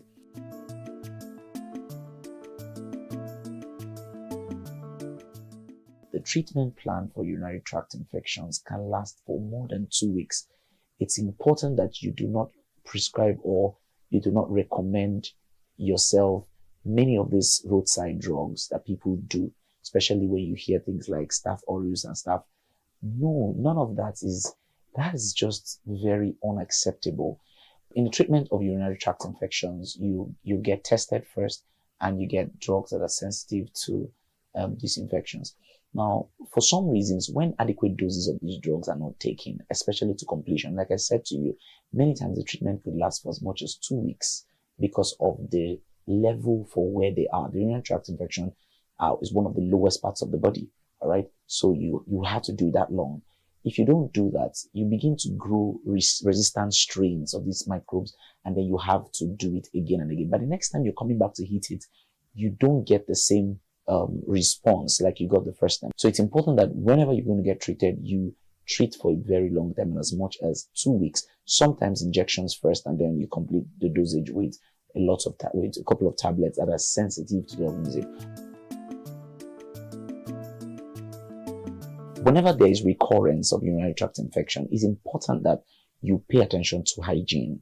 Check hygiene levels very importantly, and that simply means that you may want to discard all underwears and replace them. Have proper baths. Just pay more attention. Number one, you never treat urinary tract infections without trying to treat your partner. It's important that you check out your partner, especially when it is one partner. Okay, if there's multiple partners, you just have to do something about that. All right.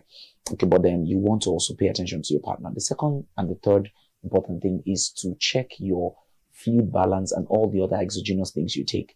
Now, when you're treating with the drugs, I recommend that you do injections first and then you do orals. Many times orals don't get as deep and as far as what injections will do. So even when you see sensitivity for certain drugs, you want to try the injections first. For me, I practice for 5 days minimum. And then subsequently, the books sometimes say up to 7 days. All right. And you do, subsequently you do the injections. When you do that, you get a better result because of the penetrating capacity of injections compared to tablets.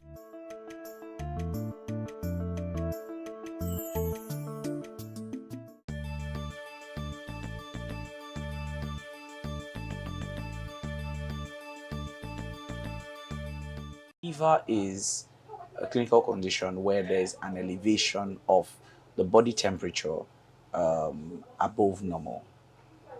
Many times, the regular body temperature is between 35.5 degrees Celsius to about 37.4 degrees Celsius. Anything above that can be classified as fever. In some cases, there's a difference between fever and hyperthermia.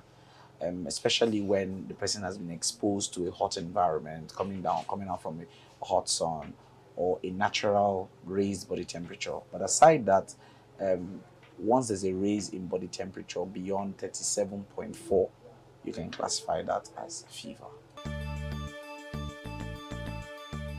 There are several causes of fever in children. One of them includes sepsis. Sepsis means the invasion of the body by microbes, by bacteria, or by microbes generally, which could be either bacteria, fungi, or even virus, right? That is sepsis. Okay, it could be parasitemia, especially more in our local environment where there's malaria. Okay, it could cause fever. Other conditions could be dehydration is one major cause of fever, just like a regular car. When there's an overheating, you know that the water is drying up. Same way it is even in a child, especially when they are dehydrated, they are prone to having fever. These are the major causes of fever. There are several other causes of fever that can happen, but key factors are one, sepsis, which is the invasion of microbes, and especially when there are open wounds. Maybe there's poor hygiene in situations where there's stooling and vomiting. There could be inhalation of microbes. An example, in cases of asthma, bronchopneumonia, there would always be fever. So most of these clinical conditions where there are infective causes will produce fever. Other causes, like I've just said, parasitemia, things like especially malaria will produce fever. And lastly, dehydration will produce fever. Well, practically, fever in itself is a symptom. So what are the symptoms to look out for in fever? Is the raised body temperature. But more importantly, when there is a raised body temperature, it comes occasionally with some degree of weakness, some degree of unwellness. Many other times, the fever could come with thirst. There could be a need for a lot of thirst. That's when you also know that dehydration is one of the causes. One of the other things to look out for is any other surrounding symptom around that fever. And of course, any other surrounding symptom. For example, open wounds, like I've said, and any form of infection. First, every mother should have a thermometer. You don't say that my child has fever because you touched the child. Oof, it's hot. Fever is not measured by your hand. It's measured by a certain device called a thermometer. And it's simple. There's a handheld thermometer and there is the thermometer, the auxiliary thermometer or the mercury thermometer. Now, this particularly tells you this fever. The moment you notice fever in your child, that's not when you're rushing to get all kinds of syrup. The first thing is to expose that child. Now, one thing I failed to mention is that fever sometimes could come with chills, depending on the age of the child, come with chills. In worsened situations for older children, it could come with rigor. So that person, the child is feeling cold and asking to turn off all the fan, and in other conditions is already shaking. Now, this shakiness is because the body is trying to produce heat, and so is vibrating, all right? Now, when you notice that, because the child is feeling cold, doesn't necessitate covering and turning on the fan. No, that's even when you expose. That's when you want to tepid sponge. Tepespongi means dipping a towel into normal water and tabbing over the body. It's not bathing with cold water or ice blocked water, right? So you use normal water and Tepespongi, wrap around until that temperature comes down. If that temperature is not able to come down with that, you can advance to the use of simple drugs like paracetamol. The use of paracetamol has almost no contraindication, especially if you follow the prescription. And so when you use it first time, you could do as much as 6 hourly, all right? But if you do for 1, 2, 3 times, and this fever is relapsing and going and coming back with the use of paracetamol, I think that's the right time to go to your doctor. Now, many times many mothers want to use ibuprofen. I don't recommend that you go as far as using ibuprofen. You could use it, but use it on your way to the hospital to see your doctor. So basically, fever is one of the most predominant conditions in children, and it can, if not properly managed, especially in children between the ages of 6 months to 6 years, it can result into something we call febrile convulsion, where the child begins to shake, and of course that damages the brain. So in other words, you must prevent the escalation of fever by constantly controlling it. And if you do that for 24 to 48 hours and that child is not getting better, I advise you go see your doctor.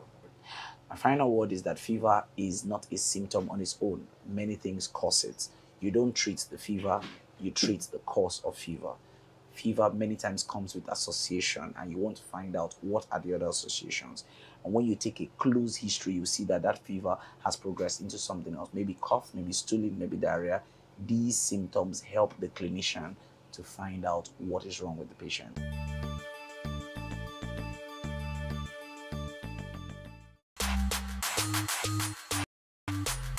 Abraham, Moses, Jacob, you are one family. There's no doing all this sport in Nigeria. See how your body just dripping diamond. Nigerian jollof is the #1 jollof in the whole wide world. To be honest, I've not tried Ghana jollof, but I think Nigerian. But no, I don't think Nigerian jollof is the best. It's the baddest. It originated from us. Am I right? I've actually tried Ghanaian jollof, and I must stick to Nigerian jollof rice. Period. I'm not biased. Nigerian jollof is the Ghanaian one is too brown and it's too mushy. Our own is, the grains they spread, and they taste nice. I trust our own is on point. Nigerian is the one. See, say Ghana jollof they go use gas, but if they use arrow with the smell of the effing go enter and it goes sweet. I just don't know what to say. I'm just happy. I just feel like crying. Well, I haven't had Ghanaian jollof, but just Nigerian jollof. And I'll be honest, I'm not a jollof rice fan. I think jollof rice is overrated. I know you guys will be angry. I know you don't want to hear it, but the truth is, fried rice is the best. So. You're setting me up, bro. Nigerian jollof is just name. Nigerian jollof. Nigerian jollof. Nigerian jollof. Because you're looking for love, what's going on? Talk your own, she not going to beat you. Why are you setting me up? No, but real. Nigerian jollof. Nigerian party jollof. Bottom pot. That's almost burnt. Almost burnt. Burnt, where you scrape it. But it has to be the rice that hasn't burnt, that hasn't darkened yet. So it's not bottom pot. That flavor. Any day, Nigerian jollof, Is it because you're a Nigerian? Because I've tasted both, and I prefer the Nigerian jollof. Abraham, Moses, Jacob, you are one family. There's no doing all this sport in Nigeria.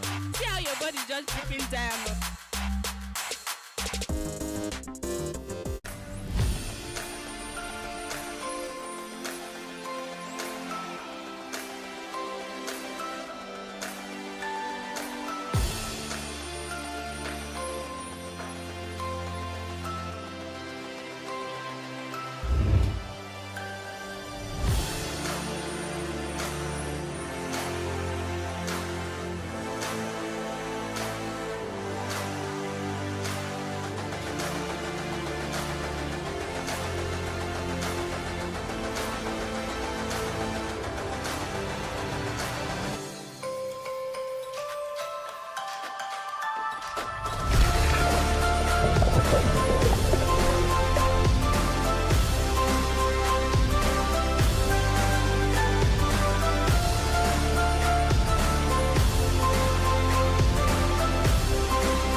Now, economists have warned that the rise in inflation rate in the country is driving households to adopt a spending pattern that prioritizes current consumption over savings and investment.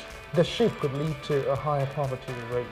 Now, responding to a recent household expectation survey by the Central Bank of Nigeria, CBN, economists said that failing to save could leave people vulnerable to economic shocks, further worsening poverty. Now, the CBN report showed that households are allocating the largest portion of their income to food, a trend that could persist through this year and potentially extend into next year if inflation continues. The data indicates that Nigerians spend 54.9% of their income on food and other household items, as well as medical expenses, while making no provisions for savings or investment. This financial behavior reflects a common struggle faced by many people, determining the right balance between paying down debt and building up savings. Eliminating high-interest debt in a timely manner can reduce the total interest paid and free up funds for other purposes. However, insufficient emergency savings can lead to further credit card debt when unexpected expenses arise. On today's show, we will explore this trend and its implications for Nigerian households. Welcome, I'm your host, Justin Akadonye.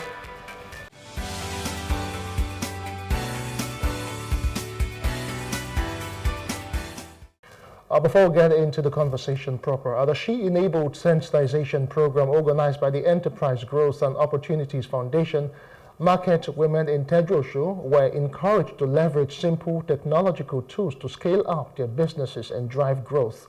The event held at the Tedrosho market in Lagos and aimed to empower women entrepreneurs. Details now.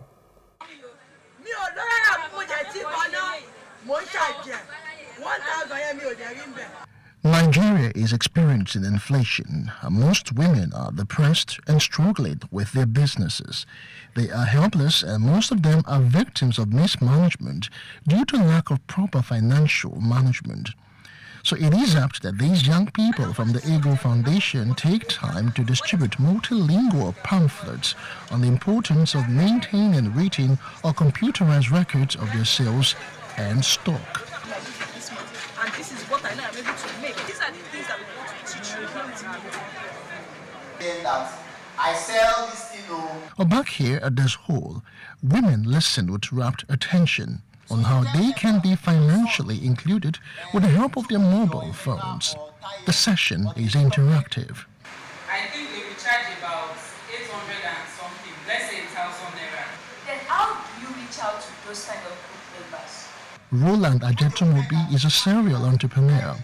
He is here to share knowledge and insights with the market women and entrepreneurs on the best way to go. At the moment you are able to have a mobile device and you can subscribe to that device with internet and data, and you also have a bank account, you can use that device to make money. Toluwaṣe Olaniyan is a convener. He shares the idea behind desensitization and also speaks on plans to extend the program to other markets. And for us, it is instructive at this time, right, and very, very important, helping women, supporting women through becoming better at their businesses. Of course, around where we have large markets and on the South communities. So we've been to Alimosho, been to Mushin. So the next stop, we're going to Ikorodu. We're going to, Fai, Egbeda, Badagry. Places where we can harness a large number of businesses. It's almost natural for women to be excluded, financially. A few people feel it's expensive. Few people feel it's for the high class. So what we're trying to now do is to take it to the inner roots and help them understand the essence of this and how this can become a lot better. This petty trader is overjoyed about the knowledge learned. She, like other women, are speaking with one voice on how their horizon have been expanded. I'm happy because I know that the various women that comes here will be benefited. You need to mix to have people they can afford what you are selling on your status. In your group or your WhatsApp, your Facebook. I'm not limited to these shop things of a thing. I can easily broadcast it online. And how to also reach out to other group members. Felicia and Olajumoke are just few out of many who have benefited from the She Enabled program, which aims to help women improve their trade, showcase their businesses on digital platforms, upgrade their bookkeeping skill, and at the same time get connected to advisors and global funding opportunities. All right, welcome back. Now, just before you decide whether to prioritize debt repayment or savings, you must first thoroughly understand your current financial situation. Only by assessing your exact standing can you determine the best path forward. Now, public affairs analyst Mustafa Iwinla joins me now for more discussion on this. Thanks for joining me, Mustafa. Thank you for having me. All right, it is really, really sad to note that the bulk of what Nigerians spend right now is actually on food items and other households like medical and all that. People are pushing savings or investments to the background. Even some, they don't even consider saving anymore. They just live from month to month, whatever they get, so long as they can put food on the table for their household. At least that is like sufficient for them. How do you react to all of that? Well, thank you for having me, Justin. So again, our conversation today is a very vital one because we've all witnessed the hardship that virtually all Nigerians are going through as we speak, and even the rich are also crying right now because living is becoming almost impossible. Just 2 days ago, I lost a friend of mine who committed suicide. Whoa. Because the wife left him because he has financial challenges, and this guy woke up, wrote a note, and took his life just on Monday. So that tells us that people are going through a lot of hardship right now. So we have to even start checking on people's mental health. We have to start checking on people. Divorce rate is alarming. Unemployment rate is alarming. Crime rate is alarming. Poverty is also increasing by the day. So it brings us to a state where a lot of people needs to be checked on every other time. People are going through a lot of difficulties right now. And that's because if you look at what has happened, you see, I think our government, to be very honest, for me, I'm very disappointed. And that's because most of our policies, like we have always said, are policies that are taking us aback as a country. The genesis of this whole hardship and poverty started when fuel subsidy was removed last year. Cost of energy went up, and as soon as the cost of energy went up, the prices of other goods and services and food items went up. Insecurity is also a problem that led us to where we are today.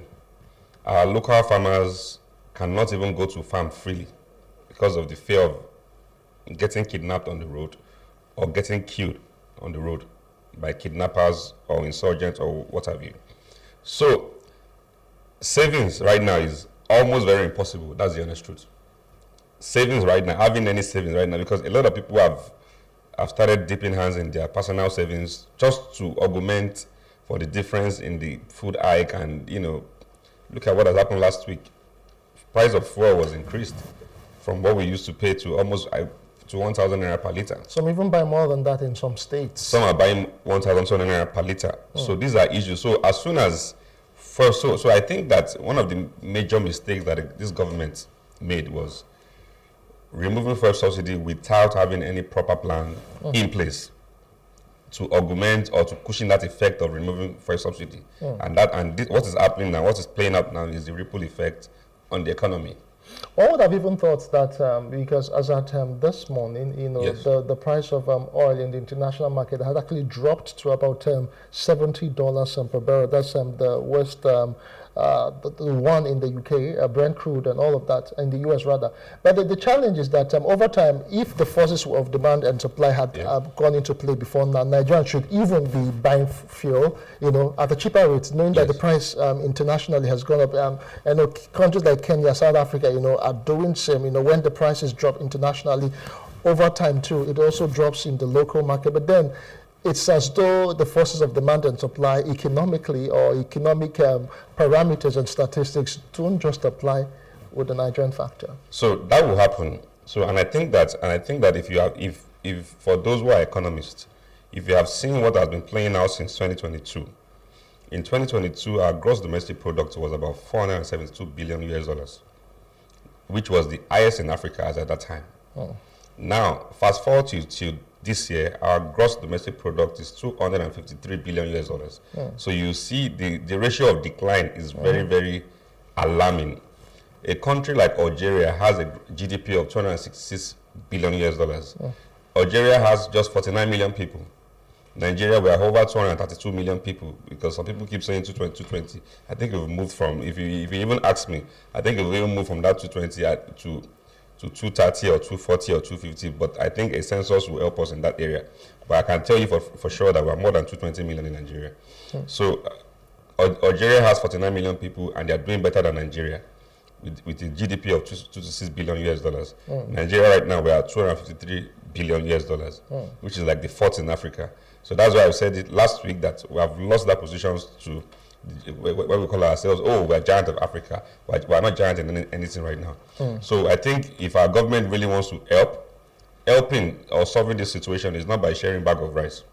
Sharing bag of rice to everybody or selling bag of rice at 40,000 naira per bag, those are not solutions.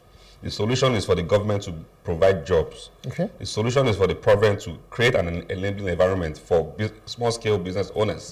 The solution is for the government to reduce the pump price, reduce the cost of energy. In a country where we pay so much for energy, I live in Lekki Phase 1. Yesterday, I practically slept in darkness. No light, a place like Lekki Phase 1. So you can imagine those living in the rural areas. That means those ones will be living in darkness for almost forever. Okay, so what really happens, with this current scenario? Because you said that it's not by distributing bags of rice to the household. Because elementary economics that we were taught back in the day, people demand money basically for transactionary, for precautionary, and speculative. Speculative basically because of investment. You like, let me put money here in 30 days or 90 days, I could make this, which is speculative. But right now it's basically about transactional from day to day and all of that. So what happens now when, Nigerians are spending the bulk of all they have on food? What happens up to saving for the rainy day, or maybe in case something comes up and they really need money to sort out, or they need finances to sort out those issues that were not planned? Because right now we still have challenges with health insurance and all of that. Most people, they pay for their medical bills from out of their pockets. So I've said it, savings right now is almost impossible. In a situation where our current food inflation right now is about almost 39.53%. General inflation is well over 30%. So how do you want to have savings in this kind of environment where, and we're still talking about the minimum wage of 30,000 naira, 70,000 naira. So I think we need to live in our realities. It is very difficult to have any savings right now. The only people that can boast of savings right now are maybe our politicians or people who perhaps have other streams of income. But that's why I was telling Nigerians also, you might be a salary earner, but I think it's high time you look outward by having other streams of income to augment your salary that you're collecting. Don't take your salary and exhaust everything from month to month. Take part of it, invest in other small scale businesses that will be generating income for you. That's the way to go now. Because from that salary right now, it's very difficult to have any savings if you're not careful. CBN is saying that Nigerians are spending 54% on food, medicals, and other essential needs. That's the truth. From my own opinion, I even think it's more than 55% because if I have to take myself as an example, we are spent on essential need, food, medicals, and clothing and all that, rent and all that. I can say that we're spending almost 90% on.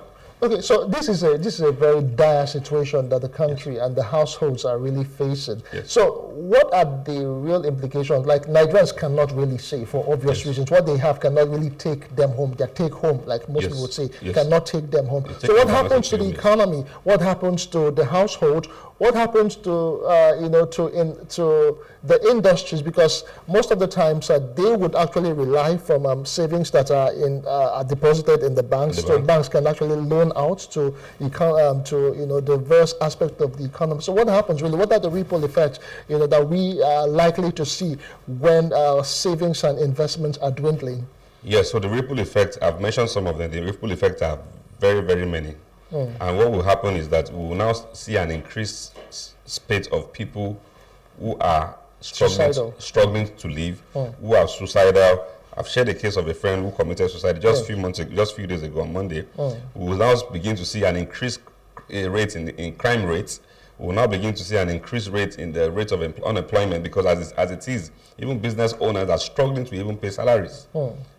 Just like the government is struggling to pay salaries, business owners, individual business owners, are also struggling to pay salaries. We have state governments who haven't paid salaries for months. Just so the same way we have individual business owners also who are struggling to pay salaries because there's no business. Everybody is feeling the pinch. So those that will naturally bring business to your doorsteps are even finding it difficult to generate business these days. So it's difficult. The economy is right now I can say is moving to a comatose. That's the honest truth. So because now for somebody who runs this organization with a sum of say 100,000 naira monthly before first subsidy was removed, now you are spending almost $1 million or even close to 900,000 naira to run the same business, and at a very huge cost, and there's no inflow. So a lot of businesses are falling back to debt now. They're in debt, and that's why the economy is becoming more harsher than it used to be. So I think that we cannot, as a country, if we really want to move this country forward, we cannot continue in this order. The government again needs to give business owners a sort of grant, loans for them to be able to function properly. We've seen what happened during COVID-19. Loans were given out in the guise of COVID-19 loan. A lot of business owners did not receive that loan. Everything was scuffled somewhere along the line. And these things did not happen in the United Kingdom. People got loans. Even businesses that were not functional in the UK got as high as £50,000 loans. Just make sure you have a registered business name. They were giving loans and they give them ample time for repayment. But in Nigeria, what we are seeing is government is announcing that they're giving out loans. Some people are siphoning the loans. The loans are not getting to those who actually need them.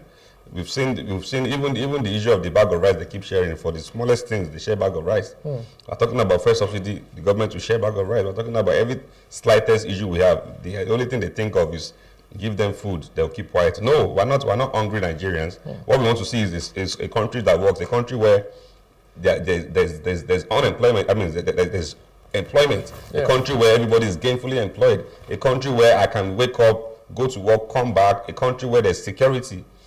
I've said it's one of the biggest issues we're having right now. We don't have an enabling environment. Our farmers are not able to even go to farm freely because the roads are not safe. So give these farmers, give them an environment that is enabling, give them fertilizers, give them tractors to work with. We saw a certain government that was sharing tractors. That's the way to go, because to share something to agricultural farming now is almost very, very expensive. That's why you see most of the farmers taking loans for them just to have it. And some industries will open, they can barely survive for 1 year. Even businesses, go to Lekki, go around the island, you see businesses that will spend millions of money to open in the first 1 year. The second year they're shutting down because they cannot continue. Overhead expenses is killing them. Cost of running, cost of even paying salaries, cost of even I think that the government needs to have a committee to look into this sector. We cannot, if we miss it with our economy. Economy is what takes us forward as a country. Economy is what attracts investors to come into this country and do business with us. So if our economy continues to nosedive in this direction, we're going to scare people out of this country, and it's already happening. Microsoft left this country just a few months ago. We've seen many other companies who have left just because of the harsh conditions and the environment that we're running businesses with.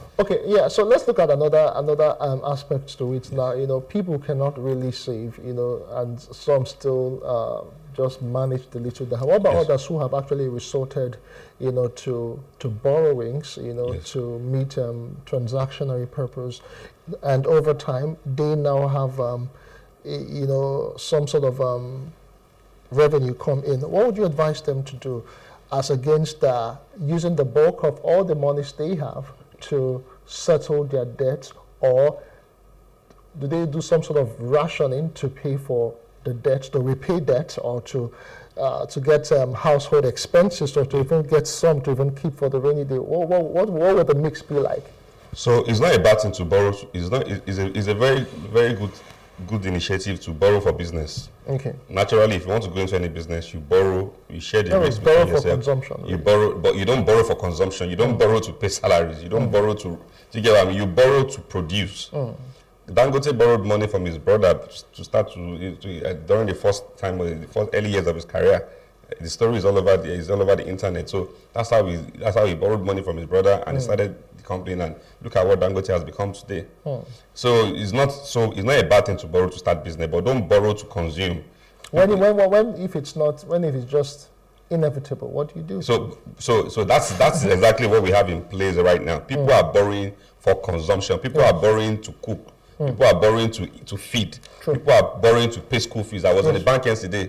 I heard somebody telling somebody that he had to go and borrow money from all these online sharks just to pay school fees.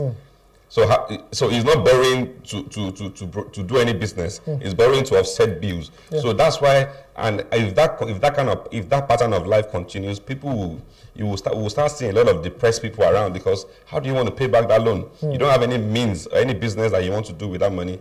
You have paid for school fees. How do you want to pay back that loan? So those are the issues we're having. So I think that, again, we will not continue talking. The government has to do something. We cannot continue in this pattern.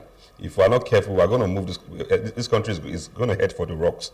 Something has to happen. We are talking about human lives here. There must be food, there must be job creation, there must be food, there must be everything that makes life easy for people must be available. These are essential things that we cannot do about. If somebody wakes up and is hungry, he will be hungry naturally. And somebody who is angry, that's why a hungry man is an angry man. That's why crime rate is increasing. Look at our youth today. They become fraudsters. And so those are issues, and you cannot. What do you want to do? Do you have any alternative for them? No. So the government must do something. That's my take.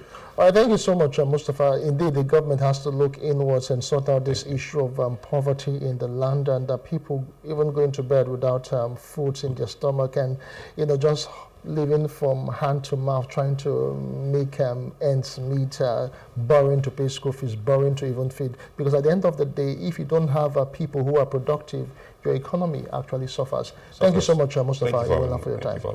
All right, as we go, a bit of advice here. If you have outstanding debts but also have disposable income, you may struggle to decide whether to use that money to pay off debt or to save it. In these situations, the best approach is to often compare the financial impact of your earning interest on your savings versus reducing the interest accruing to your debt.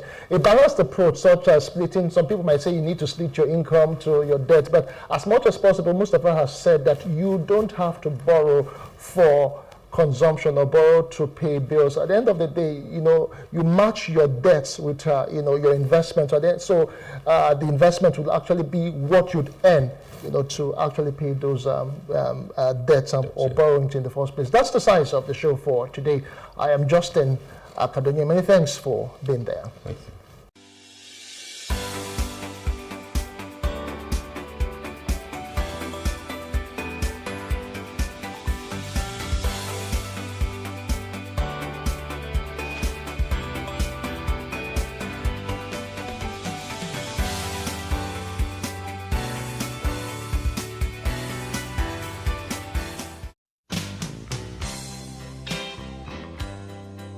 Being online has become a part of our every waking moment. From the moment we wake up in the morning till we hit the pillow at night, we are browsing, scrolling through social media, responding to messages. We live our lives online almost as much as we live it in reality. These anonymous interactions, like any other human interaction, comes with complexity and challenges. People get into civil discussions, debates, banter, and share with one another. With these interactions come disagreements, arguments, conflicts that can soon degenerate into trolling, bullying, and general unpleasantness. The discretion we employ in face-to-face interaction is further decreased online. In fact, according to psychologist Robert Sutton, disrespectful, demeaning, and downright mean-spirited behavior is worse than ever. This behavior is especially true of online discourse, which researchers describe as the online disinhibition effect. Stanford psychology professor John Sula in 2004 said, "The online disinhibition effect can cause people to act out in either a benign manner, wherein they overshare their personal information, or in a toxic manner, wherein they become abusive or threatening." "I am in my house, come and beat me," is a common saying online that alludes to the inaccessibility that emboldens even regular people to behave in less than civil ways online. Another factor responsible for this behavior, apart from anonymity and availability, is solipsistic introduction, a situation, according to Dr. Sula, where you don't have any physical cues associated with the person you're communicating with, and other person becomes just a voice in your head. As such, the people in your online conversations merely become characters in your imagination, formed by your own personal history and expectations.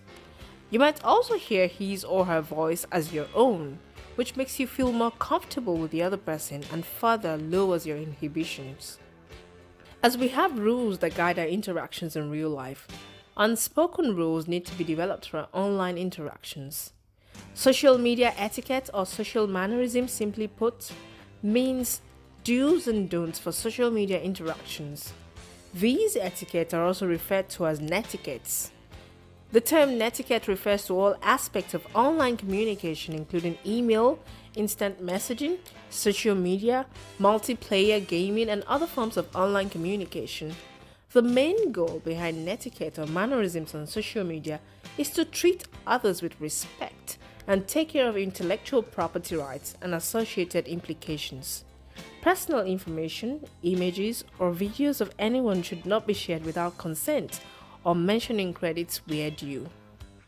Except we seek to change such behaviors, it will pervade. Here are some social media netiquettes. When sending a DM, be polite and go straight to the point. When responding to posts, even if you disagree, be careful not to use condescending and insultive words. Take a 5-minute pause before you post any comments.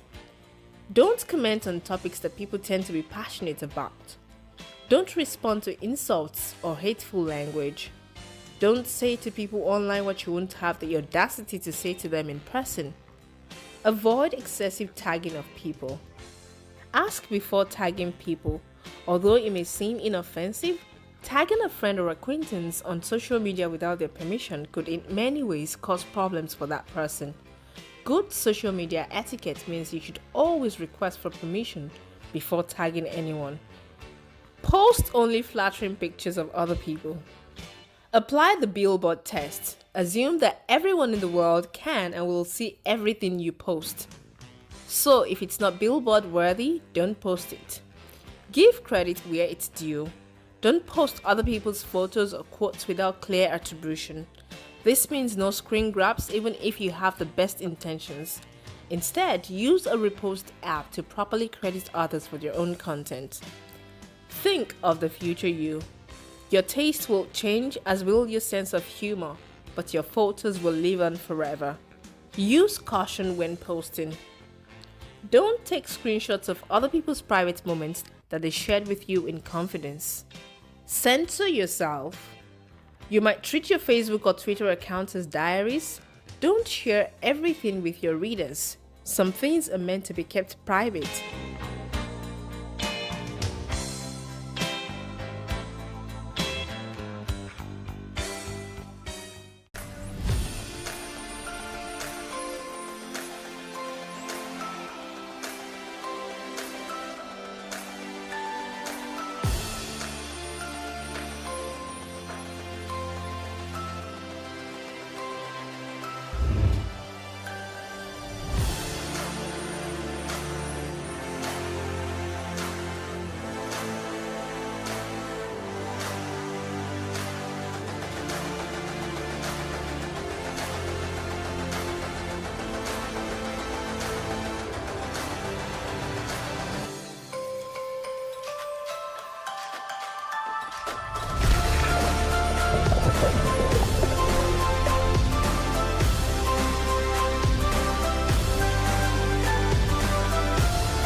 Welcome to another interesting edition of The Advocate on Plus TV Africa on DSTV channel 408. Our panelists with topical issues expect no holds barred. We say it like it is. On today's episode, I'll be looking at rape and sexual assault globally. Inikbi will dive into the social media's role in unity or division as it relates to African youth. Hussein from Abuja will be speaking on Nigeria and double standard, the role of citizens.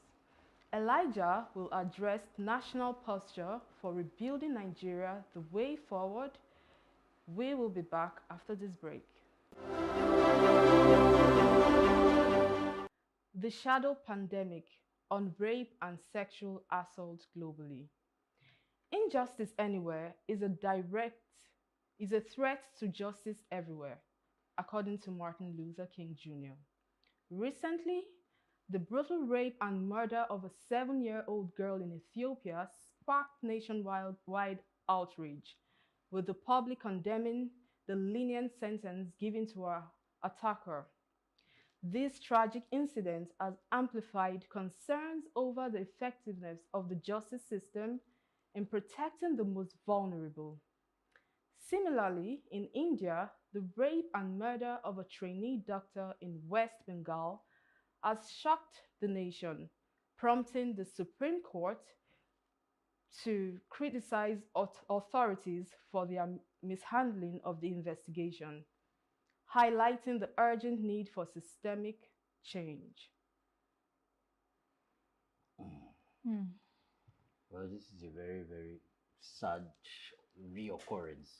Really sad, because it's more like a rampant occurrence and situation, especially in India. Then in Africa, we have more of pedophiles walking amongst us. Like you see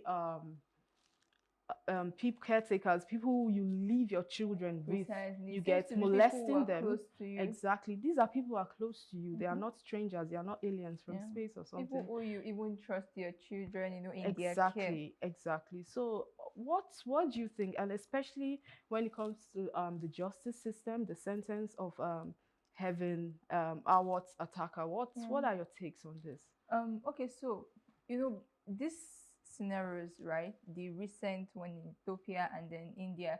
I think that it just highlights, the serious issues that we have when it comes to protecting those who are vulnerable. So when we come into the justice system now, because we all know that there are laws and there are punishments for these perpetrators. So it's not about the laws now. It's beyond the law. It's the enforcement of this law and the process of enforcing it. So when we hear that a 7-year-old is raped and then murdered, right, a victim of rape and sexual violence, and then we hear that, the punishment is 15 years. And even before before there is justice or before justice is given, it takes a very long while. So it's not just about, giving more or enacting more harsh punishment or harsher punishment. It's about the justice system. We need a justice system that works, right? A justice system that is fair and also swift as well. Swift, yes. A lot of times, especially swift. Yes, swift. A lot of times, you see when we have rape cases, it takes a very long while. Imagine a 7-year-old being raped. Before the 7-year-old gets justice, or not even justice, now before there is a verdict or decision given to that case, rape case, it takes a very long while.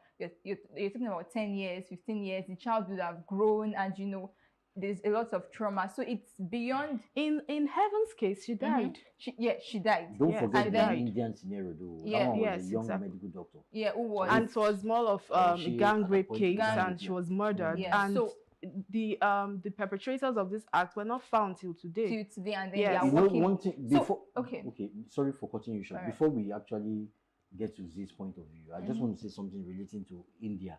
Okay. Now, although rape and pedophile, it's the crime of rape and that's crime of pedophile. It's common everywhere.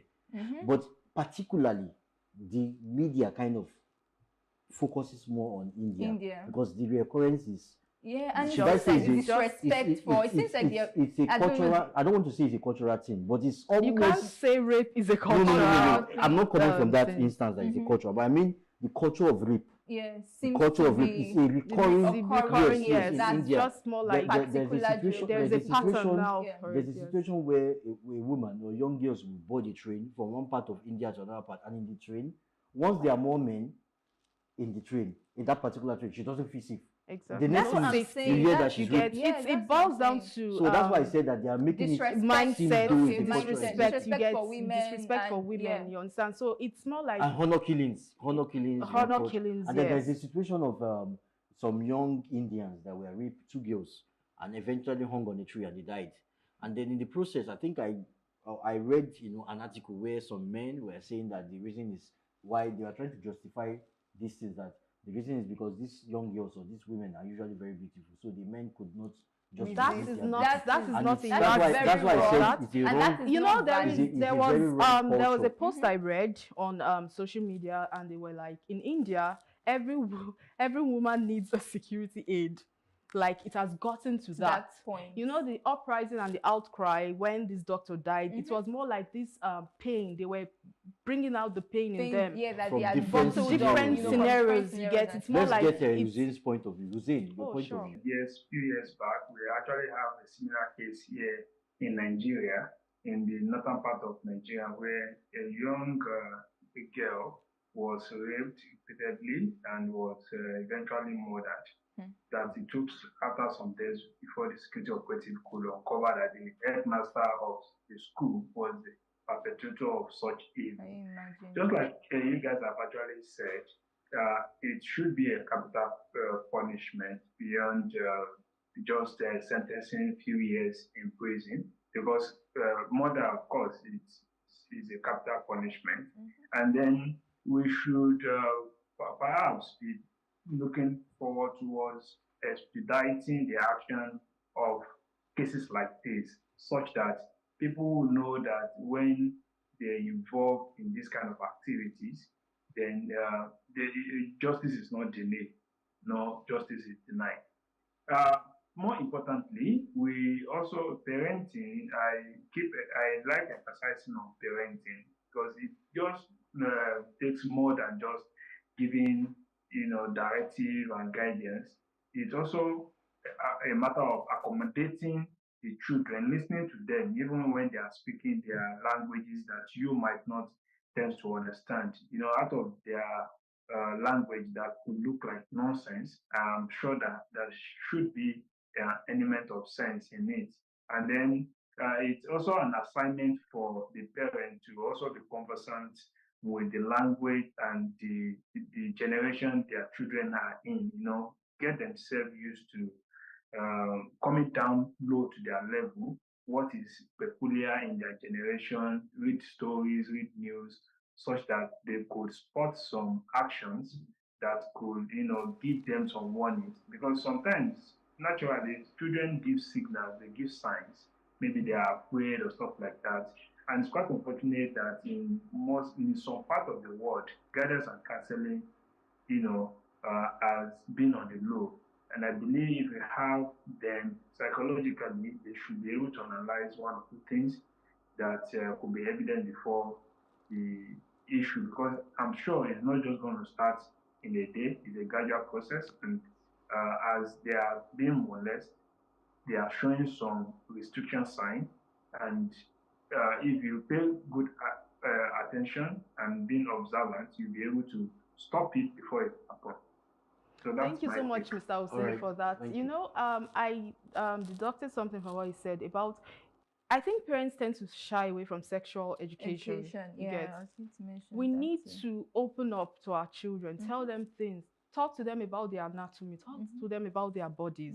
You understand? Teach them that no one has access to your private areas. And that's where consent also comes in. Exactly. As well, I was going to talk about go down to the root cause. In our society, unfortunately, society like India, India and Africa, we share similar conservative cultural values, where women are usually somehow or somewhat relegated to the background. That is one. You have other issues where people give unsolicited advices when it comes to addressing or referring to woman's body, Yeah. Yes. objectification of the Everybody body, seems to be- sexualization of Yeah. the body. Mhm. So these are things. No, we are still talking about the issue of allowing a child, a girl child of 9 years old to get married. But a boy of 14 or so cannot get married, Mhm. all right, or until you are old enough to be Yeah, mature to be a man. exactly. Why will you marry off a 9-year-old girl? So when you see a 9-year-old girl walking around, rather than seeing her as a girl that needs protection, You're seeing seeing her her that, as- oh, this is already fresh meat. Right. Oh, in, God. in, It's just- It's really a in sad, parentis. it's In a sad parentis, I use that scenario word because whereby this is what runs through their mind. it's a sad Perpetuals scenario whereby and perpetrators. people who are supposed to protect you are the ones Who molesting now you endanger you. and endanger you. Yeah. So it's a game of teach your children, Mhm. show them about their anatomies, Education is tell very them no one has important. access to your bodies. Let them be more vocal. Don't hush them when they Yeah. talk. Yeah. They become more vocal and they are able to defend themselves. At least Themselves. when you are not there, They they can are more defend accountable for their own bodies. Okay. Bola, just to add to what you said, right? That there's this visual in Nigeria precisely where you have family friends to say, "This is my wife, this is my junior wife, my junior husband." sad. All these kind of characters should not be entertained. Exactly, it You don't shouldn't be. joke with some things that are expensive where people do not have a proper understanding of the effects. Because, of course, when they are doing something like that, you count it as a joke, and when they are actually doing the main thing, it's still like, this is what these people do. You don't see it. The parents don't see it, or even people around do not see it as something so critical to address. I think that should also be addressed going forward.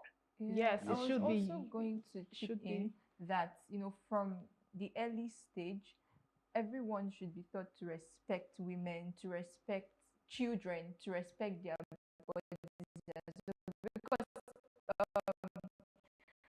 if you just like you said, right, there is a cultural it links it back to the background. Now, as Africans, as Nigerians, as we grow from when we take it back to growing up, I don't know, the way the society coins it, we are naturally or consciously or unconsciously, subconsciously, treated or trained to respect the male. I don't. Yes, you're right. That's why we always. Yes. That's why we are very keen on Society's saying that patriarchal, yes. we should teach people to respect women Men and children, women and the female, because it's very essential. In Luca It needs to be Palace, what I stressed. was trying to say, like, I remember a time I had the opportunity of working with one of my female friends. We were going somewhere. Yeah, she's quite a very beautiful lady, and we were working under the sun. She's a fair lady, and somebody accosted her from nowhere, unsolicited, what should I call, Right, compliments or okay. wrong compliment. The person said, he didn't call her a beautiful lady. That would have been fair or better. The person said, look at this fresh popo. Can you So imagine? these Like things- objectifying, Exactly, like that's what I'm the saying. average You're Nigerian or objectifying the the woman. average You're- human you're sexualizing objectifies her. a woman. Woman. Even women And that's why it objectifies starts, women. because too. now when they're able to say things like that, they begin to think and process certain things in their head, and then the act now comes. That into is why play. you have a situation where a boy could stab a girl in the UK because he asked her out and she turned him down, and then he felt entitled and took her life. Exactly. So these are the things you are saying. So So a no is a respect, no. yeah. When you approach a woman, she says no. No is a no. And These are I a think no. that Don't force that, yourself that on her. being said, right, it's also very essential that you understand consent. We are humans, and the law also backs this up. Everybody should. It's part of human rights. Exactly, it's part of our human rights. So when someone says no, a no is a no. Don't feel like you need to endanger someone because he said no to you. I don't think that's alpha male-ish or It's I not. don't No, know. it's but not. It's not her family. Believe me. Being a man has nothing to do with domineering or dominating women. Being a man have a lot to do with responsible being a visionary and being focused, being protective and provide. That's what I think. You know, a man should do, I feel that domineering for women. Majorly stems from social conditioning to make you think you are more So superior. that's why I said it's cultural. Yes. Yes. That's why I use the word culture. You know, you can see where I got my background from. African youth at the crossroads. Social media's role in unity or division. In this digital age, social media platforms like X, formerly Twitter, have become powerful tools for communication. However, recent online skirmishes between African nations, particularly Nigeria and South Africa, highlight a troubling trend. Fuel scarcity mockery and xenophobic tensions have escalated into harmful rivalries that expose the divisions within our continent. While tech giants like Elon Musk makes profit, our youth are left engaging in destructive keyboard wars, often driven by unemployment, ignorance, and idleness. As Africans, we must recognize the detrimental impact of this conflict and shift our focus towards unity and collaboration.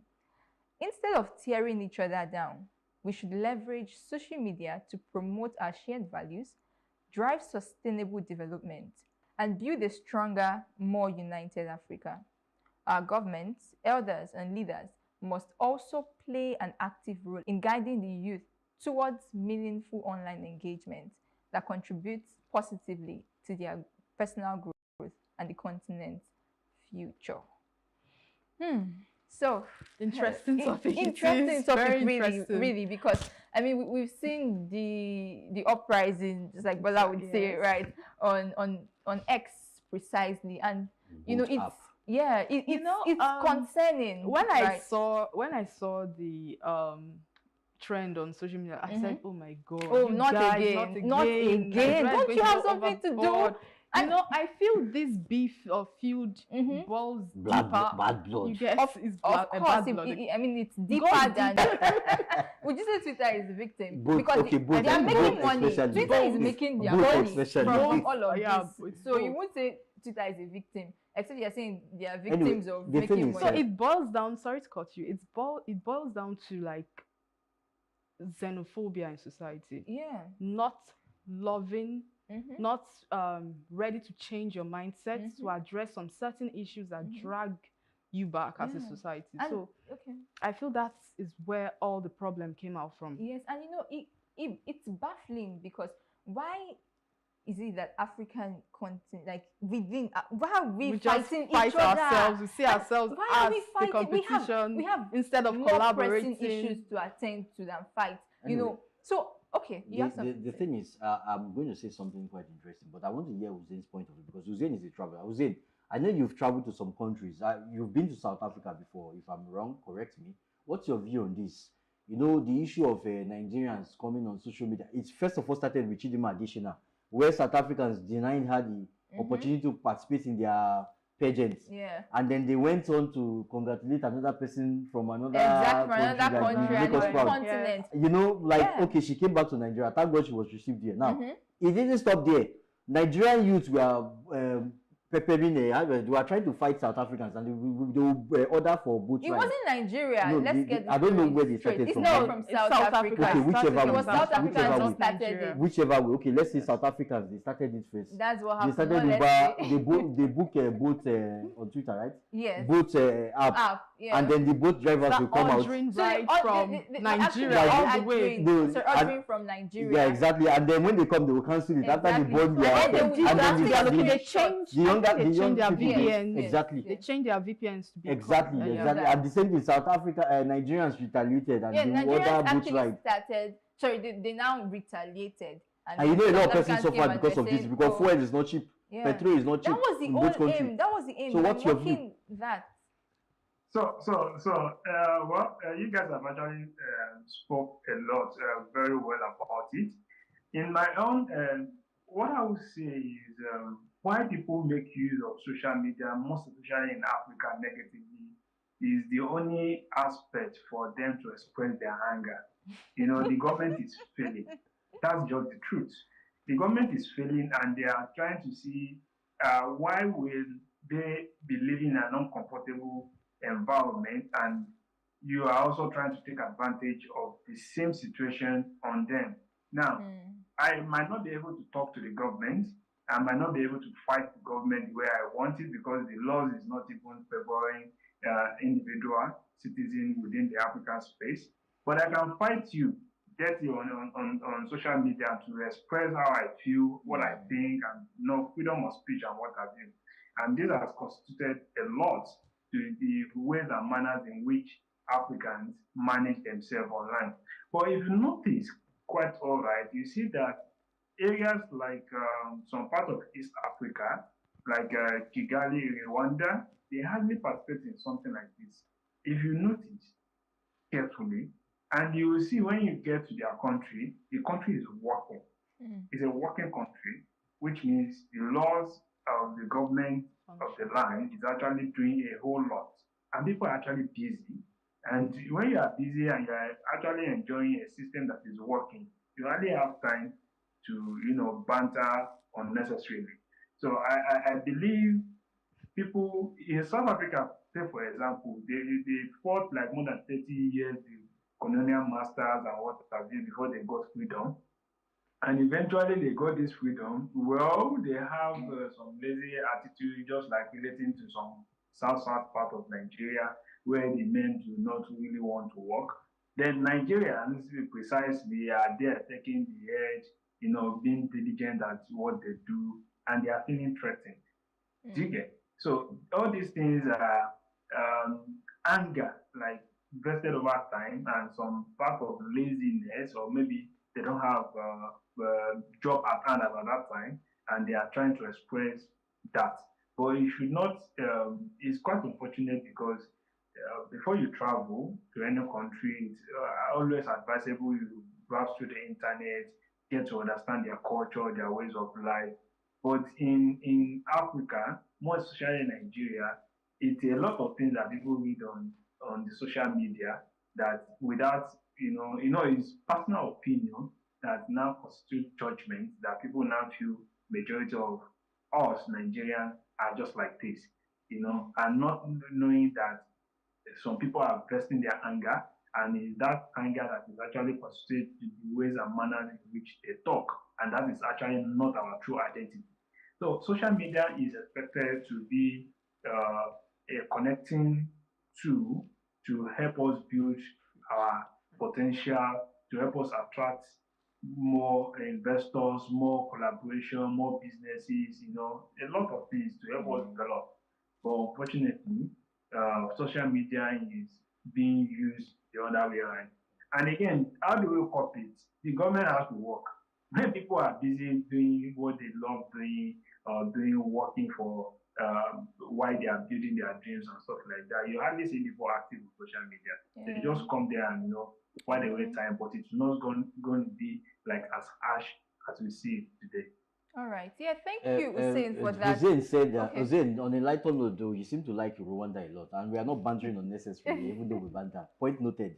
I know you are not referring to us. Now, I was going to say something on a lighter note. Okay. Now, the thing is that if you want to conquer the world, you want to be a global influence as a young person, you have to learn to make, one thing about young people, we have youthful exuberance. We can channel that youthful exuberance to something positive. Yeah. So we can connect with other young individuals from across Africa and beyond. When that's now, the next year, to cruise. Personally, this is from my personal experience. I have had the opportunity of traveling for a conference in Ghana, a Pan-African conference in Ghana some years back, and I met a lot of young Africans from other African countries, including South Africans. Guess what? We are friends to date. We collaborate on several, we've been opportune to collaborate in facilitating programs together. Even virtually, we took advantage of social media to push virtual programs. We are not geographically present in the same place, but we are connected. We use this thing widely. Now we connect with people from Europe and other parts of Africa. We're young persons. We're not channeling these things to our advantage.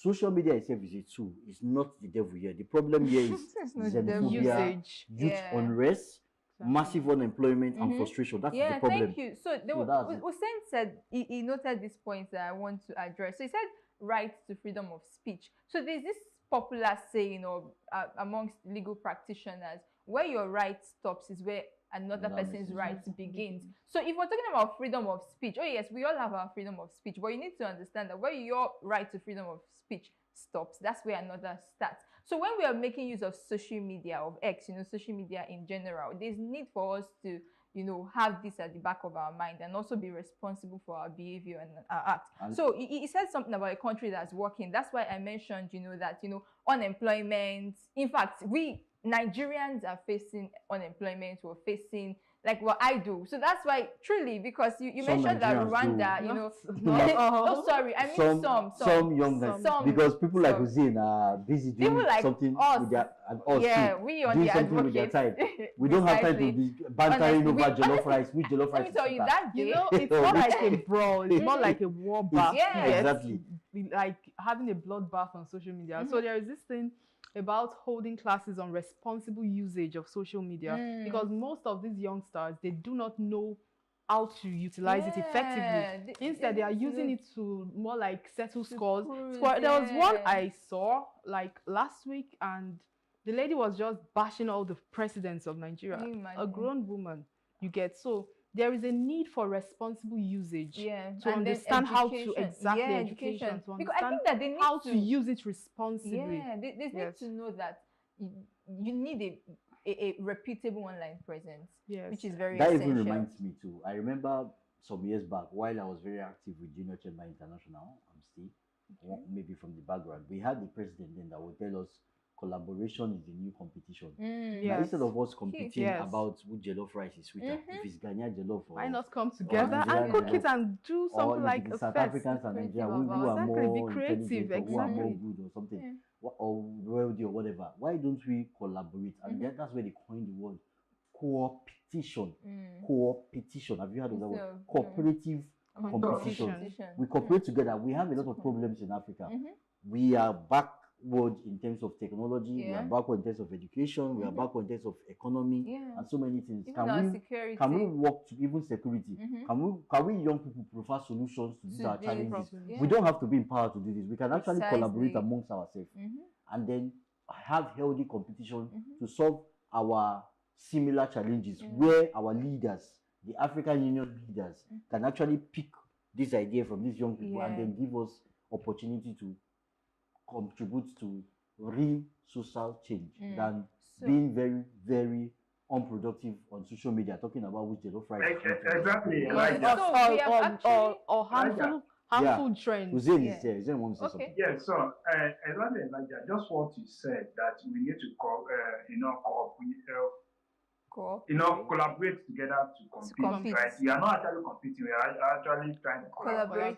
The use of the individual being responsible for our actions or for our growth, right? If you notice in Nigeria or probably some part of Africa, men's like things that do not really make sense are what is trending and what people promote and support, right? When you do correct censor of content rather, you hardly see people who comment.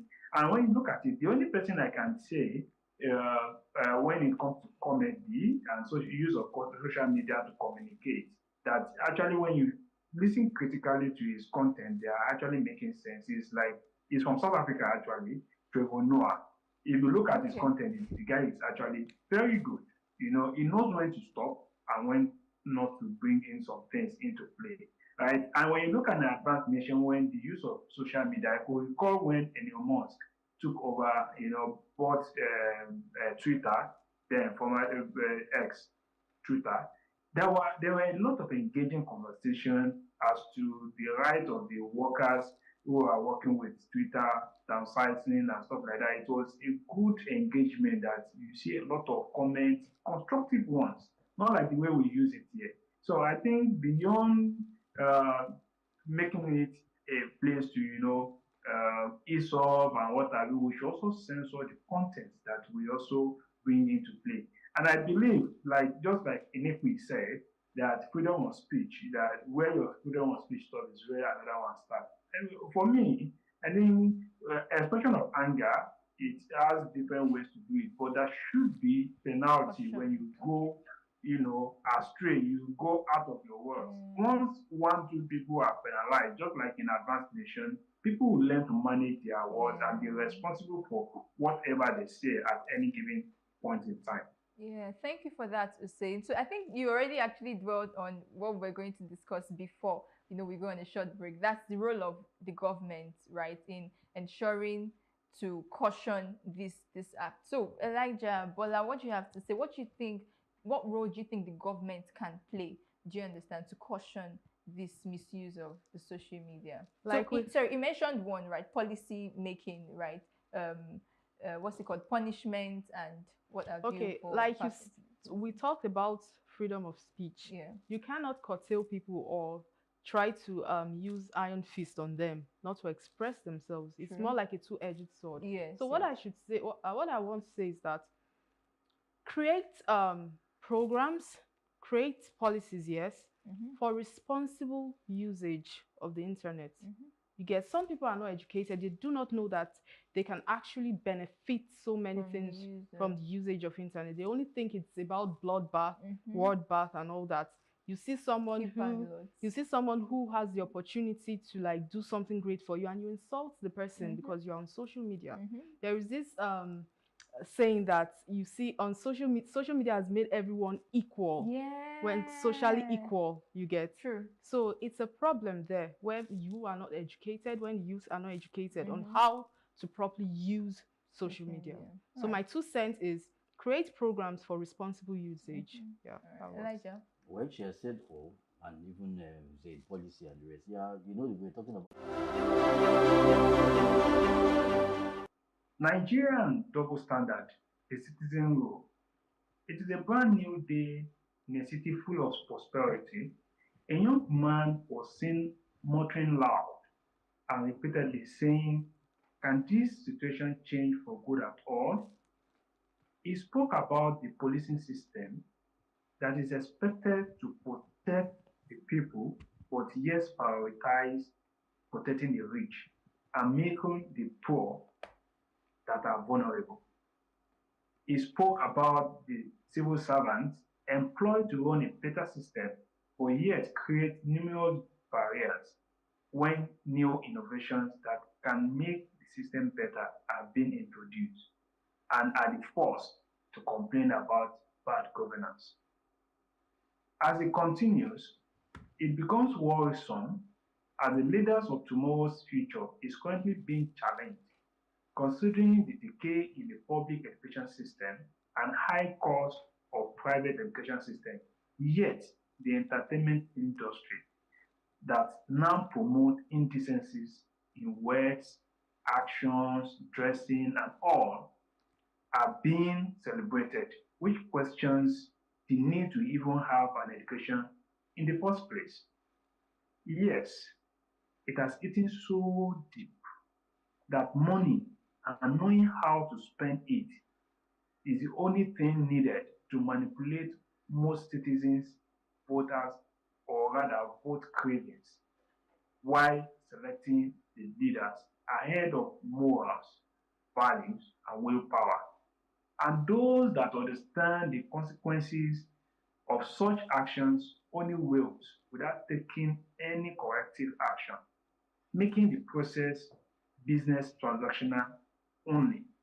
Indeed, these double standards are seen to be deep-rooted at all levels, from the laws that favor the rich and the poor inferiority complex to make the necessary sacrifice of doing the needful for a better system in a land full of riches.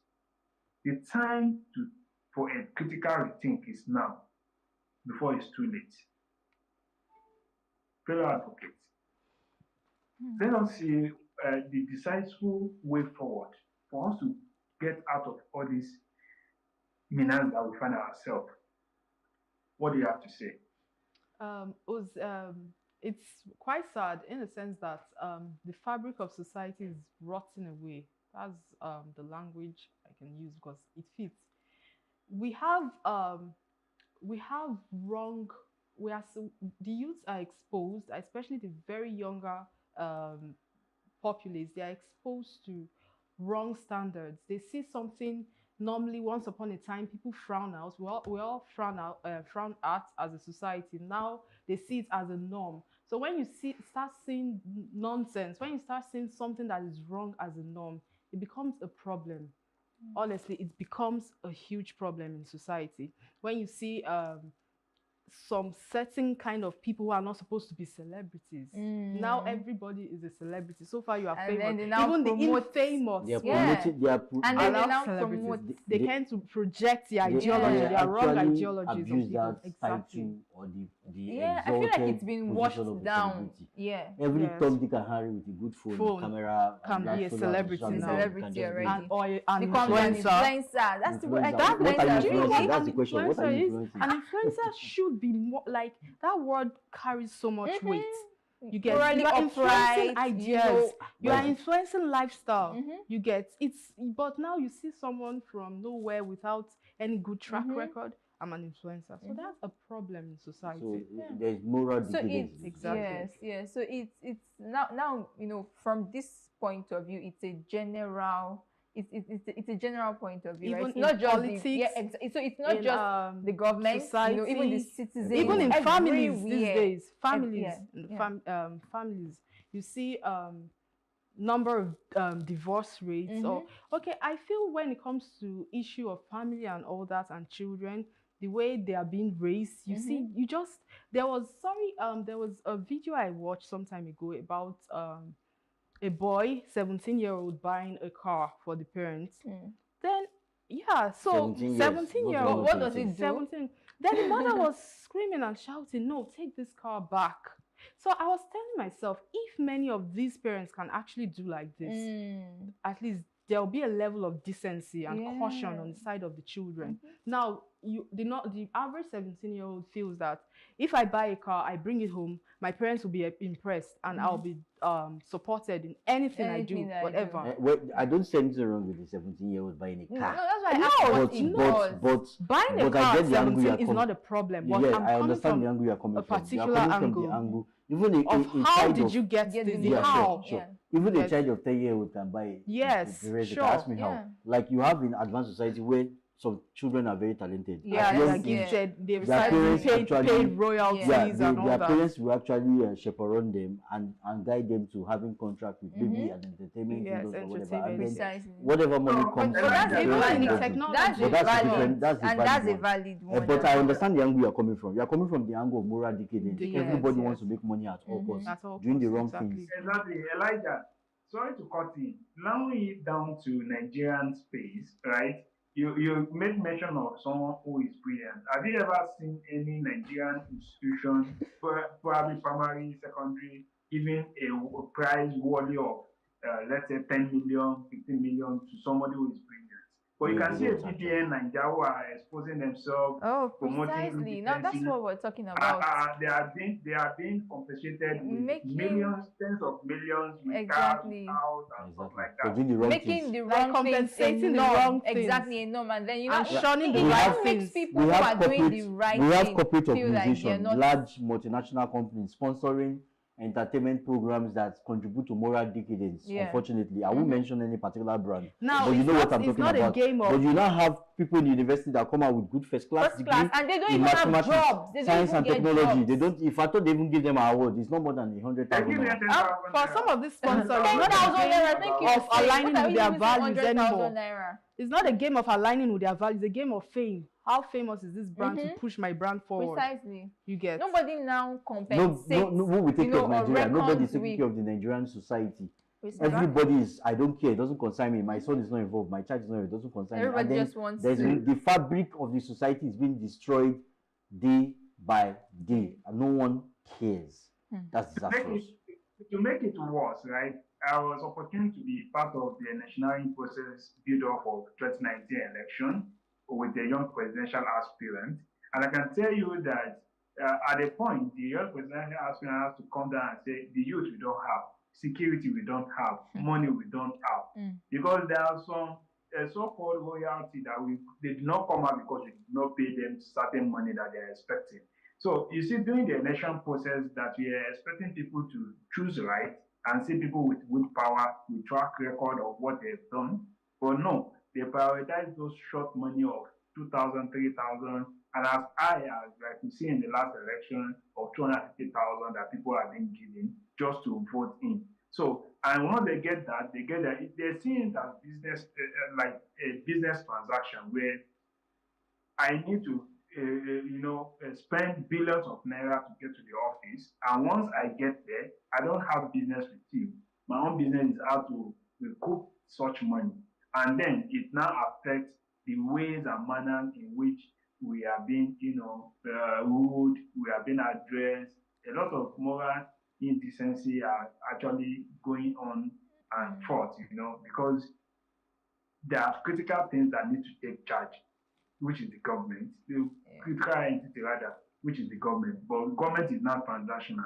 How do we correct that? Yeah, that's a problem. Yes. So, taking it from the government, right? We've talked about the government and then role models in quotes or influencers and public, personnel. Now, we, the citizens, what are we?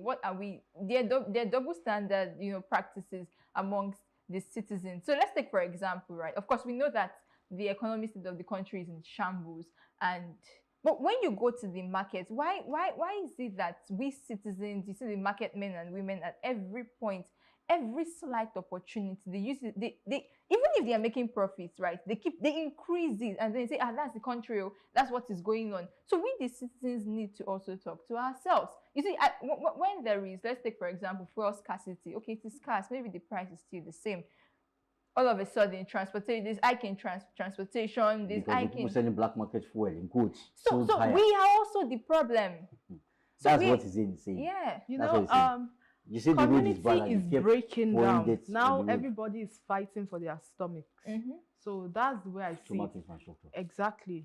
No more communal decisions, or you don't want to project like looking out for my neighbor, looking out for my country. No more. There is this no nationalism. Let me use that word. No, that ideology is dead. As far as I'm concerned, so everyone is fighting for their pockets. When everyone is fighting for their pockets, it's more like a rat race. You understand? One stumbling on another to stand up. Yeah, you see that it's exactly survival of the fittest. So that's the problem. And the funny thing is, today now we have this statement that regardless of the activities, I should just have my own to do. I should be able to do my own conveniently. I don't want to know what the situation will look like. I don't care about the situation. You see, I want to make reference to the drainage system again. We had flood that affected. So now we see you will see citizens who would comfortably go out to throw that into those drainage. And then when the flood comes up again, they're like, oh, the government, that what quota are you paying to the development of the society? So it's, it's a lot of, it's not just the government now. The solutions more is the ridiculous. The problem I have is that these same Nigerians, unfortunately, when they travel to advanced world, they behave tend well. to comply with the norms, right?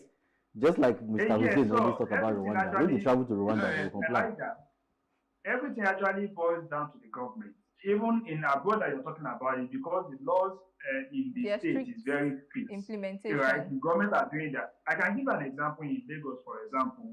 A lot of things like BRT lanes that you don't want to, you dare not enter. Once you are caught, the penalty. People are actually behaving, of which some who do not behave get their hands, burnt by paying some penalty. I think a lot of things naturally depend on government. If government do their part, and apparently even the citizen, just like Nitin said, we need to also play our part. Everybody has to play their role to make the society better. Because I can see, hardly will you see in abroad where you see their government officials going around with security or delays and stuff like that. They work like normal citizens because they are free. Here in Nigeria, you can be a billionaire, trillionaire. You are not free because they are even afraid of society. which you cannot even move from the city to the village without carrying, escorts. We cannot walk freely within the streets. So what is the essence of harnessing all these words and promoting indecency?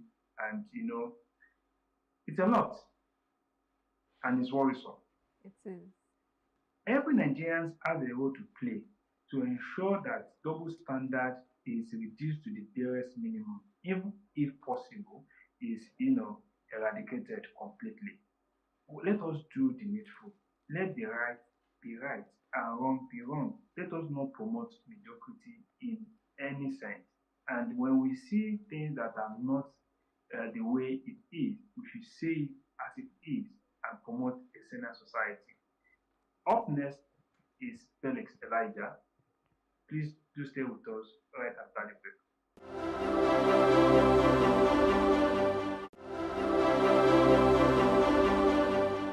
Pressing forward, a national posture for rebuilding Nigeria. During the just concluded Nigerian Bar Association conference for 2024, themed Pressing Forward, a national posture for rebuilding Nigeria, Dr. Ngozi Okonjo-Iweala, Director General of the World Trade Organization and keynote speaker, emphasized the importance of a social contract in governance beyond the dynamism of politics towards enhancing national sustainability. Dr. Ngozi Okonjo-Iweala stretched the social contract idea towards the economy, security, and provision of basic infrastructure. It could be inferred that, according to her address, the social contract is a way of assuring continuity in the deliverable of good governance, irrespective of the chaos of a dynamic politicking or political strategy. On the other hand, civil societies and citizens in general should hold the government accountable while encouraging the protection and propagation of social contracts, which may include protection of key infrastructures. In conclusion, the posture for building Nigeria as we press forward as a nation would be to uphold good governance and sustainable delivery of socio-economic development beyond the dynamism of politics and parochial interests. Now, my fellow advocate, before we banter on this, I wanted to tell us something about the social contract theory. Now, the basic social contract theory, the traditional social contract theory, it's more like traditional social contract theories invoke contractual arrangements to explain why government came about and what citizens and government explicitly and implicitly agree to in order for civil society to exist, and what each of their rights and responsibilities are under. Now, according to Dr. Okonjo-Iweala, she made reference to political philosophers in the 17th century down to Thomas research Hobbes. work that was done recently in the London School of Economics, if I'm not mistaken. And then she was saying some things as regard to there are some countries that have unstable government. She made reference to Peru, that she went on Peru for a tour, and in the last 7 years they produced how many presidents? More than how many presidents that there is on, like instability in the political scene. Whereas if you look at their governance scene, it's almost stable. And then when it comes to Nigeria, that has been stable in terms of the political, our governance, electioneering and everything, we still not to have a stable governance process, politicking. Like social contract theory will be like, what does the citizen want with the government, and how will the government play their role, who is playing what, and whoever is going into power, irrespective of politics, this should not be touched. And she emphasized security, weaponizing security against other political opponents and allowing your citizens to suffer, and the protection of and provision of basic infrastructure. So I want us to delve more on strategy of governance above politics. So I'm going to go to Hussein first before I come to you. Before you go to Hussein, I would like to pitch in something. You talked about social contract. Yeah. Well, when Thomas Hobbes was like creating that philosophy and all that, he was focused on a society that is sane, that everybody sees everybody you get as having a right or something. Coming down to Nigeria, I don't think social contract can work easily. It will take a whole lot of work, intentionality, and voting the right persons into government who understands the concept of social contract. Basically addressing our challenges, because we have to address that's why from Dr. Okonjo-Iweala's address in the just concluded, even the president, the former president of Ghana, John Mahama, he actually made reference to when he was talking about the need for sustainability in governance process and then emphasizing Dr. Okonjo-Iweala's point of view that can things be done properly in Africa, sustainable governance. That was why I said I understand the angle you're coming from. Having people being aware and being having high level because of you cannot practice what you are not aware of. Exactly. You understand? But then on the other hand, what about strategy? She's coming from the angle. She actually brought it down to our level that this is the problem we are having. We are more concerned about politics than actual governance. This person wants to come into government and then do his own. Our electoral bodies need to be accountable. They need to do the right thing. Our judiciary system needs to be independent enough to do the right thing. Independence of the judiciary. So now I'm going to ask Hussein, what's your view on strategy for good governance? Hussein. So thank you. Just like you have rightly said, it is necessary that a country, before you can say you want to push forward or rebuild a country, you have to have a strategic plan. And it's just like you said, social. I give you two examples. China do not just become what they have today. It's a process. They come up with I don't know the name you call it, probably a social strategy or what have you, but they have 5-1-5. That means 5 items for the next 5 years. And irrespective of who is in power, you have to achieve that. That's the goal. And they use it strategically to build their country. Same thing happened to United Arab Emirates. Early 2000, they came together and said, you know what? All these emirates are going to become one. And then the largest of the 5 emirates will be the capital. This says, okay, this is my interest. I want to be tourism. Then, okay, no problem. Do it. We support you. Everybody aligned and they have a goal. And they are moving, right? Now, I don't believe Bola's statement that says Nigerian cannot achieve that. I don't believe. I think it's just a willpower. Every section of, I give an example. Every section of Nigeria has their own interest. It's just for a good leader to align on a purpose to make it work. The example I want to give is you have in Kano, in Zaria, hide and skin that they export semi-process to the EU and sell it for like maybe $3 per kg. And you have in Aba, made in Aba shoes, made in Aba leather bag. They are importing all these hide and skin from the likes of Portugal and the likes. Now, what happens to comparative economic advantages where you come together and say, you know what, we have these resources. Let us see how to utilize these resources. Have an handshake. It's a willpower for you to be, strategic and have a focus. And I'll also give an example. What Nigerians are demanding for are not much. Once you give the basic, Nigerians are contented, right?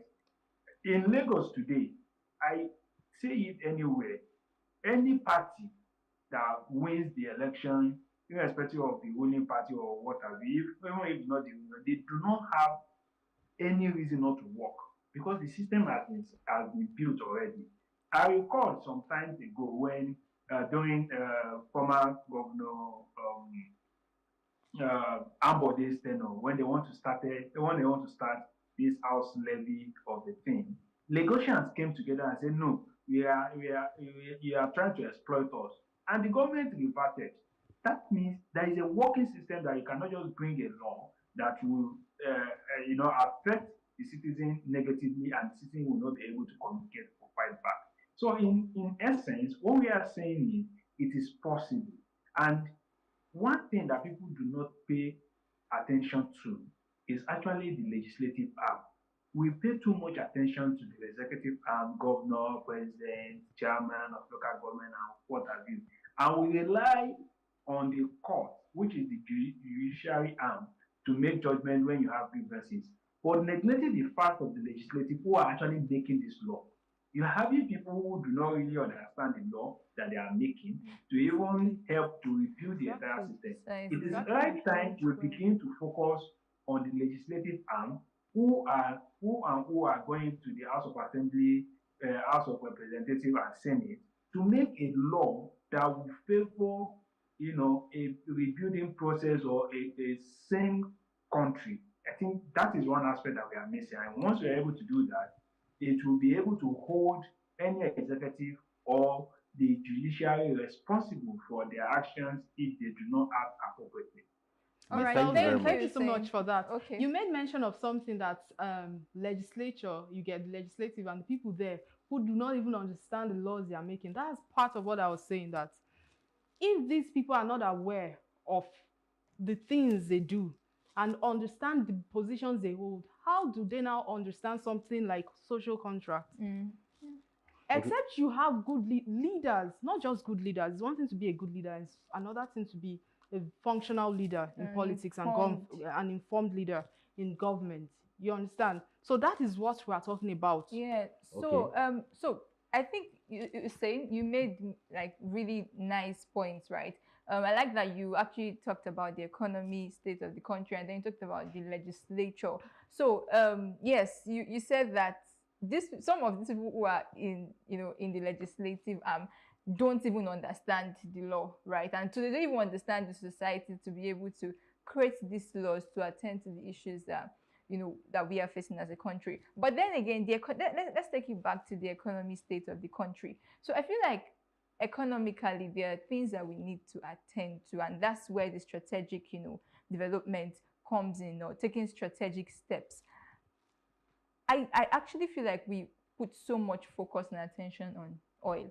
Nigeria is blessed with vast resources and so capital. Yeah, so we have the oil, we have agriculture, we are not manufacturing. So there are different areas that we can actually focus on to help our economy. So we focus so much on oil. That's one area. There's agriculture. And now there's the manufacturing aspect. Now, everybody would actually agree that Nigeria is blessed. Why are we not manufacturing? Why do we keep importing and importing instead of us to export? It boils down to policies.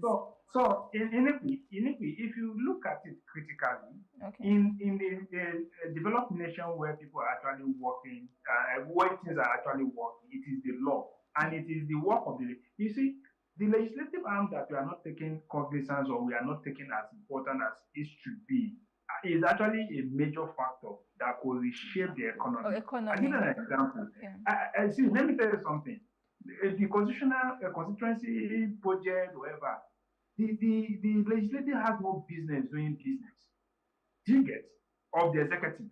They have no business doing business of the executive. They are there to monitor. But here they are having billions, trillions allocated to them as constituency development allowance. They are not the executive.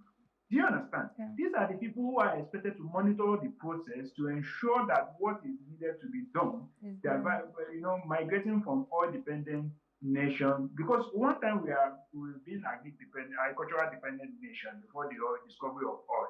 So what happened to that? We have a lot of stuff, but because there is no monitoring, just like when you have kids or you have students and you don't monitor them, you don't guide them, they are bound to do whatever they know to do. Then you now have much emphasis on the executive. The executive are also using their veto to get out and threaten those people because, of course, they're giving you constituency development project. Have you actually delivered it? So how do you want to tell me when you have not done your own? These are things that are wrong. And if we don't correct it, we are not yet ready to build a better Nigeria. Well, you all have said it. The vein of the crust of the matter is as much as possible, we have to be very intentional. Our dues are the hem of affair. Yes. Intentional about governance. Politics should not be a distraction to, politics can be chaotic and dynamic. But governance ought to be sustainable and continuous. In all. And then the citizens should always try as much as possible to hold the government accountable. It's a both ways in handshake method. The government should listen to the citizens, and the citizens should hold the government. The citizens should also hold the government accountable. There should be like always a continuous conversation between both ends towards sustainable development. So thank you all for your time. How time flies. Do keep your comments coming in on Facebook, Plus TV Africa, #TheAdvocateNG, or on X and Instagram at Plus TV Africa, #TheAdvocateNG. To catch up with previous broadcasts, go to plustvafrica.com/theadvocate. Don't forget to subscribe to our YouTube channel at Plus TV Africa. Until next time, when we can continue working together to accomplish what we do best. let's continue to push for a social change. Bye for now. Bye. Bye. Bye.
The 5 of the overpasses built along the Red Line corridor is now open to traffic. The commissioning of the Mushin flyover brings to 5 the number of bridges built and completed by the Sanwo-Olu's administration to create new connectivities along the Lagos Rail Mass Transit's Red Line, which spans 37 kilometers from Agbado to Oyingbo. So elated, Governor Sanwo-Olu described the opening of the Mushin flyover as another fulfillment of his administration's promise to the residents. He noted that the flyover would bring relief to the issue of congestion experienced in the area. Welcome. This is the Greater Lagos Vision, and I am your host, Love Oyedokun.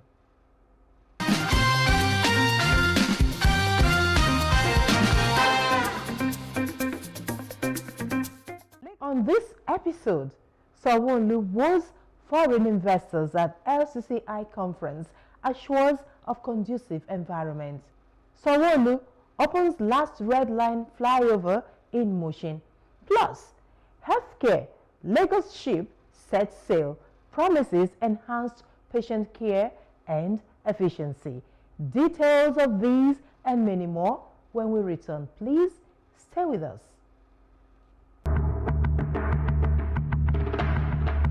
This is Lagos, the heartbeat of Nigeria, a city steeped in rich cultural heritage and now poised to become a global financial center. We're at a Lot Mayor's show, and it's an opportunity for us to just depict what Lagos is all about, and it's only at an event like this, competing with other bigger cities and other nations, that you can get to tell your story. So it's storytelling time for us. In a historic moment, Lagos made its inaugural appearance at the renowned Lord Mayor's show in London, a testament to its growing economic prominence. Lagos is a big mega city on its own right now. It's the largest city in Africa. It's the biggest economy that is a subnational in Africa. But we want to make it one of the international financial centers in the world. All we're trying to do is to be able to let the world know that Lagos is indeed ready for bigger business. Lagos isn't just open for business. It's a gateway to the future, embracing innovation and welcoming investors from around the globe. We invite the world to witness Lagos's dynamism, progress, and the myriad of opportunities available for transformative, groundbreaking projects.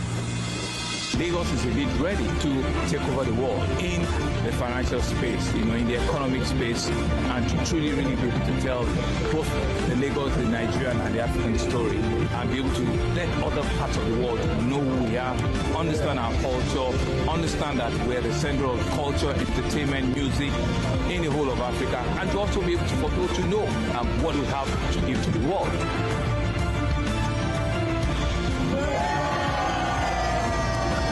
So the whole idea, right, is for us to be able to let the world, get them to know what is happening in Lagos. But GDP of Lagos is actually bigger than the GDP of Kenya, it's bigger than Ghana, it's bigger than Rwanda, and it's bigger than Senegal. As a little subnational, it's very big in how it stands, in how it sits, and it's all of that conversation that we think a lot of people need to know what is happening in Lagos, and how we can use the Lagos story, to sort of tell the African story.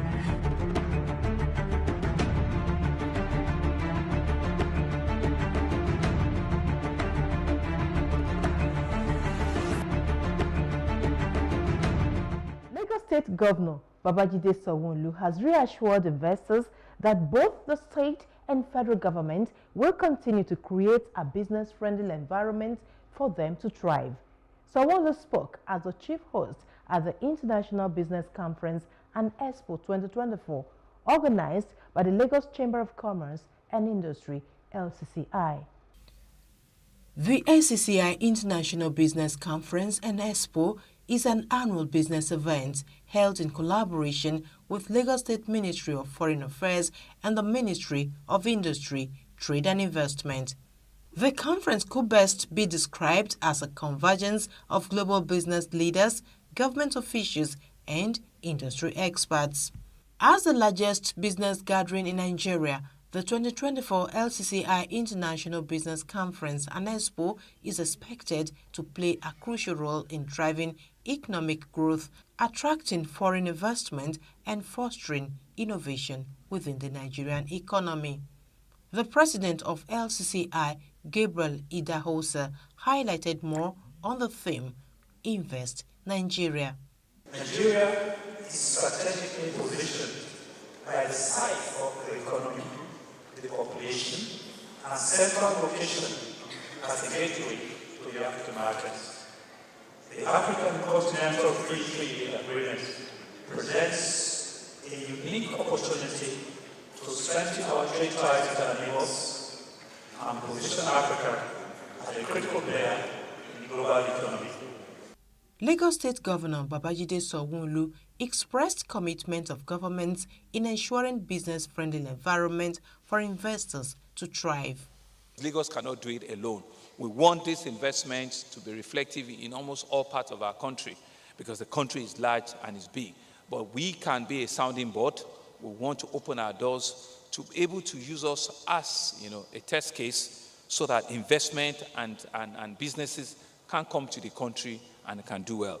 We want to be able to ensure that the country is safe, and the country is consistently, positively positioned to be able to receive foreign direct investment, that each and every of these country heads that are sitting here can go back, and bring, back from their country. He also spoke on measures put in place by his administration to encourage ease of doing business.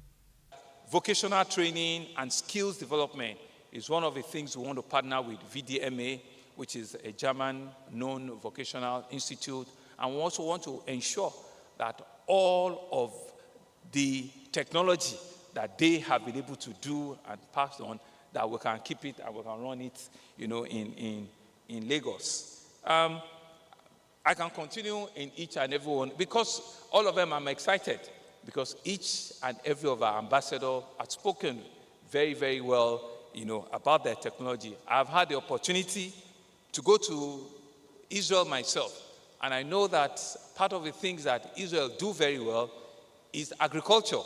The cobots and the technology they had brought about using a small country to be able to define and improve, outputs on per hectare yield on agriculture. And we're also exploring such opportunity. And so for us as a government, we'll continue to create and ensure that business-friendly environment in Lagos is not just a talk shop, it's something that will be intentional and will be deliberate about. We'll continue to keep our doors open to all interested investors and partners. We therefore invite you to take advantage of the opportunity that is bound in our country, that is bound in Lagos, and to create real partners that will build a prosperous future, not only for Lagos, but for our country. I want to once again say that we're truly excited with the intentions and the plan of the Lagos Chamber of Commerce and Industry. I want to thank the chairman and the current president, Mr. Idahosa, for keeping faith with this on a year-on-year basis. Lagos, like the name sounds, will continue to partner with you.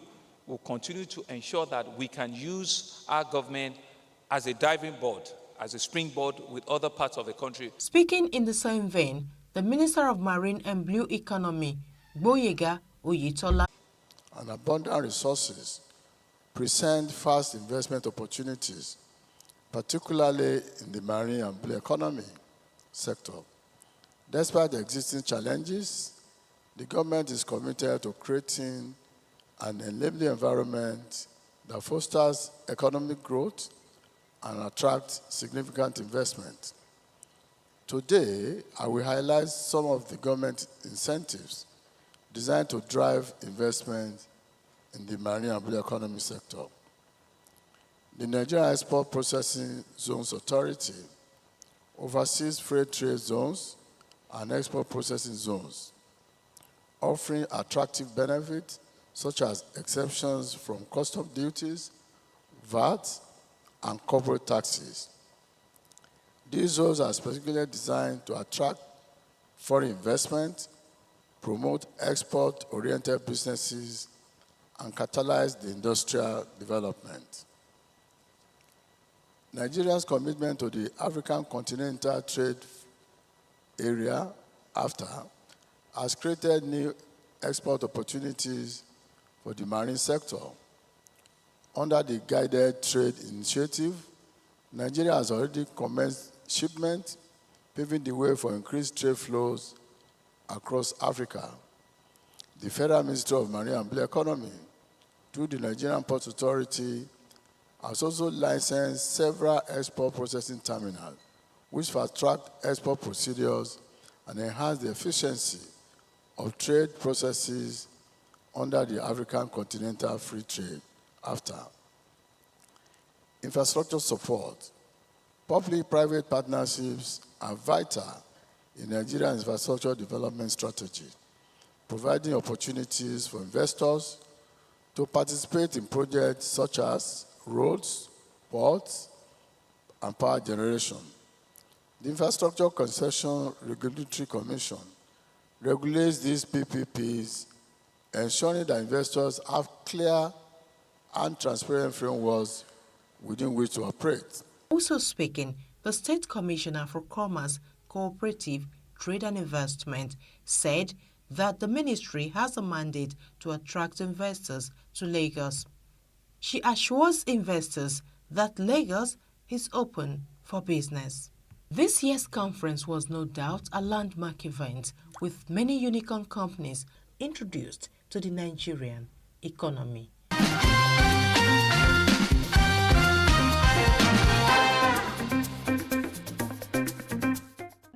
The Lagos State Smart Health Information Platform, SHIP, a partnership focused on data utilization, aims to harness the capabilities of electronic records, improve the delivery of healthcare services, enable patients to assume greater control over their health, and promote collaboration among various stakeholders. The Commissioner for Health, Professor Akin Abayomi, made this known during the pre-launch of the Lagos Smart Health Information Platform, Stakeholders Forum, and media engagement. Professor Abayomi highlighted the significant impact that data-driven healthcare solutions can have on transforming the healthcare landscape.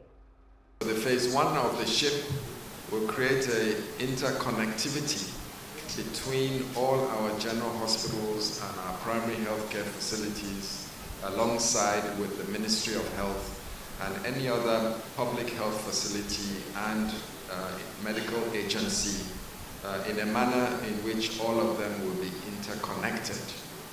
The idea around this is to create a platform of information exchange, where as data is gathered at the patient interface, as a patient enters into the health ecosystem, the public health ecosystem, at that very point of entry, we already start to collect data. And as the patient moves through the process of their health managed care, we are gathering data at every point.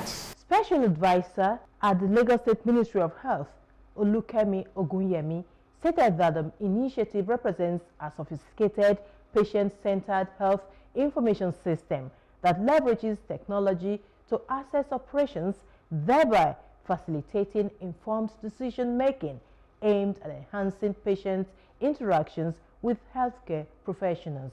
SHIP is going to allow us to be more patient-focused. We are patient-focused, but it just gives us that extra, not only incentive, but that extra step to be patient-focused. Patient-focused means our care will be individualized and it will give us better outcomes for the patient. So on the supply side, SHIP gives us a chance to improve the quality of care we give.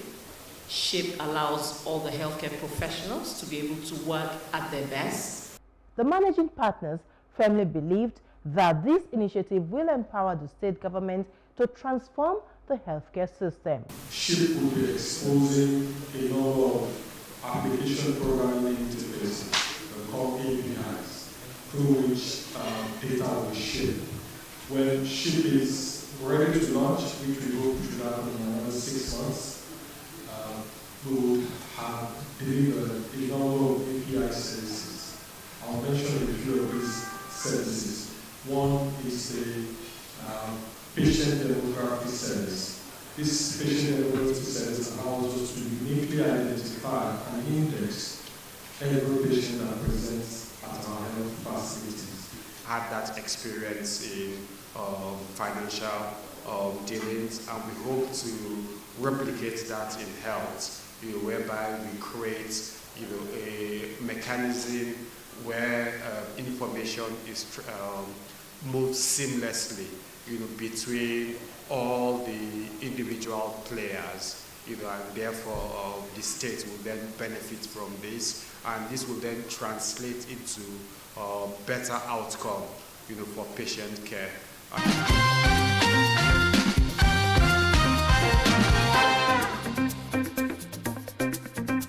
The Lagos State Governor Babajide Sanwo-Olu has reaffirmed his administration's dedication to cultivating collaborations with essential stakeholders to promote initiatives aimed at enhancing the agricultural sector, minimizing waste, and guaranteeing that all residents of Lagos have access to nutritious food. Sanwo-Olu stated this at the 11th annual summit of the Association of Lagos State Retired Heads of Service and Permanent Secretaries. The Association of Lagos State Retired Heads of Service and Permanent Secretaries, ALAHOPS, concludes 2 days of intensive discussions and deliberations. This 11th edition featured 6 speakers, 8 discussants, and 4 plenary sessions, all focused on the theme of Agenda for Sustainable Development and Food Security in Lagos State. The experienced public servants engaged in meaningful dialogue, working to find lasting solutions to the current challenges around sustainable development and food security. All over the world, there are crises, disasters, both man-made and natural, that are threatening the availability and sustainability of food supply. This informed our choice of topic this year, to take a critical look at issues surrounding sustainability of food supply. Topic is very apt, given the situation we're in now. It's not only in Nigeria, it's all over the world. And, the topic was Agenda for Sustainable Development and Food Security. And we know that, yes, there's need for us to assist government, because we know government can't do it alone. Deputy Governor Dr. Obafemi Hamzat represented Governor Babajide Sanwo-Olu at the event. In his remarks, Sanwo-Olu highlighted his administration's initiatives and expressed confidence that the summit would chart a course of sustainable solutions to address the ongoing food crisis. Then the top is strategic food processing, storage, and logistic capacity. So if we go now to that same level, we are building a logistic hub that sits on 200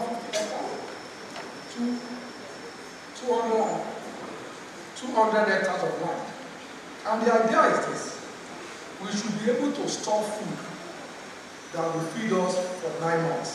Let us even assume the world is coming to an end, and So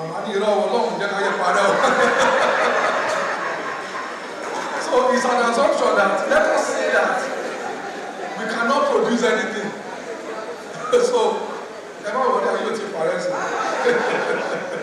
so that can we even feed before we are able to? So 6 to 9 months. Then the second one is, we kill a lot of cows and cattle that come from our country. We have veterinary doctors at Abattoir. So what they do today is they check the cows. If they are not good, we destroy. But we are saying that we should be able to process it in such a way that if a head of cow has some disease, we should be able to say, okay, we are not taking the game from this state because we are able to track this disease to this particular area. And therefore we stop bringing it, and then we can help them to correct the whatever challenge. The state's head of service, Olabode Aguru, emphasized the importance of improving agricultural productivity, reducing food waste, and ensuring affordable access to nutritious food for the most vulnerable populations. Sustainable development and food security are cornerstones to the well-being of our community. However, it is important to note that the adoption of sustainable practices in agriculture and other sectors requires initiatives, approach, efficient resource management, and a commitment to environmental stewardship. In essence, it makes it essential to meet the needs of the present without compromising the ability of future generations to meet their own needs. In Lagos State, achieving food security involves addressing multiple dimensions, including food availability, access, utilization, and stability. It necessitates improving agricultural productivity, reducing food waste, and enhancing supply chain efficiency, and ensuring that the most vulnerable population is accessible to affordable and nutritional food. In his keynote address, Dr. Adetunji of the World Bank urged the government to shift its focus towards driving an integrated food systems agenda. That is things that we can do now and have impact almost immediately. But our inability to attain sustainable food security in Nigeria, I don't mean in Lagos, but in Nigeria, it's not as a result of lack of resources. That is human, material, and To increase productivity and ensure food security, policy leadership in agriculture and food security investment pillar, in partnership with the Commission, is working on incorporating local fabricators into the agri sector to promote fabrication of local tools. This is a bottom-up approach to eradicate the bottleneck and gaps, inhibiting the adoption and utilization of mechanized implements among the farmers. Furthermore, work is in progress with one of our partners on leveraging geographical information system GIS technology to achieve food security in Southwest. The two-day conference concluded with a communique outlining all recommendations for addressing the current food crisis. This is Lagos, the heartbeat of Nigeria, a city steeped in rich cultural heritage and now poised to become a global financial center. We're at a Lot Mayor's show, and it's an opportunity for us to just depict what Lagos is all about. And it's only at an event like this, competing with other bigger cities and other nations, that you can get to tell your story. So it's storytelling time for us. In a historic moment, Lagos made its inaugural appearance at the renowned Lord Mayor's show in London, a testament to its growing economic prominence. Lagos is a big mega city on its own right now. It's the largest city in Africa. It's the biggest economy that is a sub-national in Africa. But we want to make it one of the international financial centers in the world. All we're trying to do is to be able to let the world know that Lagos is indeed ready for bigger business.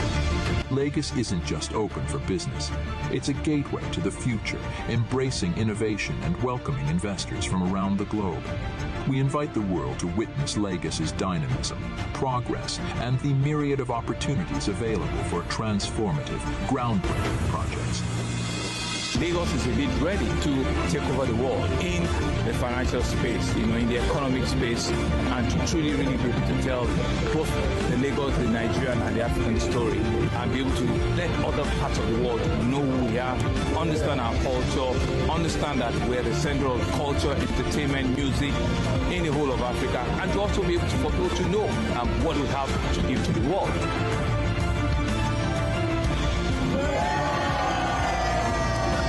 So the whole idea, right, is for us to be able to let the world, get them to know what is happening in Lagos. But GDP of Lagos is actually bigger than the GDP of Kenya, it's bigger than Ghana, it's bigger than Rwanda, and it's bigger than Senegal. As a little subnational, it's very big in how it stands, in how it sits, and it's all of that conversation that we think a lot of people need to know what is happening in Lagos, and how we can use the Lagos story, to sort of like tell the African story.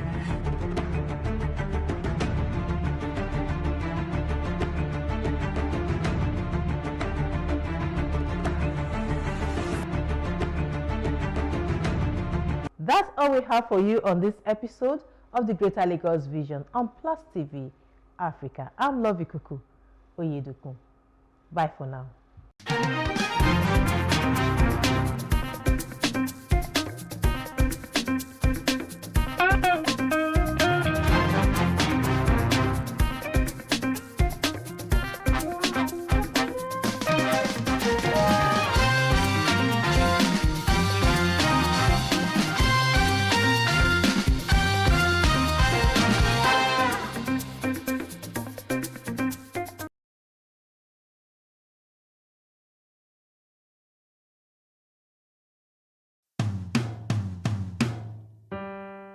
My name is Dakpo Ademosu.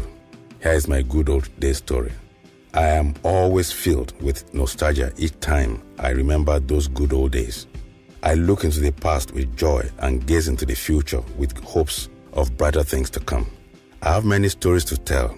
Was it when I followed my mother to J. Allen at Okebola in Ibadan to buy her brand new Mitsubishi Lancer car at a price of 1,310 naira? Or was it when she decided to change one of the tires of the very same car that she has used regularly for over 3 years at 22 naira? Those were interesting days when you dare not bring home a strange pencil or ruler without getting the beating of your life as if you stole a goat in the marketplace.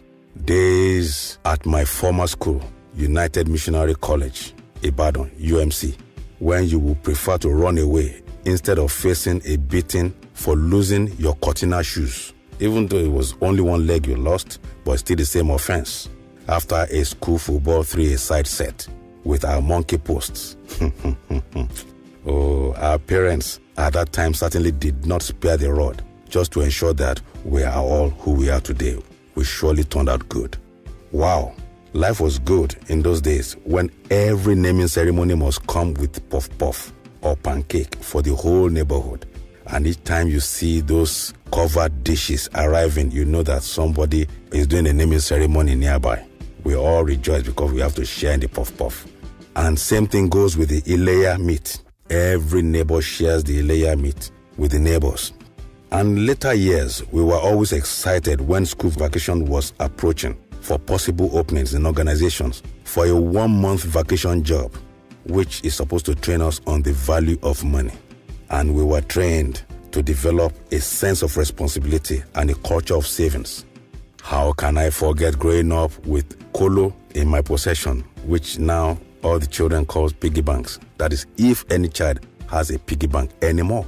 Every child had one those days. Sadly today, the narratives are different. Wealth acquisition mentally has taken over the drive for relevance. Even those with no visible trackable jobs have become role models of some sort, rolling out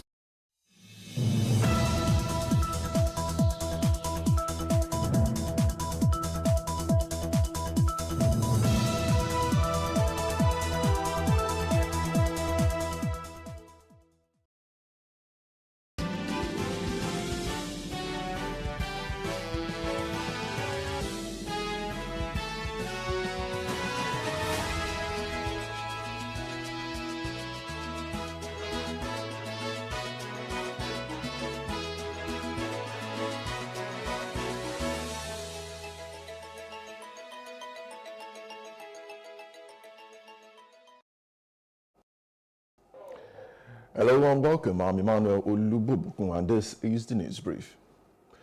The federal government has declared Monday, 16th of September 2024 as a public holiday to commemorate the Eid al-Mawlid, the birth anniversary of the Holy Prophet Muhammad. The Minister of Interior, Dr. Olubunmi Tunji-Ojo, congratulated the Muslim Ummah on the occasion and urged them to pray for peace and a prosperous nation. He also urged Muslims and Nigerians to imbibe the spirit of patience, sacrifice, and resilience. President Bola Ahmed Tinubu and the Nigerian Police Council have been brought to the Federal High Court in Abuja over an alleged unlawful tenure elongation for Inspector General Police IGP Kaide Adeola Agbetokun. Maxwell Okpara, a lawyer and human rights activist, is contesting the legality of Agbetokun's tenure under the amended Police Act.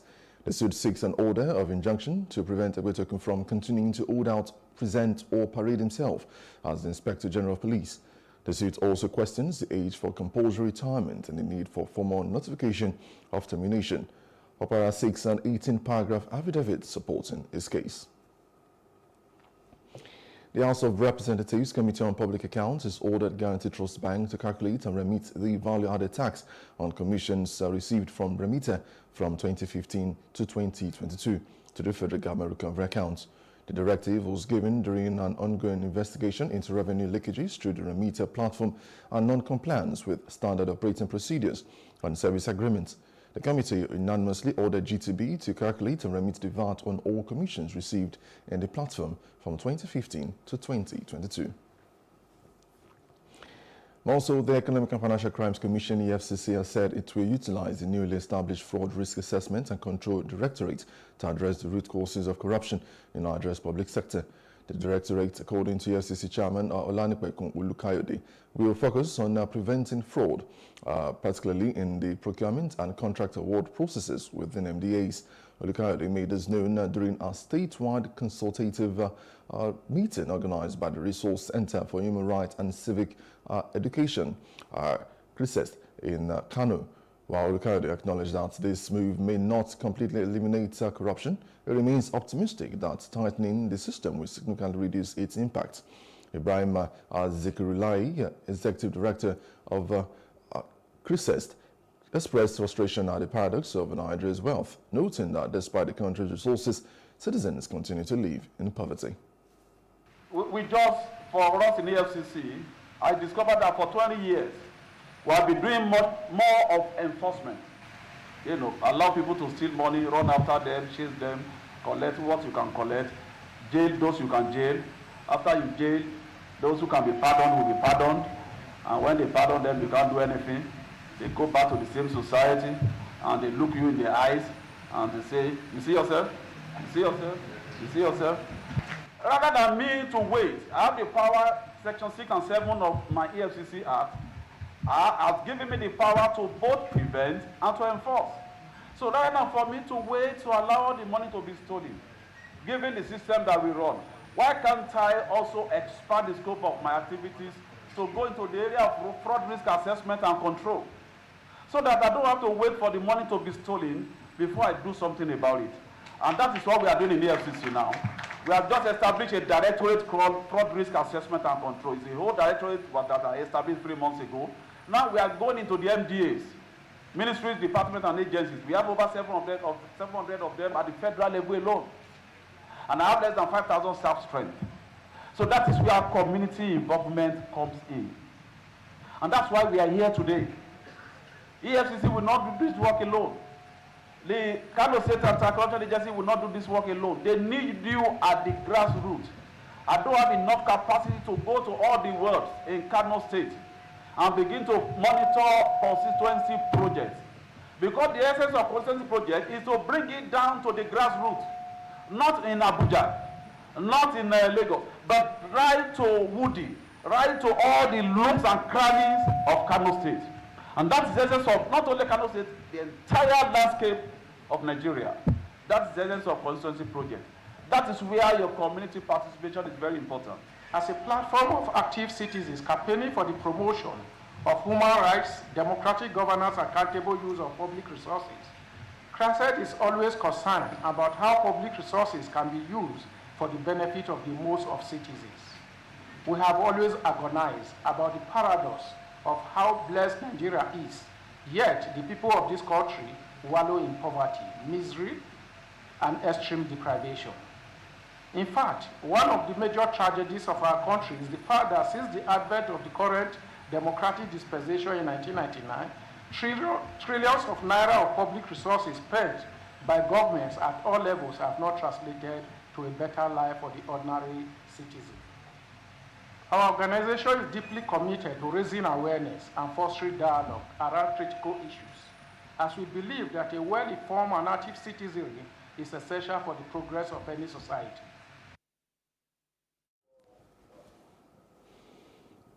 The leadership of the Labour Party National Transition Committee has disowned the embattled immediate past national chairman of the party, Barrister Julius Abure, as the national chairman of the party. This disclaimer was read out by the Secretary of the Board of Trustees of the party, Alhaji Salisu Mohammed, at the press briefing in Abuja on Wednesday. The decision was reached at the Umuahia stakeholder meeting by the Ninadi Usman-led caretaker committee. Salisu Mohammed says the NTC engaged and mobilized all relevant stakeholders to ensure that the party recovers itself from what it described as Abure's illegality and corruption which he has been perpetrating since his assumption of office as the national chairman of the party, following the sudden death of the party's national chairman. The NEC, organized by the governor of Abia State, is the most welcome intervention needed to save the Labour Party at this time from the illegalities and corruptions of the Abure hostile capture. This intervention is in line with the expression of the democratic will of the millions of Nigerians who are members of the Labour Party and its supporters, and who do not want the party to die at the hands of political contractors.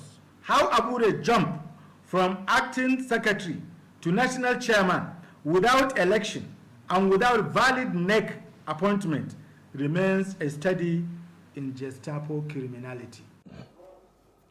On whether the rancor within the party will not affect its chances in 21st September governorship election in the state, the party leaders responded positively, stating that the party is stronger now without the likes of Barrister Abure. Our party right now is a frontline, party in terms of all the indicators, that are coming out, from the campaign. We are far ahead of all the parties that are running in the gubernatorial election in Edo State. And our chances are the brightest. We are very, very optimistic of winning the election. All we are interested is to make sure that it is free, fair, and credible. Edo State is our territory. It is a place that the voters belong to Labour Party. And as God will have it, we have managed to present the best governorship candidate in Edo State. Barrister Olumide Akpata is head and shoulder above all the candidates that are contesting election in Edo State. Those who know, those who hail from Edo State, will tell you that PDP has mismanaged Edo State for the last 8 years, and before them, APC. Now, there are no passable roads in Edo State. There's no infrastructure of note there. Stakeholders in Kaduna have now called for the zoning of the Kajuru seats to ensure fairness, equity, justice, and democracy is dividend. The decision was made after the Speaker declared the seat vacant following the death of a member. It's just a matter of being fair to us. Chukwu local government has been on this seat for good 21 years. This opportunity came now. We, the people of Kajuru local government, are pleading. We also have capable sons and daughters who can actually represent us. That is why we are asking, we are pleading for them to consider us, to zone these seats to Kajuru local government. Then we will now nominate who we think can represent us better in APC. Kajuru started for only 4 years. After that 4 years, Chukwu collects the seats for 22 to 23 years. Therefore, I think even if an issue of sharing formula, we should be allowed at least this time around to be given, if it's just 8 years. It will not even accomplish the remaining 20-something years. At least given us, it's not even something that we are to bargain. It's our all rights. We should be given. We are having the government at the state level. We are having the government at the federal government. Even people that are trying or now about to decamp to our party. So if we are ready and we do the needful, we believe the number that will come will be more than the number we are having now. About 100 PDP youths in Kala Ward in Kajuru defected to the APC, citing transformative leadership and calling for zoning seats to Kajuru. 100% in support, not satisfied, in support of zoning this seat to Kajuru. Because this is over 21 years, Chukun have been joining the seat. I would like the governor to encourage Kajuru local government citizens for giving the seat to Kajuru local government. We are here to intimate them on the upcoming local government election, to let them know that this election will be coming on the 21st of October, to come around and meet our people at the ward level, discuss with the ESCOs and other party members, and also the campees from PDP, Labour Party and NNPP, and other small political party that we might not remember, to also appeal to them to come out in mass and vote from the ward level and also the local government level, so that we can produce councillors from the various 10 wards and also produce chairman at the local government level.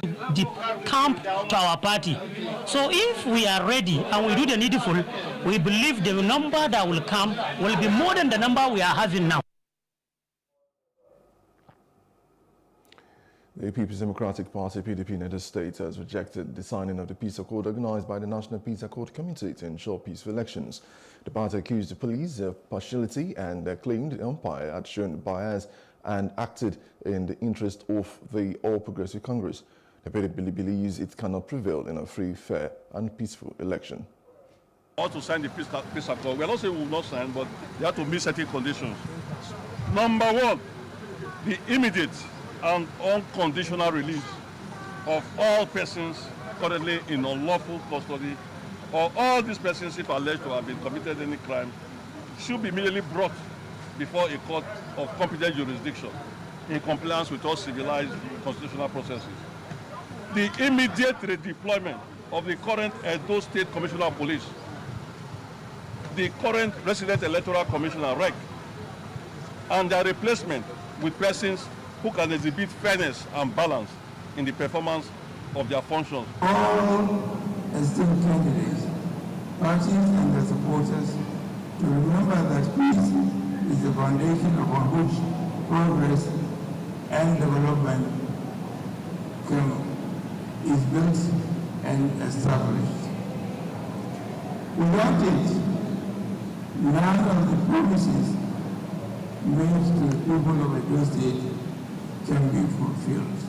Today, let us remember that all the eyes of the nation and indeed the world are upon us. We have a golden opportunity to set a positive example for other states and nations by demonstrating that we can disagree on policies and priorities, but remain united in our love for our country and respect for the democratic process. We are here in Edo State on the eve of another governorship election. Some of you here may recall that 4 years ago, the National Police Committee took a historic decision to devolve the signing of the peace accord beyond the presidential election to include off-cycle governorship elections in view of the tension and violence often associated with the build-up and conduct of such elections. Create a conducive environment for free, fair, and peaceful election where every voter can exercise their right to vote without fear or intimidation. We have put in place robust security measures for the safety of persons and materials that will be involved in this election. Our robust security measures will prevent and respond to every potential threat. Our officers have been trained to handle situations with utmost professionalism and respect for human rights.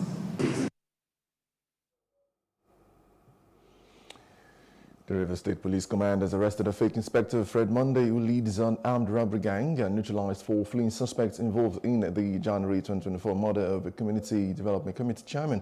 The fake inspector was armed with an AK-47 rifle and was arrested by the anti-kidnapping unit in Lugbo community.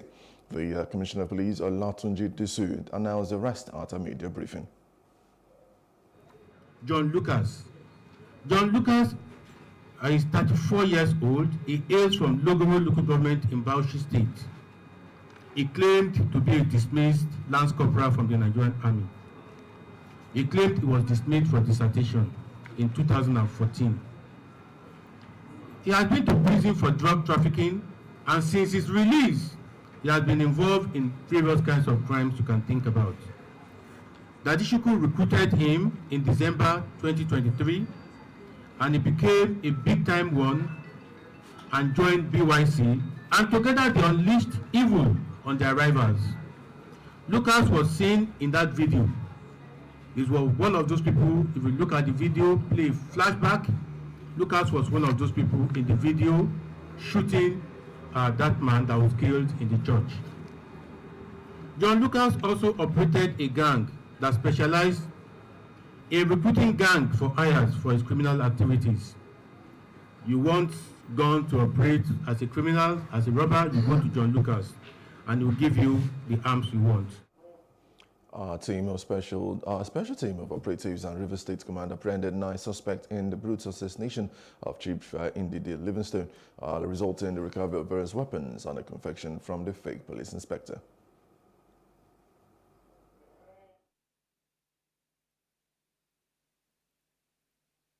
Suspects will be charged in court as soon as investigations are concluded, adding that efforts are still ongoing to apprehend more suspects connected to the gang and recover additional arms and ammunition. Also, the Nigerian Army troops have not successfully rescued 13 kidnapped students in Kaduna State, including 6 male and 7 female, after a fierce gun war with terrorists at Ashibuli village. The victims included 6 males and 7 females, along with 1 AK-47 rifle, 87 rounds of 7.63 mm ammunition, 4 magazines, a locally fabricated rifle, and the sum of 192,000 naira. Additionally, 5 solar panels, 5 mobile phones, dry rations, and clothing items were also recovered. 2 terrorist logistics suppliers were arrested and recovered the sum of 1.3 million naira. Troops also intercepted 2 notorious terrorist logistics suppliers at Kagaku village and also confiscated the sum of over 1.3 million naira. Now, General Christopher Musa, the Chief of Defense Staff, has announced the end of insecurity in Zamfara and the Northwest Zone as he visited Governor Dauda Lawal and confirmed the killing of Kachala Alilu Sububu, a bandit leader in Western Zamfara. Musa also announced the establishment of a joint military theater operation, Operation Fansa Yaman Northwest, to combat the spread of insecurity in the region. He also announced the deployment of additional helicopters and order equipment to the country. Now, President Bola Ahmed Tinubu's proposal at an ECOWAS summit for a standby force to tackle regional crisis seems dead on arrival, according to experts. The Abuja School of Social and Political Thought organized a policy dialogue where Professor Jidofo Adebe of Nasarawa State University highlighted bottlenecks in the idea, including corruption and inadequate equipment and technology. It requested for the African-led international support mission to Mali and provision of voluntary and UN-funded logistic support packages to AFISMA, which is the one it was leading, including equipment and services for an initial period of 1 year. The UN refused. The UN declined to provide the logistics that ECOWAS, which has successfully played a role in bringing a number of frameworks that led to presidential election holding and to legislative elections. It was argued that the UN and some Western governments declined to back and finance the AU and ECOWAS intervention proposals due to concerns about planning. The reason that UN Security Council withheld permission was that because they wanted to demonstrate the fact that we will still need our former colonial master. Former War Commander Major General Rogers Nicholas has strengthened his position, while Abuja School of Social and Political Thought Executive Director Professor Sam Amadi discussed the impact of military conflict on African democracy. So we want to look at the various dimensions. How can we have an effective standby force? And what will be the operational mode of that standby force? And what are the expected impacts in terms of engendering a more resilient democratic structure and culture of West Africa. To sustain good governance and development of West Africa is not to go back from democracy, but actually to move faster into real democracy.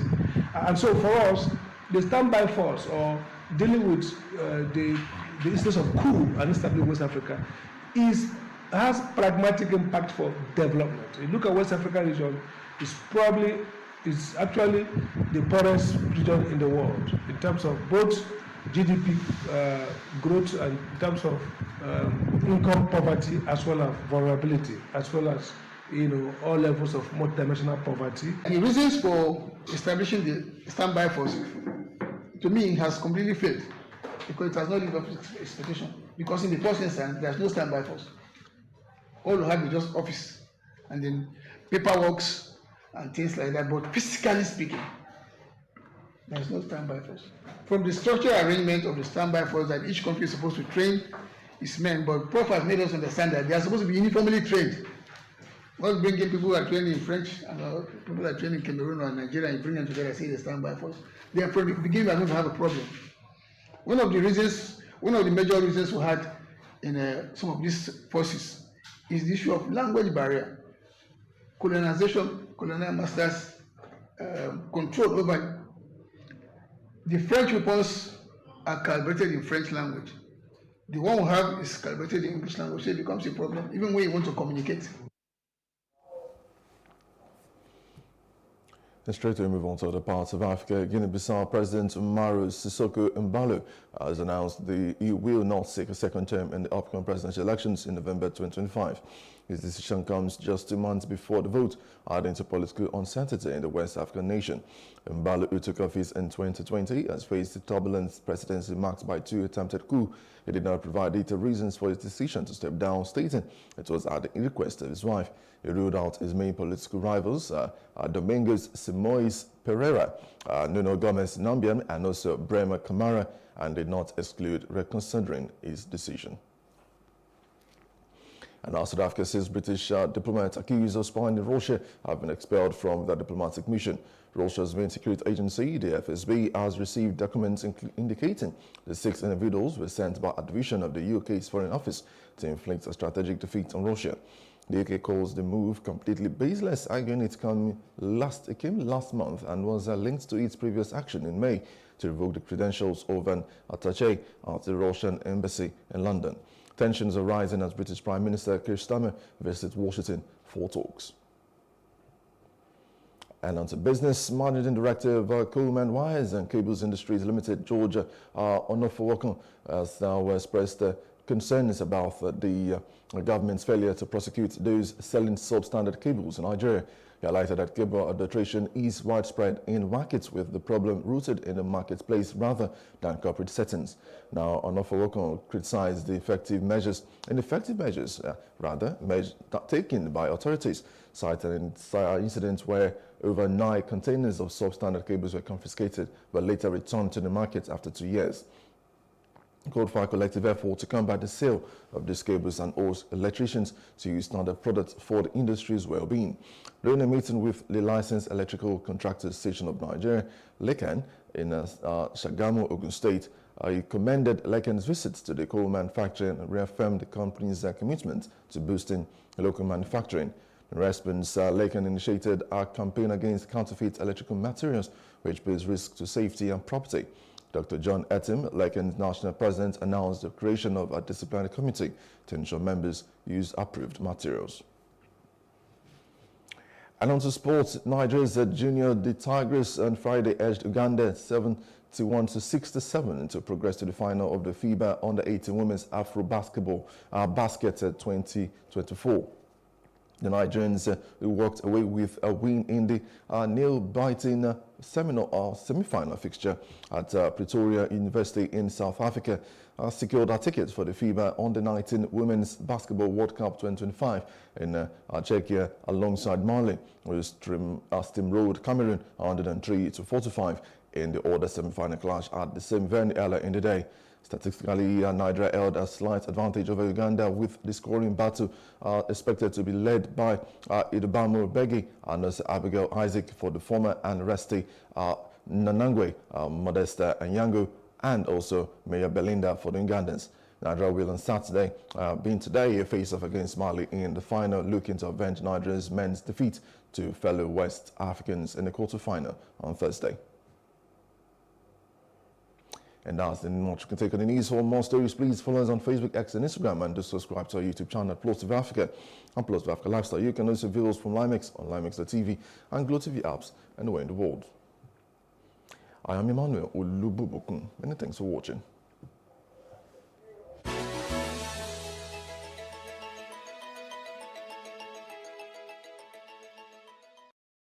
Welcome to Bayes University, Abuja, Nigeria, with a legacy of excellence and a vision for nurturing future leaders. Bayes University is in a league of its own. We're all about our people, processes, and technology. Bayes is one of the highly rated universities in Nigeria in terms of product quality standards. We don't just produce graduates, but groom people into employers of labor. And it has made us understand that learning is all about three things. We learn, we unlearn, and we relearn. Bayes University Hospital offers a range of specialized services equipped with the latest technology, manned by a team of trusted professionals. And now, our vision extends beyond our walls with the Baba Ahmed University in Kano following our lead. Join us at Bayes University and invest in your future today. Bayes University is the institution where you will get the best value for money education in Nigeria. Bayes University. Learn to live.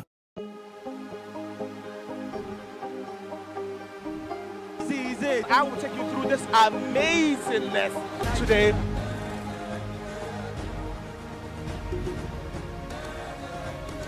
Welcome to Plus Trending. I am Buki November, your host, saying thank you for joining us on today's episode. Welcome back. It's tea time on Plus TV Africa. Practice makes perfect. I'm not perfect yet, but I'm a lot better than I used to be. He's a king. He's entitled to marry 100 if he wants to.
Hello everyone, and welcome to another exciting episode of Today with John and Helen.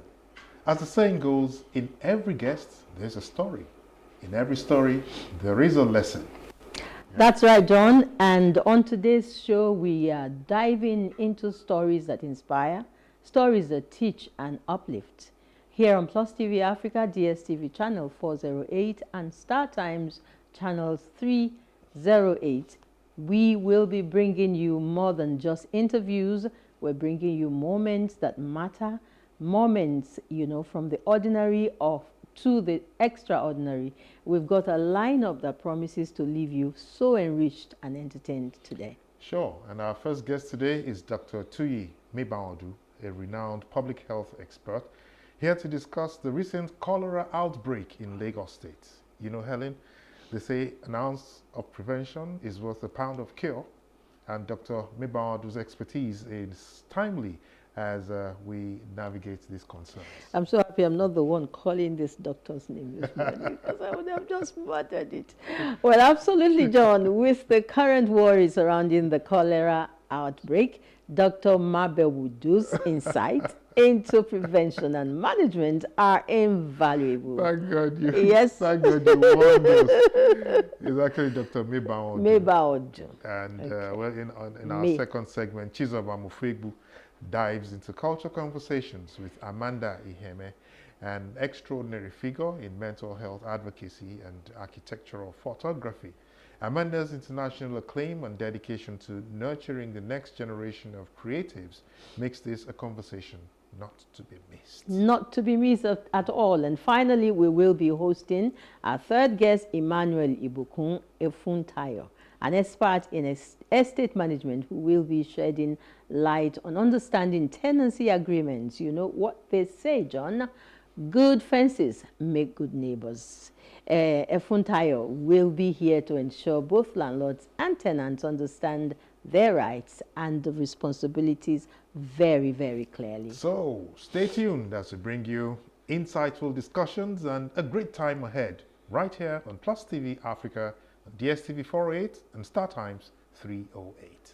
So whether it's laughter, whether it's tears or profound insights you are after or looking for, today with John and Helen live is where you want to be, because here every guest brings a treasure of experiences waiting to be shared. Yeah, so grab a favorite drink, settle in, and let's make this even today unforgettable together. Yeah. Stay tuned as we unfold the magic of human stories right here on Plus TV Africa.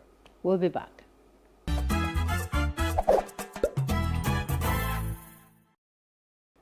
So our first guest today is none other than Dr. Tuyi Mebaodu, a distinguished public health expert and publisher of Health Nika.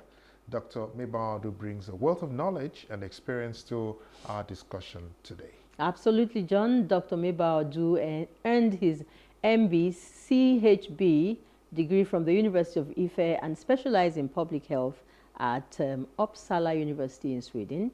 His extensive career spans 22 years with the Lagos State government, where he played a pivotal role in public health initiatives. And beyond his remarkable tenure, Dr. Mebaodu's commitment to health literacy is evident through his leadership at Medway and healthnika.com, where he promotes vital health information and solutions.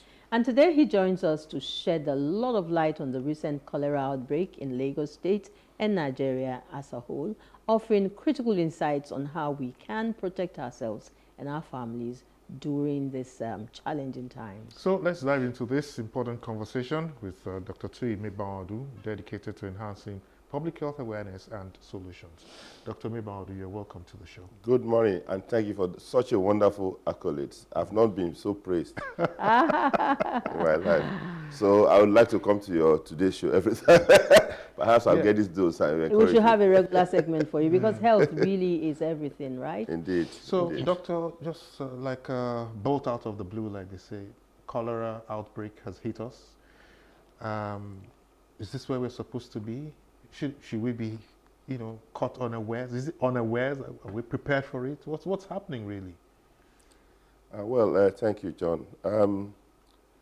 It's actually a huge disappointment that 2024 we're still having outbreaks of cholera in a mega city like Lagos, also of Nigeria. One thing about cholera is this: it's a mixture of many things, but the key thing is that you can get cholera whenever there's the presence of the germ, which we'll talk about, and there's a breakdown in WASH. WASH means water, hygiene, and health. Water, sanitation, hygiene. That's WASH. Okay? Whenever there's a breakdown in water, breakdown in sanitation, breakdown in hygiene, then, and the jam is there, expect cholera. At the nadir of cholera outbreak is bad government. Okay? Because what you need to do to keep cholera away is provide water and enhance sanitation.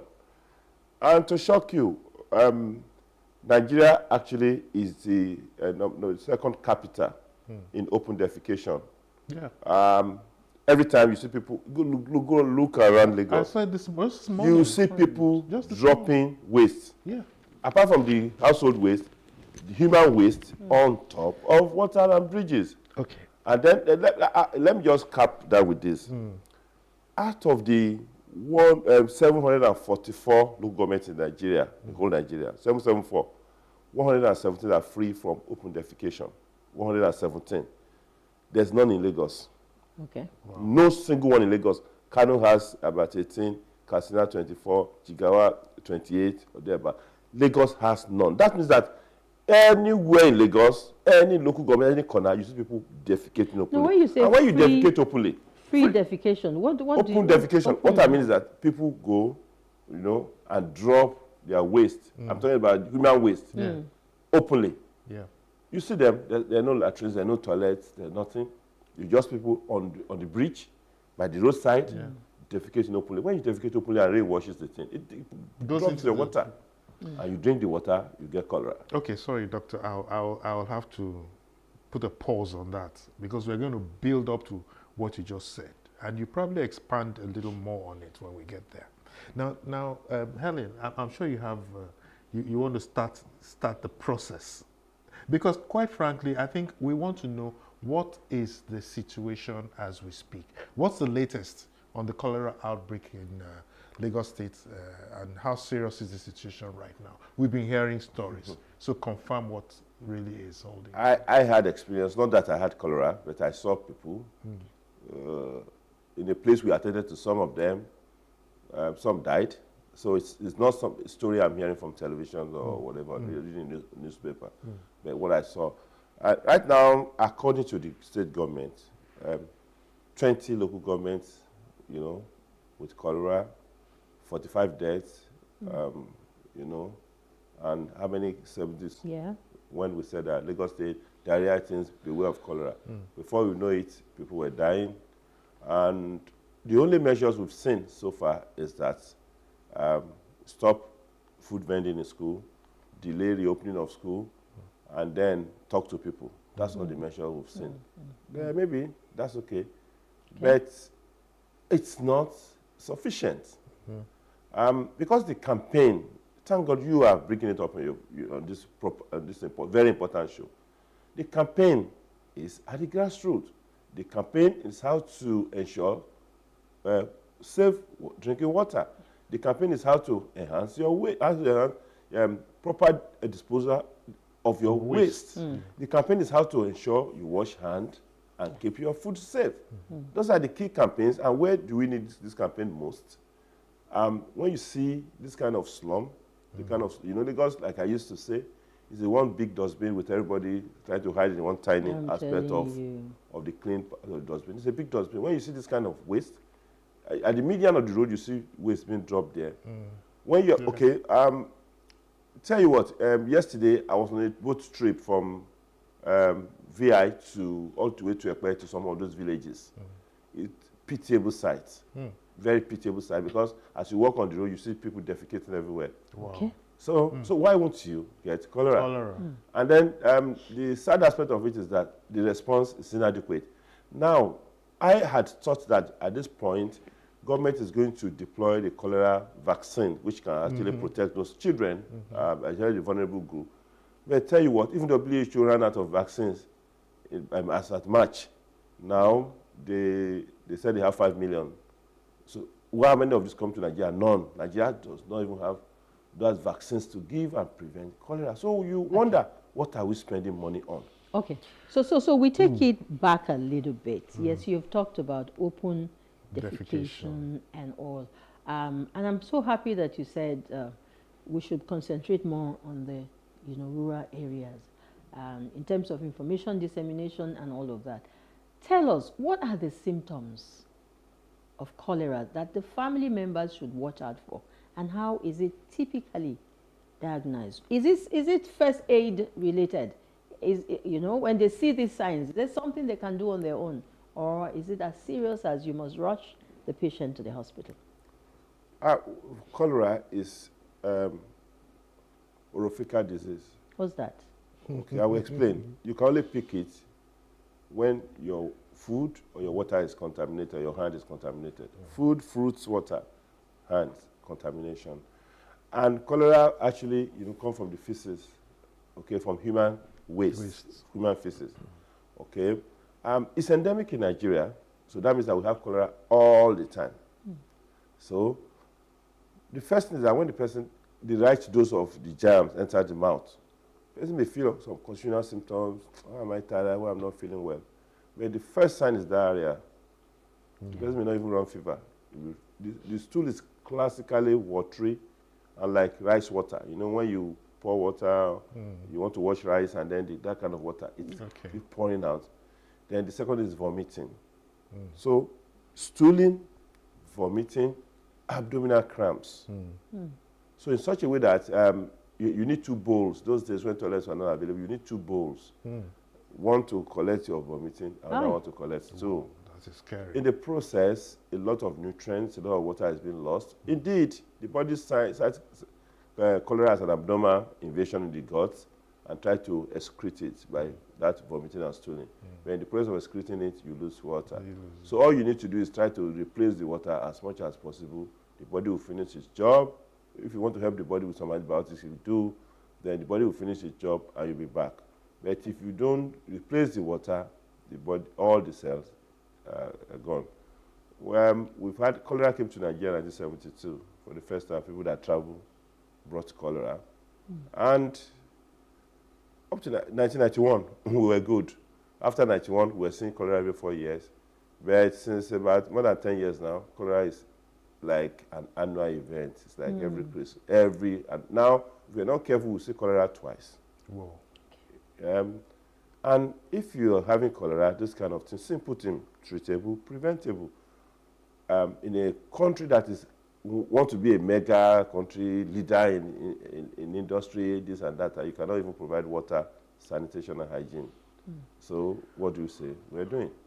So I don't know, you might be quite fortunate to stay in that part of Lagos, that part of this big dustbin that's a bit clean. Do you have water flowing? Can you run taps?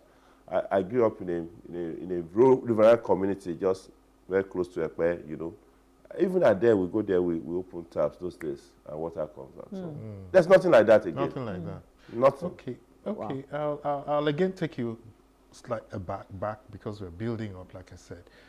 Now, I want you to tell us what are some of the effective ways that families can prevent cholera in their homes and communities, and are there specific actions that they should take? Now, let's look at the individual, because at the end of the day, it starts from the individual, moves to family and community. Guys, let us appreciate the fact that we owe a lot to make ourselves safe.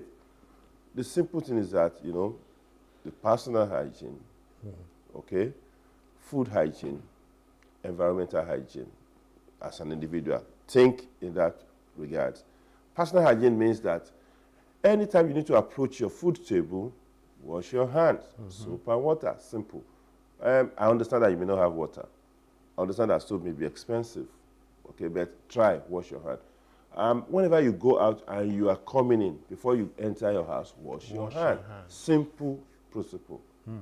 Don't just enter the house and go and start putting groundnut, put everything in your mouth, drinking water without washing your hand. Go straight to where you can get water and soap and wash your hand. Okay? That is one aspect. Then, secondly, in terms of your water, keep your water safe. I know that we buy a lot of sachet water because there's no water available, and you may have to run away from borehole water. If you have to drink any water that is good. All you need to do exactly is to boil the water. Yes. I know gas is expensive. I know electricity is expensive.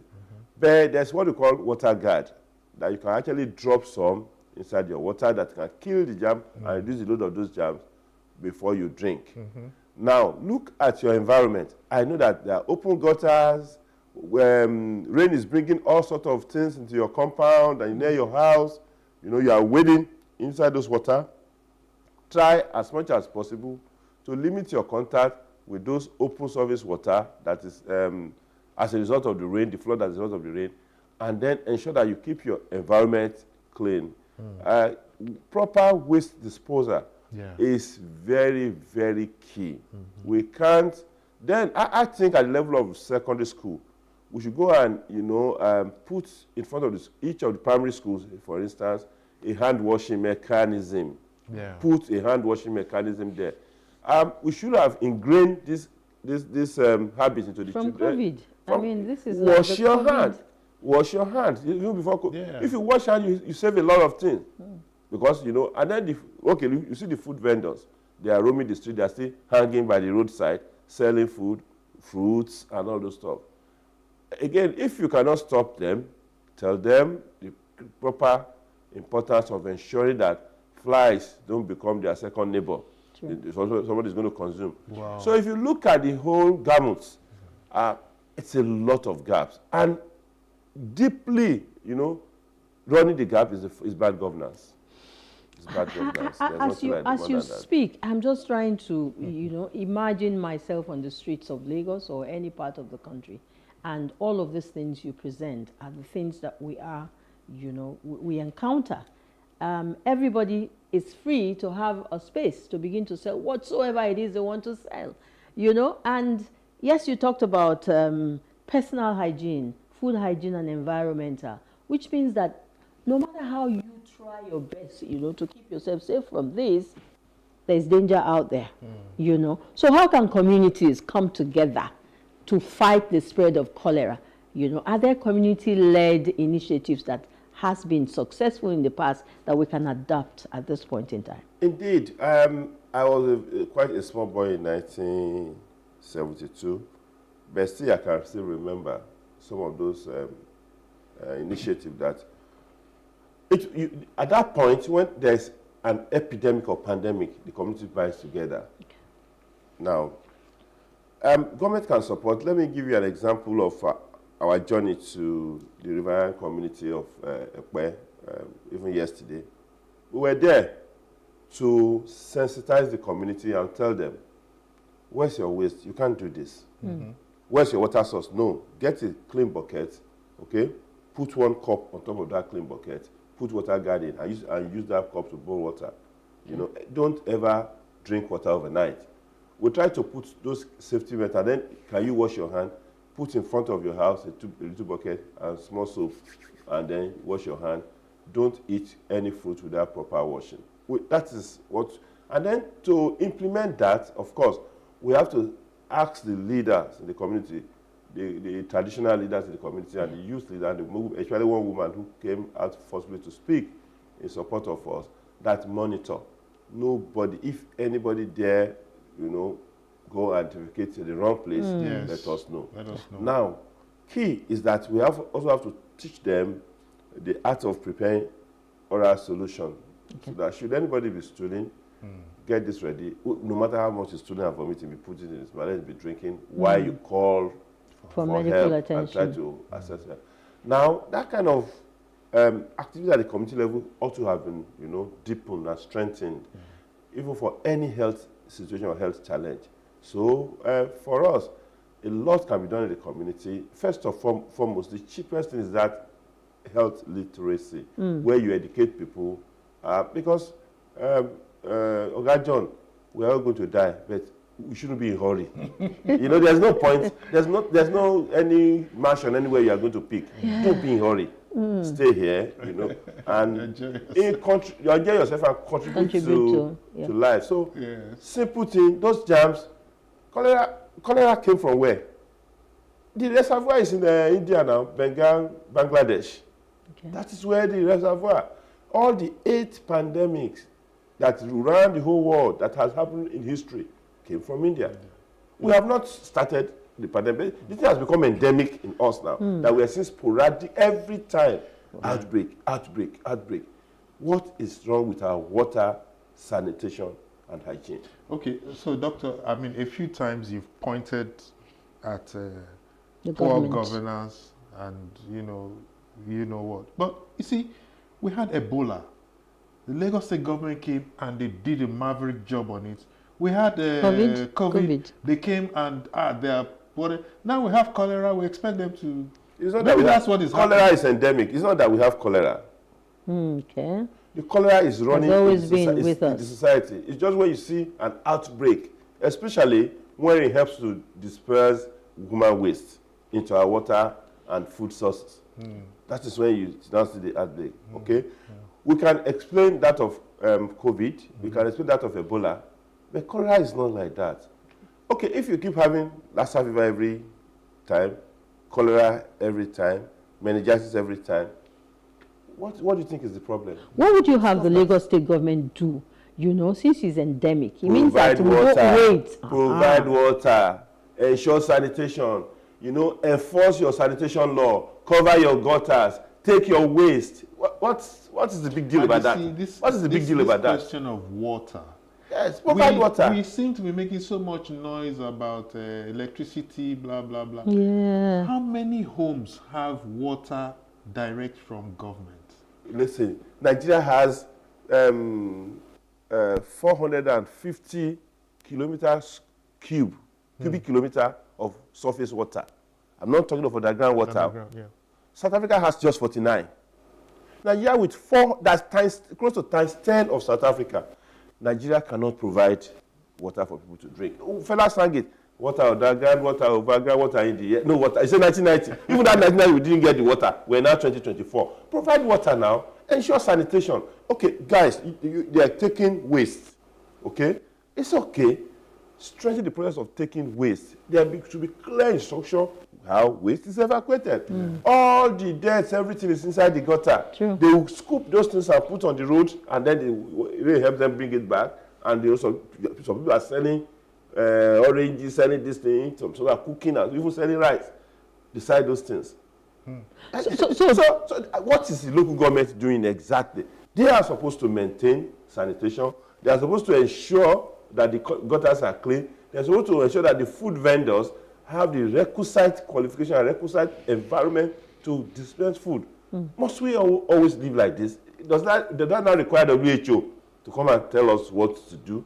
So how we always, you see, inequality is that, because when, cholera is a disease of inequality. You can look at one single disease and be able to analyze the depth of governance in any country. Okay?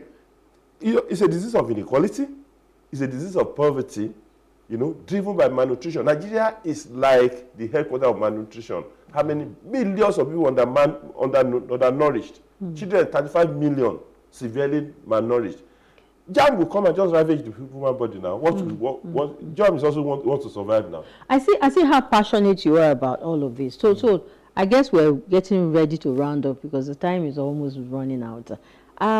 Medical practitioners like you, are you having some kind of synergy to be able to work with government? Because your primary assignment is to save lives. That's why I see how concerned you are. You can talk. Most of the time, doctors are rarely seen. Maybe some of us may be bold enough to come on TV and do everything. The recommendation is very clear. And it's quite, because again, politics drives everything, unfortunately. Okay. Politics drive everything. Your health initiative, your investment, your everything. Politics drive everything. And if we're saying that for the past more than 100 years, they've not seen a single case of cholera in a place like UK or even in Germany, what are we copying from them? True. What are we copying from them? Are we now copying how to get money or how to build houses? Those things yes, comfortable houses, I agree. But the critical element of a comfortable house is provision of water and waste disposal. Yeah. Okay, look at the Lekki corridor. You need to be on water to see how ugly the thing is. You think that when you are on the road and you're driving, you feel happy. Go on water and see how ugly the whole. all sorts of dirt, about in the water. The place is, and I look at it that what funny corridor is this? And of course, you have seen a similar place like in Staten Island, in New York. You know, that lonely place, you go, you off, you go, you off. You know, and even at that corridor, after Rhodes Island. So you ask yourself, is this the way to plan a city? And then when you enter Ajah and enter all those places, like Ajah, Lajah, and all those corner, you wonder, is this way to live? Okay. All right, John. Well, Doctor, the picture that you painted today is quite scary. I wonder how you will sum this up in one sentence. Going forward, what should we do? First and foremost, individual, protect yourself. Good. Now, you have that power. If the government is not providing anything for you, sure. Protect yourself. Wash your hands, keep your environment clean, dispose your waste properly, and then put your voice, tell government to provide water now. Okay, good. All right. And so that will be it. And we're putting our voices, you know, this is the little that we can do. Yes. Letting you know out there that, you know, the power is in your hand, first of all. Yes. So just wash your hands and make sure that your waste is disposed properly. Yeah. And be careful what you eat. All right? Thank you, Doctor. Incredible insights. Incredible pleasure. insight, Dr. Beba-Odu. Thanks so much for sharing your experience, your expertise, and your valuable time on handling this cholera outbreak as we have it. Right? Okay. So it's all said and done. Remember, everyone, as teaching time saves 9. Let's all take the necessary steps to protect ourselves and our families. So up next, we have an exciting segment of Culture Conversations with Chizobam Ofebu. She'll be talking to Amanda Iheme about prioritizing the well-being of the next generation of creatives. Wow. Amanda Iheme is a remarkable individual, and we are looking forward to hearing her insights. Don't go away. We'll be right here after the timeout with Chizobam.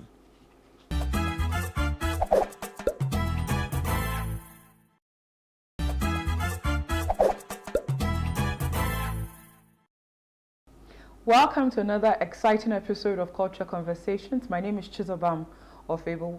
Today we have an amazing topic to, just discuss, and we have an even more amazing person to shed light on this topic. We're discussing mental health, the well-being of the next generation creatives in Nigeria. We know that creatives have it even tougher when it comes to mental health, to a lot of darkness, to provide the light that we have, that they give us by way of the music, the art, the dance.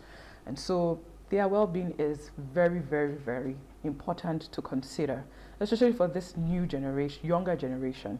And to shed a lot of light on that is we have Amanda Iheme, the founder of Indidi, a private mental health practice operational out of Nigeria.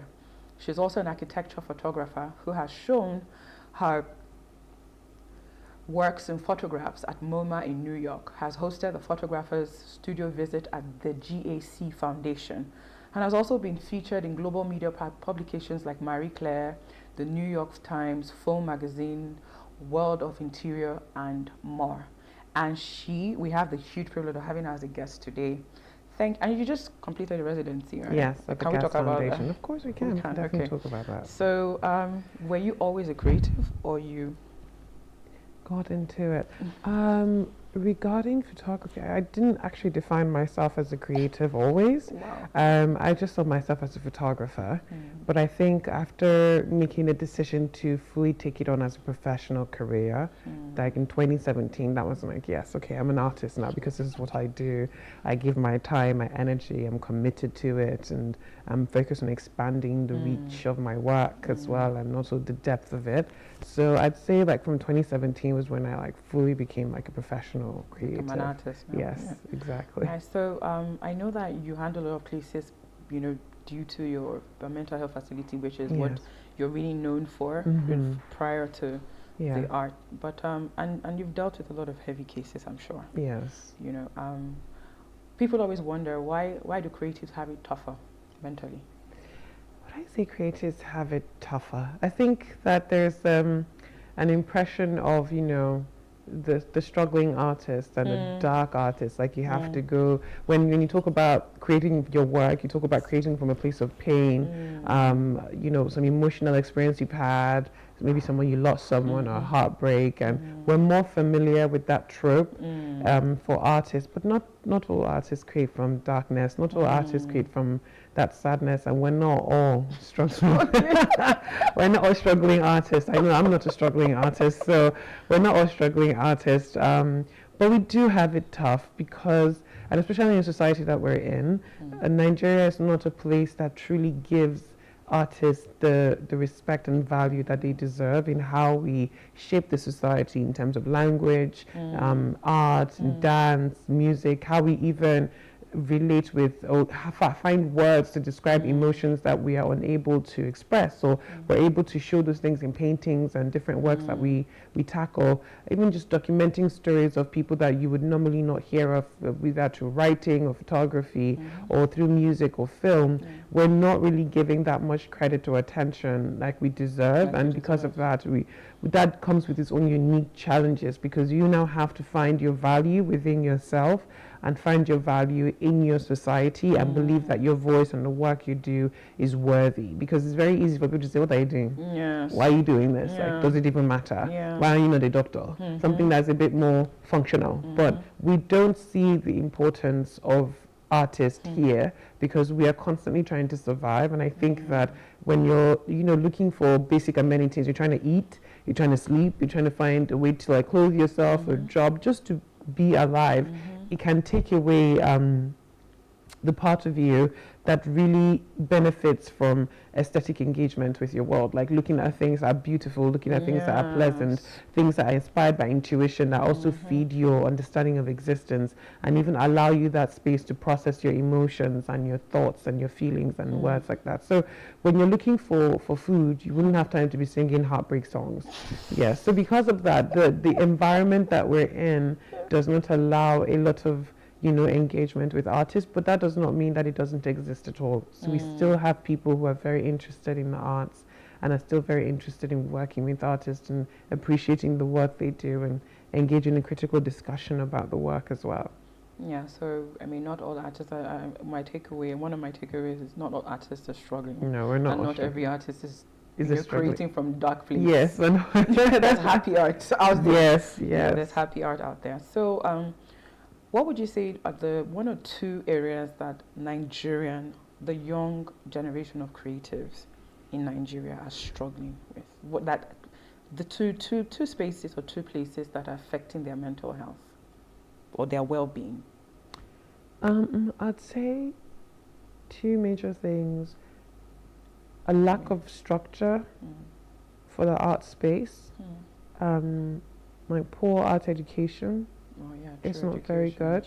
Our education is more Western European than African. Not a lot of education when it comes to understanding our own historical work and how to draw inspiration from that. And even the way we are taught, generally the education system here is not very good. So imagine, being an artist and trying to go to school for art education. It's not the best quality that you're getting.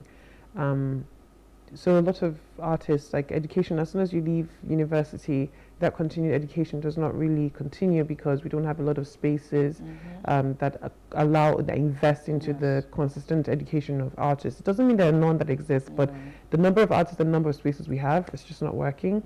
We don't have funds to be able to help with, the creation of your work because some of us do very big work. Like one of the projects I'm working on now is trying to redefine or trying to propose a new way of building residential buildings in southwestern Nigeria. So instead of using concrete, what other kind of materials can we use? It's research heavy, and at some point I'm going to have to build, but then you have to think about where you're going to get the funds from because I can't personally generate the amount of funds I'd need for that. So the education system, the industry, the structure to allow for artists to start their career and grow their career, diversify even within the same industry, try different things. Even if you're an artist that works with either clay or you work with materials that require you to weld stuff, there's not a lot of industry for that to either teach you or to even provide you with the materials to do your work. So that structure, that organization, that from education to work is very difficult. Then the financial part of it, not getting paid well for your work. Even as a photographer, like people come and say, come and take my picture and they want to pay you like 50K. And then you think about it because your camera costs like 2 million naira. your lens will cost like 1.5 million naira. If that thing breaks, getting it back is very expensive. So you work with expensive gear, you invest in expensive gear, and they want the quality. Yes, you want the quality, and then you don't want to pay for the work. So it's not, so being an artist, sometimes it feels like what you're doing is a luxury to people, but it's a necessity that we need anyway. So we're not being well compensated for the work that we do. When you don't have enough money to do your work, you can't really do the best work you can do. And when you don't have an industry that supports you, that can help your career grow, can help you chart a path for yourself, even if you don't have to be an international artist to survive, but here in Nigeria, that's what you need, because the Nigerian art industry does not have enough to be able to support you on your own as an artist. So the poor industry, and then also the poor education, the poor financing. There's just no space for creatives to lift off from. Yes, to lift off from. So, and even those of us that are able to lift off, there's only so many that we can carry with us. And then even when we lift off and then we leave the country. And then you go and thrive as a Nigerian artist living abroad. So then what does that then say for the younger artists? Telling stories of the space you're in, and not even of the space you're coming from. Exactly. And even when you're trying to tell stories of, the place you're coming from, you cannot remove the fact that you are telling it from a different point of view. It would be different compared to a Nigerian who is here. So it's not a lot of room that allows for Nigerian artists to really, really grow. It's almost like as if we don't want our heritage to be preserved. Yes, I mean, wasn't it like last 2 weeks in Calabar, they tore down, there was this structure that was in, I can't really remember, but it's like this traditional structure they had that was like an ode to their religion, and they tore it down and put a statue of Jesus Christ. And I was like, there is no problem with having a statue of Jesus Christ, but why do you have to tear down your own heritage to replace it with the heritage of another person's culture and religion? The both of them can exist side by side. So it's like you're destroying your things that could have fed into your tourism, could feed into your art, could feed into your history, and you're now replacing it with something else because you see your own historical work as demonic, as evil, and then you put something else. That's the problem I have with, I always just tell I tell Africans, Nigerians mostly, because I think some Africans are more liberal. I'm like, if Jay Shetty invited you on his program, you'd publicize it on your page. Jay Shetty is Buddhist. Yes. If Deepak Chopra called you, these are people who are not Christians, you'd publicize it. Yes. So I see that your problem is not with the religion, it's not with the, it's just that we have a deep identity crisis. Yes, that's we do. The problem. We do, and to be honest, it's something that really goes way back to our colonial history, that as Nigerians, we haven't really sat down together as a people to address it. And the government, they're the ones that are meant to champion this, but they're not interested in that. They're more interested in, let's keep the people struggling and impoverished so that we can continue to make money off of them. Trauma is a good market. Yeah, it's a good market. If we can make money, they're making money off of our suffering. Yes. So if they're only focused on the money, what time do they have to be thinking about, okay, how did the slave trade and how did the colonial era affect our well-being and our psyche as Nigerians? Because, I mean, what could have been like an exchange of information between the colonialists and Nigerians turned out to be like a cultural invasion, where what they did was they came here, told you that everything that you know, everything that's defined your people for so many years is absolute rubbish and it's demonic and it's terrible. But then they took your work, those things that they were telling you, they took it profit. And they profit off it. They put it in their museums, they make money off of it, but then they put it in your mind that it's rubbish, don't trust it.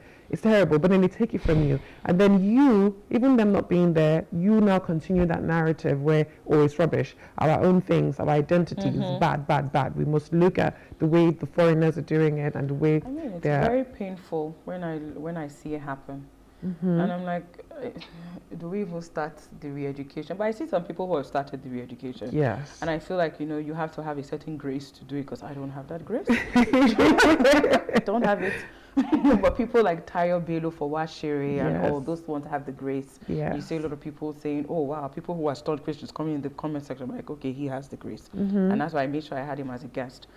You are on a residency. Or is it in a residency or on a residency? In a residency, yes.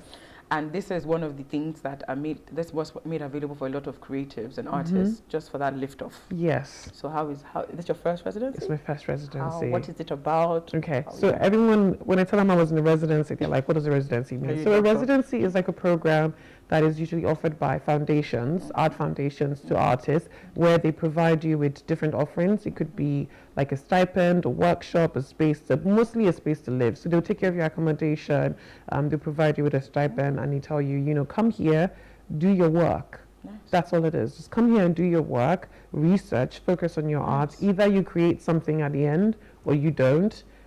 So different residencies have different terms. So the residency that I completed is in Lekki. It's by Yinka Shonibare. So it's a foundation called the GAS Foundation, Guest Artist Space. And what they do is they provide spaces for Nigerian artists and African artists, both in Nigeria and the diaspora, and also international artists to come into Nigeria to do research and to live in the environment and gain information, work with the people to inform the work. Yeah, it's such a good work. Especially in a place like Nigeria. Exactly. And during this time, I had the opportunity of meeting an artist from the UK, an artist from Uganda, an artist from America, another one from Finland. So like it's like a chance for you to collaborate with different people, different artists from different parts of the world. So you spend your time there. They have a fellowship. They do an open call. You apply. If your work fits into what they need, they invite you over. You stay there for a stipulated amount of time. And during that time, what you do is you focus on your work. So for me, the focus of my work was research. I know that I'm a photographer, but I'm an artist, and part of my artistic practice is research. So that was what I spent my time doing at the residency. Well, that's, I mean, on what level was of breath of fresh air was that for you? Amazing.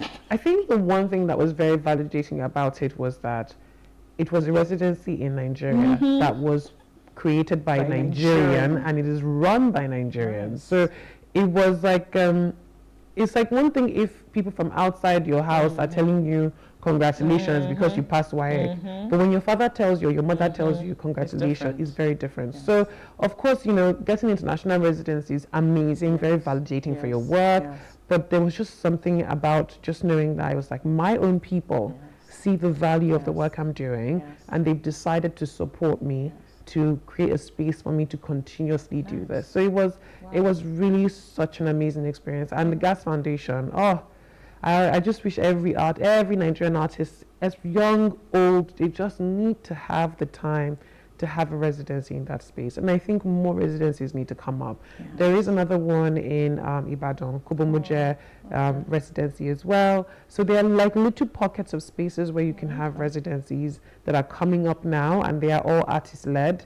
So artists who have been able to create some affluence for themselves, that have the resources and the network, and now coming here to create space for other Nigerian and African artists to, you know, thrive as well. Powerful. So, and how long is the residency? Okay, so my residency was 2 months. Nice. Yes, it was for 2 months. So for 2 months, I was living in Lekki at the residential space and working. Feeding and everything on them. Yes. Oh no, the feeding was on me, but you get a per diem. Yeah. So they'll give you like, okay, you know, you're staying here, we'll give you a per diem.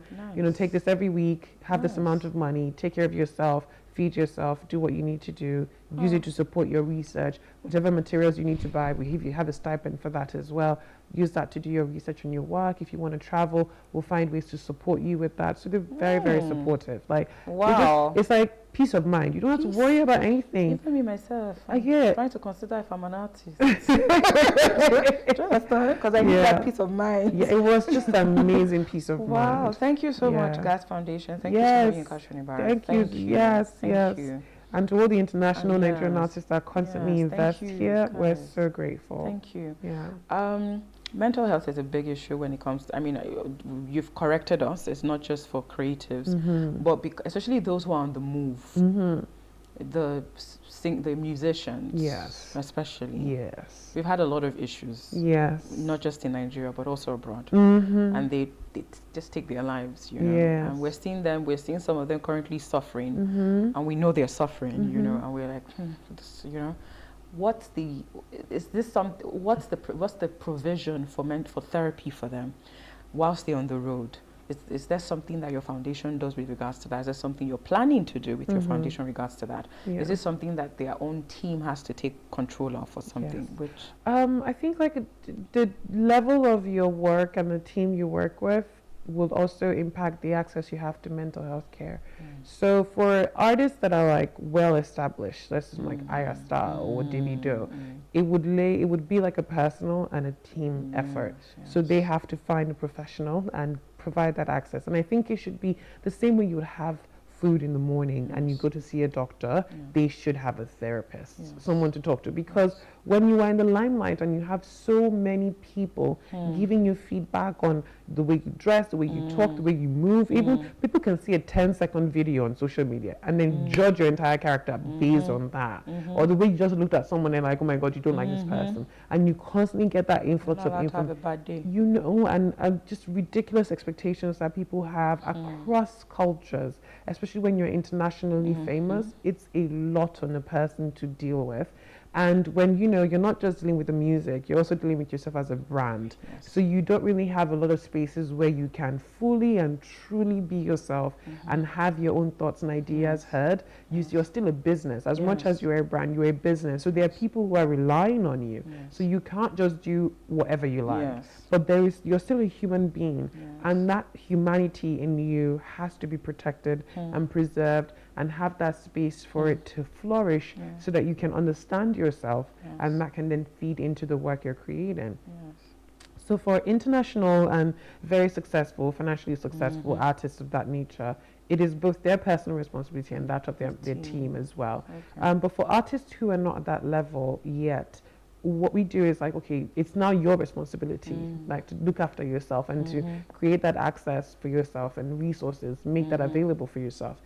So what we do at the practice, because we know that financial success is not something that majority of the artists have. Not everyone is a Davido, not everyone is a Wizkid, not everyone can afford like to pay for therapy because standard therapy. Yes, because it is quite pricey. I'm going to admit that. So what we've done is we have created a mental health package. I saw that on your page, specifically for artists. It's called Nka, which is an Igbo word for artists. So it's specifically for professional artists. You come in, you get subsidized, rather than paying the full price, you get to get a subsidized amount of money for therapy. And sometimes we have people who are eager to fund other people's therapy. So they come in and like, okay, we want to pay for so we want to pay for people's therapy. How can we do that? So because we had that available, we're also for a while offering like free therapy for them. So, you know, tell us you want to go there, we can get you a chance to have your therapy sessions paid for so that you can just get therapy. So, but then when the economy got tighter, people's generosity also got tighter. And we understand, no qualm. So, but then we still have that discounted service available for artists, professional artists to come in. So with that, we're hoping like we can then have more artist-focused mental health care services. But for now, that's one thing that we offer at NDD. Okay, so thank you so much, Amanda, for being here with us. I know you just came up from the residency. You've not had time to rest. Thank you. So thank you for being here. Thank you for being here on short notice. Thank you for the wealth of wisdom you've come with, and thank you for your genuine care for humanity. Thank you. Thank you. This is the end of our very interesting conversation. We'll join John and Helen in the studio now. Stay tuned.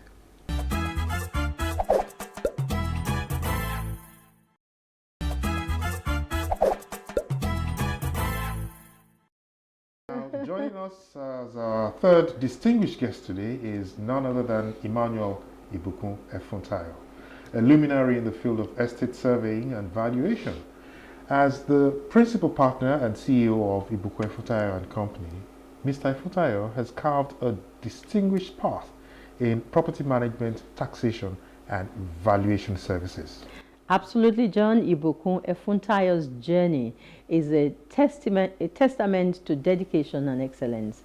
A fellow of the Nigerian Institute of Estate Surveyors and Valuers, he brings a wealth of experience from esteemed institutions like the Polytechnic Ibadan, Dublin Institute of Technology, Liverpool University, UI School of Business, and the National Open University of Nigeria. All of this, one man. His professional achievements actually are truly remarkable. From his tenure with the Nigerian National Petroleum Corporation to Eco International Bank, Mr. Efuntayo has consistently raised the bar in the real estate sector. And beyond his professional accolades, Ibukun Efuntayo is deeply committed to community service, exemplified through his roles at the Rotary Club of Ikoyi and his leadership within the Nigerian American Chamber of Commerce, where he serves as Vice President and Chairman of the Property Construction and Infrastructure Group. Okay, Ooh. so you're welcome to Today with John and Helen. Mr. Ibukun Efuntayo, it's such a pleasure to have you on the show. Thank you for having me here. Plenty of work you've done. So much, so much. All right, Mr. Efuntayo, you can walk us through the essential parts that should be included in a tenancy agreement here in Lagos State. Will you please? Thank you so much. I love the qualification in Lagos State because Lagos State, by the law, the Rent Act 2011, has actually brought a slant to the lease and leasing arrangement of landlord and tenant. Where in a typical lease agreement, you have so many parts. The first one is that of the description of the parties. You know, want to know who is the landlord, who is the tenant, you know, probably their addresses. The next one is the property itself, the property location, the address. What type of property are we looking at? Are we looking at a block of flats? Are we looking at detached houses or semi-detached houses? And after that, we have the responsibilities of the parties. The landlord has his own responsibility, the tenant has his own responsibility. For instance, the landlord is supposed to provide a good property, sound property, do fire insurance in case of fire. The landlord is supposed to, he has to warrant that he has actually the rights to let out that property. Because in Lagos here now, some people, they will say they are landlord, and that's why we, before tenants go into any lease arrangement, sometimes you can ask for the title to the property. It's either you are a manager or you are the owner. Sometimes some people are not manager, they are not owner, and they are not